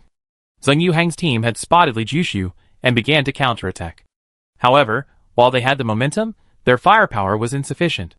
Li Jushi was 1,100 meters away, At that distance, ordinary firearms were inaccurate. Few snipers remained who posed a threat to Li Jiushu. Their attention was primarily focused on Yang Yingzheng's side.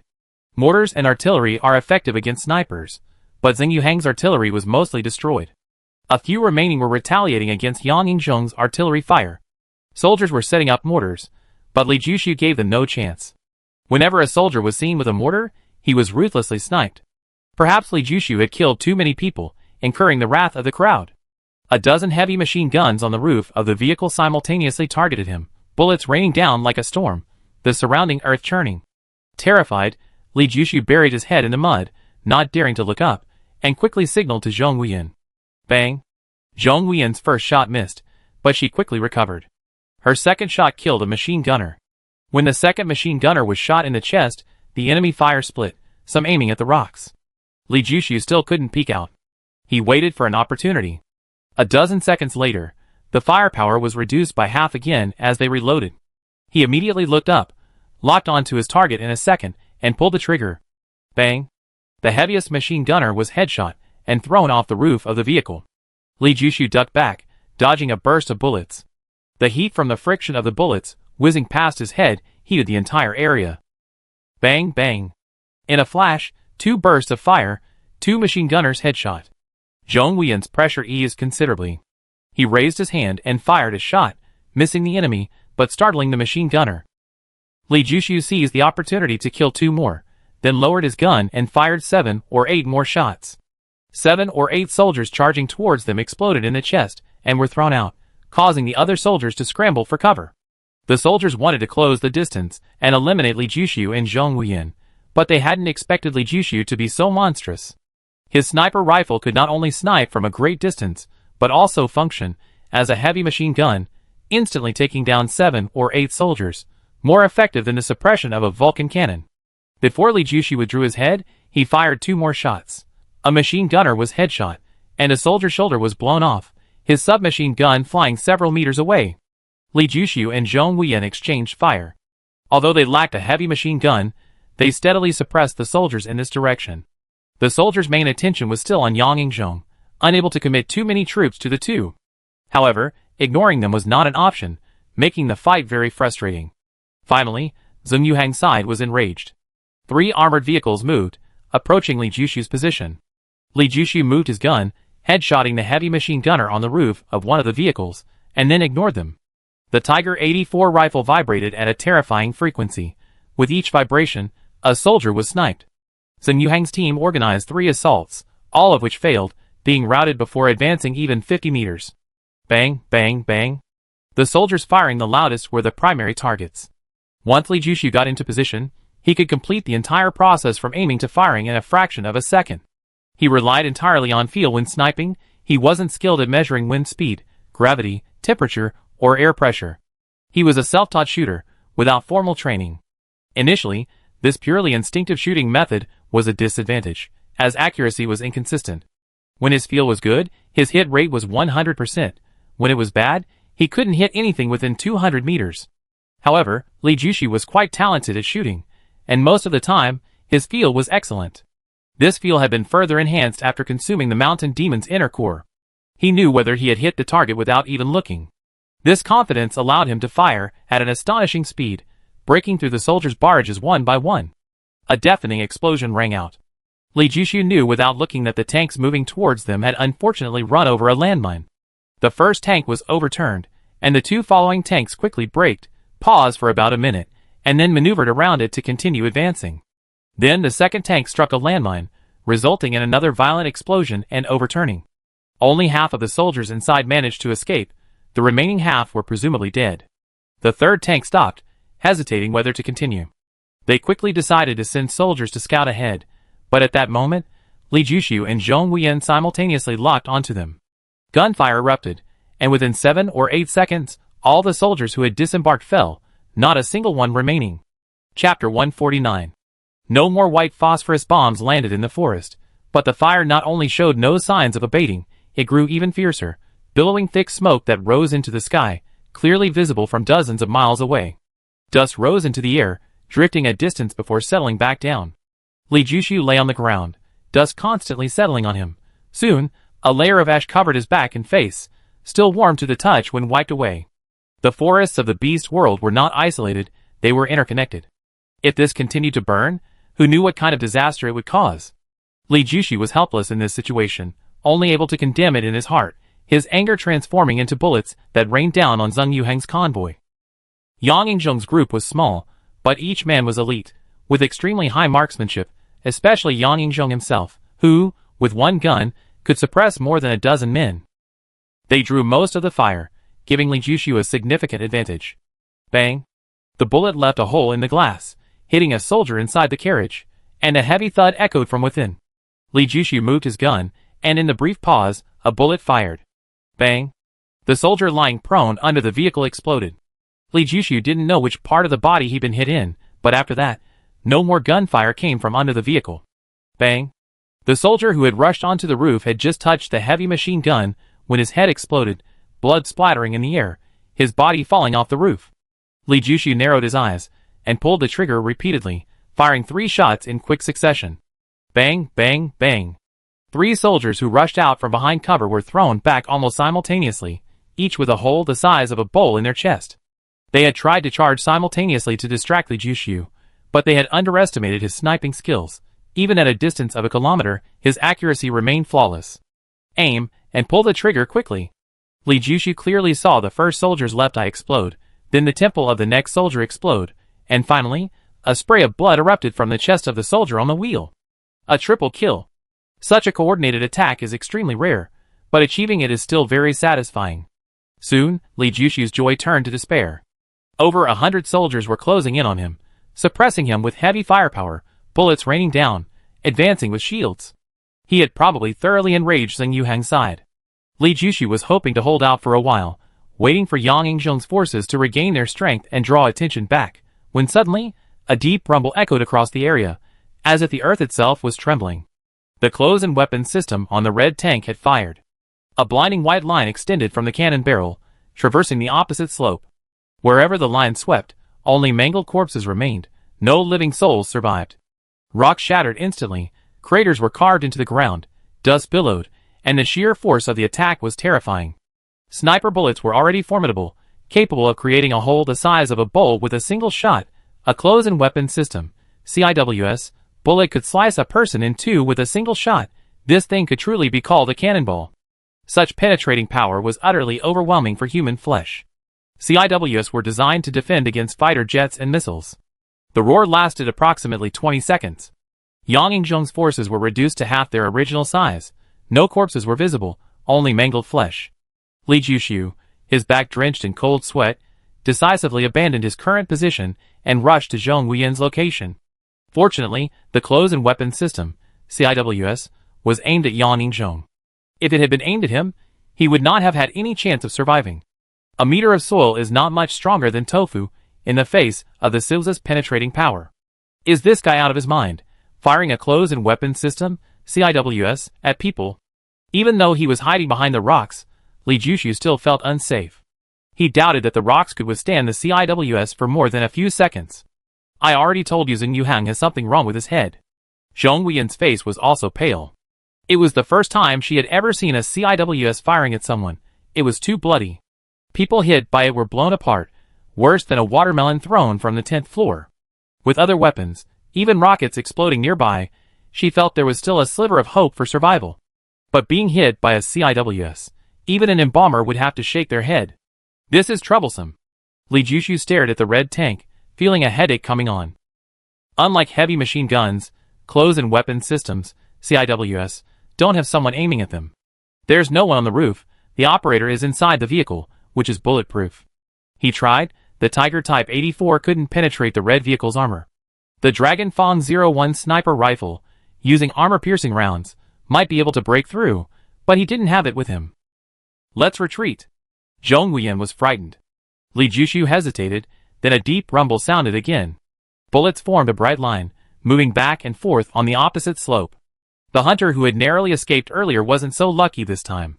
He tried to dodge, but there was no way to avoid them. The CIWS was too fast.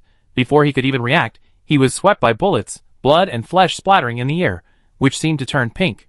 When the rumble stopped, only a few people remained on Yang Yingzheng's side. Gunfire was sporadic.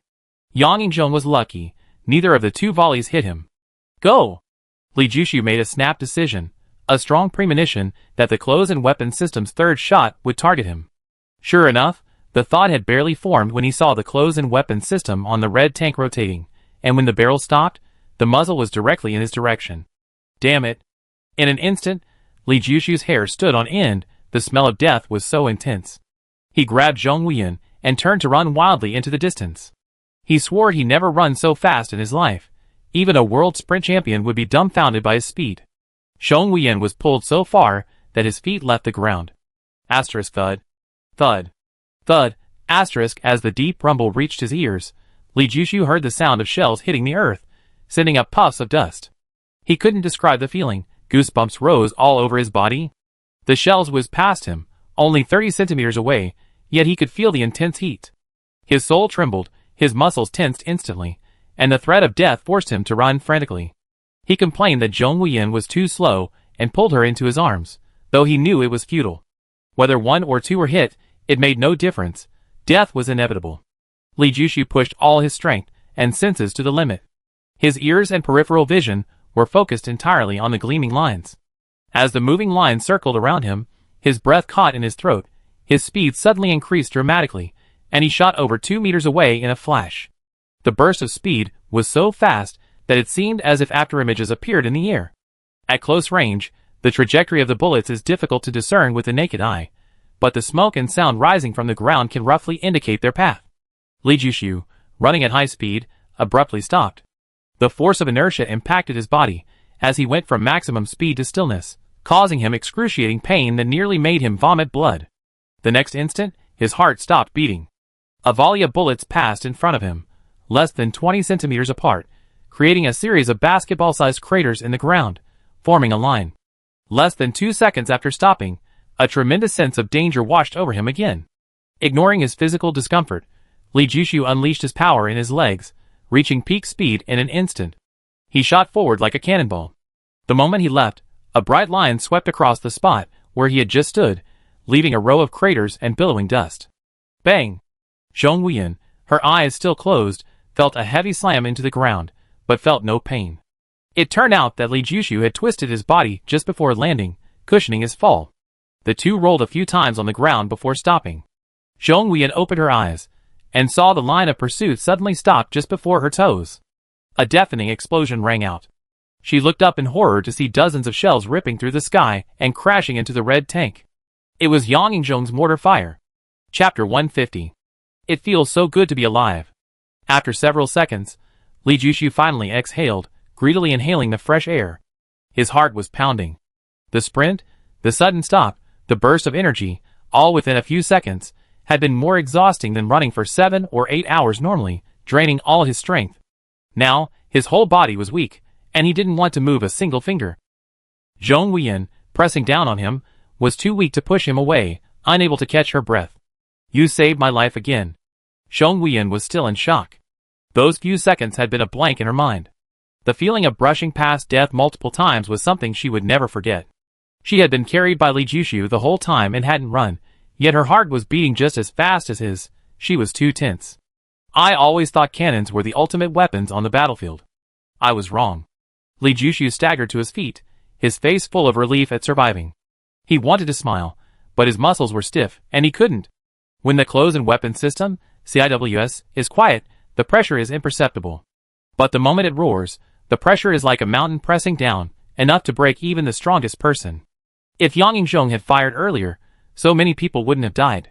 Zhong Wuyan began to hate Yang Yingzheng. If they hadn't used the mortar sooner, she and Li Jushu wouldn't have suffered this calamity. I wonder if the CIWS is destroyed. Li Jushu jogged back to their rocky position. In the rush to escape, he had lost his gun. The soldiers are charging. Zhong Wuyan had also lost her gun. She quickly picked it up after Li Jushu, but before she could even check for damage, she saw more than 20 soldiers stealthily approaching, less than 300 meters away. Bang, bang, bang. A barrage of gunfire rang out, half the soldiers fell, and the remaining soldiers made the wrong choice. Their first instinct was to seek cover instead of retaliating. But there were no rocks, no potholes, no cover along the way. Li Jushu's face remained calm as he continuously pulled the trigger, his Tiger 84 rifle picking off the remaining dozen or so soldiers like a pick and roll. When Li Jushu's gaze shifted to the convoy, a cold glint flashed. The clothes and weapons system, CIWS, was silent, most likely damaged in the explosion. Having just escaped death, he was no longer in a support role. His Tiger 84 began vibrating rapidly, each vibration killing a soldier. Yang Yingzheng's side also entered vengeance mode, with snipers firing wildly in the distance, completely disregarding the risk of exposing their positions. Zhong Wuyan lay prone beside Li Jushu, their dual pistols working together to keep the convoy unable to return fire. Li Jushu fired rapidly, using the sniper rifle like a submachine gun, while Zhong Wuyan specifically targeted the machine gunners who posed a threat. It was their first time working together, yet their teamwork was impeccable. The relentless mortar bombardment prevented Zheng Yuhang's soldiers from effectively retaliating. When the rain of shells ceased, the convoy was nearly deserted, corpses littered the ground, limbs and torsos were scattered everywhere, most of the tanks were damaged, and splattered with blood. The air was thick with the mingled smells of blood and gunpowder. Yang Yingzheng led his men in a charge. Li Jushu and Zhong Wuyan didn't move, but the gunfire continued, like roll call, sniping soldiers one by one until they were out of sight. Yang Yingzheng's men checked each tank one by one, finally surrounding the red tank. Li Jushu emerged from behind the rock, and Zhong Wuyan's voice rang out. I know.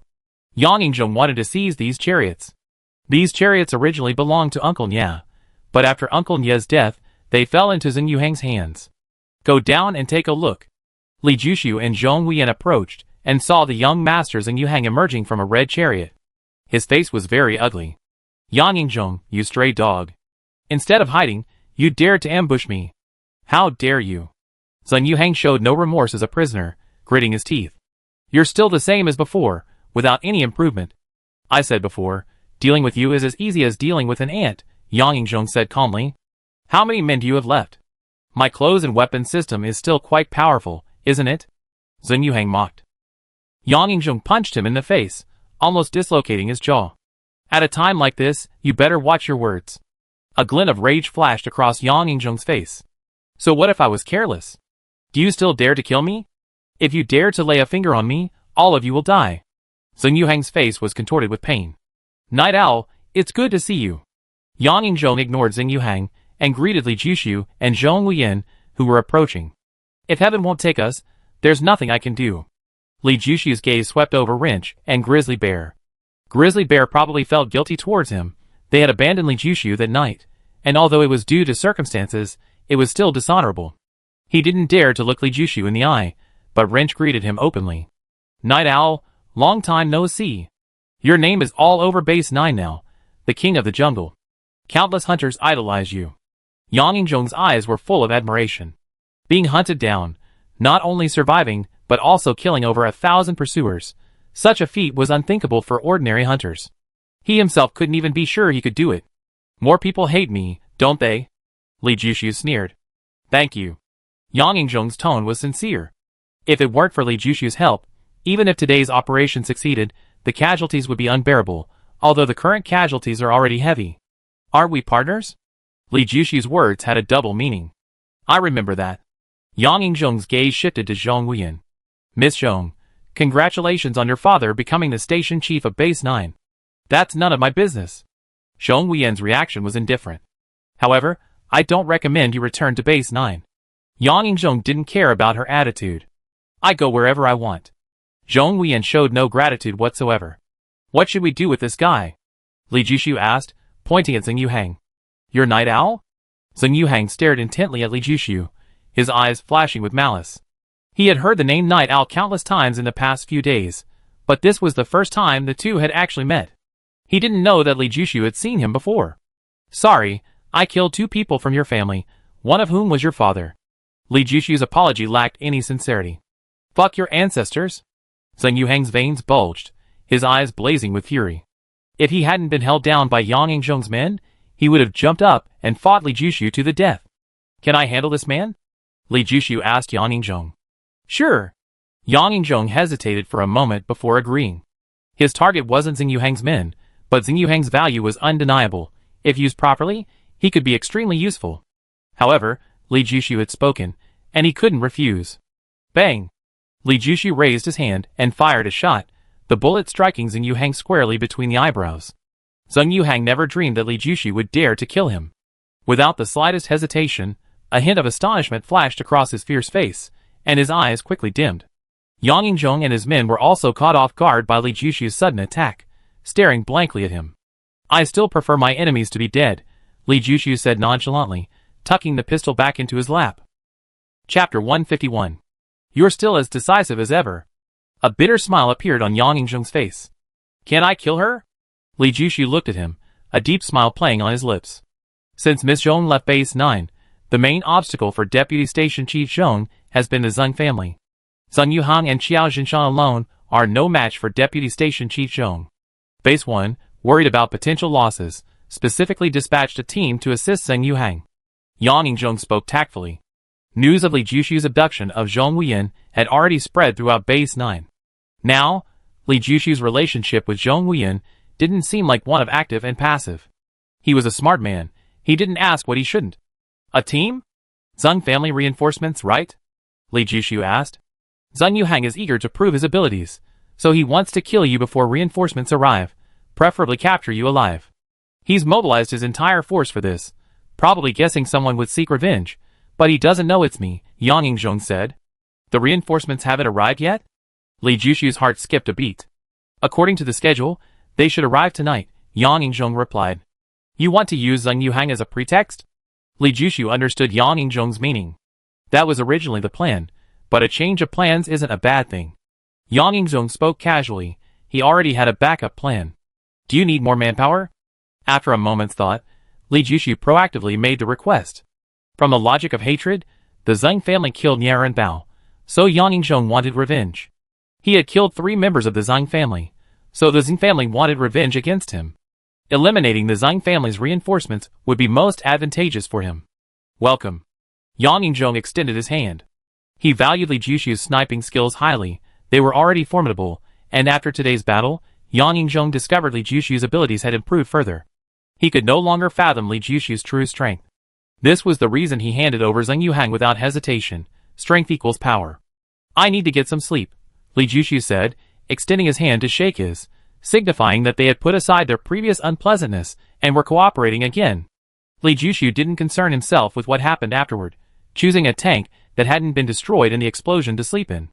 Yang Yingzhong is shrewd. I heard that he didn't initially follow Nieren Bao, but rather Nieren Bao's rival. After that rival died, Yang Yingzhong joined Nieren Bao, rising rapidly to become Nieren Bao's top confidant, Zhong Wuyan said, getting into the vehicle. At least I still have some use now.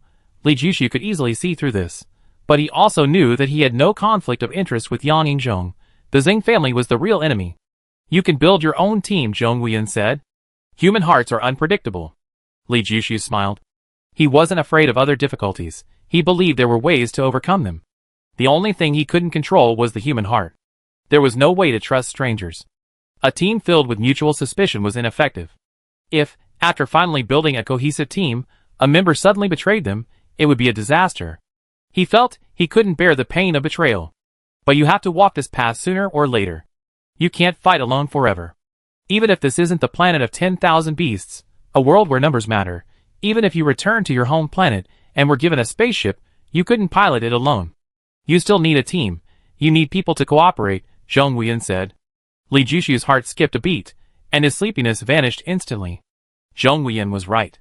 Unless one was aimlessly drifting through life or simply lying around doing nothing, a team was truly indispensable. Today's battle was the best proof of this. Without the long-range support of mortars, the outcome would have been drastically different. Snipers could manage assassinations, but in open combat, they would be overwhelmed by sheer numbers. Without a team, you won't even get any information, Zhong Wuyan added. Li Jushi immediately recalled his time with Chao Gang. Back then, he didn't have to worry about anything. He just followed the team and fired.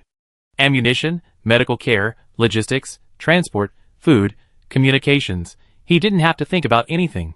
But that didn't mean no one did anything. Everyone had their role, and everyone was relaxed. If he were alone, like he was now, being chased by hunters and escaping into the forest, he might have survived. But for days, he would be completely unaware of the outside world. That would be terrifying. This time, he escaped the forest early thanks to his sense of danger. Would he be so lucky next time? With a team, it would definitely be safer for members to relay messages. For a moment, his thoughts drifted far away, encompassing many things. When he came to his senses, Zhong Huiyan was already asleep, emitting soft snores. Zhong Huiyan's profile was exquisitely beautiful, the curves a masterpiece of nature. He wanted to kiss him, but worried about waking him, and unknowingly fell asleep himself. Late at night, the once pitch-black road was illuminated by countless lights, turning it into daylight. A massive convoy, winding like a dragon, traveled along the road. Looking at the twin-barreled anti-aircraft guns on the chariots, the single-barreled repeating guns, the cannons at the rear of the chariots, and the two tanks, Li Jushu felt an urge to get up and run. Chariots were already difficult to deal with, and now there were tanks too. These things were like turtle shells to him. He was helpless against tanks. While cleaning up the battlefield, Yang Yingzhong found a Dragon 201 sniper rifle, which he gave to use. However, having a gun wasn't enough. He also needed bullets specifically designed for tanks. Only by combining both could they penetrate a tank. Ordinary bullets couldn't penetrate its 100mm thick outer shell. A rough estimate suggested there were about 150 vehicles, including armored vehicles, artillery pieces, and tanks, plus dozens of combat motorcycles. Yang Yingzhong had somehow managed to bring in some more men, but even at most, they numbered no more than 300. Such a small force, even for an ambush, was extremely risky. When the battle starts, fire less, Li Jushu instructed Zhong Huiyan. Sun Yuhang's clothes and weapon system had left him with lingering effects. Who knew if this convoy possessed such a powerful weapon? Do I look stupid? Zhong Huiyan rolled her eyes at him. In such a large-scale battle, anyone with a brain would know that the first priority was self-preservation. She wasn't Yang Yingzhong's soldier. She didn't need to risk her life for him. There's a problem, Li Jushu suddenly said. Don't ask. Zhong Huiyan seemed to have guessed what he wanted to ask, her attitude firm, and she said calmly, if you ask, we won't even be friends anymore. Do you prefer boys or girls? Li Jushu looked at her. What? Zhong Huiyan was stunned, her expression adorable. When I was little, a fortune teller told me that my early life would be difficult, but don't worry, I would meet a benefactor who would help me rise from the ashes. For over 10 years, I've been thinking, where is my benefactor? Who is my benefactor? What does rising from the ashes mean? Does it mean I have to stay in a place with flames? During the day, Sun Yuhang's fire suddenly woke me up, Li Jushu said. What? Zhong Huiyan looked at him in confusion. Just as Li Jushu was about to speak, a deafening explosion rang out. The lead vehicle in the convoy was launched more than 3 meters into the air, transforming into a ball of flame before crashing back down. Almost simultaneously, a series of explosions erupted elsewhere, flames shooting into the sky. The remaining 7 or 8 vehicles were blown to pieces. The whistling sound ripped through the night as shells rained down from the sky. Boom, boom, boom. Chapter 152. A shell exploded nearby. Li Jushu clung tightly to the ground, the swirling dirt nearly burying him. Without hesitation, he rolled into the crater. On the battlefield, the probability of 2 shells landing in the same crater was extremely low. Li Jushu couldn't understand why the tank was targeting him. In such a vast battlefield with hundreds of people, was he really that conspicuous? A strong sense of crisis told him that staying still would mean death. Sure enough, just as he rolled into the crater, another shell landed where he had been lying. The terrifying shockwave from the explosion swept through the ground, making Li Jushu feel his soul tremble. The explosion created a crater over 4 meters in diameter. Humans were so vulnerable to weapons of mass destruction like cannons. Another shell exploded nearby, the roar momentarily deafening him. He forced himself to look up. The tank's gun barrel was moving. Its attention shifted away from him. He swiftly extended his Dragon Fong 01 sniper rifle, his eyes flashing with the sharpness of a hawk. The moment the moving muzzle stopped, he pulled the trigger. Bang! The tank, charging wildly like a bull, lost control, crashing into a ditch and overturning. The driver was already lifeless. Bang! The machine gunner on the following tank was blown to the head, splattering brain matter and blood still flying in the air. Li Jushu pulled the trigger in quick succession, firing 3 bursts. Bang, bang, bang. The 3 machine guns leaning against the tank fell silent. Zhong Huiyan, suppressed, breathed a sigh of relief and looked up to continue firing. Bang. The soldier carrying the rocket launcher had just aimed when his head exploded. His flung body changed the trajectory of the rocket, which struck his own convoy, sending flames soaring into the sky. More than a dozen soldiers were blown away. Li Jushu crawled 5 or 6 meters along the ground at an astonishing speed. The crater where he had been lying was now riddled with bullets from 5 or 6 machine guns, the bullets kicking up plumes of dust. The enemy was too numerous. Although Yang Yingzheng's offensive was fierce, the enemy's counterattack was even fiercer. Bang, bang, bang. 3 soldiers were shot in the chest, and bullets flew out. Li Jushu slightly raised his gun, a tongue of fire spitting out, and the high-powered searchlight in his direction exploded, plunging his area into darkness. Bang! The chest of the burly man carrying the Gatling gun exploded. The thick bulletproof vest was useless against the Dragon Fong 01 sniper rifle. The man's willpower was terrifyingly strong. His body fell backward, his fingers still gripping the Gatling gun tightly. The golden bullets, like peerless swords, cut a golden trajectory in the darkness, extending to his comrades. 7 or 8 soldiers screamed in agony, their bodies riddled with bullets. The roar only ceased when the burly man breathed his last, and his muscles gave way. Bang, bang, bang. One soldier after another fell. Li Jushu began to miss the Tiger 84 sniper rifle. The Dragon Fong 01 sniper rifle was far more powerful than the Tiger 84, but its firing rate was much lower. Just as the enemy moved the wrecked tank blocking the road, Li Jushu immediately aimed at the driver's cab. A tongue of fire shot out, a bullet hole appeared in the windshield, and the driver's chest exploded, blood staining the entire cab red. The tank stopped instantly. The muzzle of the Dragon Fong 01 sniper rifle was slightly raised. The heavy machine gun on the tank's roof had just been moved over when the machine gunner's head exploded. Li Jushu was at the very front of the column, because he had promised not to let the column escape. As long as he had the Dragon Fong 01 sniper rifle, he was confident no tank could break through. The tanks are bulletproof, but the windshields can't stop the Dragon 201 sniper rifle. As long as someone is driving, he shoot them. The enemy's speed and switching drivers couldn't keep up with his sniping speed. Often, the death of a driver caused the tanks to overturn, as evidenced by the 6 stranded tanks on the roadside. Without a driver, the tanks weren't autonomous vehicles, they were simply grounded. Bang! Another high-powered searchlight exploded, plunging the western landscape into darkness. Bullets chasing Yang Yingzheng immediately lost their targets. Yang Yingzheng lay on the ground, gasping for breath. In just a few seconds, he was soaked through.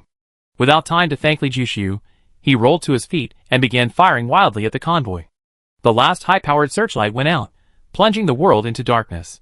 Li Jushu moved to the side, paused briefly, and the Dragon Fong 01 sniper rifle vibrated. 300 meters away, in a straight line, 4 soldiers simultaneously fell, blood gushing from their chests. The muzzle moved, and another shot was fired. Bang! 3 birds with 1 stone. Before the soldiers could even turn their guns around, he had already fired over a dozen shots. More than a dozen soldiers fell, greatly reducing the pressure on Zhong Huiyan's side. He stopped dodging and fired continuously. Suddenly, Li Jushu's expression changed. He dashed 4 meters forward and landed flat on the ground, his body pressed tightly against the earth. A rocket had struck the spot where he had been standing.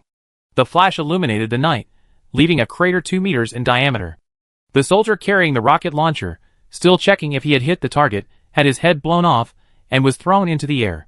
Bang, bang, thud, bang, bang, bang. He had killed more than 20 soldiers in one go. The bullets fired directly ahead suddenly became sparse. Li Jushu's gaze stretched forward, and the enemy's every move came into clear view. His gun paused slightly before he pulled the trigger. Bang! The roar of the Vulcan cannon went silent, followed by the heavy machine gunners, then the anti-aircraft guns on the roof, and then the twin-barreled anti-aircraft guns on the tanks behind. At a distance of over 500 meters, without high-powered searchlights, the enemy couldn't see him, but he could see them clearly. This huge advantage allowed him to thrive. He was alone, his firing point too small, making it difficult for the enemy to notice him. Those who did notice him were quickly sniped away. Yang Yingzheng's offensive was massive, drawing the attention of the convoy's tanks and artillery. Yang Yingzheng's side suffered heavy casualties, which Li Jushu witnessed. He had done his utmost to snipe the enemy, but there were simply too many. He couldn't kill them all. Suddenly, his expression changed. A tank, for some inexplicable reason, moved its turret, its gun barrel aimed directly in his direction. He couldn't immediately determine whether the tank was targeting him or Zhong Huiyan in front, but he knew for certain that once the shell landed, one of them would be in trouble. What to do? A sniper rifle couldn't destroy a tank. The cannon had stopped moving. In a flash, he made a crazy decision. He narrowed his eyes, focusing all his attention on one point. The world suddenly blurred, only the cannon muzzle remained crystal clear, so close, an indescribable feeling welling up inside him. He pulled the trigger. Bang! The bullet left the barrel, striking the dark muzzle with a speed too fast for the naked eye to follow. Almost simultaneously, the tank shuddered, and a shell was fired. Bullet and shell collided at the muzzle. Boom! The violent explosion shocked everyone. The flash was so dazzling in the darkness. The cannon barrel was blasted into countless fragments that scattered in all directions. The soldiers following the tank died without a sound. More than 20 men, not one survived. Looking at the tank, without the cannon barrel, it looked bare. The tank's defenses were astounding. Apart from the shattered cannon barrel, the main body was undamaged, but it could no longer fire. Zhong Huiyan cast an incredulous look at Li Jushu. He can even hit a cannonball? That's insane! Chapter 153. Boom! A deafening explosion echoed far and wide in the darkness, audible for dozens of miles. Flames shot into the sky. The second tank, Wrench, was destroyed. It had planted an anti-tank mine. Grizzly had used himself as bait, luring the tank into the mine. This explosion symbolized the annihilation of the Zheng family's support convoy, and Yang Yingzhong's side launched a counterattack. At this moment, the mortars had stopped, presumably out of ammunition. These men rushed to the battlefield, each armed with 2 rocket launchers, both twin-barreled, and unleashed a volley at the convoy. A dozen tanks and artillery pieces exploded, the flames illuminating the night. Taking advantage of a lull in the explosions, Li Jushu switched back to his Tiger 84 rifle and fired wildly, like target practice. When the flames subsided, more than 30 corpses lay on the ground. His superior field of vision allowed him to move and fire from 400 to 500 meters away, something other snipers couldn't do. They had to keep the distance within 300 meters, otherwise accuracy was difficult to control. It wasn't that the snipers were incompetent, the inherent disadvantage of poor vision was difficult to overcome. High technology could improve visibility, but even high-tech goggles weren't invincible and had their limits. Each time an enemy sniper was still searching for his position, his bullet had already been fired, killing them instantly. It could be said that he was half responsible for the swift defeat of the Zheng family's support convoy. He rendered the convoy's snipers completely ineffective, and the tanks. The first tank was destroyed after only a few shots, especially the high-powered searchlights, which he destroyed at the start of the battle, blinding the convoy. Yang Yingzhong led the charge, while Li Jushu slowed his firing rate. There's usually a pattern on the battlefield. Those who survive to the end are either the strongest or the luckiest. It's best to be careful with these types. One wrong move, and you lose your life. Bang! The sniper under the vehicle barely fired. He had been concealed. The area around the vehicle was completely dark. When Yang Yingzhong's team charged, he fired 4 shots, killing 4 men. Just as he aimed at his next target, a dangerous alarm sounded. Before he could even move, a bullet grazed the ground and entered the vehicle. Thud. The bullet entered through his shoulder, pierced his chest, and exited in the other end. The sniper let out a painful scream and died. Rat-a-tat-tat. The approaching bullet stopped abruptly just before reaching Li Jushu. The machine gunner's head exploded, his body flying more than 2 meters before landing, blood still splattering in the air. Li Jushu didn't even blink. He pulled the trigger repeatedly, killing all the soldiers inside the vehicle. They hadn't opened the windows because of the privacy glass, preventing Li Jushu from seeing what was happening inside. But since they had, he wasn't going to hesitate. In the darkness, most bullets missed their mark. Only a few people wearing special high-tech glasses could see a little further, but even that was limited. Li Jushu was the only exception. Unlike the others, who had to rely on muzzle flashes to determine location, he could see the enemy regardless of whether they were firing or not. Each time the enemy was still aiming, he would eliminate them first. Yang Yingzhong's team finally approached the convoy, and the two sides engaged in close combat. At close range, skill was extremely important. Any slight mistake could lead to death. Yang Yingzhong displayed his terrifying strength, firing 2 guns simultaneously, the gunfire almost never ceasing. He reloaded with one hand in a fraction of a second, switching between his pistol and dagger in a fraction of a second. The soldier who tried to ambush him was only halfway through his attack when his neck was slashed open by a dagger. As his body fell, Yang Yingzhong had already moved in another direction. Li Jushu noticed another soldier, about 1.72 meters tall, with similar skill to Yang Yingzhong. He was unassuming in appearance, but moved swiftly and decisively, killing with a single blow. Grizzly Bear was wounded again. During the charge, he was the focus of heavy fire, taking a burst of bullets to the chest. His double body armor was torn apart, and he lay on the ground, unable to get up for a long time. Wrench was smarter, quietly dropping bombs, which not only dealt high damage, but also severely impacted enemy morale. Whenever an explosion occurred nearby, regardless of whether it would affect him, his attention would inevitably be affected. Bang! The moment Li Jushu pulled the trigger, the heavy machine gun's rapid fire stopped. Yang Yingzhong, hiding behind the tank, pounced like a cheetah, emptying 2 pistols in 1.5 seconds. More than a dozen soldiers fell. This speed was so incredible that even submachine guns would shake their heads in disbelief. Li Jushu's gaze followed him, constantly pulling the trigger to eliminate potential threats. Yang Yingzhong's attention was focused only on what was in front of him. He couldn't pay attention to machine guns or rocket launchers firing from further away. The gunfire grew sparser. The enemy outside the tanks had been largely cleared out. The most troublesome were the enemies inside, still fighting back from their vehicles. They only rolled down a crack in the window, revealing their gun barrels to fire, their bodies concealed inside, like a bunker. However, their defeat was inevitable. This was merely a delaying tactic. After Wrench had blown up 7 or 8 tanks, the enemy inside realized the reality and surrendered. The battle ended. Yang Yingzhong collected the enemy's supplies, while Zhong Huiyan searched for Li Jushu. She had just watched him fire a gun, and in the blink of an eye, he was gone. She wasn't worried about Li Jushu's safety. Given his fighting prowess, others should be the concern. She was simply puzzled by his sudden departure, without a word. He ran away? Where did he go? When did he run away? Yang Yingzhong's voice suddenly rang out, loud and clear. He left during your charge. I don't know where he went. He's the leader, he doesn't need to tell us where he's going, the prisoner answered tremblingly. Damn it! Yang Yingzhong immediately ordered Wrench. You take your men and bring Zhang Fancheng back to me at all costs. Wanch, I give you good news, Wrench replied, but he himself held little hope. Zhang Fancheng was no ordinary person. He possessed the strength of a top-tier level 3 hunter. Alone in the darkness, focused solely on escape, he was almost impossible to catch, especially since he had arrived half an hour early. However, even with slim hope, they had to pursue him. If Zhang Fancheng wasn't found, tonight's operation would only be half complete, severely impacting the rest of the plan. The convoy suffered nearly 90% casualties, but even so, the number of prisoners was roughly the same as Yang Yingzhong's men. Therefore, Yang Yingzhong dared not be careless, working until dawn. At this time, Banzhou returned, returning with the same number of men as when he left.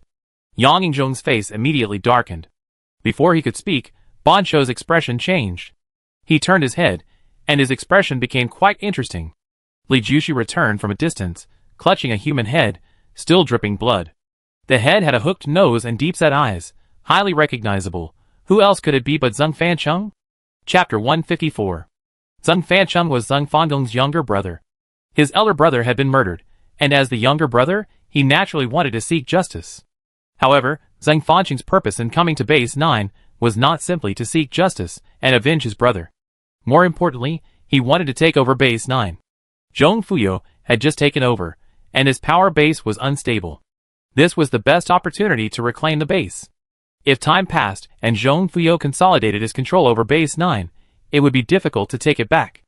Zhang Yuhang understood Zhang Fancheng's intentions, but he also had his own ulterior motives. He also wanted to be the station chief of Base 9. He thought Zhang Fancheng's presence at Base 9 was to support him, not the other way around. Both uncle and nephew had their own agendas, but unexpectedly, Yang Yingzhong had taken them all down. To be honest, Zhong Fuyo won't be station chief for long, Yang Yingzhong said, glancing at Zhong Huiyan not far away. How so? Li Jushu asked, intrigued. It all started with the Zheng family, Yang Yingzhong said. The story is quite long, Li Jushu said. Among the generals who pioneered the land were ancestors of the Zheng family.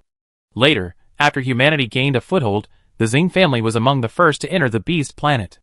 Logically speaking, if it weren't for that incident back then, the Beast Planet would definitely not be in its current state. The Zheng family would definitely be the sole power. Later, the higher-ups deliberately suppressed the Zheng family. After that incident, the Zheng family became much more subdued, only interfering in other matters besides guarding Base 1. However, human ambition is hard to extinguish. In recent years, the Zheng family has actually been secretly accumulating power. If you pay attention, you find that many deputy station chiefs of the bases are either surnamed Zheng or related to someone with the surname Zheng. The Zhang family's influence is also present in the most profitable industries within the bases, Yang Yingzhong said. I didn't notice. Li Jushi was too embarrassed to admit that his previous rank was too low to have any contact with people at the deputy station chief or station chief level. Everyone knows what the Zhang family is up to, but because there were people keeping an eye on things, no one was worried. The problem arose with this satellite malfunction. The signal was lost, and we lost contact with our home planet. Planet Wenshu is now like an isolated city. Within this isolated city, the Zhang family is the most powerful. Do you understand our situation now? Yang Yingzhong looked at Li Jushu. I understand my difficult situation, but why are you? Li Jushu was puzzled. He used to follow Niren Bao, and even if he had a falling out with the Zhang family, the blame should fall on Niren Bao. Why did Yang Yingzhong seem to have such a deep-seated hatred for the Zhang family? Of the dozen or so bases on planet 10,000 Beasts, half have murky ties with the Zhang family. The other half, led by Base 2, have formed an alliance to resist the Zhang family's threat. Only Base 8 is an exception. When the station chief was alive, the conflict with the Zhang family ran too deep. I killed the wife of the station chief of Base 1, so the Zhang family's desire to kill me is the same as their desire to kill you, Yang Yingzhong said. You even kill women. Li Jushi was greatly shocked. Brother, don't laugh at me. I originally planned to avenge the station chief, and dying wouldn't matter. Now that I have so many brothers, it would be a pity to die. Now, we can't return to Base 9. There's only one place we can go, Yang Yingzhong said. Base 2. Li Jushu said. That's right, Base 2 also has powerful backers, and isn't afraid of the Zhang family. According to the information I received, it will take at least 6 months to repair the satellite, and possibly more than 10 months. I also received definite information that the Zhang family has begun mobilizing to unify the Beast planet. If the Zhang family really succeeds, it will be the end of us all. Yang Yingzhong's expression was serious. Would surrendering be of any use? Li Jushu suddenly asked. Surrender with Zhang Fanqing's head? Yang Yingzhong countered. A few seconds of silence followed, then both men burst into laughter. Then there's only one way out. After the laughter subsided, Li Jushu sighed. There's a second way. Live in seclusion in the mountains, find a place no one can find, and spend the rest of your life in peace, surrounded by green hills and trees. That wouldn't be too bad, Yang Yingzhong said. Tell me your plan. Li Jushu knew he was joking. Both of them were the kind of people who couldn't stand being alone. If we want to survive by taking Zhang Fanqing's head to Base 2, there are many ways. But to live comfortably, Base 2 is the only option. On Beast Planet, the richest resources are Base 1 and Base 2. Weapons aside, we can't live without medicine, Yang Yingzhong said. I'm not familiar with Base 2, Li Jushu said. The rest doesn't matter, just focus on the 3 major legions. The first legion has 30,000 men, the direct subordinates of Zhao Tianyun, the station chief of Base 2. Their numbers, equipment, and strength are top-notch. We can't afford to offend this legion. The second legion's commander is called Xuan Wu Tank. He's one of the most powerful people in Base 2, rumored to have broken through to level 5, possessing turtle-like defense and tank-like strength. Yang Yingzhong said. Can it withstand sniper fire? Li Jushu interjected curiously. He once demonstrated it in the street. He was hit in the chest by a CZ-75 and a Locust 21 machine gun, leaving only a few red marks, Yang Yingzhong said. Isn't that harder than steel? Li Jushu gasped. You know how monstrous he is when you see him, Yang Yingzhong said. Heh heh. Li Jushu now understood why his previous teams were reluctant to go to the top-ranked bases, especially bases 1 and 2. They wouldn't even mention them. Those were places of despair, teeming with experts. The second and third legions are about the same size, around 20,000. The third legion's commander is a woman, nicknamed Heavenly Pepper. She's as beautiful as a rose, but ruthless and enjoys manipulating men. It's best not to get targeted by her, or you'll be in big trouble, Yang Yingzhong said. I'm a model student, Li Jushu shrugged. I'm confident that if I lead my men to join Zhao Tianyun, becoming a battalion commander won't be a problem. But I want to form my own army, the 4th Legion of Base 2. Yang Yingzhong finally stopped hiding his ambition. Li Jushu glanced back at the long convoy of tanks, originally belonging to Zheng Yuhang and Zheng Fancheng, now Yang Yingzhong's spoils. He instantly understood Yang Yingzhong's intentions. Revenge was one thing, a pledge of loyalty was another, and these weapons were the third.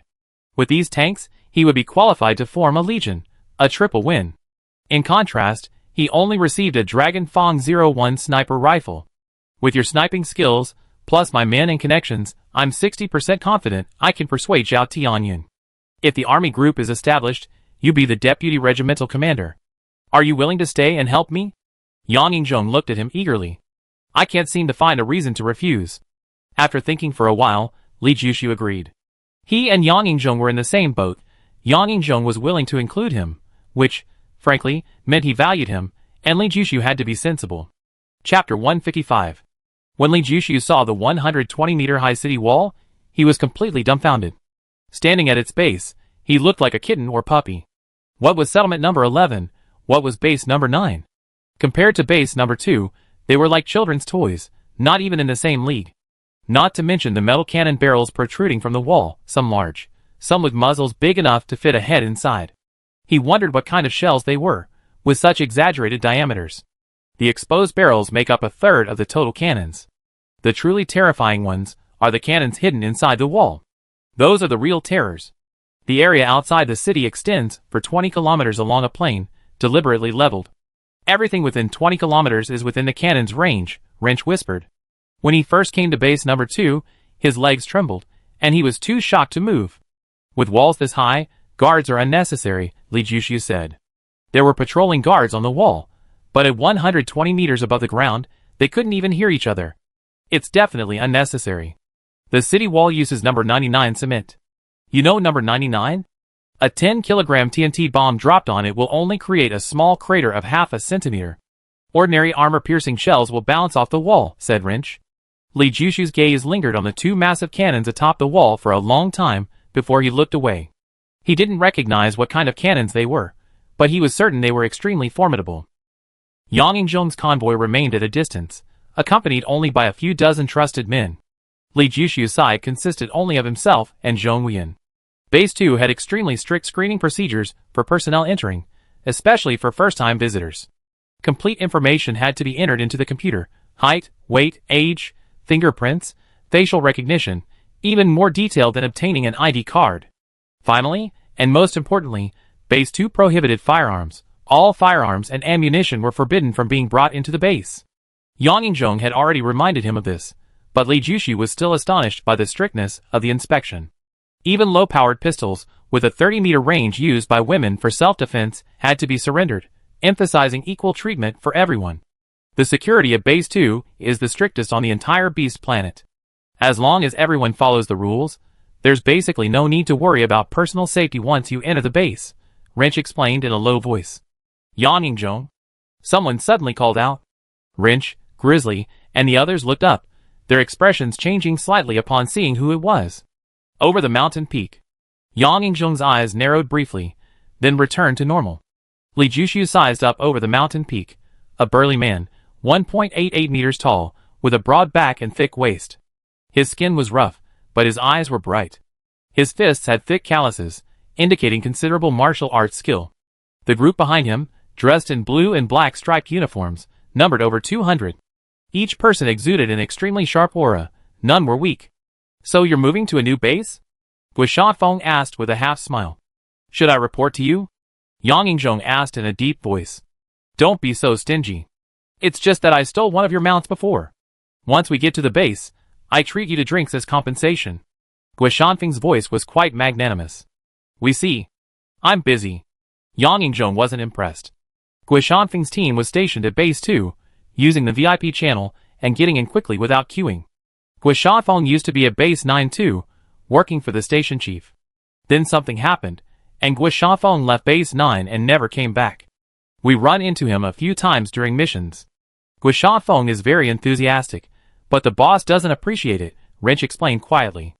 Li Jushu nodded without speaking. He didn't like prying into other people's secrets, he just felt that Guishan Feng was very powerful. The group of over 20 finally entered the base. A bustling atmosphere washed over them. Skyscrapers, traffic throngs.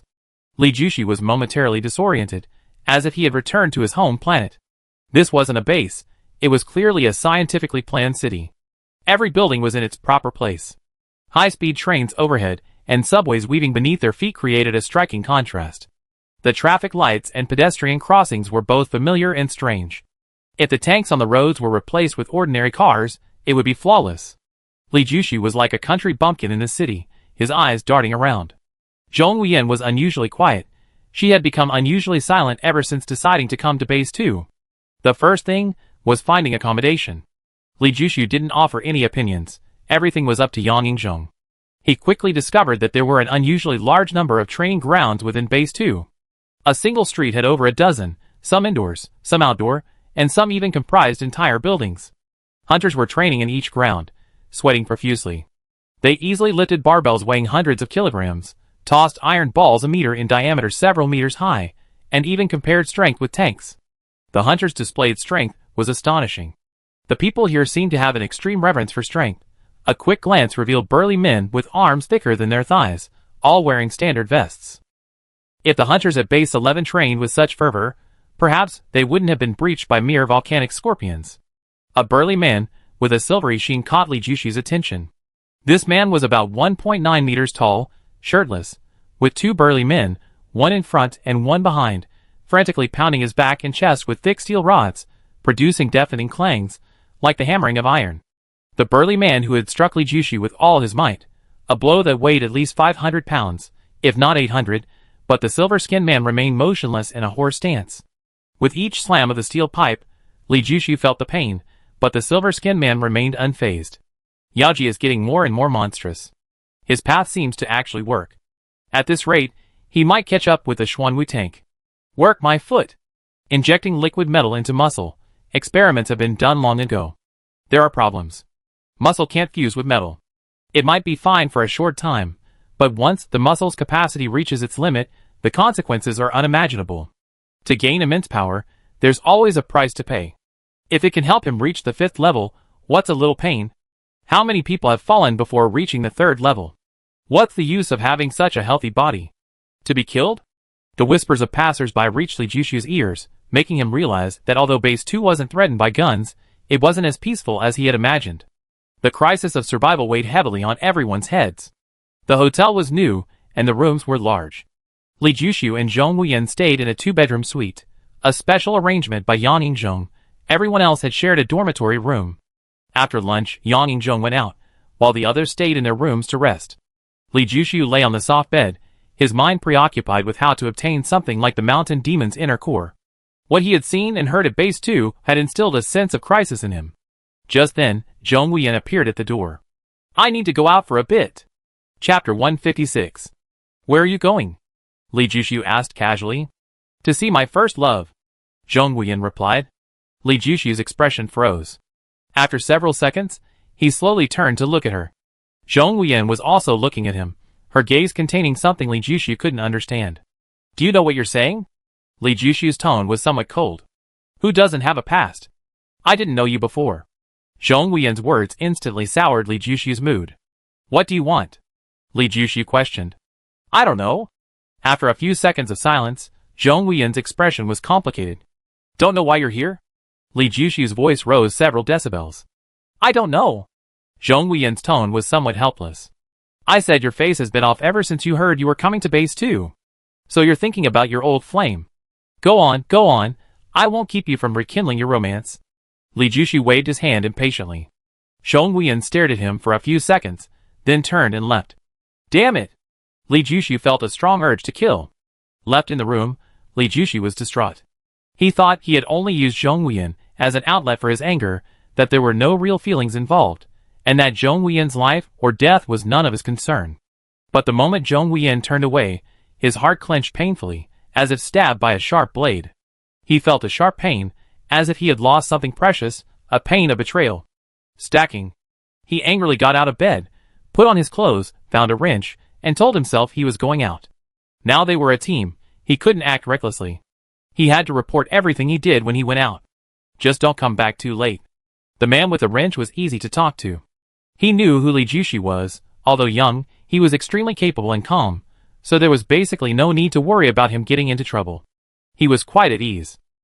Li Jushu, who was rushing downstairs, suddenly stopped. Zhong Huiyan stood at the hotel entrance, wearing a plain white dress, as pure as a white lotus flower, smiling at him, a radiant smile. Guests coming and going all turned their heads. The people from Base 2 were very well-mannered, or rather, discerning. They wouldn't easily cause trouble. Zhong Huiyan was the kind of person who looked unapproachable. Although she was beautiful, People only glanced at her and didn't try to strike up a conversation. Weren't you going to meet your old flame? What are you doing here?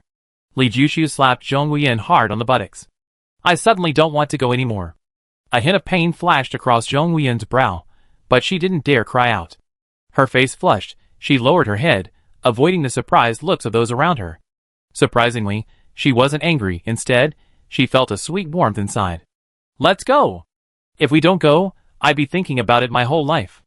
It only make things worse if I don't think about it at night, Li Jushu scoffed. Will you walk with me? Zhong Wuyan looked at him, her eyes filled with unprecedented tenderness. Sleeping is out of the question, but a walk will do. Li Jushu walked out of the hotel, and Zhong Wuyan jogged to catch up with him, taking his arm in a tender, almost intimate way, like a young couple. Li Jushu's body stiffened for a moment. He turned his head to look at Zhong Wuyan's happy smile, hesitated for a moment, but didn't pull his arm away. The two walked along the street towards the city center. Our two families are prominent clans. We've been childhood sweethearts. If nothing unexpected had happened, everyone would have assumed we end up together. But things are always unpredictable. Because of my impulsiveness, my mother and his mother both died in accidents. After that, our families separated, and we never saw each other again. As Zhong Wuyan recounted these events, her body trembled, her face deathly pale. This was a memory she didn't want to recall. How long ago was that? Li Jushu asked. 5 years. From that time on, the relationship between my father and me became very strained. My father didn't know how to face me, and I didn't know how to make up for the mistakes I made. So, I spent a lot of money to buy a Shih Tzu, and the Shih Tzu became my closest family member. Zhong Wuyan's voice was low and helpless. Her only family member had been killed by song boxing. Li Jushu wrapped his arms around her slender waist tightly, transferring his strength to her. I always thought that only by marrying Brother Yuan could I make up for the mistakes I made. After coming to base 2, this thought became especially strong. But when I finished talking to you and walked down from the hotel, I hesitated. I stood at the hotel entrance, unable to take the step. I don't know why, but I know very well that if I leave the hotel, I will regret it. Zhong Wuyan looked up at Li Jushu, her eyes holding something Li Jushu hadn't noticed before. You did the right thing. Li Jushu lowered his head and kissed her red lips naturally, without any embarrassment. But I'm also very scared. A blush rose on Zhong Wuyan's face. Scared of what? Li Jushu asked curiously. Men always go to great lengths to get what they can't have, but once they get it, they no longer cherish it. It becomes dispensable, even discarded like a worn-out shoe. Zhong Wuyan suddenly became sentimental. You must watch too many soap operas. Your childhood sweetheart is named Yunwen? Li Jushu asked. Ming Yunwen. His family used to run a 4S business.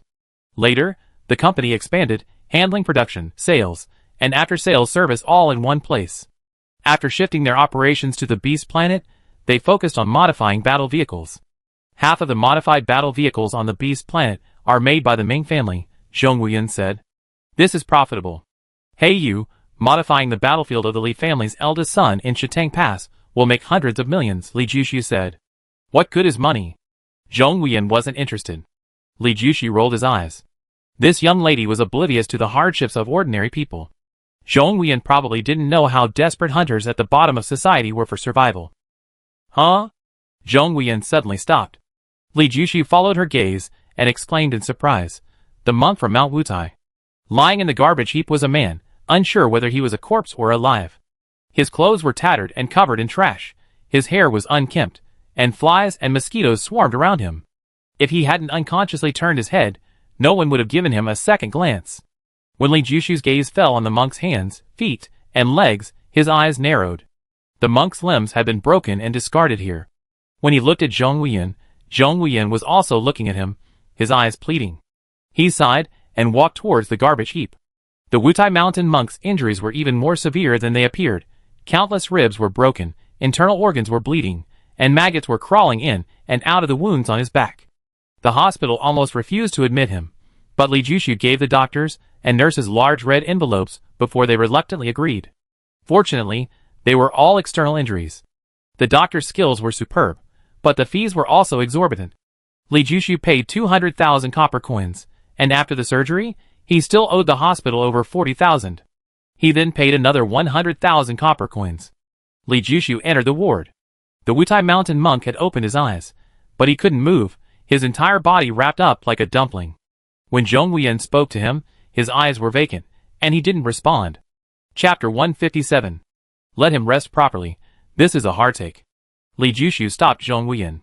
The monk from Wutai Mountain clearly looked utterly despondent. Unless he woke up himself, it would be difficult for anyone else to rouse him. He wasn't like this before. Zhong Huiyan couldn't imagine what the monk from Wutai Mountain had gone through.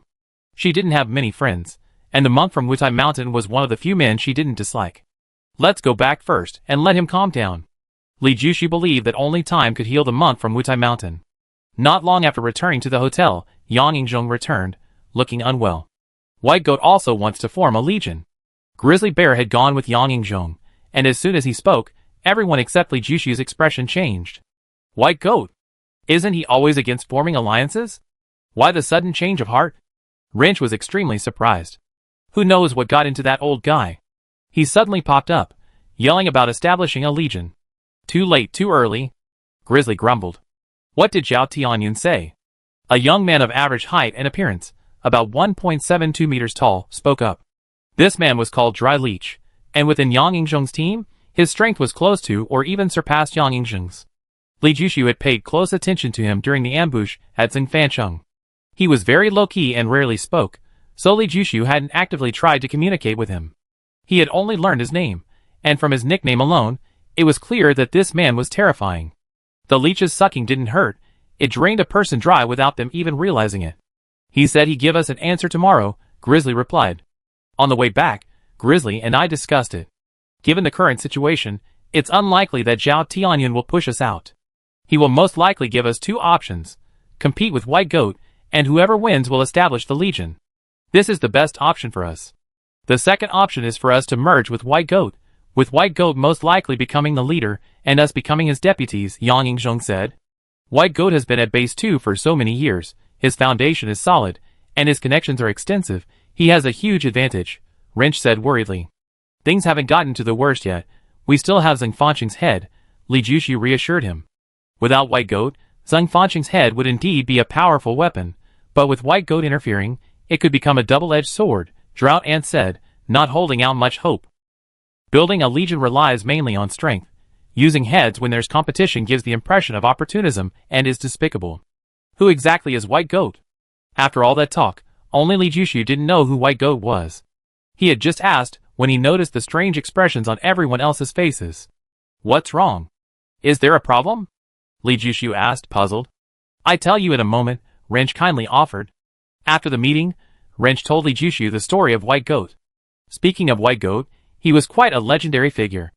Originally a teacher working at base number 1, he was incredibly handsome and charming, and even past 40, his allure only increased. The problem lay in this damn charm. His son found a girlfriend, and the daughter-in-law fell hopelessly in love with White Goat on their first meeting. White Goat naturally wanted to avoid this unethical situation. His daughter-in-law, wanting to see him every day, married his son without making any demands. How could the family not see each other? Eventually, White Goat's son realized something was wrong, but he didn't know what to do. Torn between the woman he loved and his father, he couldn't bear it, and jumped to his death. The White Goat's wife discovered that her daughter-in-law had killed her son, poisoned her daughter-in-law with rat poison, and then committed suicide by drinking the poison herself. The once happy family was now reduced to just the White Goat. Unable to bear the blow, the White Goat went insane for several years. Then, he suddenly regained his senses, slashed his face with a knife, and left base 1.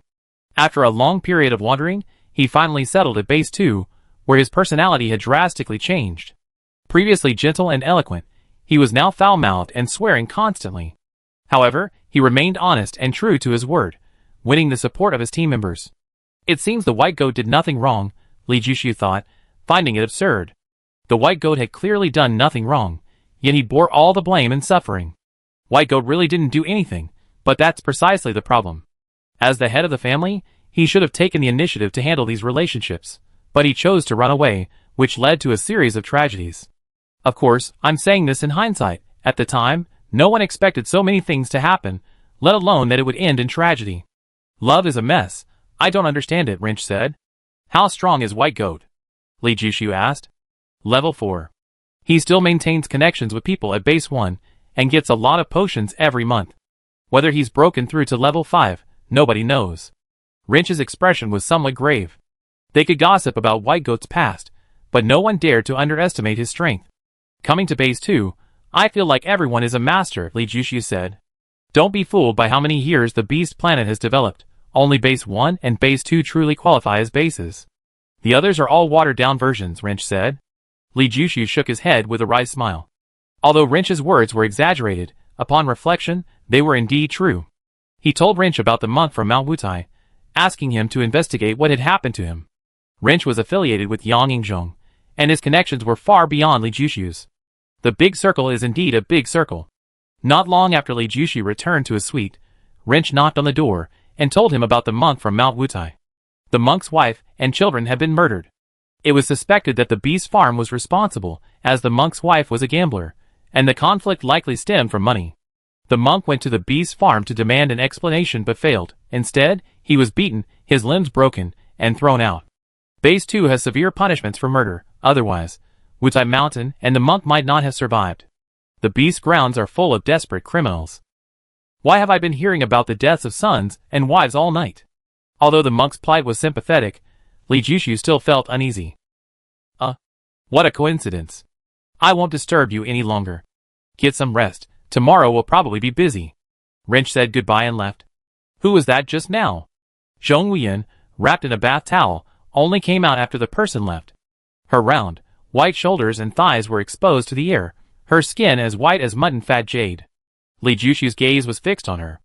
Zhong Wuyan sat down on the sofa, drying her wet hair with a towel, the towel fluttering, revealing glimpses of her skin. Why aren't you saying anything? Zhong Wuyan looked up and met Li Jushu's burning gaze. Her heart skipped a beat, her body inexplicably became hot, and her skin suddenly became sensitive. Chapter 158. The next day, Li Jushu, accompanied by Yang Yingzhong, met Zhao Tianyun, the leader of Base 2. This man wielded immense power, second only to the station chief of Base 1 on the Beast planet.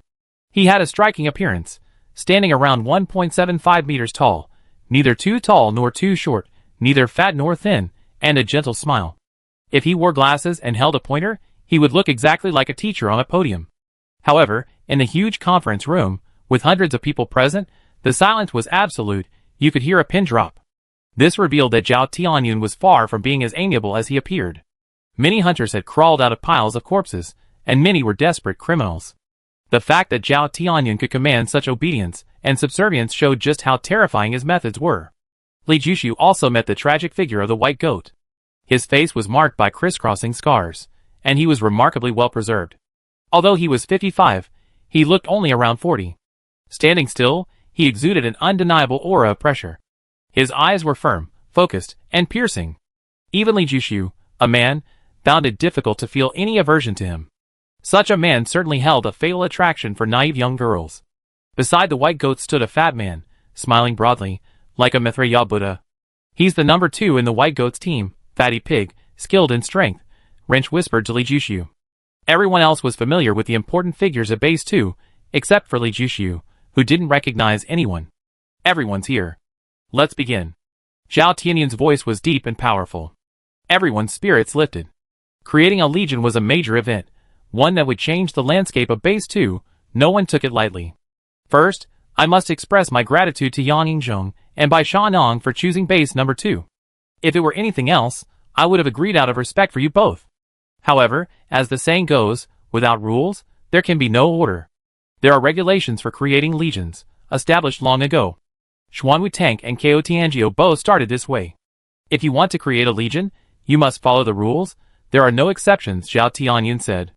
Li Jushu's gaze swept over the man and woman sitting to Zhao Tianyun's right. The man was short and stocky, his eyes slightly narrowed, seemingly dozing, but occasionally a sharp glint would flash, sending chills down one's spine. This was Xuanwu Tank, the commander of the 2nd Legion. The woman was Ko Tianjiu, dressed in a sexy and fiery outfit, revealing her snow-white shoulders. Her dress was held up by only a thin strap. Her lips were painted with bright red lipstick, making them look like burning flames. She had an oval face, and was indeed beautiful. In her 30s, she was at the peak of her womanly charm. Every smile and gesture was captivating. Seeing Li Jushu looking over, Chili Sauce winked at him, her smooth tongue lightly licking her red lips, alluring and seductive. According to custom, we hunt wild beasts, but this time, things are different. This morning, Base 1 openly declared war on our base. They're all wearing green armbands, and call themselves the Green Turban Army. So, the target of this assessment is the Green Turban Army. The time limit is 3 days. Whoever kills the most Green Turban Army members will qualify to create a legion. The rules are simple. It's based on the number of kills. The losing side is allowed to join any legion. Any questions? Zhao Tianyan looked at Yang Yingzhong and White Goat, seemingly questioning, but in reality, his statement brooked no argument. I agree. Yang Yingzhong didn't think much of it. I have a question, White Goat said. Speak. Zhao Tianyan said. Yang Yingzhong, if we're going to play, let's play big. If I lose, my team and I are yours to deal with. If you lose, the same goes for you. Are you serious? White Goat stared at Yang Yingzhong. Xuan Wutang's eyes snapped open, a sharp glint in them like lightning. Ko Tianjiu also stared intently at White Goat. Neither of them liked White Goat's suggestion. Both Yang Yingzhong and White Goat themselves were formidable opponents. If either of them joined, their strength would increase dramatically. However, if the two teams merged, it wouldn't benefit them at all. Instead, it would become a threat. A single team posed no threat, but two teams combined were a different story. This was something neither of them wanted to see, but they couldn't find a reason to object. They couldn't exactly say, I take a liking to your team and hope you lose the match. The atmosphere in the hall became tense. Station Commander, is this alright? Yang Yingzhong looked at Zhao Tianyan. Alright. Zhao Tianyan replied magnanimously. Yang Yingzhong's gaze fell on Li Jushu, and seeing him nod, he said to White Goat, There's nothing to be afraid of. Your suggestion is exactly what I wanted. Do the two Legion commanders have anything to say? Zhao Tianyan looked at Xuan Wutang and Chili Pepper. None. Xuan Wutang shook his head, sparing with words. What's your name? You look unfamiliar. Chili Pepper looked at Li Jushu. Night Owl. Night Owl, I remember you. Chili Pepper gave a meaningful smile. Since no one has any objections, it's settled then. Meeting adjourned, Zhao Tianyan declared succinctly. Leaving the meeting room, Yang Yingzhong, Han Mawang, Ban Zhou, and others were still discussing their next move, while the White Goat's team had already set off. We leave the city first, rendezvous with the troops outside, and then discuss further, Yang Yingzhong decided immediately. Without a clear objective, I think we should gather intelligence first.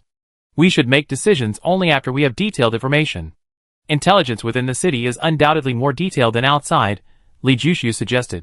Yang Yingzhong frowned. He disliked anyone opposing his decisions. An hour's delay here is only an hour. If we choose the wrong target or take the wrong route, the round trip will definitely take more than an hour, Li Jushu said. Han Mawang and Ban Zhou nodded simultaneously. Li Jushu's words made sense. We split up. In 1 hour, regardless of whether we gathered any information, we must return to the hotel to regroup, Yang Yingzhong agreed after a moment's thought. The group separated, and Li Jushu stood on the street. He was a complete stranger at Base 2, knowing no one. Zhong Wuyan was at the hotel. He hadn't come out with him today. I got it! After a moment's thought, Li Jushu chose a target, Chili Pepper. If anyone knew Base 1 best, it was undoubtedly the bigwigs of Base 2.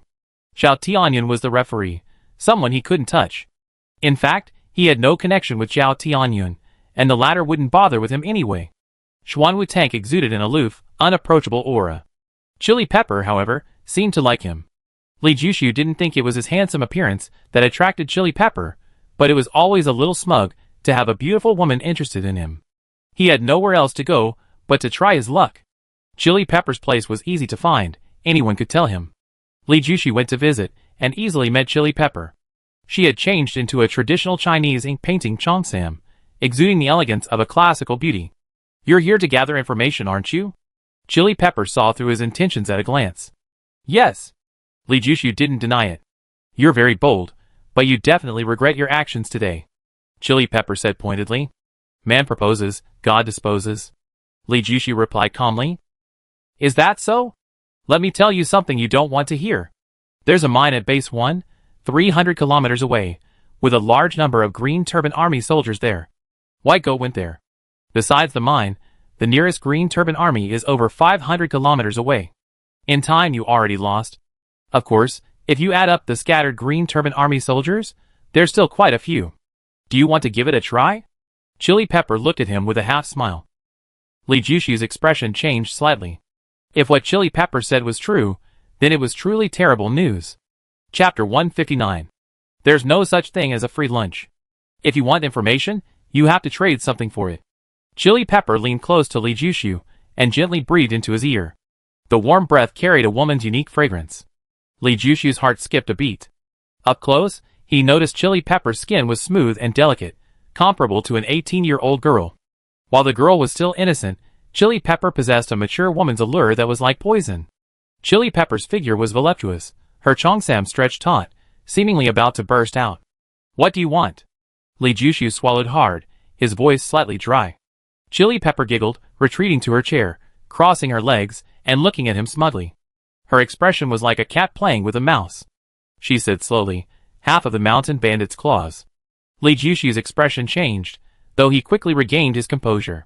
Chili Pepper had already seen it, and the smugness in her eyes intensified. How did you know it was me? Li Jushu's expression gradually calmed down. He thought of the monks of Mount Wutai. Only the monks of Mount Wutai, Zhong Wuyan, and he himself knew he had killed the mountain bandit. Zhong Wuyan wouldn't betray him, nor did he have the time to do so. He wouldn't say it himself, only the monks of Mount Wutai could. It really was you. Chili Pepper clapped lightly, revealing an appreciative smile. Song Boxing is a proud man. He put in so much effort, but in the end, you reap the rewards. Not simple. Young people these days are truly remarkable. Could she have just guessed? Li Jushu was uncertain. The wound on the mountain bandit's head easily identifies it as a sniper shot. There haven't been many snipers in that area. Considering you've been lurking there for so many days, quite a few hunters must have died at your hands. There can't be anyone else but you. Chili Pepper's words cleared up Li Jushu's doubts. I already divided up the claws, Li Jushu said. That's your problem, Chili Pepper said unhurriedly. I have one more. I can give it to you, Li Jushu said. Are you trying to bargain with me?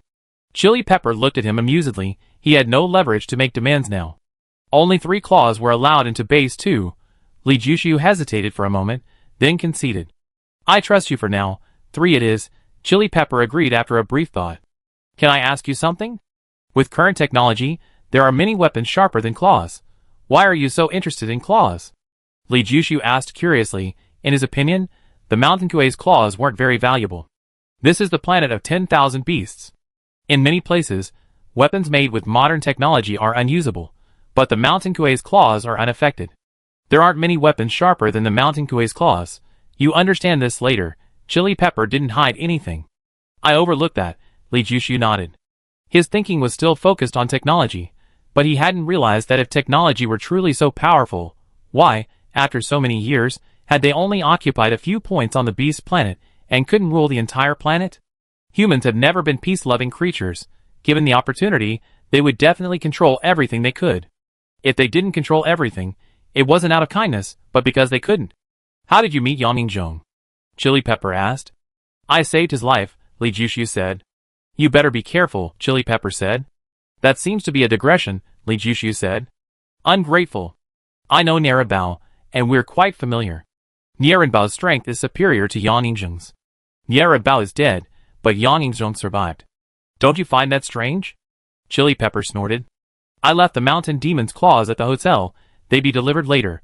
Li Jushu changed the subject. Good intentions gone unappreciated. I hope you won't regret it when you die. Chili Pepper's expression turned cold, adopting a dismissive tone.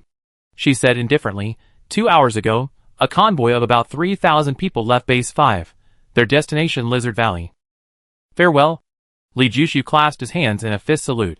Having received the news, he saw no need to stay. Back at the hotel, Yangningzhong and the others hadn't returned yet.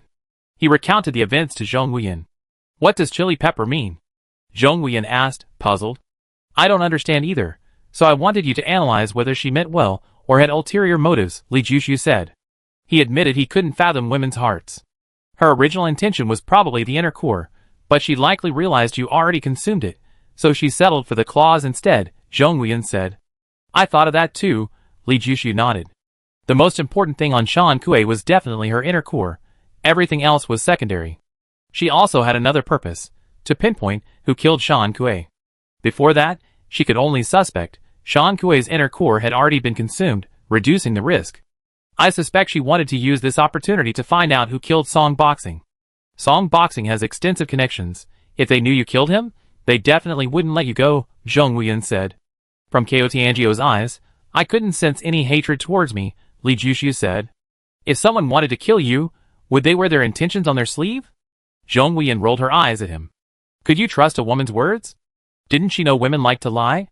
If she really wanted to deal with me, that was a perfect opportunity, Li Jushu said.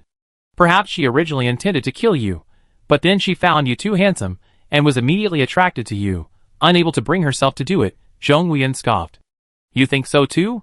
Haha, I thought of that too. Would you call that a meeting of minds? Li Jushu said, his face beaming with pride. A meeting of minds, my foot. She's had at least 8 or 10 male lovers.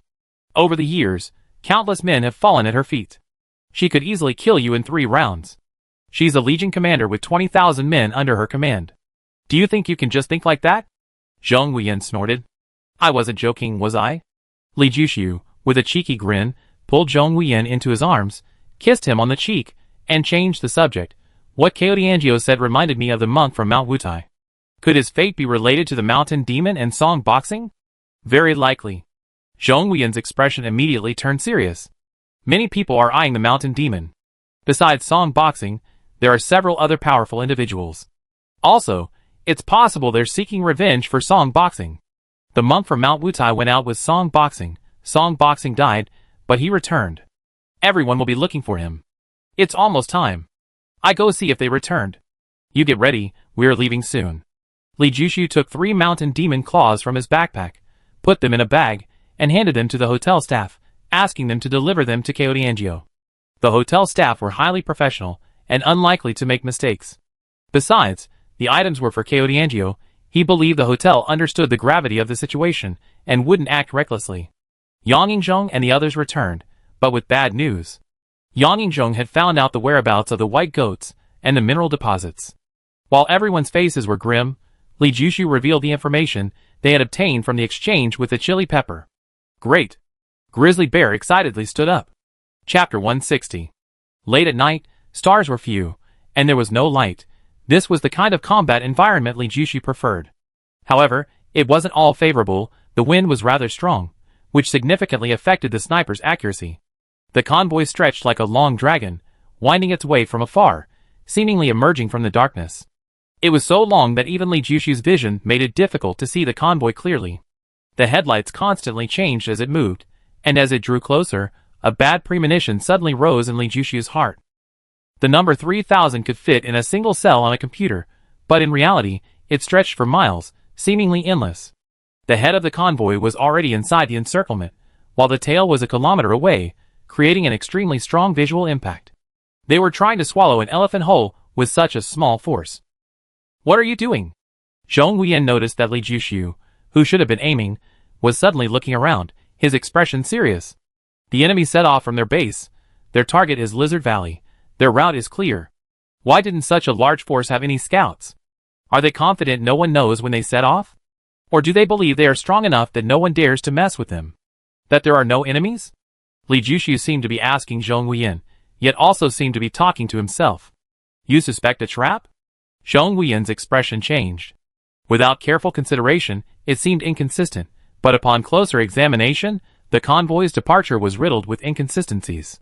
I can't quite put my finger on it, but this ambush point seems a bit too perfect. Li Jushu frowned. Should we tell Yang Yingzhong? Zhong Huiyan asked. It's too late. Li Jushu suddenly pointed to a sunken crack 50 meters away. Go there. If nothing happens when the fighting starts, come back. If there are problems, you can either support me or leave. Why not go together? A hint of worry flashed in Zhong Huiyan's beautiful eyes. Whether it was a woman's directness or trust in Li Jushu's judgment, after Li Jushu explained his reasons for his doubts, she felt a strong sense of crisis, as if they were falling into a trap. In the darkness, it was as if someone was watching them. Go quickly, Li Jushu urged. He wanted to leave too, but he wasn't alone anymore. He and Yang Yingzhong were bound together, part of a team. Teamwork was crucial, and his sniping position was a key link in the ambush. He could leave, but that would disrupt Yang Yingzhong and the others' plans. One wrong move, and the entire battle could collapse. He didn't want to put himself in danger, but he was even less willing to cause the entire team's demise because of him. That would be unethical. Boom! A flash of fire pierced the night. The explosion was extremely violent. The 2 lead vehicles were launched more than 3 meters into the air, instantly turning into fireballs. Upon landing, they were nothing but scrap metal. A whooshing sound echoed through the air as dozens of mortar shells rained down, striking the convoy precisely. Explosions erupted in a chain reaction, sending flames soaring into the sky. The terrain was a sloping hillside, suitable only for an ambush on one side. Halfway down the slope, dozens of hunters rose, their rocket launchers firing simultaneously.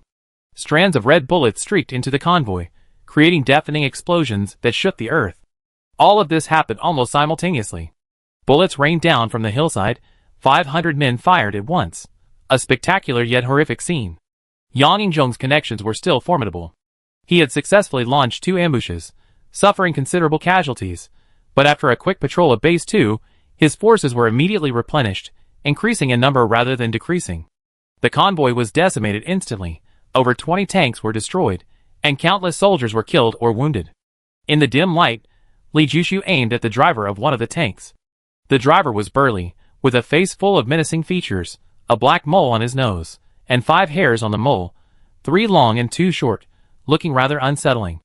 Just as he was about to pull the trigger, a powerful sense of danger rose within him. Every hair on his body stood on end. Without hesitation, he braced himself on the ground, propelling himself forward an astonishing 4 meters. The moment his body touched the ground, a terrifying tremor swept through, followed by a deafening explosion. Boom! The entire slope exploded with the force of an earthquake. Flames shot into the sky, and dirt was blasted dozens of meters away. Li Jushu rolled rapidly on the ground, ignoring the protruding rocks that obstructed his path. The sniping position he had just been lying on was now ruins. If he hadn't left, he would be a mangled pile of flesh.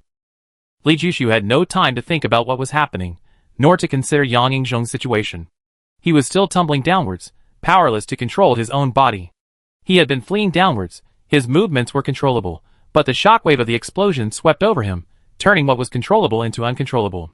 Even more terrifying was the mud and rocks falling from the slope, as if the entire slope was collapsing. He dared not stop, or he would be buried instantly. He seemed to hear Zhong Huiyan's anxious calls, but he couldn't respond. The slope, over 100 meters long, finally reached its bottom. Luckily, the bottom was grass, not rocks, otherwise, it would have been a tragedy. Bullets rained down around him. Li Jushu took a deep breath, trying to calm his agitated heart and suppress the dizziness caused by the tumbling. His eyes scanned his surroundings. He had tumbled to the edge of the road. No wonder bullets were aimed at him. Those were from the survivors inside the destroyed tanks. They had been pinned down by the ambush, but the massive explosion on the slope instantly turned the tide, allowing them to launch an offensive.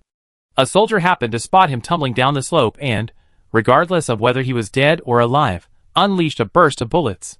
Fortunately, due to poor visibility, his aim was off, and as the soldier adjusted his angle, Li Jushu raised his gun and fired with lightning speed.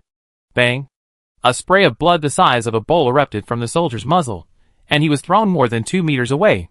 The other soldiers were startled, but before they could even turn their guns, their bodies jolted, and they were already flying through the air. A tremendous pain coursed through their bodies, and their consciousness rapidly faded into darkness. More than a dozen soldiers died in an instant. Damn it! Li Jushu, ready to expand his victory, jumped up as if he'd been stepped on. Ignoring the other soldiers' counterattacks, he sprinted forward. Running wildly on the wide road was extremely unwise, as there were no obstacles, but he had no choice. The mud and rocks on the slope were already above his head. If he didn't run, he would either be crushed to death by the rocks or buried alive by the mud. Fortunately, his previous dozen or so shots bought him a precious few seconds. The other soldiers were intimidated, and their counterattacks were not fierce.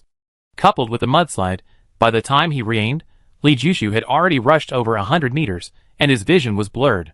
About a kilometer from the ambush point, a dark mass of men stood silently on the ground. On the rock stood 2 people, a man and a woman. If Li Jushu were here, he would recognize them as the 2 Legion commanders of Base 2, Xuanwu Tank and Kao Tianjiu. Both were holding night vision binoculars, watching the flashes of the explosion.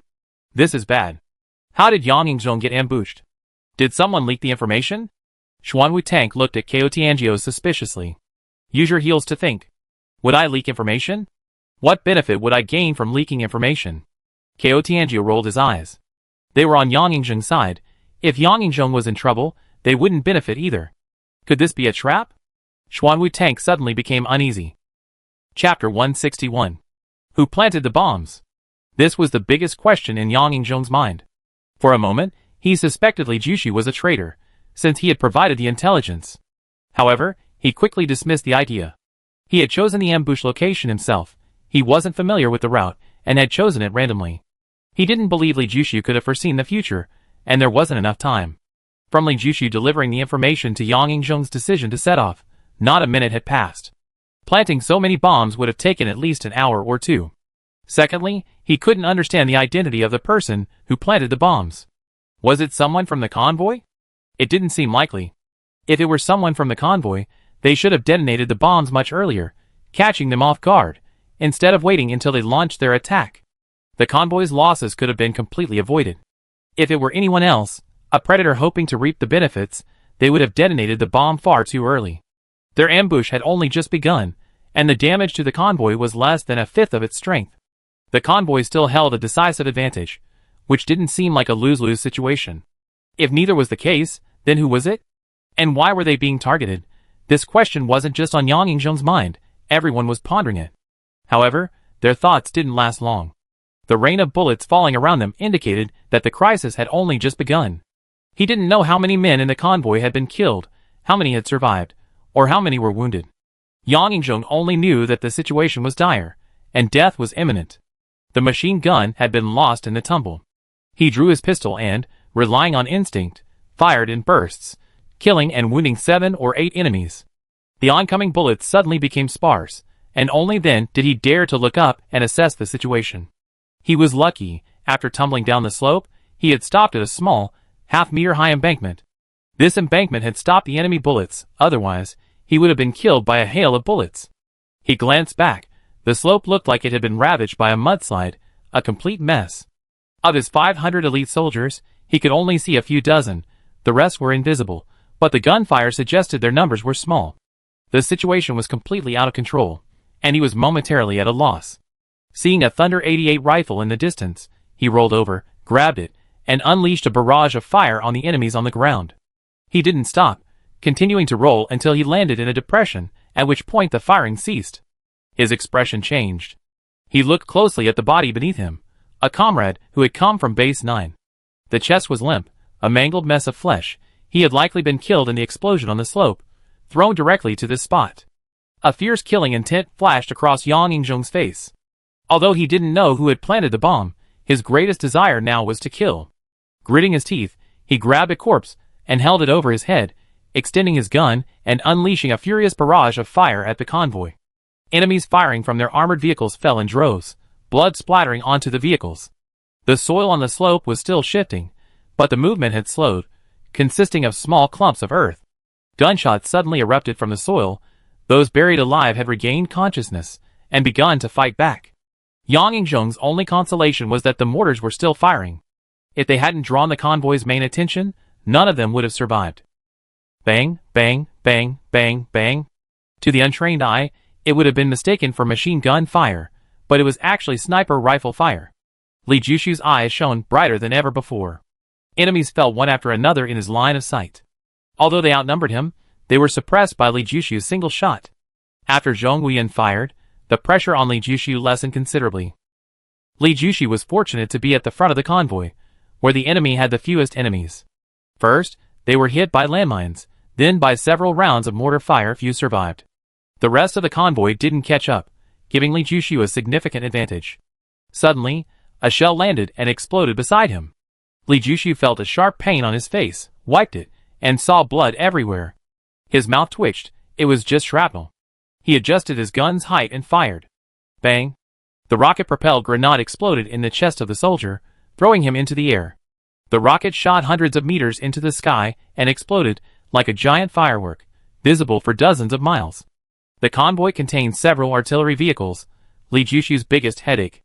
He was helpless against them, while they could easily kill him. He hoped the mortars would take out the artillery vehicles, but the shells seemed to have eyes, always avoiding them. The good news was that there were no tanks in the convoy, otherwise, it would have been even more troublesome. Bullets kept flying towards them, some grazing their bodies and embedding themselves in the ground, the splattering dirt stinging their faces. It would be a lie to say he wasn't afraid. Li Jushu could only control his emotions, aiming, firing, repeating the same actions. It wasn't that he didn't want to leave, but Yang Yingzheng's side was still fighting, so he couldn't leave. Suddenly, Li Jushu tensed up. He saw the cannon barrel moving, stopping when it pointed in his direction. At this moment, his wisest course of action was to scramble to his feet and run to the side, but doing so would have dire consequences, because the side was flat ground with no cover or obstruction, and the enemy's bullets were not to be underestimated. In that instant, he recalled his past experiences, and an unprecedented glint flashed in his eyes. The world expanded infinitely, the cannon barrel seemed to stretch before his eyes in an instant. Through the dark muzzle, he saw the rifling inside. A strange feeling welled up inside him, and he pulled the trigger. Bang! Just as the bullet entered the muzzle, the shell was launched. The two forces collided, one large and one small, illuminating the sky above the cannon. The deafening explosion sounded so beautiful and melodious. An unbelievable scene reappeared. The explosion instantly shattered the cannon barrel into fragments, killing or wounding soldiers within a 50-meter radius. A machine gunner on top of the cannon vanished instantly, his body torn to pieces. The condition inside the cannon was unclear, but this cannon was never moved again. Taking advantage of the enemy's confusion, Li Jushu unleashed a frenzied mowing down of enemies. Tongues of fire erupted, blood blossoming from their chests, forming a continuous line. In an instant, over 30 enemies perished. However, his individual impact was limited. He clearly heard screams echoing around him, and the gunfire gradually subsided. The convoy's counterattack was too fierce. Although Yang Yingzheng was still holding out, Li Jushu knew he couldn't hold out much longer. He needed to consider retreat, but now it seemed there was no way out. The enemy still numbered over 2,000. Where could he run? Suddenly, the rain of mortar shells stopped. In an instant, Li Jushu felt unprecedented pressure. Chapter 162. Boom, boom, boom. Shells exploded one after another around him. Li Jushu pushed his senses to the limit, especially his hearing. His eyes couldn't keep up with the speed of the shells. He could only roughly guess their impact points by the sound of them whistling through the air. A shockwave swept past, sending Li Jushu flying more than 3 meters, spitting out a mouthful of blood. He rolled twice after landing, not even having time to cry out in pain, before leaping up and sprinting a few steps into a shallow depression. Just as he landed, a burst of bullets swept past the spot where he had just been, followed by a shell falling. Boom! The blast of dirt nearly buried Li Jushu. He remained silent, squinting. The darkness receded, revealing only the muzzle of the cannon, zooming in infinitely. A mysterious, almost mystical feeling arose, and he pulled the trigger. The bullet broke the sound barrier, colliding with the shell about to leave the barrel. Boom! The flash illuminated hundreds of meters, the cannon barrel shattering into countless fragments that shot in all directions. Within a 50-meter radius, a mass of cannons fell. Further away, screams echoed. The cannon never dreamed that someone would destroy it in this way. To be precise, the cannon wasn't destroyed, but it was rendered incapable of fire. Having destroyed 2 cannons in a short time, Li Jushu showed no pride or arrogance. He continuously pulled the trigger, focusing his fire on the heavy machine guns, hitting every target within a 300-meter range with pinpoint accuracy. The convoy's searchlights were practically useless. They were destroyed almost as soon as they were turned on. Li Jushu had to maintain the darkness. If the searchlights shone indiscriminately, he would be in trouble. The good times didn't last long. Yang Yingzheng's attack weakened, and the convoy began to counterattack, closing in step by step. Yang Yingzheng's men were quickly suppressed. From the occasional screams, one could roughly judge their situation. Li Jushu was anxious but helpless. He had used all his strength, and his gun barrel was about to spark. With less firepower on Yang Yingzheng's side, the enemy focused more attention on him. He clearly felt the increasing volume of bullets coming at him. He wasn't afraid of those aiming. Under the cover of night, he could still gain an advantage. What he feared were the blind shots, unpredictable, any bullet that would come flying at him. Those aiming could at least judge the trajectory of the bullets and decide whether to dodge. Those firing randomly were practically ambushing him. Zhong Huiyan could sense the pressure he was under, and she fired significantly more frequently. This was exactly what Li Jushu feared most. Zhong Huiyan was farther away than him, and her accuracy had decreased considerably. She was firing more to distribute the firepower. Unlike Li Jushu, she didn't have night vision. Li Jushu was very worried about her, and what he feared most came true. The convoy began to move, and the enemy approached using the armored vehicles. A sniper's advantage lies in distance.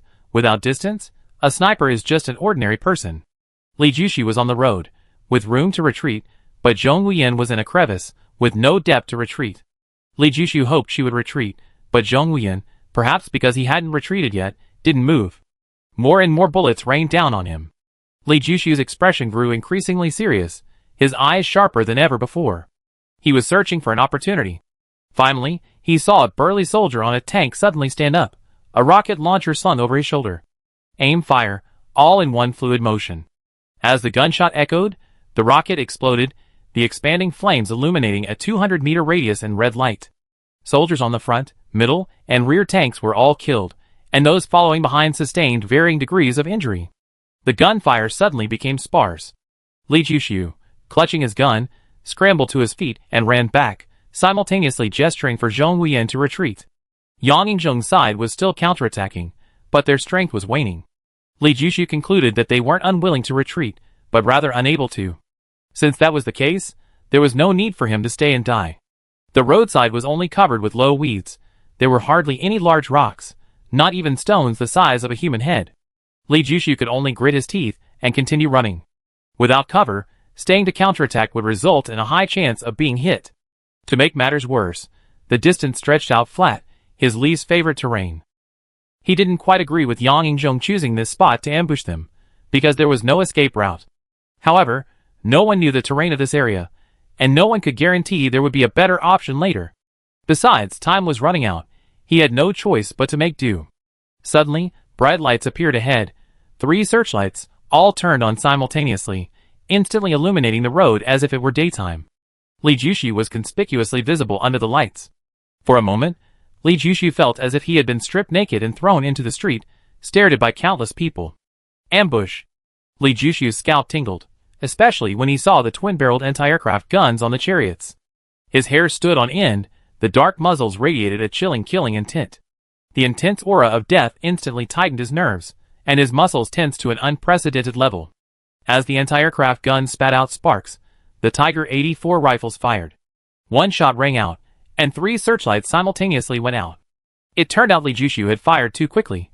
3 shots, the intervals almost negligible, sounding like only one. Li Jushu lunged towards the roadside, his stomach slamming solidly into a fist-sized rock. The pain brought sweat to his brow, but he ignored it, rolling rapidly. Bullets swept past him, striking the rock, shattering the head-sized piece instantly, sending fragments flying in all directions with terrifying force. 1 anti-aircraft gun and 2 heavy machine guns fired simultaneously, their fire intersecting. Li Jushu's muscles tensed. He felt that even a fraction of a second's hesitation would result in being hit. Although the searchlights were destroyed, the vehicle lights remained. The vehicle lights were less bright than the searchlights, and their angles were fixed, making them less maneuverable. However, with the 3 vehicles lined up, the area covered by their light was vast, and Li Jushu couldn't completely flank them. The line of bullets began to narrow, and just as they closed in, a gunshot rang out, followed by a machine gun malfunction. Li Jushu immediately recognized the sound as Zhong Huiyan's. He leaped through the gap in the line, twisting his body midair, aiming under almost impossible circumstances, and fired. Bang! The anti-aircraft gunner's chest exploded, and he was thrown from his vehicle. Li Jushu landed, his head slamming heavily against a rock. For a moment, he saw stars, and tears welled in his eyes from the pain. Ignoring the bleeding, he scrambled to his feet and knelt on one knee. Bang, bang, bang. The last heavy machine gun misfired, the bullets coming right past him, just 10 centimeters away. The other 2 shots hit the headlights, plunging the area around him into darkness. As the other 2 vehicles adjusted their course, gunfire erupted, all 4 headlights going out almost simultaneously, plunging the world into darkness. From light to darkness, an ordinary person's eyes would temporarily blind as they adjust to the change in light. Li Jushu didn't need to. So, before the bullets fell behind him, he charged towards the 3 armored vehicles with astonishing speed, even faster than the bullets from the Tiger 84. Bang, bang, bang. Chapter 163. Sniper bullets, with unparalleled penetrating power, pierced through the bodies of 3 soldiers in succession. Triple kills occurred multiple times, and more often, double kills. At a distance of 100 meters, dozens of soldiers outside the tanks were all dead. The unequal visibility was the main cause of the tragedy. When the soldiers inside the tank's vision fully adjusted to the darkness, they anxiously discovered that Li Jushu had vanished. Their eyes darted around, and before they could find him, grenades were accurately thrown into the tanks through a cracked window. Boom! Boom! Boom! The tanks exploded simultaneously. Before the smoke cleared, Li Jushu climbed into the tanks and began firing at everyone inside, dead or alive. The final shot rang out, and there was no more breathing inside the tanks. Li Jushu climbed onto the roof, excitedly grabbing the anti-aircraft gun. The cold touch made his blood boil.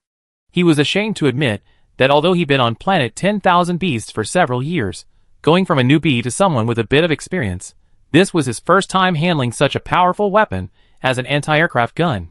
However, despite it being his first time, operating it wasn't difficult. He learned quickly.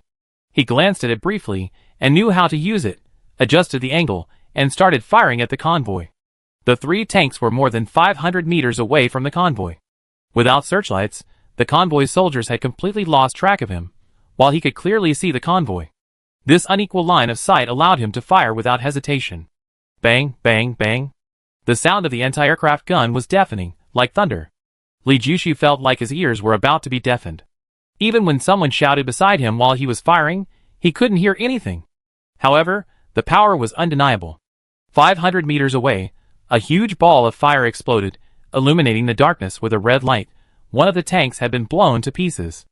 Li Jushu immediately aimed at the second tank and fired.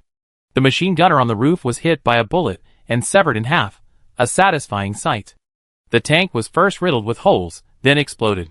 Li Jushu wasn't sure if he could destroy the tank. He only knew that as long as he kept firing, it would eventually explode. This feeling was incredibly exciting. He now understood why heavy machine guns were mounted on top of tanks. Given the opportunity, anti-aircraft guns should be used, and of course, the most powerful were close and weapon systems, CIWS. No one doubted the power of these things. Whether it was hard rock or thick iron plates, they exploded everything they hit, like an unparalleled sword in a martial arts world, indestructible. After the third tank exploded, Li Jushu aroused the wrath of the crowd. More than 100 guns rained down on him, causing him to jump out of his vehicle in fear. The anti-aircraft guns had shields in front of them, but the bullets were too dense, and the shields had blind spots. Clang, clang, clang, clang, clang, clang. Bullets struck the armor plating and the tanks, the impact sending chills down Li Jushu's spine. He cowered at the rear of the vehicle, too afraid to peek out. Bullets were indiscriminate. 2 rockets exploded 20 meters away, sending a shiver down his spine. The flash illuminated the positions of all 3 tanks. Unsurprisingly, the next rocket would land on one. Experienced soldiers could aim at targets hundreds of meters away without difficulty. Li Jushu was anxious, but the hail of bullets filled every inch of space. He couldn't escape. Just as he was at a loss, familiar gunfire erupted. Bang, bang, bang. It was Zhonghuiyan. The expected rockets hadn't arrived. Li Jushu breathed a long sigh of relief, a look of satisfaction on his face. It felt good to have someone to cooperate with. Zhonghuiyan continued his sniping, the heavy machine guns failing one after another. Li Jushu silently waited, clutching his Type 84 Tiger rifle. When some firepower shifted towards Zhonghuiyan, he peeked out and aimed in half a second. Bang, bang, bang. 3 shots were fired in almost a second. As the chests of 3 enemies exploded, he ducked back, revealing his gun barrel from the other side of the tank. Bang, bang, bang. 3 more shots followed, 4 soldiers falling, 1 bullet killing 2. Bang, bang, bang. 3 more soldiers died. Li Jushu, using 3 tanks as cover, constantly changed positions, each time surfacing with an incredible 3-shot burst, hitting the target every time. The enemy continued to die, but he felt no joy. Yang Yingzhong's counterattacks were dwindling, the distance was widening, and the enemy's attention was increasingly focused on him. The tanks were moving. The distance of 500 meters had now closed to 400 meters. With each reduction in distance, his danger increased. The density of enemy bullets continued to increase, and his rate of fire couldn't keep up with the speed of enemy reinforcements. His opportunities to fire were dwindling, and the gunfire from Zhonghuiyan's direction was rapidly decreasing. Like him, Zhonghuiyan was probably also being pinned down and unable to find an opening to fire. What to do? The predicament returned. Li Jushu tried his best to calm himself, his firing speed increasing, several times even blind firing. He fired based on the location of the gunfire, killing at least 3 heavy machine gunners. However, it was of little use to the overall situation. The distance had shrunk to 300 meters. He peeked out again, a bullet whizzing past, slicing off a patch of hair. A burning pain shot through his head. Li Jushu's face was grim. He fired 4 more shots, killing 4 enemies. As he pulled his head back, his heart pounded violently. Zhong Weyan hadn't fired for over 2 minutes. He climbed onto the roof of the vehicle, but before he could even reach the anti-aircraft gun, a hail of bullets lashed out, knocking him down. Upon landing, he felt excruciating pain in 3 places. His arm was the least bruised, a graze, his calf had a large chunk of flesh torn away by a bullet, probably an ounce or 2, blood staining his trousers red, and he'd taken a bullet to his back, thankfully wearing a bulletproof vest, though it wasn't completely effective. He suspected the bullet had penetrated his flesh, but there was no time to check. His mind raced, trying to figure out how to break the deadlock. He considered over a dozen methods, all leading to certain death. At this point, unless reinforcements arrived, death was inevitable. But were there reinforcements? He didn't know how many of Yang Yingzhong's men were still alive, and even if they were, they couldn't possibly come to his aid. Besides, even if they did, 3 or 5 men wouldn't make a difference, they'd just be a few more casualties. Li Jushi was unwilling to wait for death. Just as he was about to risk his life again by charging onto the top of the chariot, he realized that while the anti-aircraft gun wouldn't help him break the stalemate, it offered a sliver of hope to save Zhong Weyan. He also wanted to take as many as possible down with him before he died. For efficient killing, heavy machine guns were the way to go. Sniper rifles were out of the running. He took a deep breath, adjusting his physical condition to its peak.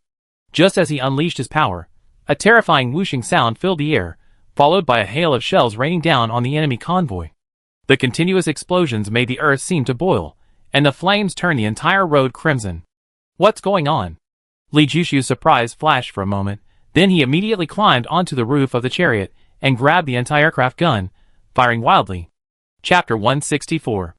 The Xuanwu tank and Kyoto legions came to Li Jushu's aid, but their purpose wasn't to help, they simply wanted to wipe out the convoy. The artillery brought by the Xuanwu tanks and Kyoto was far more powerful than Yang Yingzhong's mortars. A single shell could destroy a tank. The smarter soldiers inside scrambled out of the vehicles, while those who reacted slowly or thought the tanks would provide protection were instantly killed by the shockwave. Their internal organs shattered. The shockwave from a direct hit from a shell couldn't even withstand steel, let alone human flesh and blood. After 3 rounds of shelling, the convoy was reduced to pieces, countless soldiers dead and wounded. Before the survivors could recover from the aftershocks, gunfire erupted. Suddenly, countless soldiers appeared on the plain, bullets raining down like a storm. Screams filled the air as soldiers fell in droves. The convoy didn't react hastily, launching a counterattack immediately.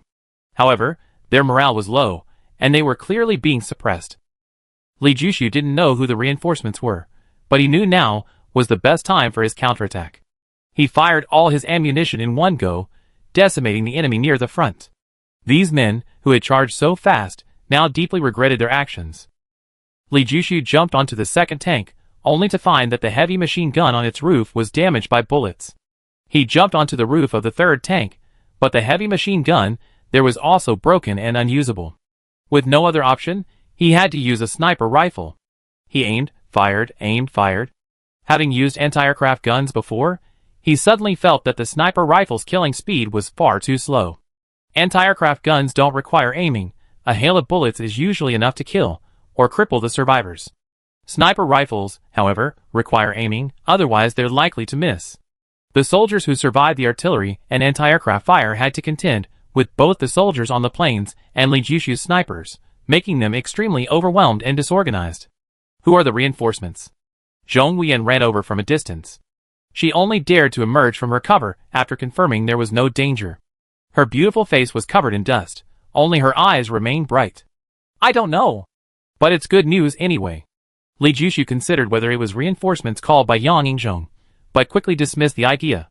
Judging from the power of the artillery, it far surpassed Yang Yingzhong's own weapons. If Yang Yingzhong had such connections, he would have been better off upgrading his own weapons. Besides, if it really was reinforcements called by Yang Yingzhong, they wouldn't have waited so long to act. If they had acted sooner, Yang Yingzhong's casualties wouldn't have been so high.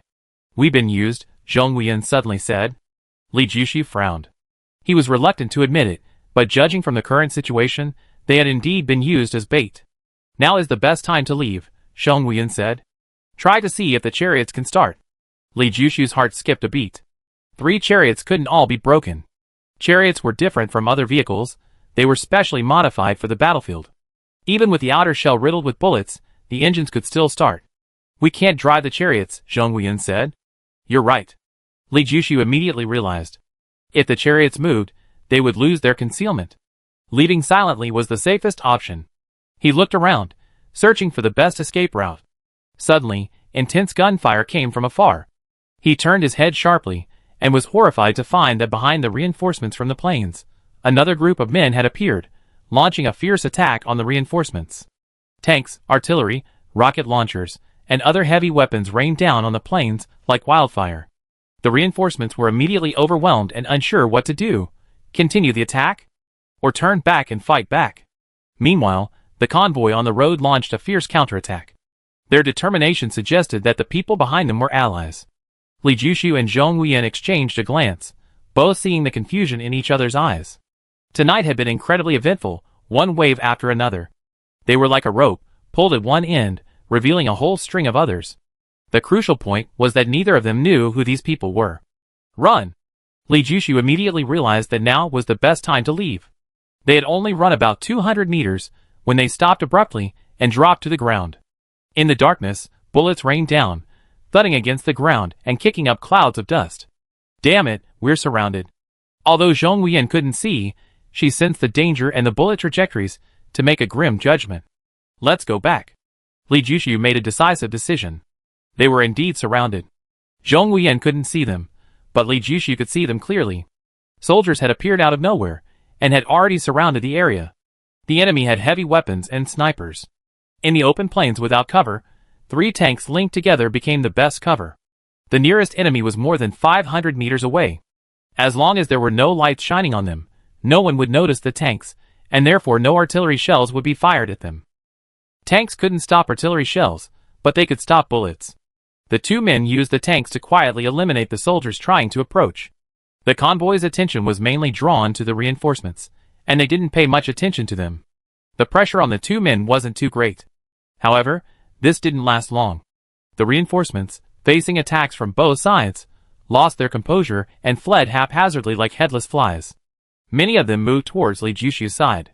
Li Jushu couldn't stand by and watch them die, so he fired continuously, which exposed himself. Or rather, it wasn't exactly exposure. People had always known of their presence. Previously, they had acted cautiously, attracting little attention, but now, with their frenzied sniping, they naturally drew a lot of attention. So it's them! Li Jushu suddenly exclaimed.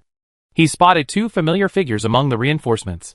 One was Chao Tianjiao, Spicy Pepper, and the other was Xian Wu Tank, Black Tortoise Tank. Chao Tianjiao wore a tight-fitting camouflage uniform, her voluptuous figure exposed against the night sky. Weapons were mounted on her feet, waist, back, and hands, all heavy firepower. She moved with astonishing speed through the hail of bullets, her movements incredibly agile. She accurately predicted the impact point of each shell, dodging them in advance. Most terrifyingly, even while rolling and bouncing, the machine gun didn't stop firing. The time spent reloading was almost negligible. It gave the impression that she was firing continuously, with inexhaustible ammunition. In fact, she had already reloaded 3 magazines. The Xuanwu tank was far away, only a blurry silhouette could be seen. It charged towards the enemy forces that had ambushed them. Its short, stocky build seemed clumsy, but it was actually lightning fast, cutting through the hail of bullets to reach the enemy and engage in close combat. While chaos reigned on the plain, a large army appeared near Base 5. In the darkness, its numbers were indistinguishable. Suddenly, a hunter appeared before a silver tank. Station Commander, the reinforcements haven't shown up. I suspect they've been discovered, but there's been no movement or change within the base. Strangely, I haven't found any ambush. Go back. After about 3 minutes of silence, a calm voice came from inside the silver tank. The massive convoy quickly departed, disappearing into the darkness. In the distance, the soldiers who had been secretly watching this scene breathed a sigh of relief and rushed towards Base 5. Chapter 165. Base 5. A rapid, labored breathing came from inside the office. The vigorous activity ceased, and everything fell silent. About 10 minutes later, the disheveled secretary pushed open the door. Seeing the well-dressed office manager standing outside, her face flushed, and she hurriedly ran out. Come in! An aged voice rang out. Station Chief. The office manager entered, his face showing no sign of distress. He was already accustomed to the station chief's outrageous private life. The station chief was 89 years old, but his skin was ruddy, making him look only 40. He was handsome, and if it weren't for his baldness, he would certainly attract many young women. However, power is the most alluring thing in the world. Although the station chief was bald, a mere wave of his hand was enough to draw a large number of girls to him. The station master was still panting heavily, and it took him a while to calm down. He took a red bottle from his drawer, poured out a yellow pill, swallowed it with mineral water, and within 3 minutes, he was completely refreshed. Gone? The station master sat up straight, exuding an aura of authority. He's already left, the office director replied, without a doubt that the station master had some kind of precognitive ability. As the oldest station master on the Beast planet, the station master naturally possessed unique skills. His predictive abilities were unparalleled, and in terms of understanding people's hearts, he was the most formidable person the office director had ever seen. Several deputy station masters said they should gather all the troops to prepare for battle, but the station master alone said it wasn't necessary, everything should remain as usual. The result was exactly as the station master had predicted. Zhao Tianyun indeed dared not attack and slunk away. Zhao Tianyun seemed straightforward and decisive, but he's actually suspicious and cunning. Sooner or later, he died because of his suspicious nature. A hint of disdain flashed in the station chief's eyes. Zhao Tianyun only had a good adoptive father. If he had started from scratch like him, he would have been played to death countless times over. Station chief, what about Captain Xing's side? The office director began, but didn't continue, knowing the station chief understood his meaning. How many people did we send in total? The station chief asked. The convoy in front had 3,000 people, and Captain Xing led 5,000 behind, the office director replied. How many people went to base 2? The station chief asked. They traveled a long way, their numbers can't be many, between 4,000 and 5,000, the office director replied. If you can't even beat them, Xing Fumio can go home and take care of her children, the station chief said calmly. The office director understood the station chief's meaning and remained silent. Have Qin Yong lead 3,000 men to provide backup. After a battle, there must be quite a few wounded. These are all experienced hunters. Don't let them succumb to infection instead of being killed by the enemy, the station chief suddenly said. I take care of it immediately, the office director said quietly, seeing the station chief lean back in his chair looking exhausted. He left the office and closed the door. Half an hour later, a force of 3,000 men left base number 5. Yang Yingzhong sprinted through the darkness, faster than a cheetah. Just as he turned, a gunshot rang out.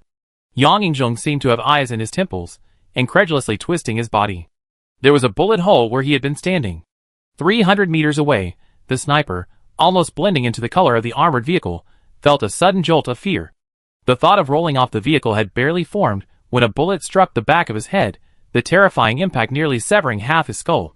Yang Yingzhong slowed his pace, panting heavily. The short 100 meters had almost exhausted him.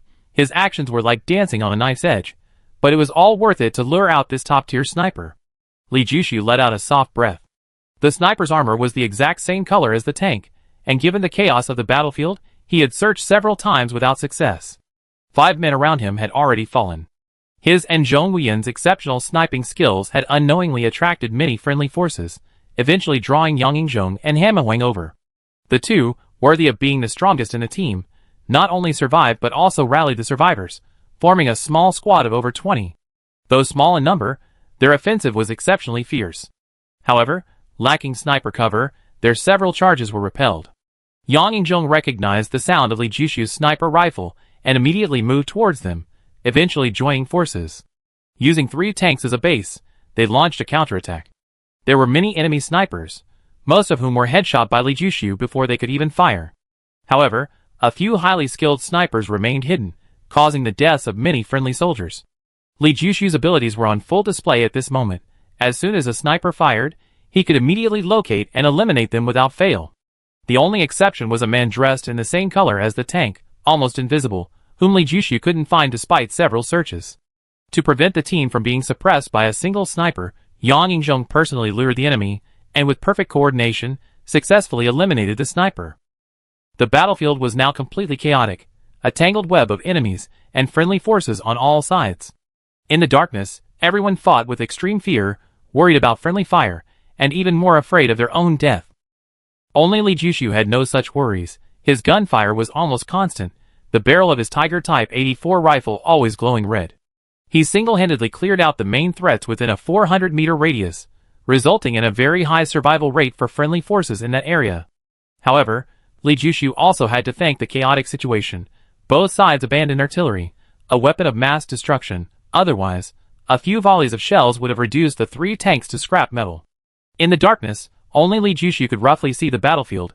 Everyone else was fighting blindly, firing at any enemy they saw, unaware of the number of enemies or allies. One side was tied with green ribbons, the other with blue ribbons. Thankfully, this distinction existed, otherwise, they truly wouldn't know how to fight. Bang, bang, bang. Li Jushu's sniping range expanded, from 400 meters to 450 meters, then to 500 meters. He himself lost count of how many people he had sniped.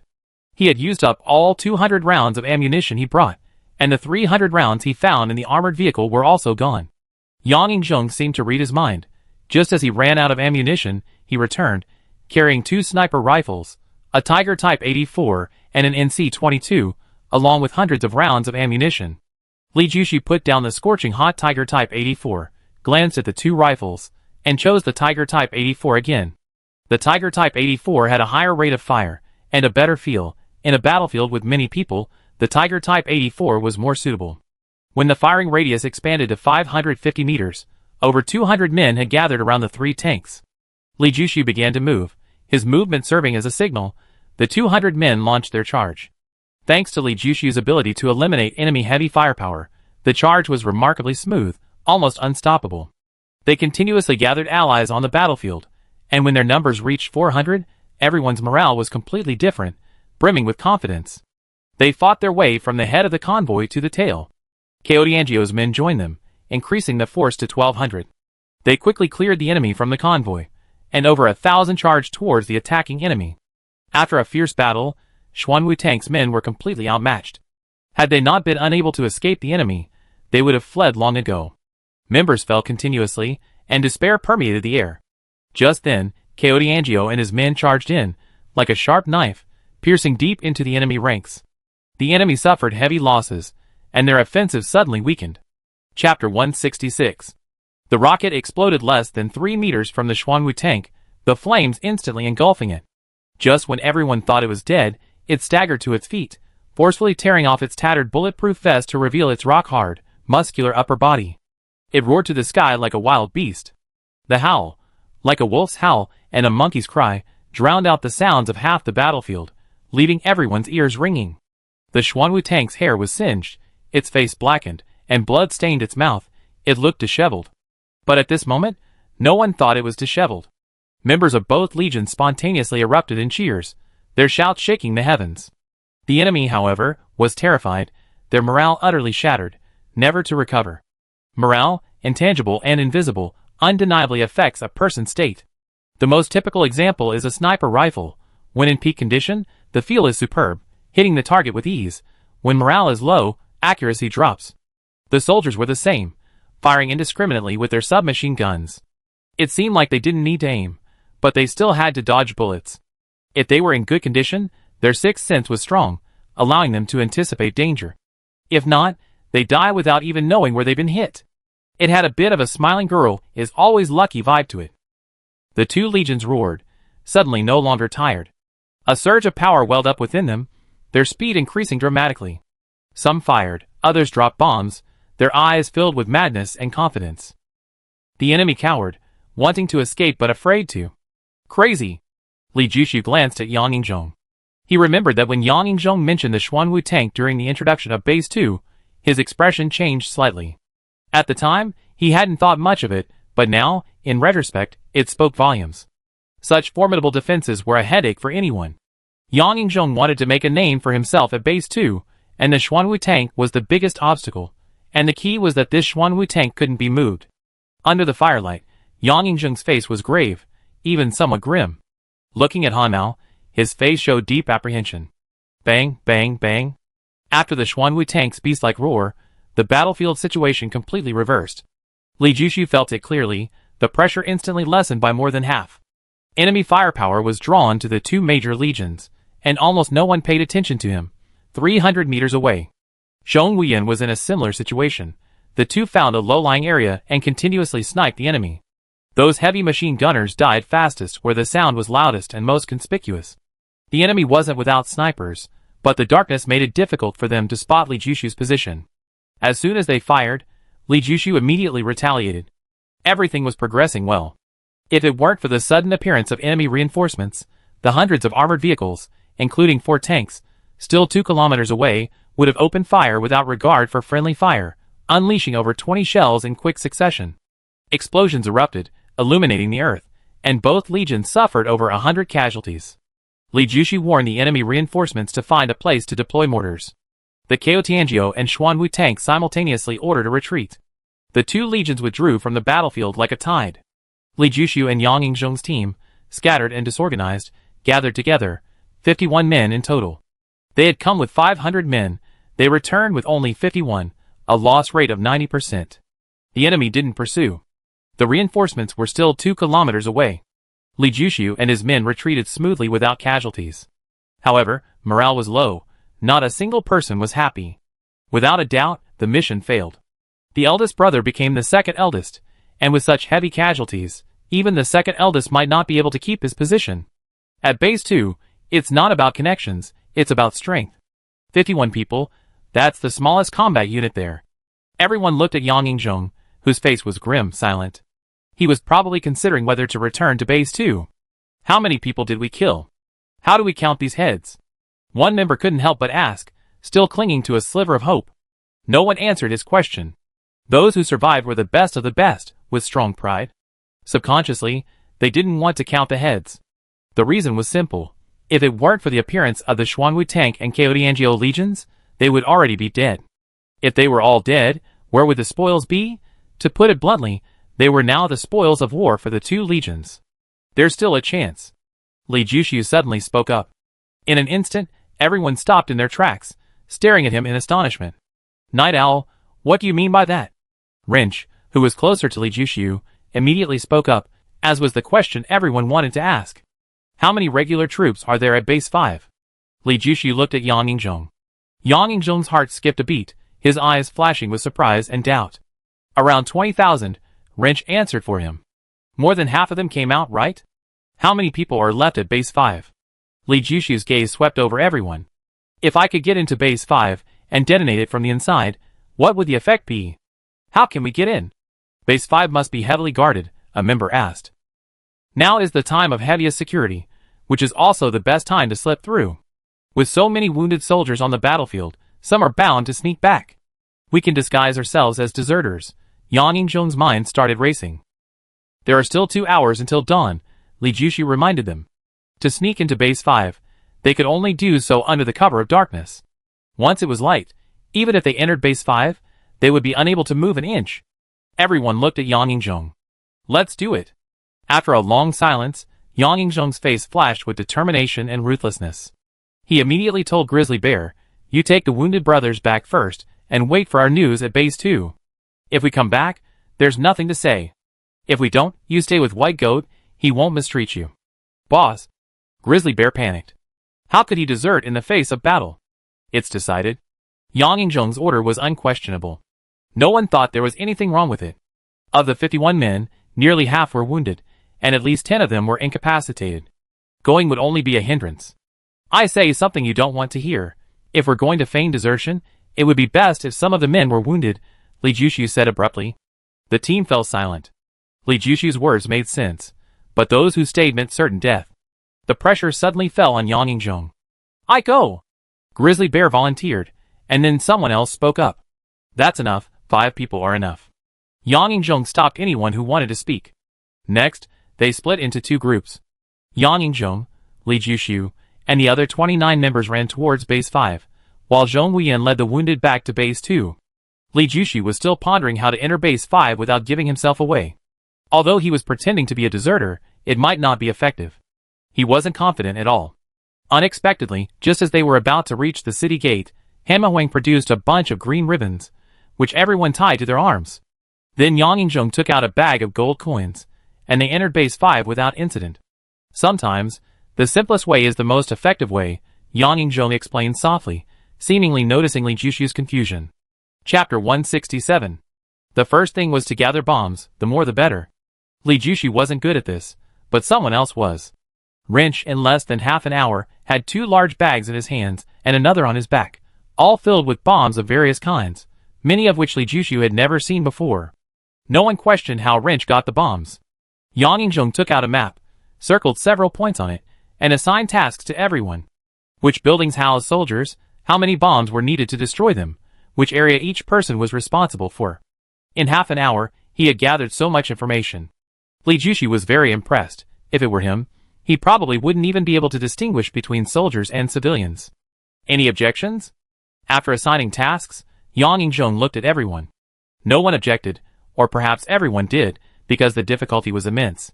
But everyone understood that time was tight, and the task was heavy. They had no choice. Even if it meant facing a mountain of knives and a sea of fire, they had to grit their teeth and jump in. Li Jushu's task was in one of the most dangerous areas, the hunter's quarters.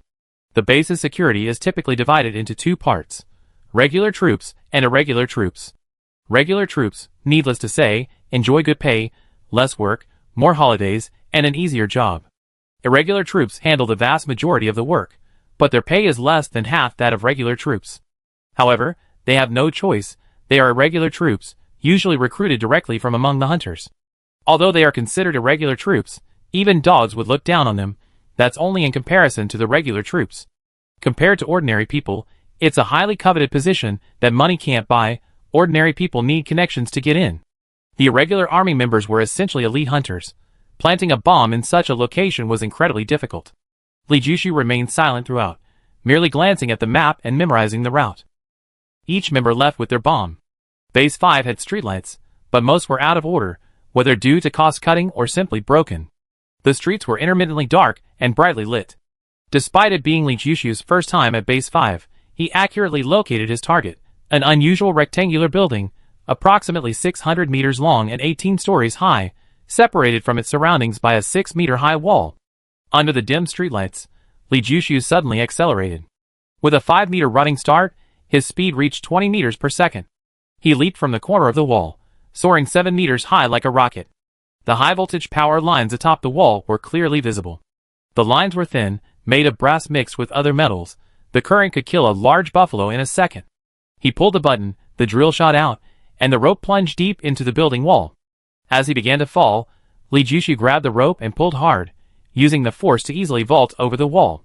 While still in midair, one hand gripped the rope, and the other swung out.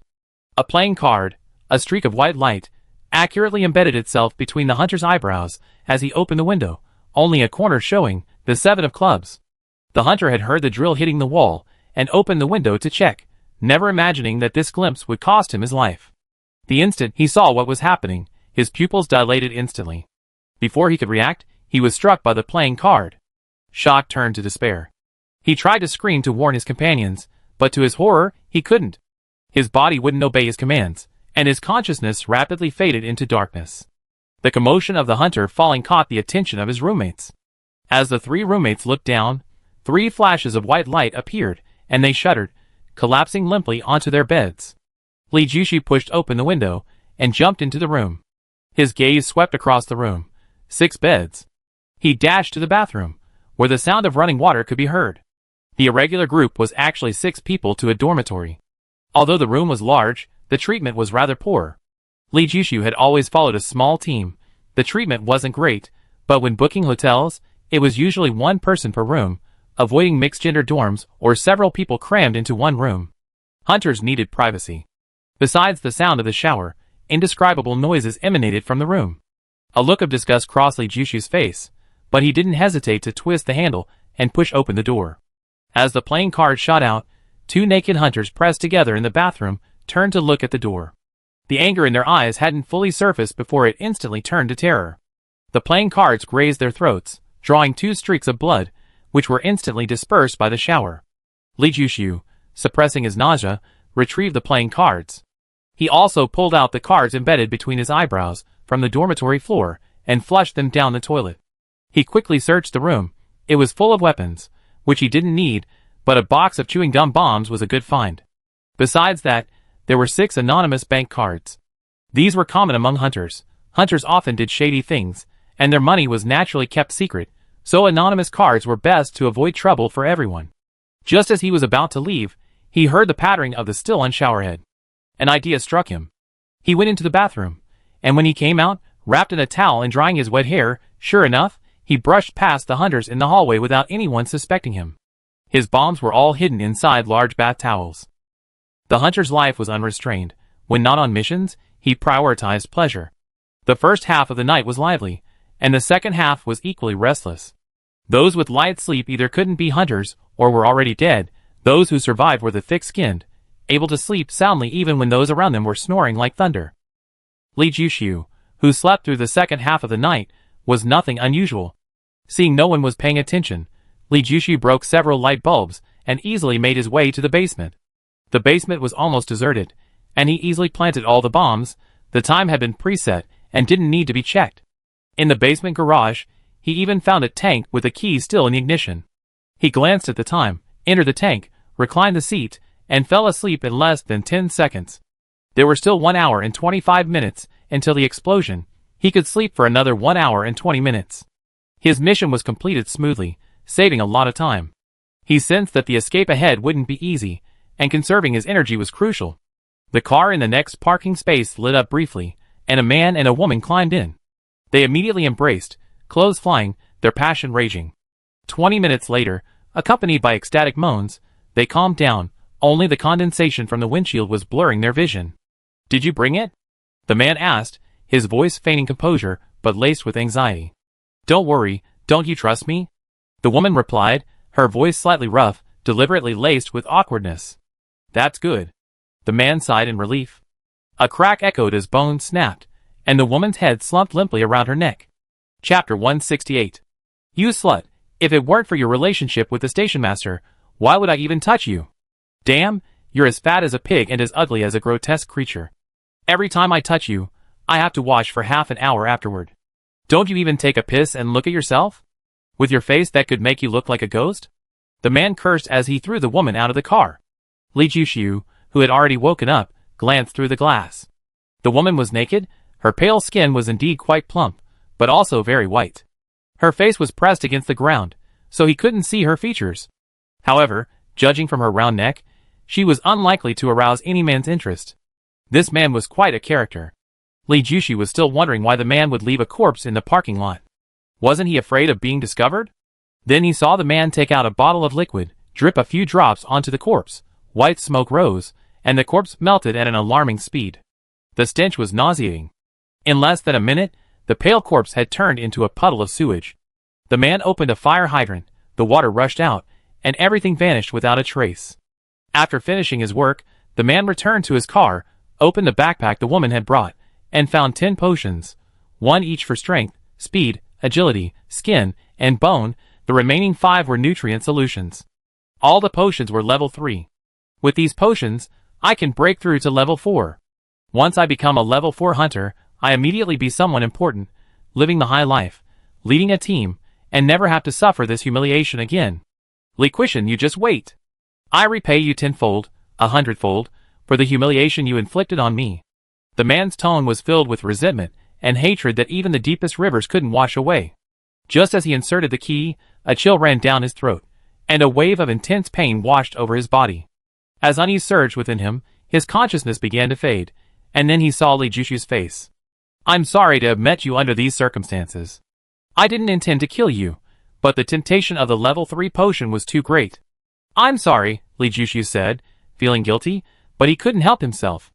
The man carried quite a few valuable items: 2 Yellow River 94 pistols, a hidden dart, something Li Jushu used to envy, but with playing cards, he no longer needed it, and a pair of nano gloves.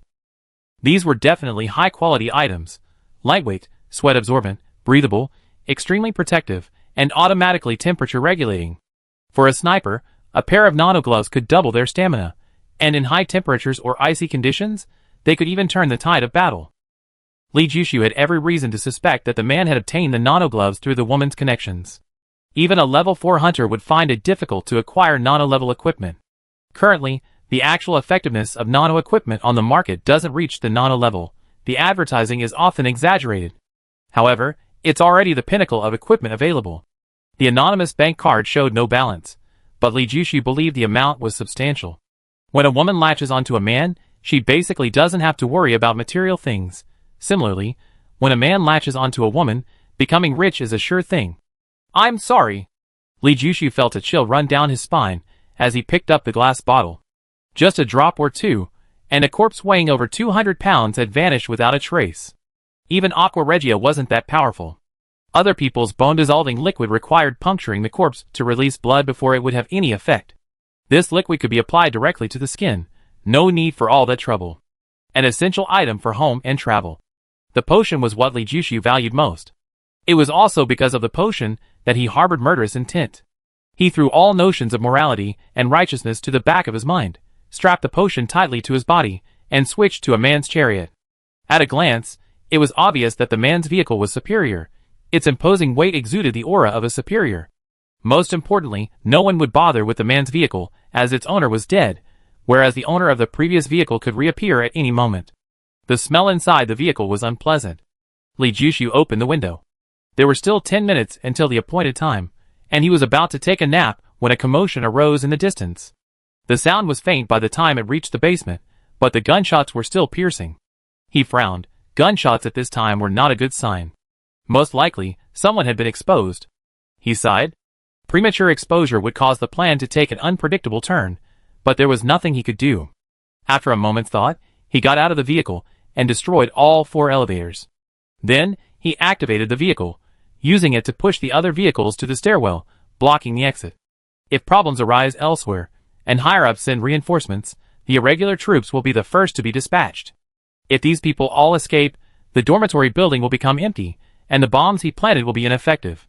Therefore, he needs to keep the people trapped inside the building. It won't take long, just 10 minutes or so. The situation was better than he expected. 5 or 6 minutes later, people started coming down the stairs.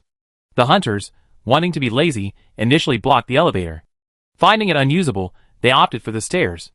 Reaching the exit, they found the door locked, and everyone started chattering. Some, more agitated, began banging on the door. What's going on here? The cars in the parking lot are parked haphazardly, blocking the stairwell exit, and nobody cares? A bunch of you blocking the way, you're going to get complaints. At the basement exit, the security guard, half asleep, was suddenly jolted awake by the shout. Those sharp, piercing eyes instilled a great sense of pressure. He wanted to ask who the person was, but the question stuck in his throat. Are you the only one on duty? Either go check it yourself, or call a colleague. Those roughnecks have already started banging on the door. This person was naturally Li Jushu. He preemptively struck, and since he had come from inside, the security guard didn't suspect anything. There's another one. I just had diarrhea, the security guard said guiltily. Open the door first. There are gunshots outside. I need to go check it out. Li Jushu knew he was lying, but he had the security guard under control and didn't need to expose him. The barrier rose, and Li Jushu stepped on the gas, the vehicle driving out of the underground parking lot. The security guard then realized Li Jushu was a complete stranger, but soon he heard a tidal wave of noise coming from the basement. Startled, he quickly opened the security booth door and ran to check the situation. At this time, it was the last darkness before dawn, and the streets were almost deserted. It was precisely because it was quiet that the gunshots could travel so far. In daylight, the gunshots wouldn't reach 300 meters. Li Jushu didn't go to check the situation at the site of the gunfight. He drove to the rendezvous point. He wasn't the first to arrive, Hamawang was. Do you know how to use this? Hamawang tossed him a batsuit. I seen others wear it. Li Jushu took the batsuit. This thing was a toy for extreme sports, unattainable for ordinary people. Hamawang helped him put it on and explained the instructions and tricks. Just as he finished speaking, Yang Yingzhong rushed to the rooftop. Almost 10 seconds later, 7 or 8 of his brothers, who had entered base 5 together, rushed up. Time's up. Fate's on. Yang Yingzhong glanced at his watch and uttered cold words. Half the people hadn't made it. Everyone's eyes were fixed on the core of the base. Flames soared into the sky, a blinding red light momentarily illuminating the night. A deafening explosion rang out, waking the entire base. Go!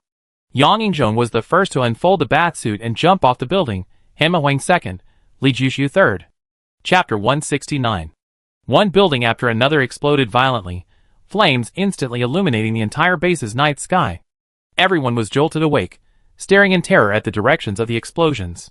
Flames expanded like blooming fireworks, billowing black smoke. Fear gripped everyone, fearing their own building would also explode. They didn't know where to run. Some people's worries were unnecessary, while others' fears came true. A total of 16 explosions occurred, wave after wave of tremors sweeping beneath their feet.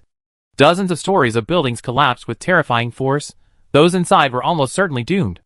Just then, the teams that had ambushed the Xuanwu tank and Kyotiangio legions, along with reinforcements, arrived at the foot of the walls of Base 5. They had just verified their identities, and were about to enter, when the sudden explosions put everyone on alert. The entire base was focused on the explosions, except for the dozen or so people in midair. Not that they weren't paying attention, but that they simply couldn't hear them. The wind howled in his ears, and under the force of gravity, Li Jushu felt like a cannonball launched from a gun. He tried his best to spread his arms and legs, but found that controlling this thing was far more difficult than he had imagined. If extreme athletes were here, they would definitely curse and rave about their actions. This wasn't sports, it was suicide.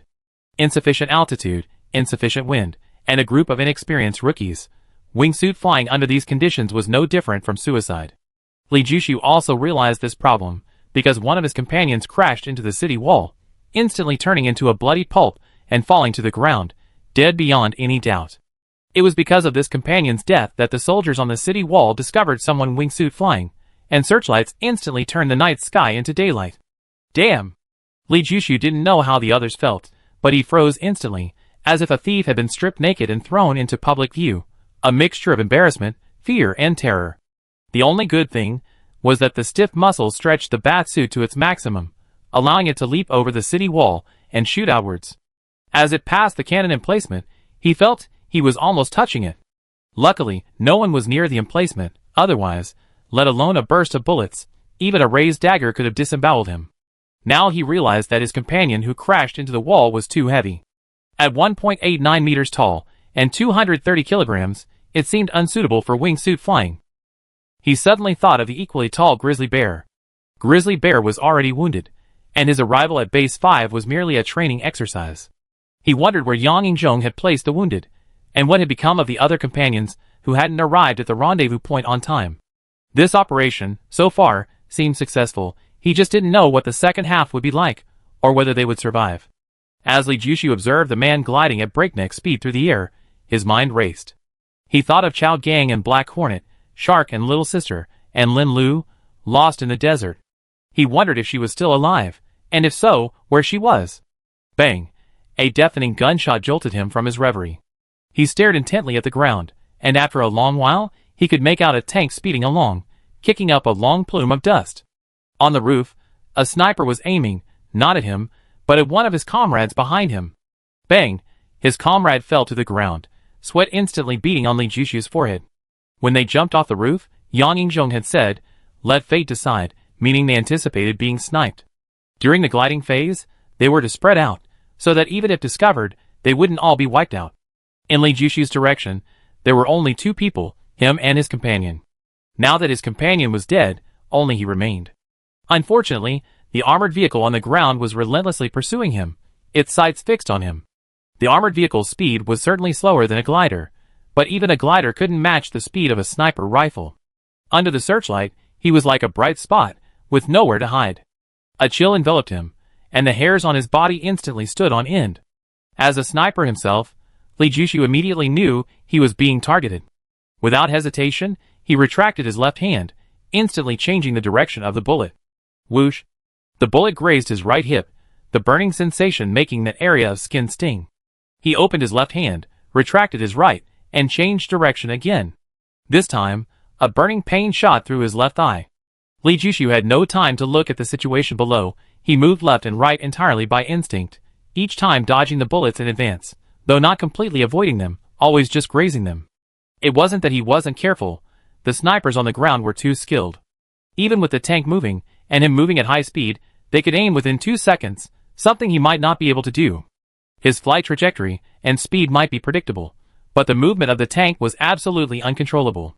Because the road surface was unpredictable, even a slight bump could cause a missed shot, and that was Li Jushu's biggest worry. He could predict the firing rhythm of a top sniper, using himself as the target and moving according to the bullseye pattern. What he feared most was the sniper's mistake, which was unpredictable. Bang! Li Jushu immediately sensed something was wrong. He didn't feel any pain, but his flight speed and stability changed.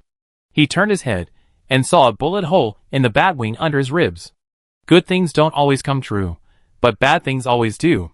A single bullet hole, seemingly insignificant, was actually fatal to Li Jushu. He clearly felt his descent accelerating, his lateral movement becoming increasingly erratic, like a car about to be totaled. The steering wheel was locked, but the tires were only slightly off course. Bang! Another bullet hole appeared under his left ribs, and his descent accelerated again. Li Jushu felt a chill. He was now at an altitude of 60 or 70 meters. If he crashed, even the best surgeon would be helpless. Bang! Another shot rang out. Li Jushu's tense muscles slowly relaxed. He had missed. Immediately, he realized he had flown out of the searchlight's reach and into darkness. The change in light caused the sniper's accuracy to falter. Seeing a grove of trees ahead, he immediately adjusted his course and flew through the trees. The sky was beginning to lighten. The advantage of darkness was gone. He had to create his own. The trees were the best cover. About half a kilometer behind the tank, 7 or 8 tanks charged aggressively, presumably aware of the explosion at Base 5 and intent on killing him.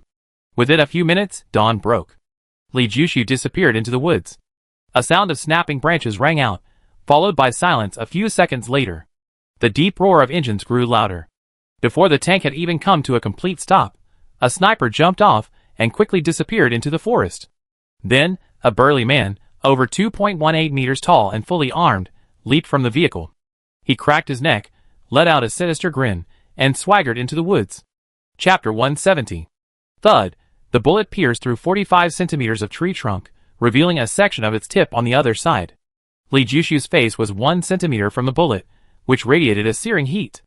Li Jushu didn't even blink, his expression unchanged. The tree was yellow oak, growing only 1 meter every 10 years. Its wood was solid and dense, a superior material for furniture making. Li Jushu had chosen this tree as cover after careful calculation. The enemy sniper was using the Burst 002B. He had used the Burst 002B before. It was an excellent sniper rifle. However, it was still a bit short of penetrating 45 centimeters of yellow oak. If it were the Skyfire ZZ-01 sniper rifle or the Dragon Fong 01 sniper rifle, he wouldn't have dared to choose this tree. Thud! The second bullet landed, almost immediately after the first. The enemy sniper's accuracy was terrifying. Li Jushu lay prone on the ground, still motionless.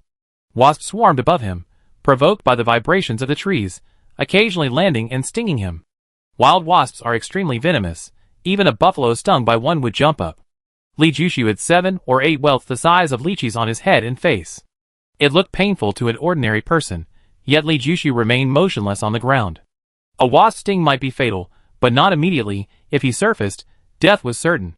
After an hour and a half of chasing through the jungle, Li Jushu knew how terrifying the enemy sniper was. He had survived only by sheer willpower. For an hour and a half, his nerves had been taut, unable to afford the slightest mistake. The enemy sniper possessed superior speed and strength.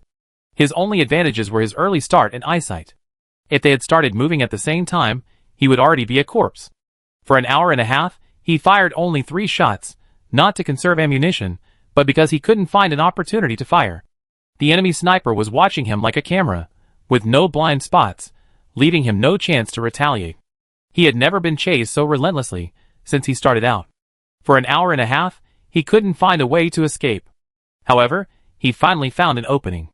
The yellow oak tree wasn't the best cover, but he chose it anyway because there was only one sniper position that could be aimed in that direction, and that position had a nest of ants. During his escape, he found an opportunity and laid mines twice, but the enemy sniper accurately saw through them and easily dodged. He considered his mine-laying skills to be an 80 out of 100, but the enemy sniper's ability to detect mines was a 95 out of 100. What the opposing sniper absolutely couldn't have predicted was that he could spot an ant nest in the shadows from dozens of meters away. Ant nests are well hidden. Snipers can spot artificial camouflage at a glance, but their ability to discern natural camouflage is weaker. The moment he crouched down, he realized something was wrong. He fired continuously, even without certainty, to suppress Li Jushu and prevent him from surfacing to retaliate. However, this caused the vibrations from the explosive 002B to travel into the ant nest, and ants began to emerge in droves. Ants are highly aggressive. They attack any creature that intrudes into their territory without hesitation, regardless of size or number, more ferocious than a honey badger? The answer's small, but their sheer numbers give them an advantage. Soon, the sniper was covered in ants. Bang! Bang! Bang! The sniper continued firing. Li Jushu lay prone behind the yellow oak tree, eyes closed, but he could sense the sniper's every move. Both were holding on. Finally, the sniper couldn't bear it any longer. After another shot, he leaped up, shooting like lightning towards a large tree 3.5 meters away. From firing to leaping, it was a seamless, uninterrupted motion. Just as the sniper's head disappeared into the shadows, a bullet entered his chest, exiting through his back with a spray of blood. The sniper's joy turned to despair. He was thrown violently, tumbling twice on the fallen leaves before his consciousness rapidly faded. Li Jushu had just gotten up when his expression suddenly changed drastically. He leaned back with lightning speed, his leg flashing out. A sharp dagger grazed his neck, the edge lightly touching his skin, drawing a bead of blood. Bang! A kick imbued with all its power struck the attacker's stomach. The expected outcome didn't occur, the attacker remained motionless, while Li Jushu himself was thrown back more than 3 meters. Before he could regain his footing, a figure appeared before him, a sharp blade flashing towards his heart. Li Jushu swiftly sidestepped, grabbing the attacker's wrist with his left hand. With a powerful pull and twist, he attempted to use the attacker's momentum to break the wrist. The attacker's reaction was astonishingly fast, taking a step forward without breaking the wrist. Li Jushu felt a sharp pain in his own hand. It felt as if he hadn't grasped a wrist, but rather a hand forged from refined steel, unbreakable. An iron fist seemed to expand infinitely in his vision. Bang! Li Jushu hastily met the attack, and his two fists collided solidly. In an instant, Li Jushu felt as if he had crashed into a rocky mountain. Intense pain shot from his fist throughout his body, and he was forced to retreat more than 2 meters away. Finally, he could see the attacker clearly.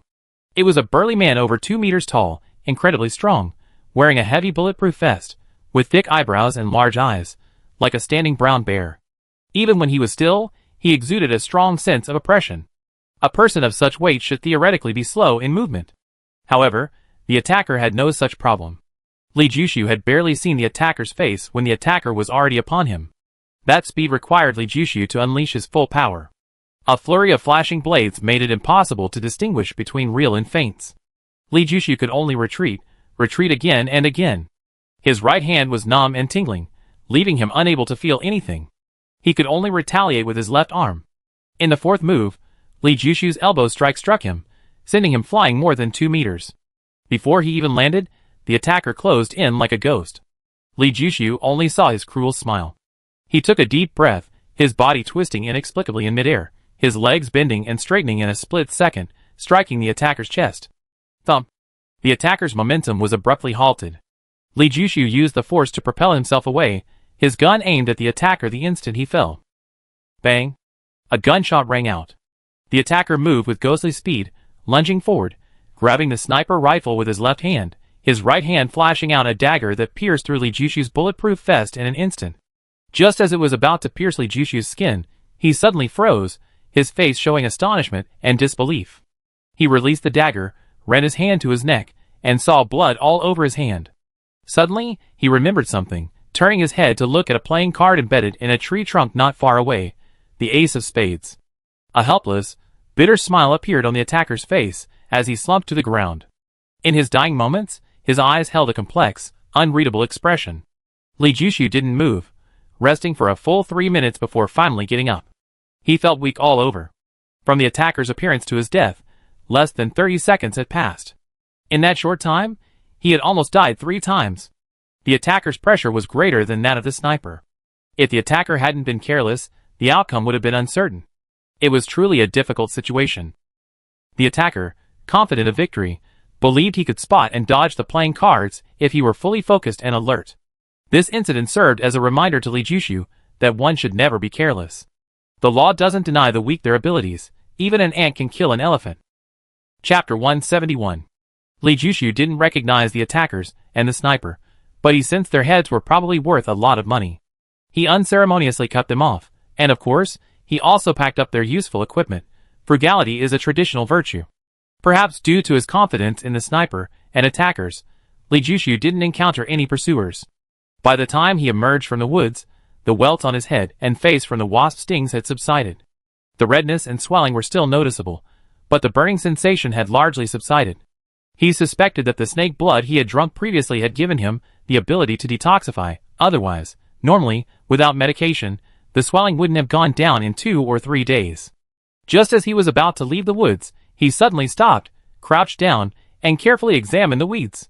A nearly transparent thread lay about 25 centimeters above the ground, thinner than a hair, extremely difficult to spot. Following the trail of the mine's threads, he spotted a shallowly buried disc mine in the soil, covered with fallen leaves, a type of mine used against tanks. Li Jushu didn't attempt to disarm it. He silently retreated about 100 meters, chose a large, lush tree, quietly climbed up, took out his potions, and drank them one after another. 2 kilometers away, from the undergrowth, came low voices filled with complaints and impatience. Is the person up there out of their mind? Doesn't they know how hot it is during the day? They haven't even said how long they're supposed to be on guard. Is it worth it for a single objective? Skiggle, didn't you sleep for several hours last night? Why are you still complaining? I didn't sleep a wink. The crab's eyes were red. Even the binoculars couldn't hide them. Why didn't you mention the all-night mission the night before last? Those few hours last night weren't enough to make up for it. The real sleep time is in the latter half of the night. Why didn't you sleep a single minute? Were you out with girls again? Greyhound carefully took out a bottle of mineral water, inserted a straw, and drank some water. No, I went to the casino.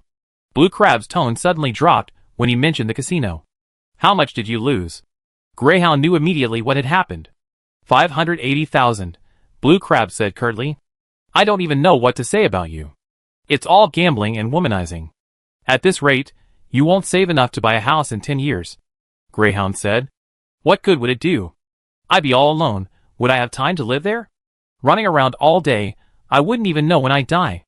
I might as well enjoy life while I can, Blue Crab said. That's because you didn't plan ahead. If you saved 1 million every year, it wouldn't be long before you had enough for retirement. You wouldn't have to be a hunter anymore. You could go back to your home planet and live a life of gardening and bird raising. Wouldn't that be wonderful? Said Greyhound. Enough about me. Black Mamba and Mad Lion teaming up. Who can't they kill? Even a level 5 hunter would be finished. I really don't know what they need us for here. The temperature is already 38 degrees Celsius, right? In 2 hours it'd be even hotter, probably soaring to over 46 degrees. The higher-ups don't treat us like human beings at all. Do they really think snipers can do whatever they want? Said Blue Crab. Theoretically, even the Black Tortoise tank at Base 2 would be dead if the 2 of them attacked. But maybe the higher-ups were worried about accidents. So many buildings at the base were destroyed, I estimate at least 3,000 to 5,000 people died. It's understandable that the higher-ups are angry. Actually, we're lucky. We were sent out on a mission late last night. Otherwise, if we had stayed at the base, we would have been the ones getting bombed, said Greyhound. Who on earth is this person, so audacious as to dare infiltrate the base and do something like this? I wouldn't even dare to imagine it. They're practically desperate. Crab couldn't help but curse, a fleeting look of fear in his eyes. That's the most terrifying thing about the enemy. No one expected it, but they did, and that's why they succeeded, said Greyhound. I really want to see who it is. Maybe they have 3 heads and 6 arms, Crab said. I'm afraid we won't see them. When Mad Lion strikes, he usually only brings back heads, said Greyhound. It's good to see his face, to get to know him, Crab chuckled. If only the weather weren't so hot. An ice pop right now would be more satisfying than a naked woman. Think about it slowly. There will be bread, there will be ice cream. As long as you're alive, you have everything. Greyhound squinted at the woods. Judging by the time, he should be out. Was he that difficult to deal with? To infiltrate the base and destroy so many buildings, he's definitely not an ordinary person. His escape methods are beyond the average person, which isn't surprising. I just don't know if he died at the hands of Black Mamba or Mad Lion. I still prefer Mad Lion. Tell me, how many potions did he take? His strength, defense, and speed were all pushed to the limit. His height and weight are terrifying to others. I witnessed his burst once, over 20 meters per second, insane. Crab still felt a chill when he thought about it. Thankfully, he wasn't Mad Lion's enemy. I don't know, but I heard that Mad Lion has a close relationship with Base 1. Getting the potions must have been easy for him, Greyhound said. It's good to have connections. The swimming crab wiped the sweat from his forehead with a towel to keep it from getting into his eyes, and sighed softly. I knew the base couldn't take sides. If it doesn't take sides, there's still room for maneuver. Once it does, it's a fight to the death. Look, so many people have died. The base is definitely in turmoil again. Don't worry about it so much. The choice is up to the higher-ups. We just need to complete the mission. Greyhound shifted slightly, crushing a few unidentified insects with his fingers. He shook his head helplessly. There were fewer insects during the day, but it was hot. It was cooler at night, but there were more insects. No matter which option he chose, it was wrong. He should have known better than to choose to be a sniper. Soon, the two lost the will to speak. The sun rose higher and higher, the temperature rapidly increasing to 49 degrees Celsius. The temperature in the grass was even higher, likely exceeding 50 degrees Celsius. Lying prone in the grass was more uncomfortable than being in a sauna. Their clothes were quickly soaked with sweat, but they dared not move. Time ticked by, each minute in agony.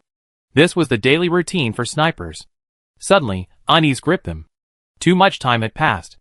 According to their calculations, Black Mamba and Mad Lion should have emerged with the target's head, but there was no movement. Their hunter's experience told them something had changed. They dared not be careless, keeping a close watch until nightfall. All was silent except for the chirping of insects. The temperature had dropped, but it was still around 37 or 38 degrees Celsius. Their clothes were soaked through, their skin sticking to their clothes, making them incredibly uncomfortable. Even worse were the mosquitoes, they were practically torture. Suddenly, Greyhound seemed to sense something and whirled around. He was met with a pair of dark, cold eyes, like cold stars. The next second, he heard the sound of his own and Blue Crab's neck snapping. Crack! Li Jushu tossed the two corpses to the ground, a satisfied expression on his face. The level 3 potion was indeed powerful. He felt that now, facing the attackers again, he wouldn't be outmatched in strength. He removed the equipment from the two snipers, and when he saw the car keys on one of them, a smile spread across his face. This was exactly what he needed. Chapter 172. Late at night, a battlefield motorcycle with its lights off sped along the road. Li Jushu was excited because it was an electric motorcycle, battery-powered, not gasoline-powered. Due to the issue of battery raw materials, electric vehicles are not common on the market because they are expensive, difficult to repair, and not cost-effective. The two snipers were clearly the kind of people willing to invest in themselves. Li Jushu admired this type of person. In fact, he wanted to be one too, but hadn't before because circumstances didn't allow it. Actually, investing in oneself is the most correct approach. Hunters live a life of constant danger, their lives uncertain. If they manage to earn $1 million, some choose to upgrade or directly replace their equipment with more powerful gear. In the next mission, the equipment might save their lives.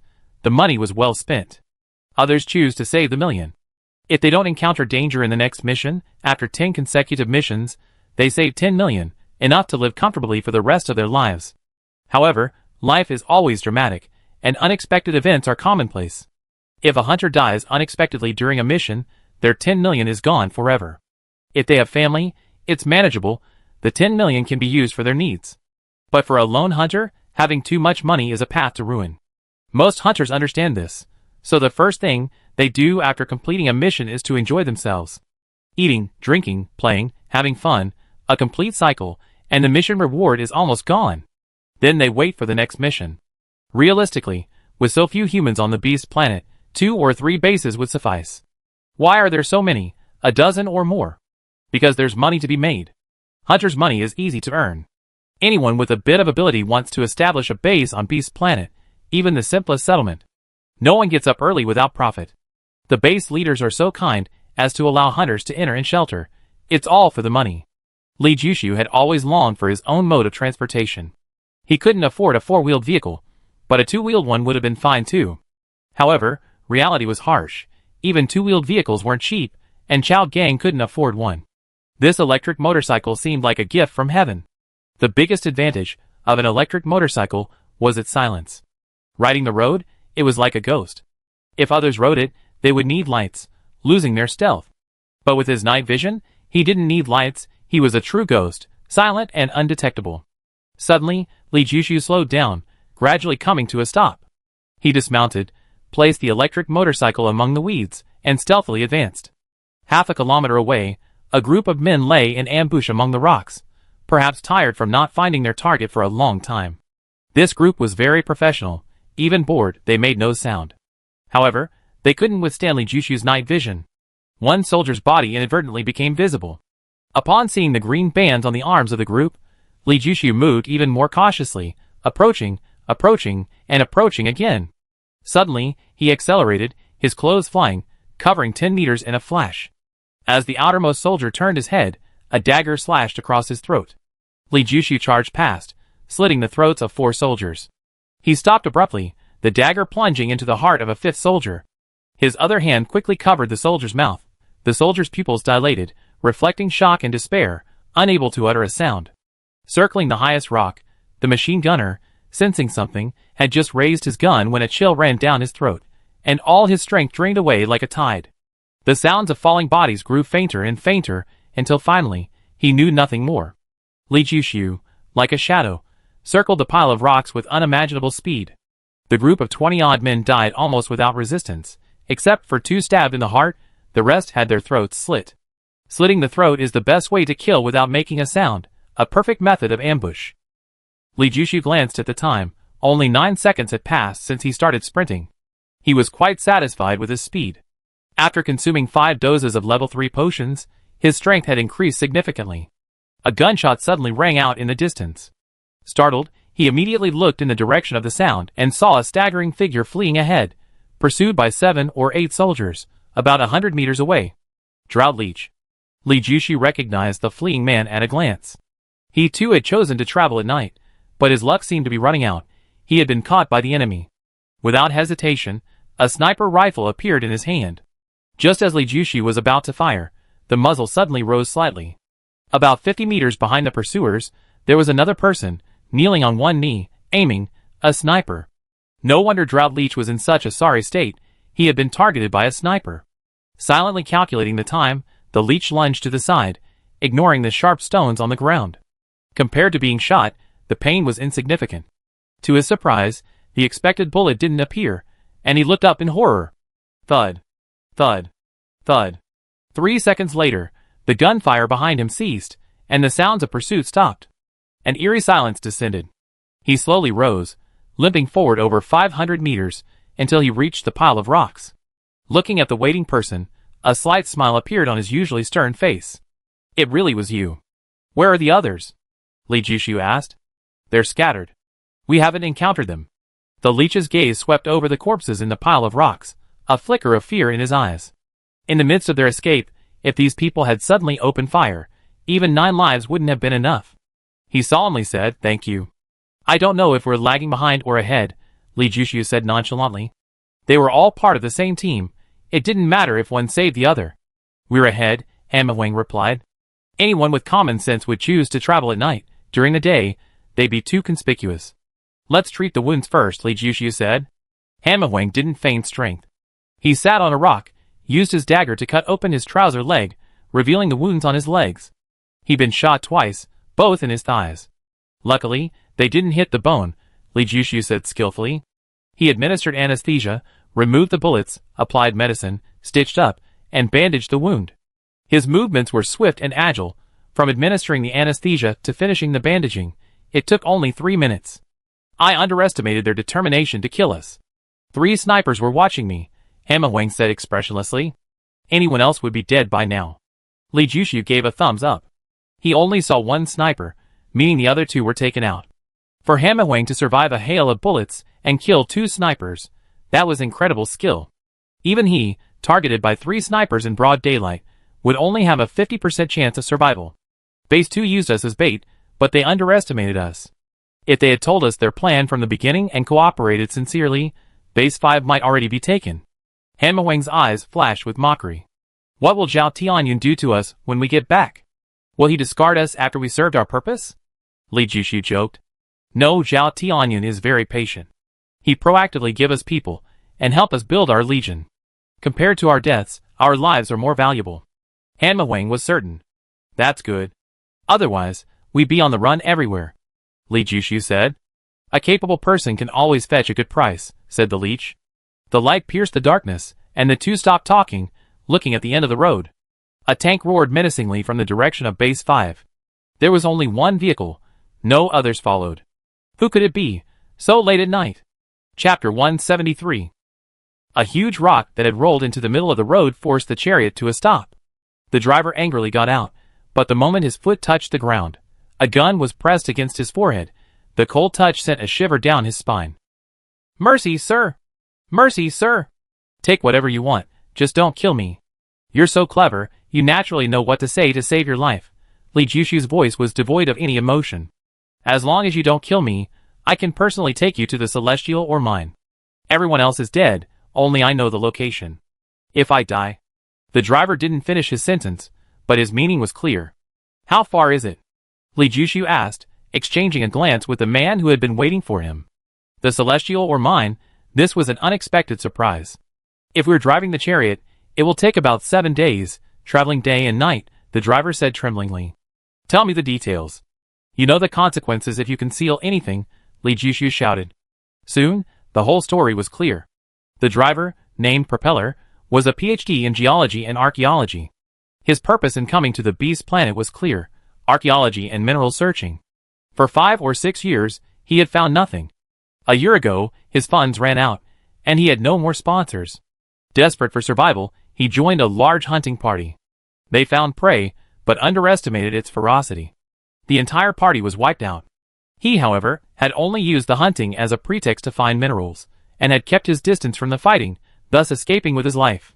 By a stroke of luck, he stumbled into a canyon and discovered a celestial or mine.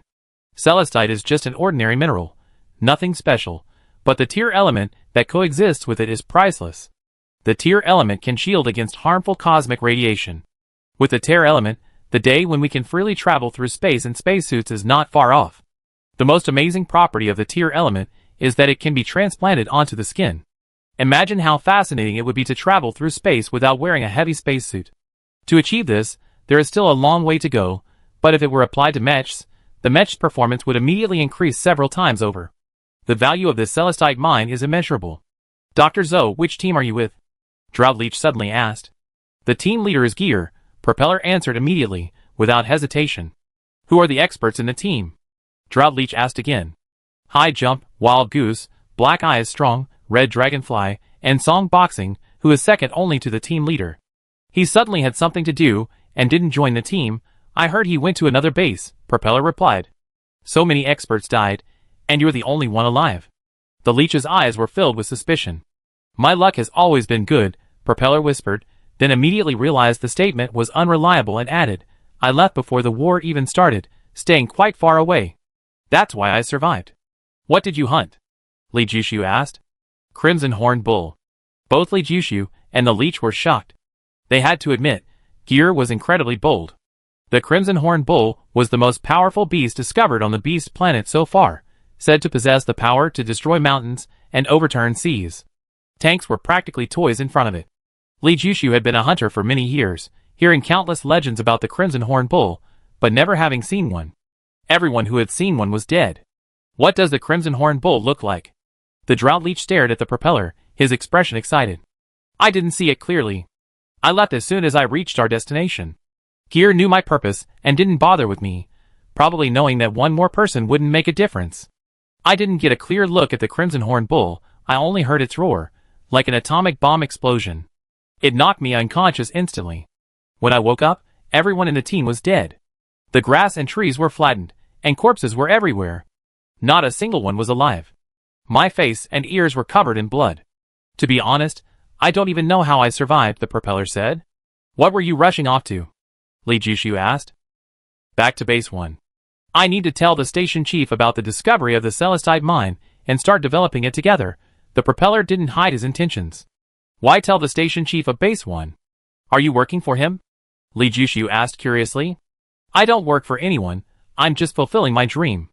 You might not know much about mining, but Celestite mines aren't ordinary mines. It takes at least 2,000 people, plus various machines and equipment, to mine it. On Beast Planet, only the station chiefs have that kind of power. I cooperated with the Zhang family a few times. Their reputation is still quite good," Propeller said. "The Zhang family's reputation might have been good before, but things are different now. The world has changed," Droudleech said. "How so?" Propeller looked at him, puzzled. Droudleech didn't hide anything, explaining the current situation, and finally said, "The Zhang family's ambitions have been exposed. Going to Base 1 won't be the same as before. I think it's more likely you be caught in the crossfire." "How could this be?" Propeller was utterly astonished. So much had happened in just over a month. I suggest you stay at base 2 for a while. The azurite mine is good, but you need to be alive to mine it, right? The drought leech said calmly. Yes, yes. Propeller nodded hastily. Did he dare disobey? He could already see the corpses in the pile of rocks. Until you do something that damages our friendship, we are still partners. If you feel confident in doing something, I suggest you think it over carefully. If you still act after thinking it over, then we gamble on who has the tougher life. Li Jushu smiled and invited Propeller onto the chariot, which had originally belonged to Propeller, but was now his spoils of war. Propeller gave a forced smile. What could he say? Just as Li Jushu was about to start the vehicle, he suddenly remembered something, got off, ran to the bushes, and lifted the electric scooter onto the vehicle. He smiled at Hemingway and said, if we don't consider other factors, riding a motorcycle is definitely more fun. The wind is so refreshing. Hemingway's lips twitched. He had been on the run, almost dying, while Li Jushu was enjoying a motorcycle ride. The contrast made him feel bitter. The propeller-driven vehicle belonged to the Gear Team, one of the largest hunter teams at Base 1, with immense strength. Naturally, the vehicle's performance was excellent. Li Jushu floored the accelerator, and the vehicle shot forward, delivering a powerful push. By the way, given the current situation, mining isn't a good idea. What are your plans? Li Jushu suddenly asked Propeller, who was sitting in the passenger seat. If the communication satellite isn't repaired, the Celestite mine will just yield a pile of waste rock. The refining technology and equipment aren't even feasible on Beast Planet. We have to put it on hold for now. We need to prepare the mining equipment and personnel first. It'd take about 6 months in total. Let's focus on the preparatory work. Propeller shook his head, looking somewhat dejected, as if lost in thought. Is it very profitable? Li Jushu asked. This is just a preliminary exploration. We need more detailed exploration to draw conclusions, but I estimate it's worth trillions. Propeller said nonchalantly. I heard Gear was the most capable person at Base 1. Is he really dead? Li Jushu changed the subject. I didn't see Gear's body. Propeller hesitated, his tone uncertain. Chapter 174. Li Jushu and Propeller chatted casually, and without further incident, they returned smoothly to Base 2. Li Jushu noticed something. From the moment he got out of the vehicle, the hunters who saw him had strange expressions, as if they had seen a strange, naked man in their bedroom. He glanced at Drought Leech, who was equally bewildered. Why are everyone looking at you like that? Even Propeller noticed something was off. Let's go back to the hotel first. Li Jushu was worried about Zhong Wuyan. Back at the hotel, just as Drought Leech had said, they were the first to return. The others hadn't appeared yet, their fates unknown. As for why the others were looking at them so strangely, the reason was simple. Zhao Tianyun had personally led a plan to lure away the main force of Base 5, but ultimately failed to find an opportunity and returned empty-handed. Yang Yingzhong and several dozen men, despite the heavy security, managed to find an opportunity and successfully wipe out over 4,000 elite troops at Base 5. The entire Base 5 was thrown into chaos, and internal rebel forces launched a surprise attack. The battle lasted a day, and a rough estimate put the casualties at around 15,000. Base 5 was severely weakened. If Zhao Tianyun had seized this opportunity, he could very well have taken over Base 5. However, Zhao Tianyun returned to Base 2 prematurely, missing this golden opportunity. Many people at the base were saying that Zhao Tianyun was too cowardly. Upon suddenly seeing Li Jushu and Hemingway, they naturally looked at the two with new respect. There's one more thing, Zhong Wuyan said, relieved to see Li Jushu return unharmed, a smile returning to his face. What's wrong? Li Jushu's mood relaxed. He had noticed the strange expressions on the faces of the people in the base, and thought something had happened, but knowing the problem stemmed from Zhao Tianyun, he was relieved. The white goat situation isn't going well either. I don't know if it was a leak or if the mines were too vigilant, but the white goat's ambush backfired, resulting in heavy casualties. Over 2,000 white goat went, but less than 1,000 returned, most of them wounded, Zhong Wuyan said. When did they return? Hemingway asked. Less than an hour before you, Zhong Wuyan replied. That's an unexpected surprise. Li Jushu's mood relaxed even more. Judging by this, their chances of winning were very high. With the situation looking very promising, Hemingway's usually stern face showed a rare smile. He tactfully pulled the propeller to his room, leaving Zhong Wuyan and Li Jushu some private space. The moment the door closed, Zhong Wuyan threw herself into Li Jushu's arms, her strength so great that she knocked him down onto the sofa. She eagerly pressed her lips to his, their passion burning, and the temperature in the living room quickly rose. 2 hours later, everything quieted down. Li Jushu leaned against the headboard, Zhong Huiyan resting on his chest, her smooth back covered in sweat. Li Jushu stroked her back and told her about the propeller. I heard the story of this Dr. Zhou. He's quite an extraordinary person on the planet of 10,000 beasts. Strictly speaking, he's a doctoral supervisor. Many of his students are now authorities in their respective fields. His greatest dream is to explore the interiors of various planets, finding useful minerals to benefit humanity. He has no ill intentions, and many forces want to recruit him, but he always seems to have his own unique ideas, and his relationships with his employers aren't very good, Zhong Huiyan said. That's quite a big shot, Li Jushu said. It's a peculiar trait of technicians, isn't it? Businessmen prioritize profit, he values other things more. If you want to mine celestite, you probably have to cooperate, Zhong Huiyan saw through Li Jushu's thoughts. I'm clueless right now, Li Jushu said. First, you need people, Zhong Huiyan said. This is a great opportunity. Build your own legion. There are usually 2 or 3 deputy commanders. You need to get one. That way, you have a chance to build your own power. After this incident, Xiao Tianyun's reputation has suffered considerably. Xuan Wu-Tang and Xiao Tian Pepper are both ambitious people. There will likely be some open and covert struggles among the three. They won't be able to focus on anything else for now. This is your best chance to develop your power. However, developing power requires money. You need to find a way to make money. Make money! Li Jushu immediately thought of those anonymous bank cards. During his time on the run, he killed many people and acquired many bank cards. Even if each person had 100,000, that's hundreds of millions. On planet 10,000 beasts, the 2 most profitable industries are potions and ammunition. You can barely get involved in either of those. Next is materials. But now that planet 10,000 beasts has lost contact with the outside world, I doubt anyone will buy materials. It seems, there's no industry where you can make quick money, Zhong Huiyan said, somewhat troubled. Looking at others, it seems like they can make money from everything, but when it comes to myself, it's hard to earn even a penny, Li Jushu said, a headache forming. Business was truly his forte. It was a completely unfamiliar territory.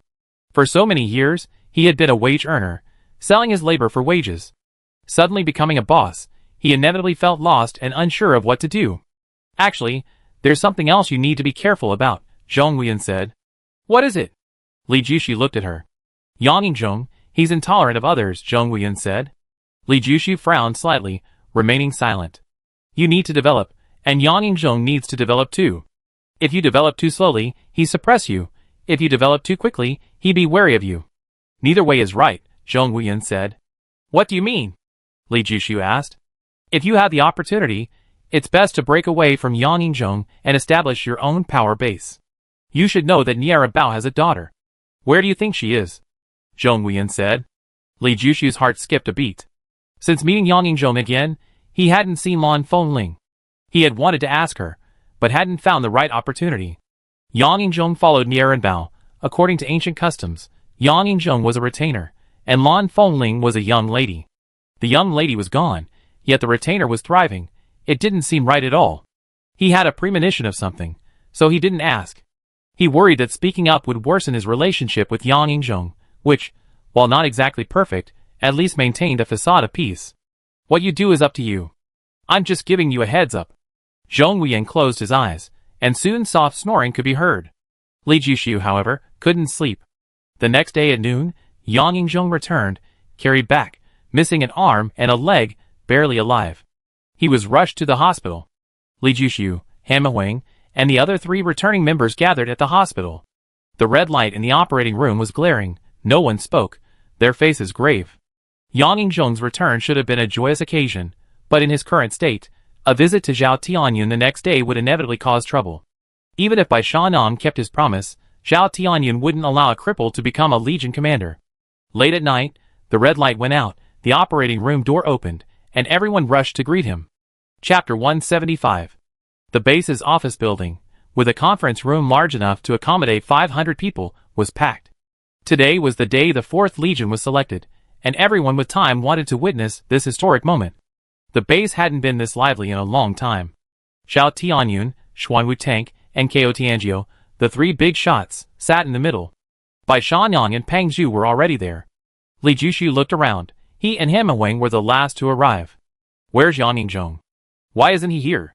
To Bai Shangyang's left was Pang Zhu, and to his right was another person, as thin as a bamboo pole, forming the fat and thin monks duo. The thin man was named Maobi, the third-ranking member of Bai Shangyang's team. He hadn't appeared last time, and he was clearly asking knowingly. News of Yang Yingzheng's injury and hospitalization had already reached the ears of those who were interested. Greetings, Station Chief. Greetings to the 2 Legion commanders. Greetings to everyone. Li Jushu ignored Maobi and, together with Han Mahuang, greeted everyone present. They weren't late. It was the others who arrived too early. Isn't Yang Yingzheng coming? Chili Pepper asked. Yang Yingzheng is unwell. Night Owl will be in charge of the leadership election, Drought Leech announced loudly, immediately eliciting whispers in the meeting room. Yang Yingzheng had been famous for a long time. Everyone was familiar with him, and even those who weren't had heard of him. His strength had stood the test of time. Li Jushu, however, was a complete stranger. Don't you have anyone else? Choosing such a greenhorn as a shield? If he doesn't work, just admit defeat. We won't laugh at you, Brush said mockingly. Although Li Jushu had grown up during his escape, his age was still a significant disadvantage. Experienced hunters could see through appearances at a glance. Someone too young always gave off an impression of instability. Since Yang Yingzheng isn't coming, let's not wait any longer and begin. Zhao Tianyun's words drew all attention to him. The rules were clearly stated last time, and neither side objected. Now it's time to verify the results. Who goes first? Zhao Tianyun looked at Bai Shangyang and Li Jushu.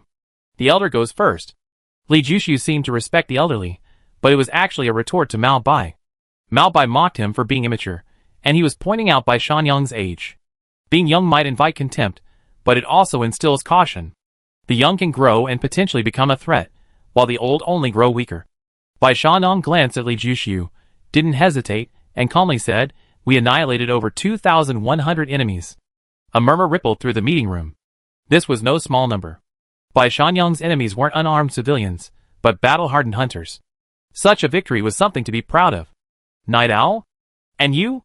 Zhao Tianyun asked. Around 3,000, Li Jushu said calmly and confidently, because this number was conservative. The actual casualties were definitely far higher than 3,000. White Goat, do you agree with this number? Zhao Tianyun asked. Since neither side had brought back any heads, leaving no way to verify the truth, they could only gamble on each other's credibility. Agree. White Goat hesitated for a second, then didn't object. Since you agree, according to the previous agreement, the winner of the competition is Night Owl. Does either side have any objections? Zhao Tianyun asked again. Both White Goat and Li Jushu indicated they had no objections. Does anyone else have any objections? Zhao Tianyun asked those present, but no one spoke. News of the explosion at Base 5 had already spread to Base 2. While the upper limit of the casualty count was hard to say, everyone agreed on the lower limit. Rules are rules, written in black and white. No one would disagree with them. Since there are no objections to the result, I hereby announce that the qualification to create the 4th Legion belongs to Yang Yingzheng's team, and the leader is Yang Yingzheng. Zhao Tianyun's words were interrupted when Fatty Pig raised his hand. Station Chief, I have an objection. Fatty Pig's voice was loud, and the entire hall was watching him. What objection do you have? Zhao Tianyun was not angry at being interrupted, his tone was calm. The qualification to create the Legion belongs to Yang Yingzheng's team. There's no question about that. A bet is a bet. However, regarding Yang Yingzheng's appointment as leader, I doubt his ability. We are hunters, we value strength. I feel regret and heartache over Yang Yingzheng's fate, but a legion is not a matter for one person. It concerns the lives of hundreds, thousands, even tens of thousands of people. We cannot be careless. If Yang Yingzheng wants to be the leader, he must demonstrate the strength that everyone can respect. We can't expect everyone to protect the leader during missions. That would be a laughing stock. As Fatty Pig spoke, his eyes were fixed on Li Jushu and Drought Leech, with a provocative glint. What do you mean by that? The Drought Leech stared at Fatty Pig, his tone unfriendly. Drought Leech, I'm not targeting anyone. If Yang Yingzheng hadn't been injured, there wouldn't be any problem. But you all know the current situation. Modern medical technology can reattach limbs without issue, but the reattached limbs will definitely not be as good as the original. Yang Yingzheng's decline in strength is inevitable. The purpose of forming the Legion is to become stronger, not weaker than before. I believe every member of the 4th Legion doesn't like the Legion to be too weak, right? We lost, we accept it, but you also have to accept Yang Yingzheng's current condition, Fatty Pig said. All this talk and no action, you're just not convinced, Li Jushu began. The Xuanwu Tank Regiment Commander and the Kyotiangio Regiment Commander are both prominent figures within Base 2, as is our White Goat Regiment Commander. The commander of the 4th Legion, while not necessarily superior to others, should at least be on par. Otherwise, how can he command respect? Ask yourselves honestly, does Yang Yingzhong's current strength warrant the position of regimental commander? A legion isn't like managing a company, where personal relationships and connections matter. It's a place where strength reigns supreme. Station Master. Thad Zhuge turned to Zhao Tianyun. The 4th Legion commander's strength is too low. He's not only losing face for himself, but also for Base 2. This? Zhao Tianyun hesitated. White Goat, stop beating around the bush. Just say what you really think, Hama Wang said coldly. This regimental commander position should be elected. The winner becomes the commander, Maobi shouted. That's right. Only a capable leader can handle future difficulties. If someone is too weak, what good is being the leader now? They won't last long anyway. It's better to choose a capable and respected person now than to have to replace them again soon. It's efficient and avoids making a fool of yourself. That pig said, although this sounds a bit like a sore loser, it makes sense. Night Owl, Drought Leech, as someone who's been there, I'm telling you both, leaders often face all sorts of challenges. If you don't have the strength, you really can't hold this position for long. Xuanwu Tank spoke up. Drought Leech, who was about to speak, shut his mouth. Chapter 176. Since Xuanwu Tank has said this, it means everyone doesn't think highly of Yang Yingzhong. Since that's the case, further argument is pointless. Hama Wang glanced at Li Jushu, who stepped forward and calmly said, our team has never feared any challenge. Otherwise, we wouldn't have dared to launch a surprise attack on Base 5 with just over 30 people, annihilating over 3,000 enemies. That pig, right? You propose the competition, and we accept. However, shouldn't the number of people be limited? If you use a rotation strategy, we can only admit defeat. No need, Fat Pig blushed. I have a suggestion, White Goat.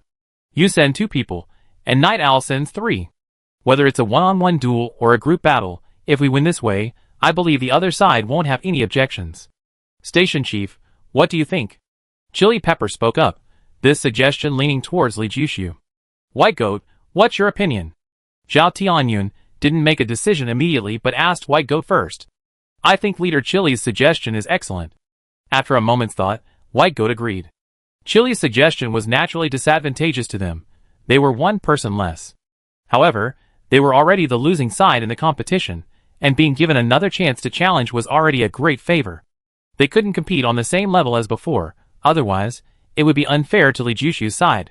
Therefore, even knowing it was unfair, he had no choice but to agree, otherwise, he would be looked down upon.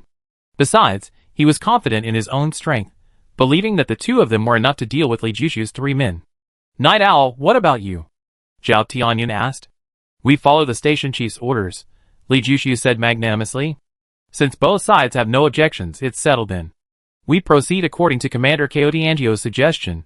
Zhao Tianyun made the final decision. 3 people came from Bai Shenyang's side, but only 2 could fight. After a brief discussion, they chose the 2 monks, Fatty and Thin, as Bai Shenyang, still concerned about his reputation, didn't dare to fight himself. 2 people came from Li Jushu's side, allowing for 3 fights. Surprisingly, neither of them called anyone else. Zhao Tianyun gave Kyotiangio the opportunity to set the challenge. Kyotiangio glanced at both sides and said, best 2 out of 3. The first round is a strength contest, carrying 500 gene, 250 kilograms, across an oily field. The second round is a speed contest, dragging a heavy truck across mud. The third round is a marksmanship contest, shooting a moving target with 50 gene, 25 caddies, hanging from your hands. Any questions? No problem. Fatty and Thin shook their heads simultaneously. Too much trouble. Let's make it a life or death situation, Li Jushu said calmly. What does Night Owl mean? Kyotiangio looked at him. Each person gets 10 bullets. Choose any location. The last one standing wins, Li Jushu said calmly. Everyone stared at him in astonishment. Such courage at such a young age. The competition is about determining a winner. Deaths are unnecessary, Zhao Tianyun said. 1 against 2, we only send 1 person, Li Jushu said, looking at the fat and thin monks. The fat and thin monks immediately showed anger. It was blatant contempt. Night Owl, every word you say here is accountable, Zhao Tianyun emphasized, looking at Li Jushu. I always keep my word.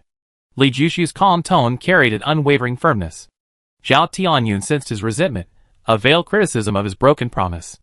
Just as he was about to speak, Chili Pepper interjected, "Night Owl, I admire your courage. As a hunter, being afraid to die only hastens your demise. However, we're all on the same side, and casualties over a competition are truly not worth it. We can use blank rounds. If your side sends one person, you can choose the location. Brush and Fat Pig, what do you two think?" We listened to Commander Chili Pepper. The fat and thin monks were caught in a bind. They couldn't disagree, because disagreeing would be admitting their fear. With so many people watching, even if they were truly afraid, they had to hold on, they couldn't lose face. "Night Owl." Chili Pepper looked at Li Jushu. "That building, perhaps?" Li Jushu glanced around casually, pointing to a 20-story building outside the window. "Station Chief, what do you think?" Chili Pepper looked at Zhao Tianyun. "Clear the area." As the station chief, Zhao Tianyun didn't need to ask anyone's opinion and gave the order directly. "Station Chief, don't trouble the brothers. Just leave it like this, maintain a normal environment. If I accidentally shoot an innocent person, I surrender." Li Jushu was quite confident, even arrogant. Many showed some resentment, but others became interested in him. "Station Master, we feel the same way." The fat and thin monks exchanged a glance, a sudden sense of foreboding washing over them. From the moment the competition was proposed, they had been forced into a situation where everything was going according to Li Jushu's plan. While every request Li Jushu made seemed reasonable and fair, the two monks had a feeling they had fallen into a trap. "Switch the surveillance footage over here," Zhao Tianyun ordered. Immediately, the situation inside the building was transmitted to the conference room screen. However, only the fat and thin monks were visible. Li Jushu was nowhere to be seen. He was cautious, hiding in the blind spot of the camera. "Interesting. It's been a long time since I've seen such energetic young people." The atmosphere in the conference room relaxed. Even if the fat and thin monks hadn't offered their opinions, they would have increased the difficulty, but since they had spoken first, they didn't have to play the villain. White Goat and Drought Leech, as the two parties involved, were the most tense, their eyes glued to the large screen. "Night Owl, never heard of that name before. Where does he come from?" Someone asked curiously. "Even you, an old hand, don't know him, so we certainly don't. Snipers aren't at an advantage in this environment. He's sacrificing his strengths," a sniper said, looking puzzled. "A sniper's battlefield is in the jungle. There's no jungle here," another person added. "Without jungle to coordinate, I really don't know where this guy gets his confidence from. He doesn't even need his teammates. He doesn't know how formidable fat and skinny monks are," someone friendly with White Goat sneered. "Don't underestimate these young people. Their thinking is beyond our comprehension. Perhaps today we witness a unique kind of duel," the older hunter said expectantly. In the scene, the fat and thin monks disappeared, and the White Goat's gaze fell on the leech. "You actually gave the opportunity to a young man. This was my idea, and it's also our boss's idea." The leech smiled slightly, calm and composed. "Yang Yingzhong?" The White Goat's eyes narrowed, a bad premonition rising in his heart. Knowing Yang Yingzhong as he did, he wasn't one to easily admit defeat. The leech's words clearly implied that Yang Yingzhong had anticipated today's situation, and had prepared in advance. Yang Yingzhong's choice showed he was confident in Li Jushu. Was this man called Night Owl really that capable? Bang, bang. Gunshots rang out, and the conference room immediately fell silent. Everyone's eyes widened, curious about who fired the shots, who was hit, and what the outcome was. The next second, everyone's expressions became fascinating. Many people's mouths gaped open, large enough to fit their fists. The fat and thin monks walked out of the building, their faces ashen. A pool of red liquid stained the area around their hearts. Chapter 177. The two had never fought such a humiliating battle. The enemy died without even being found, and it was the two of them working together. This kind of death was the most worthless for a hunter. Their faces were so ashamed, not only because they had lost the match, but also because their confidence had been shattered. Dead? Just like that? So fast? How did they do that? Were they made of wood? The meeting room erupted in chaos. If it were a death after a fierce battle, it would be normal, because fat and thin monks were renowned experts at base 2. However, there were only 2 gunshots, meaning that neither fat nor thin monks fought back. The two couldn't possibly have surrendered so easily. There was only one answer. Fat and thin monks died before they could react. But was that possible? Even Zhao Tianyun, Xuan Wu-Tank, and Chili Pepper showed expressions of surprise and curiosity. The battle ended too quickly.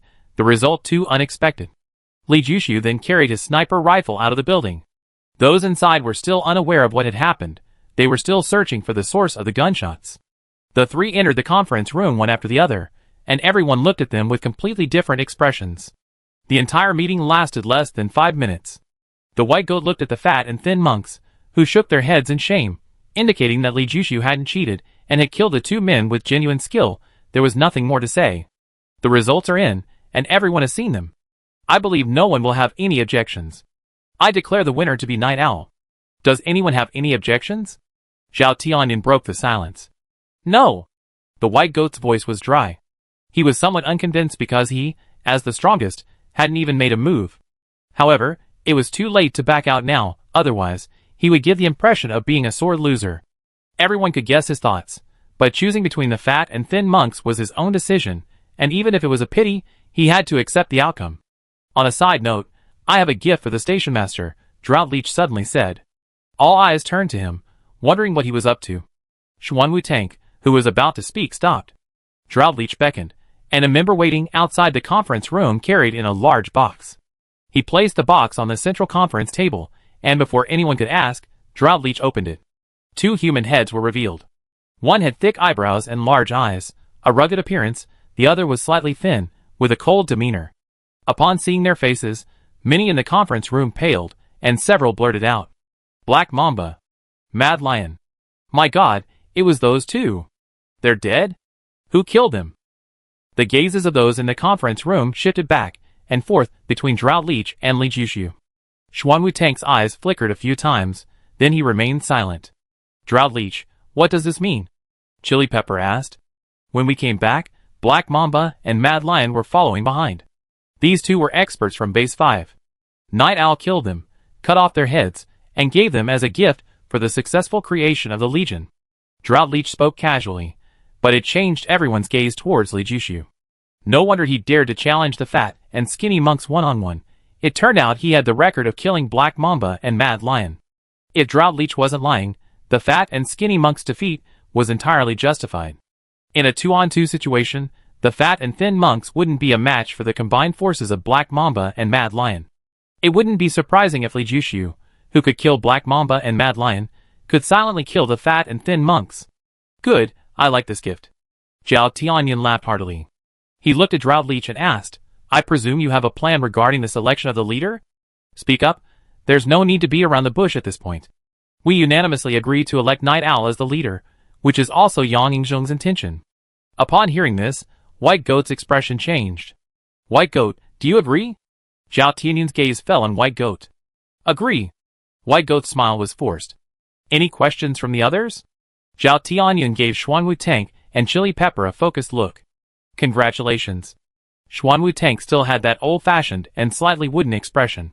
Night Owl, I knew I hadn't misjudged you. Congratulations. We'll be working together from now on. With fresh blood joining Base 2, it's bound to rise to prominence. Chili Pepper was quite the smooth talker. Since White Goat, the person involved, and the 2 regimental commanders had all agreed, no one would be so tactless as to object. Zhao Tianyan immediately announced that Li Jushu was the commander of the 4th Legion, and presented him with 10 tanks, 5 artillery pieces, and a quantity of weapons and ammunition as a congratulatory gift. With him, the station chief, taking the lead, Xuanwu Tank and Chili Pepper had no choice but to follow suit, each contributing 2 tanks and a quantity of weapons and ammunition. Thank you everyone. Li Jushu's expression remained calm, his composure unlike that of someone his age. As he left the meeting room, Zhao Tianyan sent over a large building to serve as the 4th Legion's headquarters. Li Jushu expressed his gratitude to the visitor. This gift was exactly what he needed. With the building, the Legion was truly established. Otherwise, it was no different from an ordinary team. An hour later, the 4th Legion's first meeting was held at the garrison. Yang Yingzhong's forces numbered less than 50, so only 10 attended. The White Goat side had 20 people, Li Jushu and Zhong Wuyan. This was the 4th Legion's top decision-making body. Actually, Yang Yingzhong was still in the hospital. The first matter is the garrison, this building. It's a bit small, but it's sufficient for now. We can change it later, when the number of people increases. The second matter is the name of the 4th Legion. I chosen a name, Black Tiger Legion. Does anyone have any objections? Li Jushu looked at everyone. He said it was a discussion, but in reality, he had already decided. No one spoke. The white goat wasn't used to Li Jushu's speaking style, but he wouldn't disagree with him on such a small matter. Since no one objects, this clause is approved. From now on, it will be called the Black Tiger Legion. The third matter concerns the selection of vice commanders. For now, 3 candidates are proposed: Yang Yingzhong, White Goat, and Drought Leech. Does anyone have any objections? Li Jushu actually wanted to add Zhong Wuyan, but Zhong Wuyan declined. Several people behind White Goat showed changes in expression, wanting to speak, but seeing that neither the fat nor the thin monk spoke, they remained silent. Drought Leech's side certainly wouldn't object, so the vice commander selection was finalized. The fourth matter concerns the number of members. Vice Commander Bai, could you tell me how many people you have? Li Jushu's voice softened considerably, having gotten used to chairing meetings. In the teams he had joined before, he rarely spoke. Standing and speaking alone felt strange, but calling roll felt great. 1346 people, White Goat replied. Dry Leech, you and Brush will handle the recruitment. The station chief gave us a quota of 20,000 people, but I personally believe that quality is more important than quantity. Let's recruit around 3,000 first, and then adjust as needed, Li Jushu said.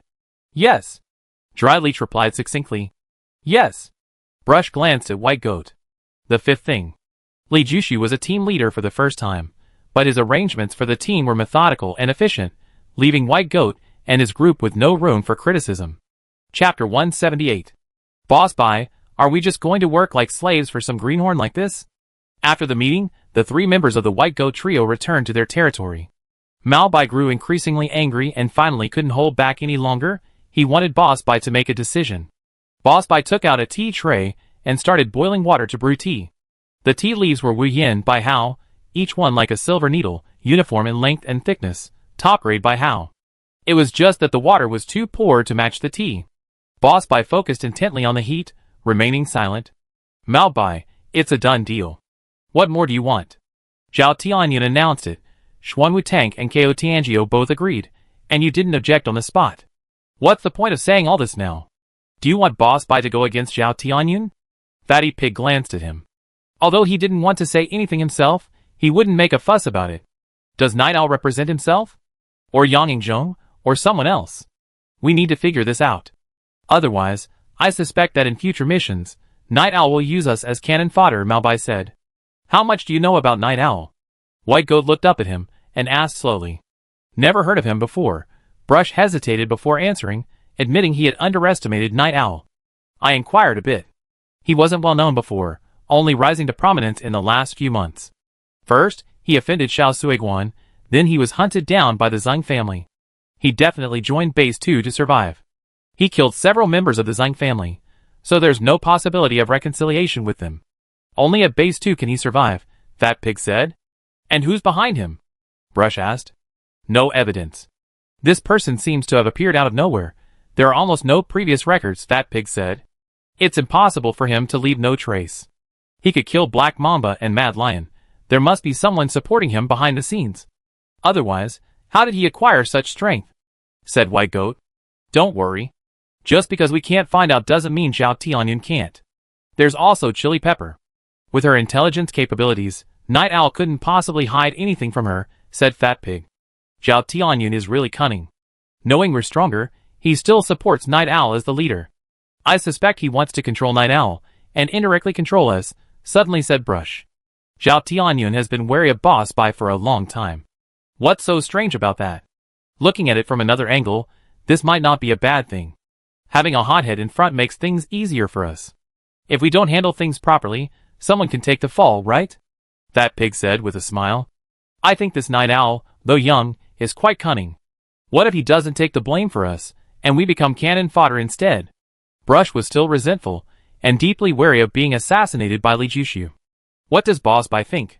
Fat Pig asked. Let's see how things go. If they can become one of us, that's best. We can all live in peace. If they're not on our side, there's no need for us to be overly friendly. We were doing just fine without the Legion. How could things get worse with it? White Goat said calmly. Why go through all that trouble? Beetle failed twice in his attempts to create a Legion, and Little Li Kui is also eyeing it covetously. Now that the 4th Legion is established, no one else has a chance. Beetle and Little Likue must be full of resentment. We just need to sow discord slightly, use them as pawns, and Night Owl, even with 3 heads and 6 arms, will be dead. Then, we can seize the Legion leader's position and wipe them all out, Brush said. No! White Goat and Fat Pig exclaimed simultaneously. What's wrong with you two? Brush looked at them, puzzled. Night Owl's accident at this time. Even a fool would know it was us, and we even took the leader's position. Aren't you afraid people will say we're greedy? Fat Pig said. Disagreements shouldn't escalate to a life or death situation. No need for that. White Goat shook his head. Boss White, you're too kind. History is written by the victors. Brush said urgently. Your methods are too crude. Little Likue has a volatile temper. We don't need to do anything. He'd definitely come looking for trouble. However, I have a feeling that if Little Likue really dares to come, he'd definitely suffer. Fat Pig said. Are you that confident in Night Owl? Brush asked, puzzled. The balance of power at Base 2 has been disrupted by the appearance of the 4th Legion. Tell me, what's the attitude of the others towards Night Owl?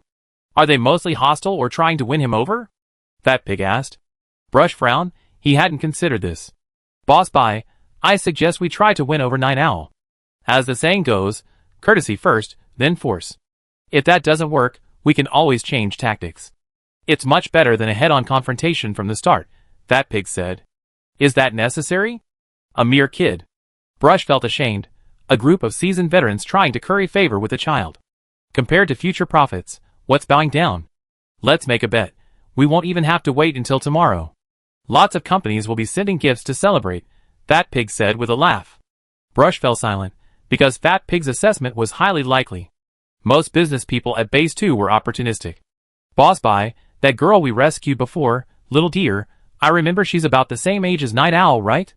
Fat Pig suddenly asked. Little Deer is 18 this year. White Goat nodded, and Brush glanced at Fat Pig, immediately understanding his meaning. Inside a circular building 2 streets away from the Black Tiger Legion headquarters, all the members walked quietly, knowing their leader, Beetle, was in a bad mood. When the leader was angry, the consequences were severe, and no one wanted to provoke him at this time. Zhao Tianyun. In the office, the tall Beetle stood before the map, his face grim. Back then, without his strong support, it was uncertain whether Zhao Tianyun could have secured his position as station chief. He claimed to repay the debt, yet repeatedly stood by and watched when he attacked the Legion. He knew it was bad luck on his part, not Zhao Tianyun's fault. But Zhao Tianyun remained silent. Otherwise, given his prestige and status, no one would dare openly oppose him if he had taken a firm stance. However, Zhao Tianyun insisted on maintaining a facade of fairness and impartiality, resulting in his 2 failures. Failure was failure, and everyone else failed too. Everyone was on the same starting line, and he still had a chance. But now, an unknown upstart had emerged, completely cutting off his opportunities. How could he not be furious? Boss, Blue Flag Society, Sea Car Dealership, and others have all sent gifts. Should we send gifts too? Unicorn Rhinoceros deliberately brought up the most sensitive topic. Phantom Lamp glanced at him, but didn't speak. Send them. Beetle squeezed out a single word through gritted teeth. Send what? Unicorn Rhinoceros asked. Money, women, whatever you have, Beetle said coldly. Boss is wise, Unicorn Rhinoceros said with admiration. You handle this, Beetle said, shooing the rhinoceros away. He was afraid that if he kept him around, the rhinoceros might say something out of nowhere. Second brother, what do you think we should do? Beetle asked Phantom Lantern. Boss, this is actually a good thing, Phantom Lantern said. How so? Beetle turned around abruptly, his sharp eyes fixed on him. The situation. Phantom Lantern uttered 2 words. Chapter 179. Hello, parking is not allowed here. Li Jushu had just parked his car when a security guard approached, his tone cold. Excuse me, where can I park? Li Jushu looked around. The vast open space was deserted. Not even a pedestrian could be seen. Zhao Tianyun was quite strict with the management of the station master's building. There's a parking area 300 meters away, the security guard replied. Li Jushu parked his car and walked back, noticing a lone armored vehicle parked on the open ground. He couldn't help but wonder, wasn't parking prohibited? Password. The security guard shouted. What password? Li Jushu asked, puzzled. No entry without a password. The security guard's hand rested on his waistband, where a pistol was tucked, his eyes becoming wary. I'm here for a meeting. Station Master Zhao Tianyun asked me to come. Li Jushu frowned. What's your name? The security guard's wariness didn't lessen. A screeching sound of brakes rang out. Before the tank had even come to a complete stop, a fiery figure leaped from the driver's seat. Her tight-fitting t-shirt perfectly accentuated her curves, and her long, straight legs, voluptuous yet shapely, clicked on the ground with her high heels. Commander Chili Pepper. The 4 security guards on duty simultaneously saluted. Night Owl, were you waiting for me? The woman was none other than Chili Pepper, the commander of the 3rd Legion. She removed her sunglasses, her alluring gaze landing on Li Jushu's face, as if she were looking at prey, a faint smile playing on her lips. Don't know the password, can't get in. Li Jushu shrugged. The person who notified you forgot, didn't they? Chili Pepper looked at the 4 security guards. This is the newly appointed commander of the 4th Legion. Make sure you see clearly, so this kind of blunder doesn't happen again. Night Owl Legion Commander. The 4 security guards immediately became apprehensive. The station chief has a high level of security awareness. He changes the password every week, but that password applies to everyone else, not the Legion Commander. Chili Pepper led the way, knowing Li Jushu was new and unfamiliar with the area. Li Jushu followed behind, his gaze unconsciously drawn to Chili Pepper's back. Despite her voluptuous figure, her waist was slender, yet her proportions weren't exaggeratedly clean. She found an optimal balance between lines and softness. Her white miniskirt swayed with her steps, and Li Jushu then noticed that Chili Pepper was wearing flesh-colored stockings, very thin and sheer. However, unless it's a meeting, I generally don't like coming here, Chili Pepper said. Why? Li Jushu asked casually. Too many rules. It's more comfortable on my own turf, Chili Pepper said. What's the meeting's topic? Li Jushu sensed that Chili Pepper already knew the meeting's content. Whether it's killing or saving, it's something you excel at. Chili Pepper glanced back at him. I didn't have a chance to thank you and Commander Xuanwu Tank Regiment that night, Li Jushu suddenly said. A sincere thank you? Chili Pepper abruptly stopped, looking at him with a half-smile. Li Jushu almost bumped into her, quickly regaining his balance. A faint fragrance wafted into his nose, tickling him. Composing himself, he said, Why not sincere? No one revealed your whereabouts, but someone spread the word that they wanted to deal with Base 5. The person who spread the word didn't go, but you did, Chili Pepper said. Is this considered using someone else to do your dirty work? A chill ran down Li Jushu's spine. He had been grateful to Kotiangio when he received the information, but he hadn't expected her to scheme against them all without batting an eye. I only provided the information. Whether it's true or false, whether there's danger, whether you should go or not, the decision is entirely yours. Besides, without my information, would the 4th Army even exist today? Kotiangio asked. I have a question. Li Jushu suppressed his discomfort. You want to know why I didn't tell you the whole story and cooperate, right? Kotiangio seemed to see right through him. Cooperation is always better than going it alone, Li Jushu said. If you knew you were being used as bait, would you still have gone? Kotiangio asked. Li Jushu fell silent.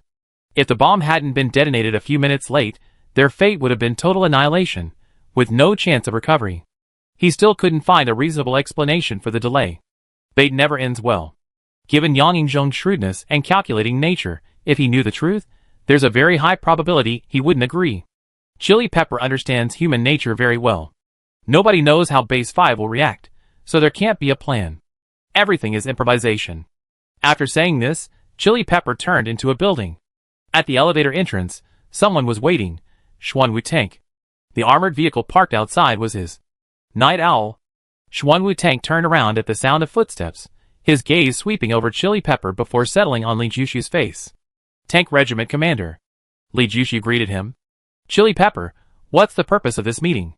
Xuanwu Tank asked. If you don't know, how would I? Chili Pepper wasn't impressed with Xuanwu Tank. I saw Ming Yunwen. It's probably related to 8 Hands, Xuanwu Tank said. Ming Yunwen? Li Jushu's heart skipped a beat.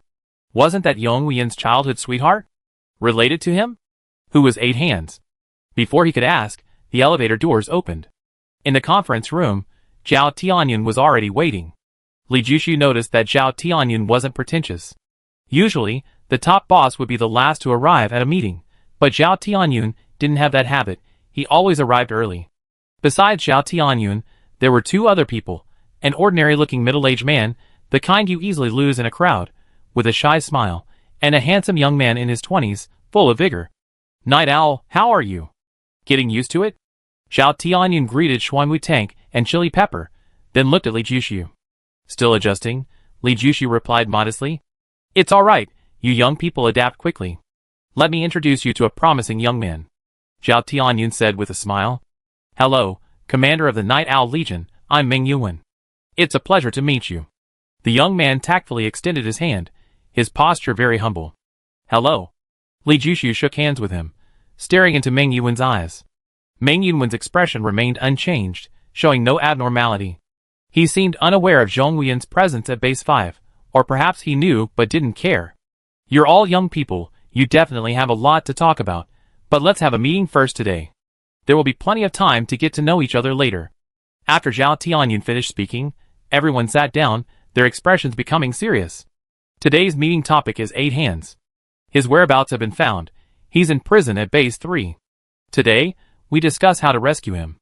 Zhao Tianyun got straight to the point. Li Jushu liked his speaking style, no beating around the bush. However, he was curious about who this 8 Hands was, and why such a large fuss was being made about him, with the highest levels of Base 2 worrying about him. Chapter 180. 8 Hands, whose real name is Xiao Ruiguang, came from a poor family and worked as an apprentice in a car dealership. His life seemed destined to be the same until he fell in love with a girl. He paid for her tuition and living expenses for 4 years of university, believing that after graduation she would agree to be his girlfriend and marry him, leading to a carefree life. However, he was far too optimistic. After graduation, the girl broke up with him, citing incompatible values. You're a good person, but your thinking can't keep up with mine. Our lifestyles, interests, and spending habits are all different. Being together will inevitably lead to suffering. This famous line from the girl spread throughout the country. In despair, Xiao Ruiguang attempted suicide by jumping into the river. That night, a torrential rain caused the river to swell, and the current carried him to the wastewater treatment pond of a biopharmaceutical company, the renowned Taihe Pharmaceutical, the company that first created the power potion. No one expected that Xiao Ruiguang, after being submerged in the sewage treatment pond for 2 days, not only survived but also unexpectedly benefited from a genetic mutation, gaining him amazing mechanical abilities. He could diagnose any machine, especially vehicles, simply by touching and listening to the sounds. Whether it was brake pads or the engine, Xiao Ruiguang could fix it instantly and prevent future problems. Perhaps to escape that girl, Xiao Ruiguang traveled alone to the Beast planet. There, he unlocked another great ability, modification. On the home planet, vehicle modification is illegal, but on Beast planet, it's unrestricted and legal. Xiao Ruiguang became the top vehicle modifier on Beast planet, earning him the nickname 8 Hands. After arriving on Beast planet, Xiao Ruiguang was taken in by the Meng family. He remained at Base 2, serving as both a cash cow for the Meng family and a symbol of Base 2. About 3 months ago, Xiao Ruiguang suddenly disappeared. No one knew where he went. Zhao Tianyun searched extensively, but to no avail.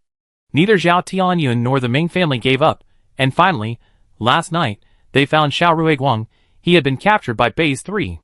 In the current situation, transportation is crucial. Who wouldn't want a mechanical master in charge? The Ming family, believing they couldn't rescue Xiao Ruiguang alone, sought help from Zhao Tianyun. Zhao Tianyun, for his own benefit, couldn't refuse. Thus, this impromptu meeting was held. Base 3 is teeming with experts and heavily guarded. Too many people will definitely be discovered. My suggestion is to send a small, elite force to infiltrate and quietly rescue Xiao Ruiguang, ideally without being detected, Zhao Tianyun said. Xuanwu Tank and Ko Tianjiu listened quietly without offering any opinions. Li Jushu naturally kept quiet as well. This kind of task was clearly thankless and difficult, so he avoided it if possible. There aren't many experts at Base 2 capable of rescuing someone from Base 3 silently, but this won't be a problem for you. The 4 of you regimental commanders will make the trip, each taking 4 men. If there are no objections, go back and prepare. We depart around 10 o'clock, Zhao Tianyun said. Li Jushu then realized that the unassuming middle-aged man was actually a regimental commander of the 1st Legion, truly low-key. Neither Xuanwu Tank nor Ko Tianjiu objected and obediently followed Zhao Tianyun's orders. Li Jushu had doubts in his heart, but he did not say them. After the meeting ended, Xuanwu Tank and Ko Tianjiu left in a hurry. Li Jushu felt that something was wrong, but he did not know what the problem was. He could only return to his post with a belly full of questions. As he reached the entrance, he saw a crowd gathered around the camp, some cheering loudly. Screams of agony echoed from the center of the crowd. He immediately sensed something was wrong, and squeezing through the throng, his eyes widened in fury, his killing intent surging. 8 or 9 people lay on the ground, covered in blood. They were all from his side. Zhong Wuyan, his hair disheveled, was fighting a refined-looking young man, wearing gold-rimmed glasses.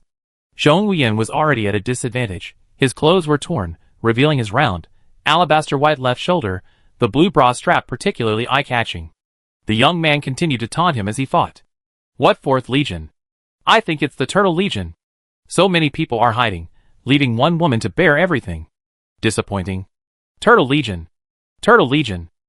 From the crowd, a bunch of jeering people, their eyes wicked and their faces full of smirks, saw Zhong Wuyan's retreating movements as a seductive dance in their eyes. The young man deliberately attacked Zhong Wuyan's lower body, forcing her to jump. If a woman in a skirt jumps, she'd be exposed. Zhong Wuyan almost bit her lip until it bled. She tried her best to avoid this, but the difference in strength was too great. Finally, she was forced into a corner, and had no choice but to jump. The young man's sweeping leg was as fast as lightning. The sound of it cutting through the air made every onlooker shudder. If it hit, it would surely break bones.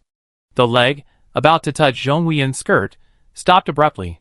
Everyone looked closely, and was shocked. There was a hand at her ankle. It was this hand that had stopped the fierce attack, leaving her completely still. The young man reacted the fastest. A cold smile appeared on his lips as he suddenly spun around, sending his other leg sweeping over like a whirlwind. His reaction was so fast that everyone watching held their breath in suspense for the person who grabbed his leg. A dull thud rang out, followed by a series of crackling sounds. A piercing scream instantly drowned out the noise of the onlookers. The young man had made solid contact with the ground. Before he could even beg for mercy, another dull thud followed. His skull cracked open, and he died instantly, his brains and blood splattering onto the ground. Nearly 100 onlookers held their breath, so tightly you could hear a pin drop. He's dead. He actually killed the gardener. This is a disaster. The gardener is dead. The crowd's gaze fell on the man standing in the center.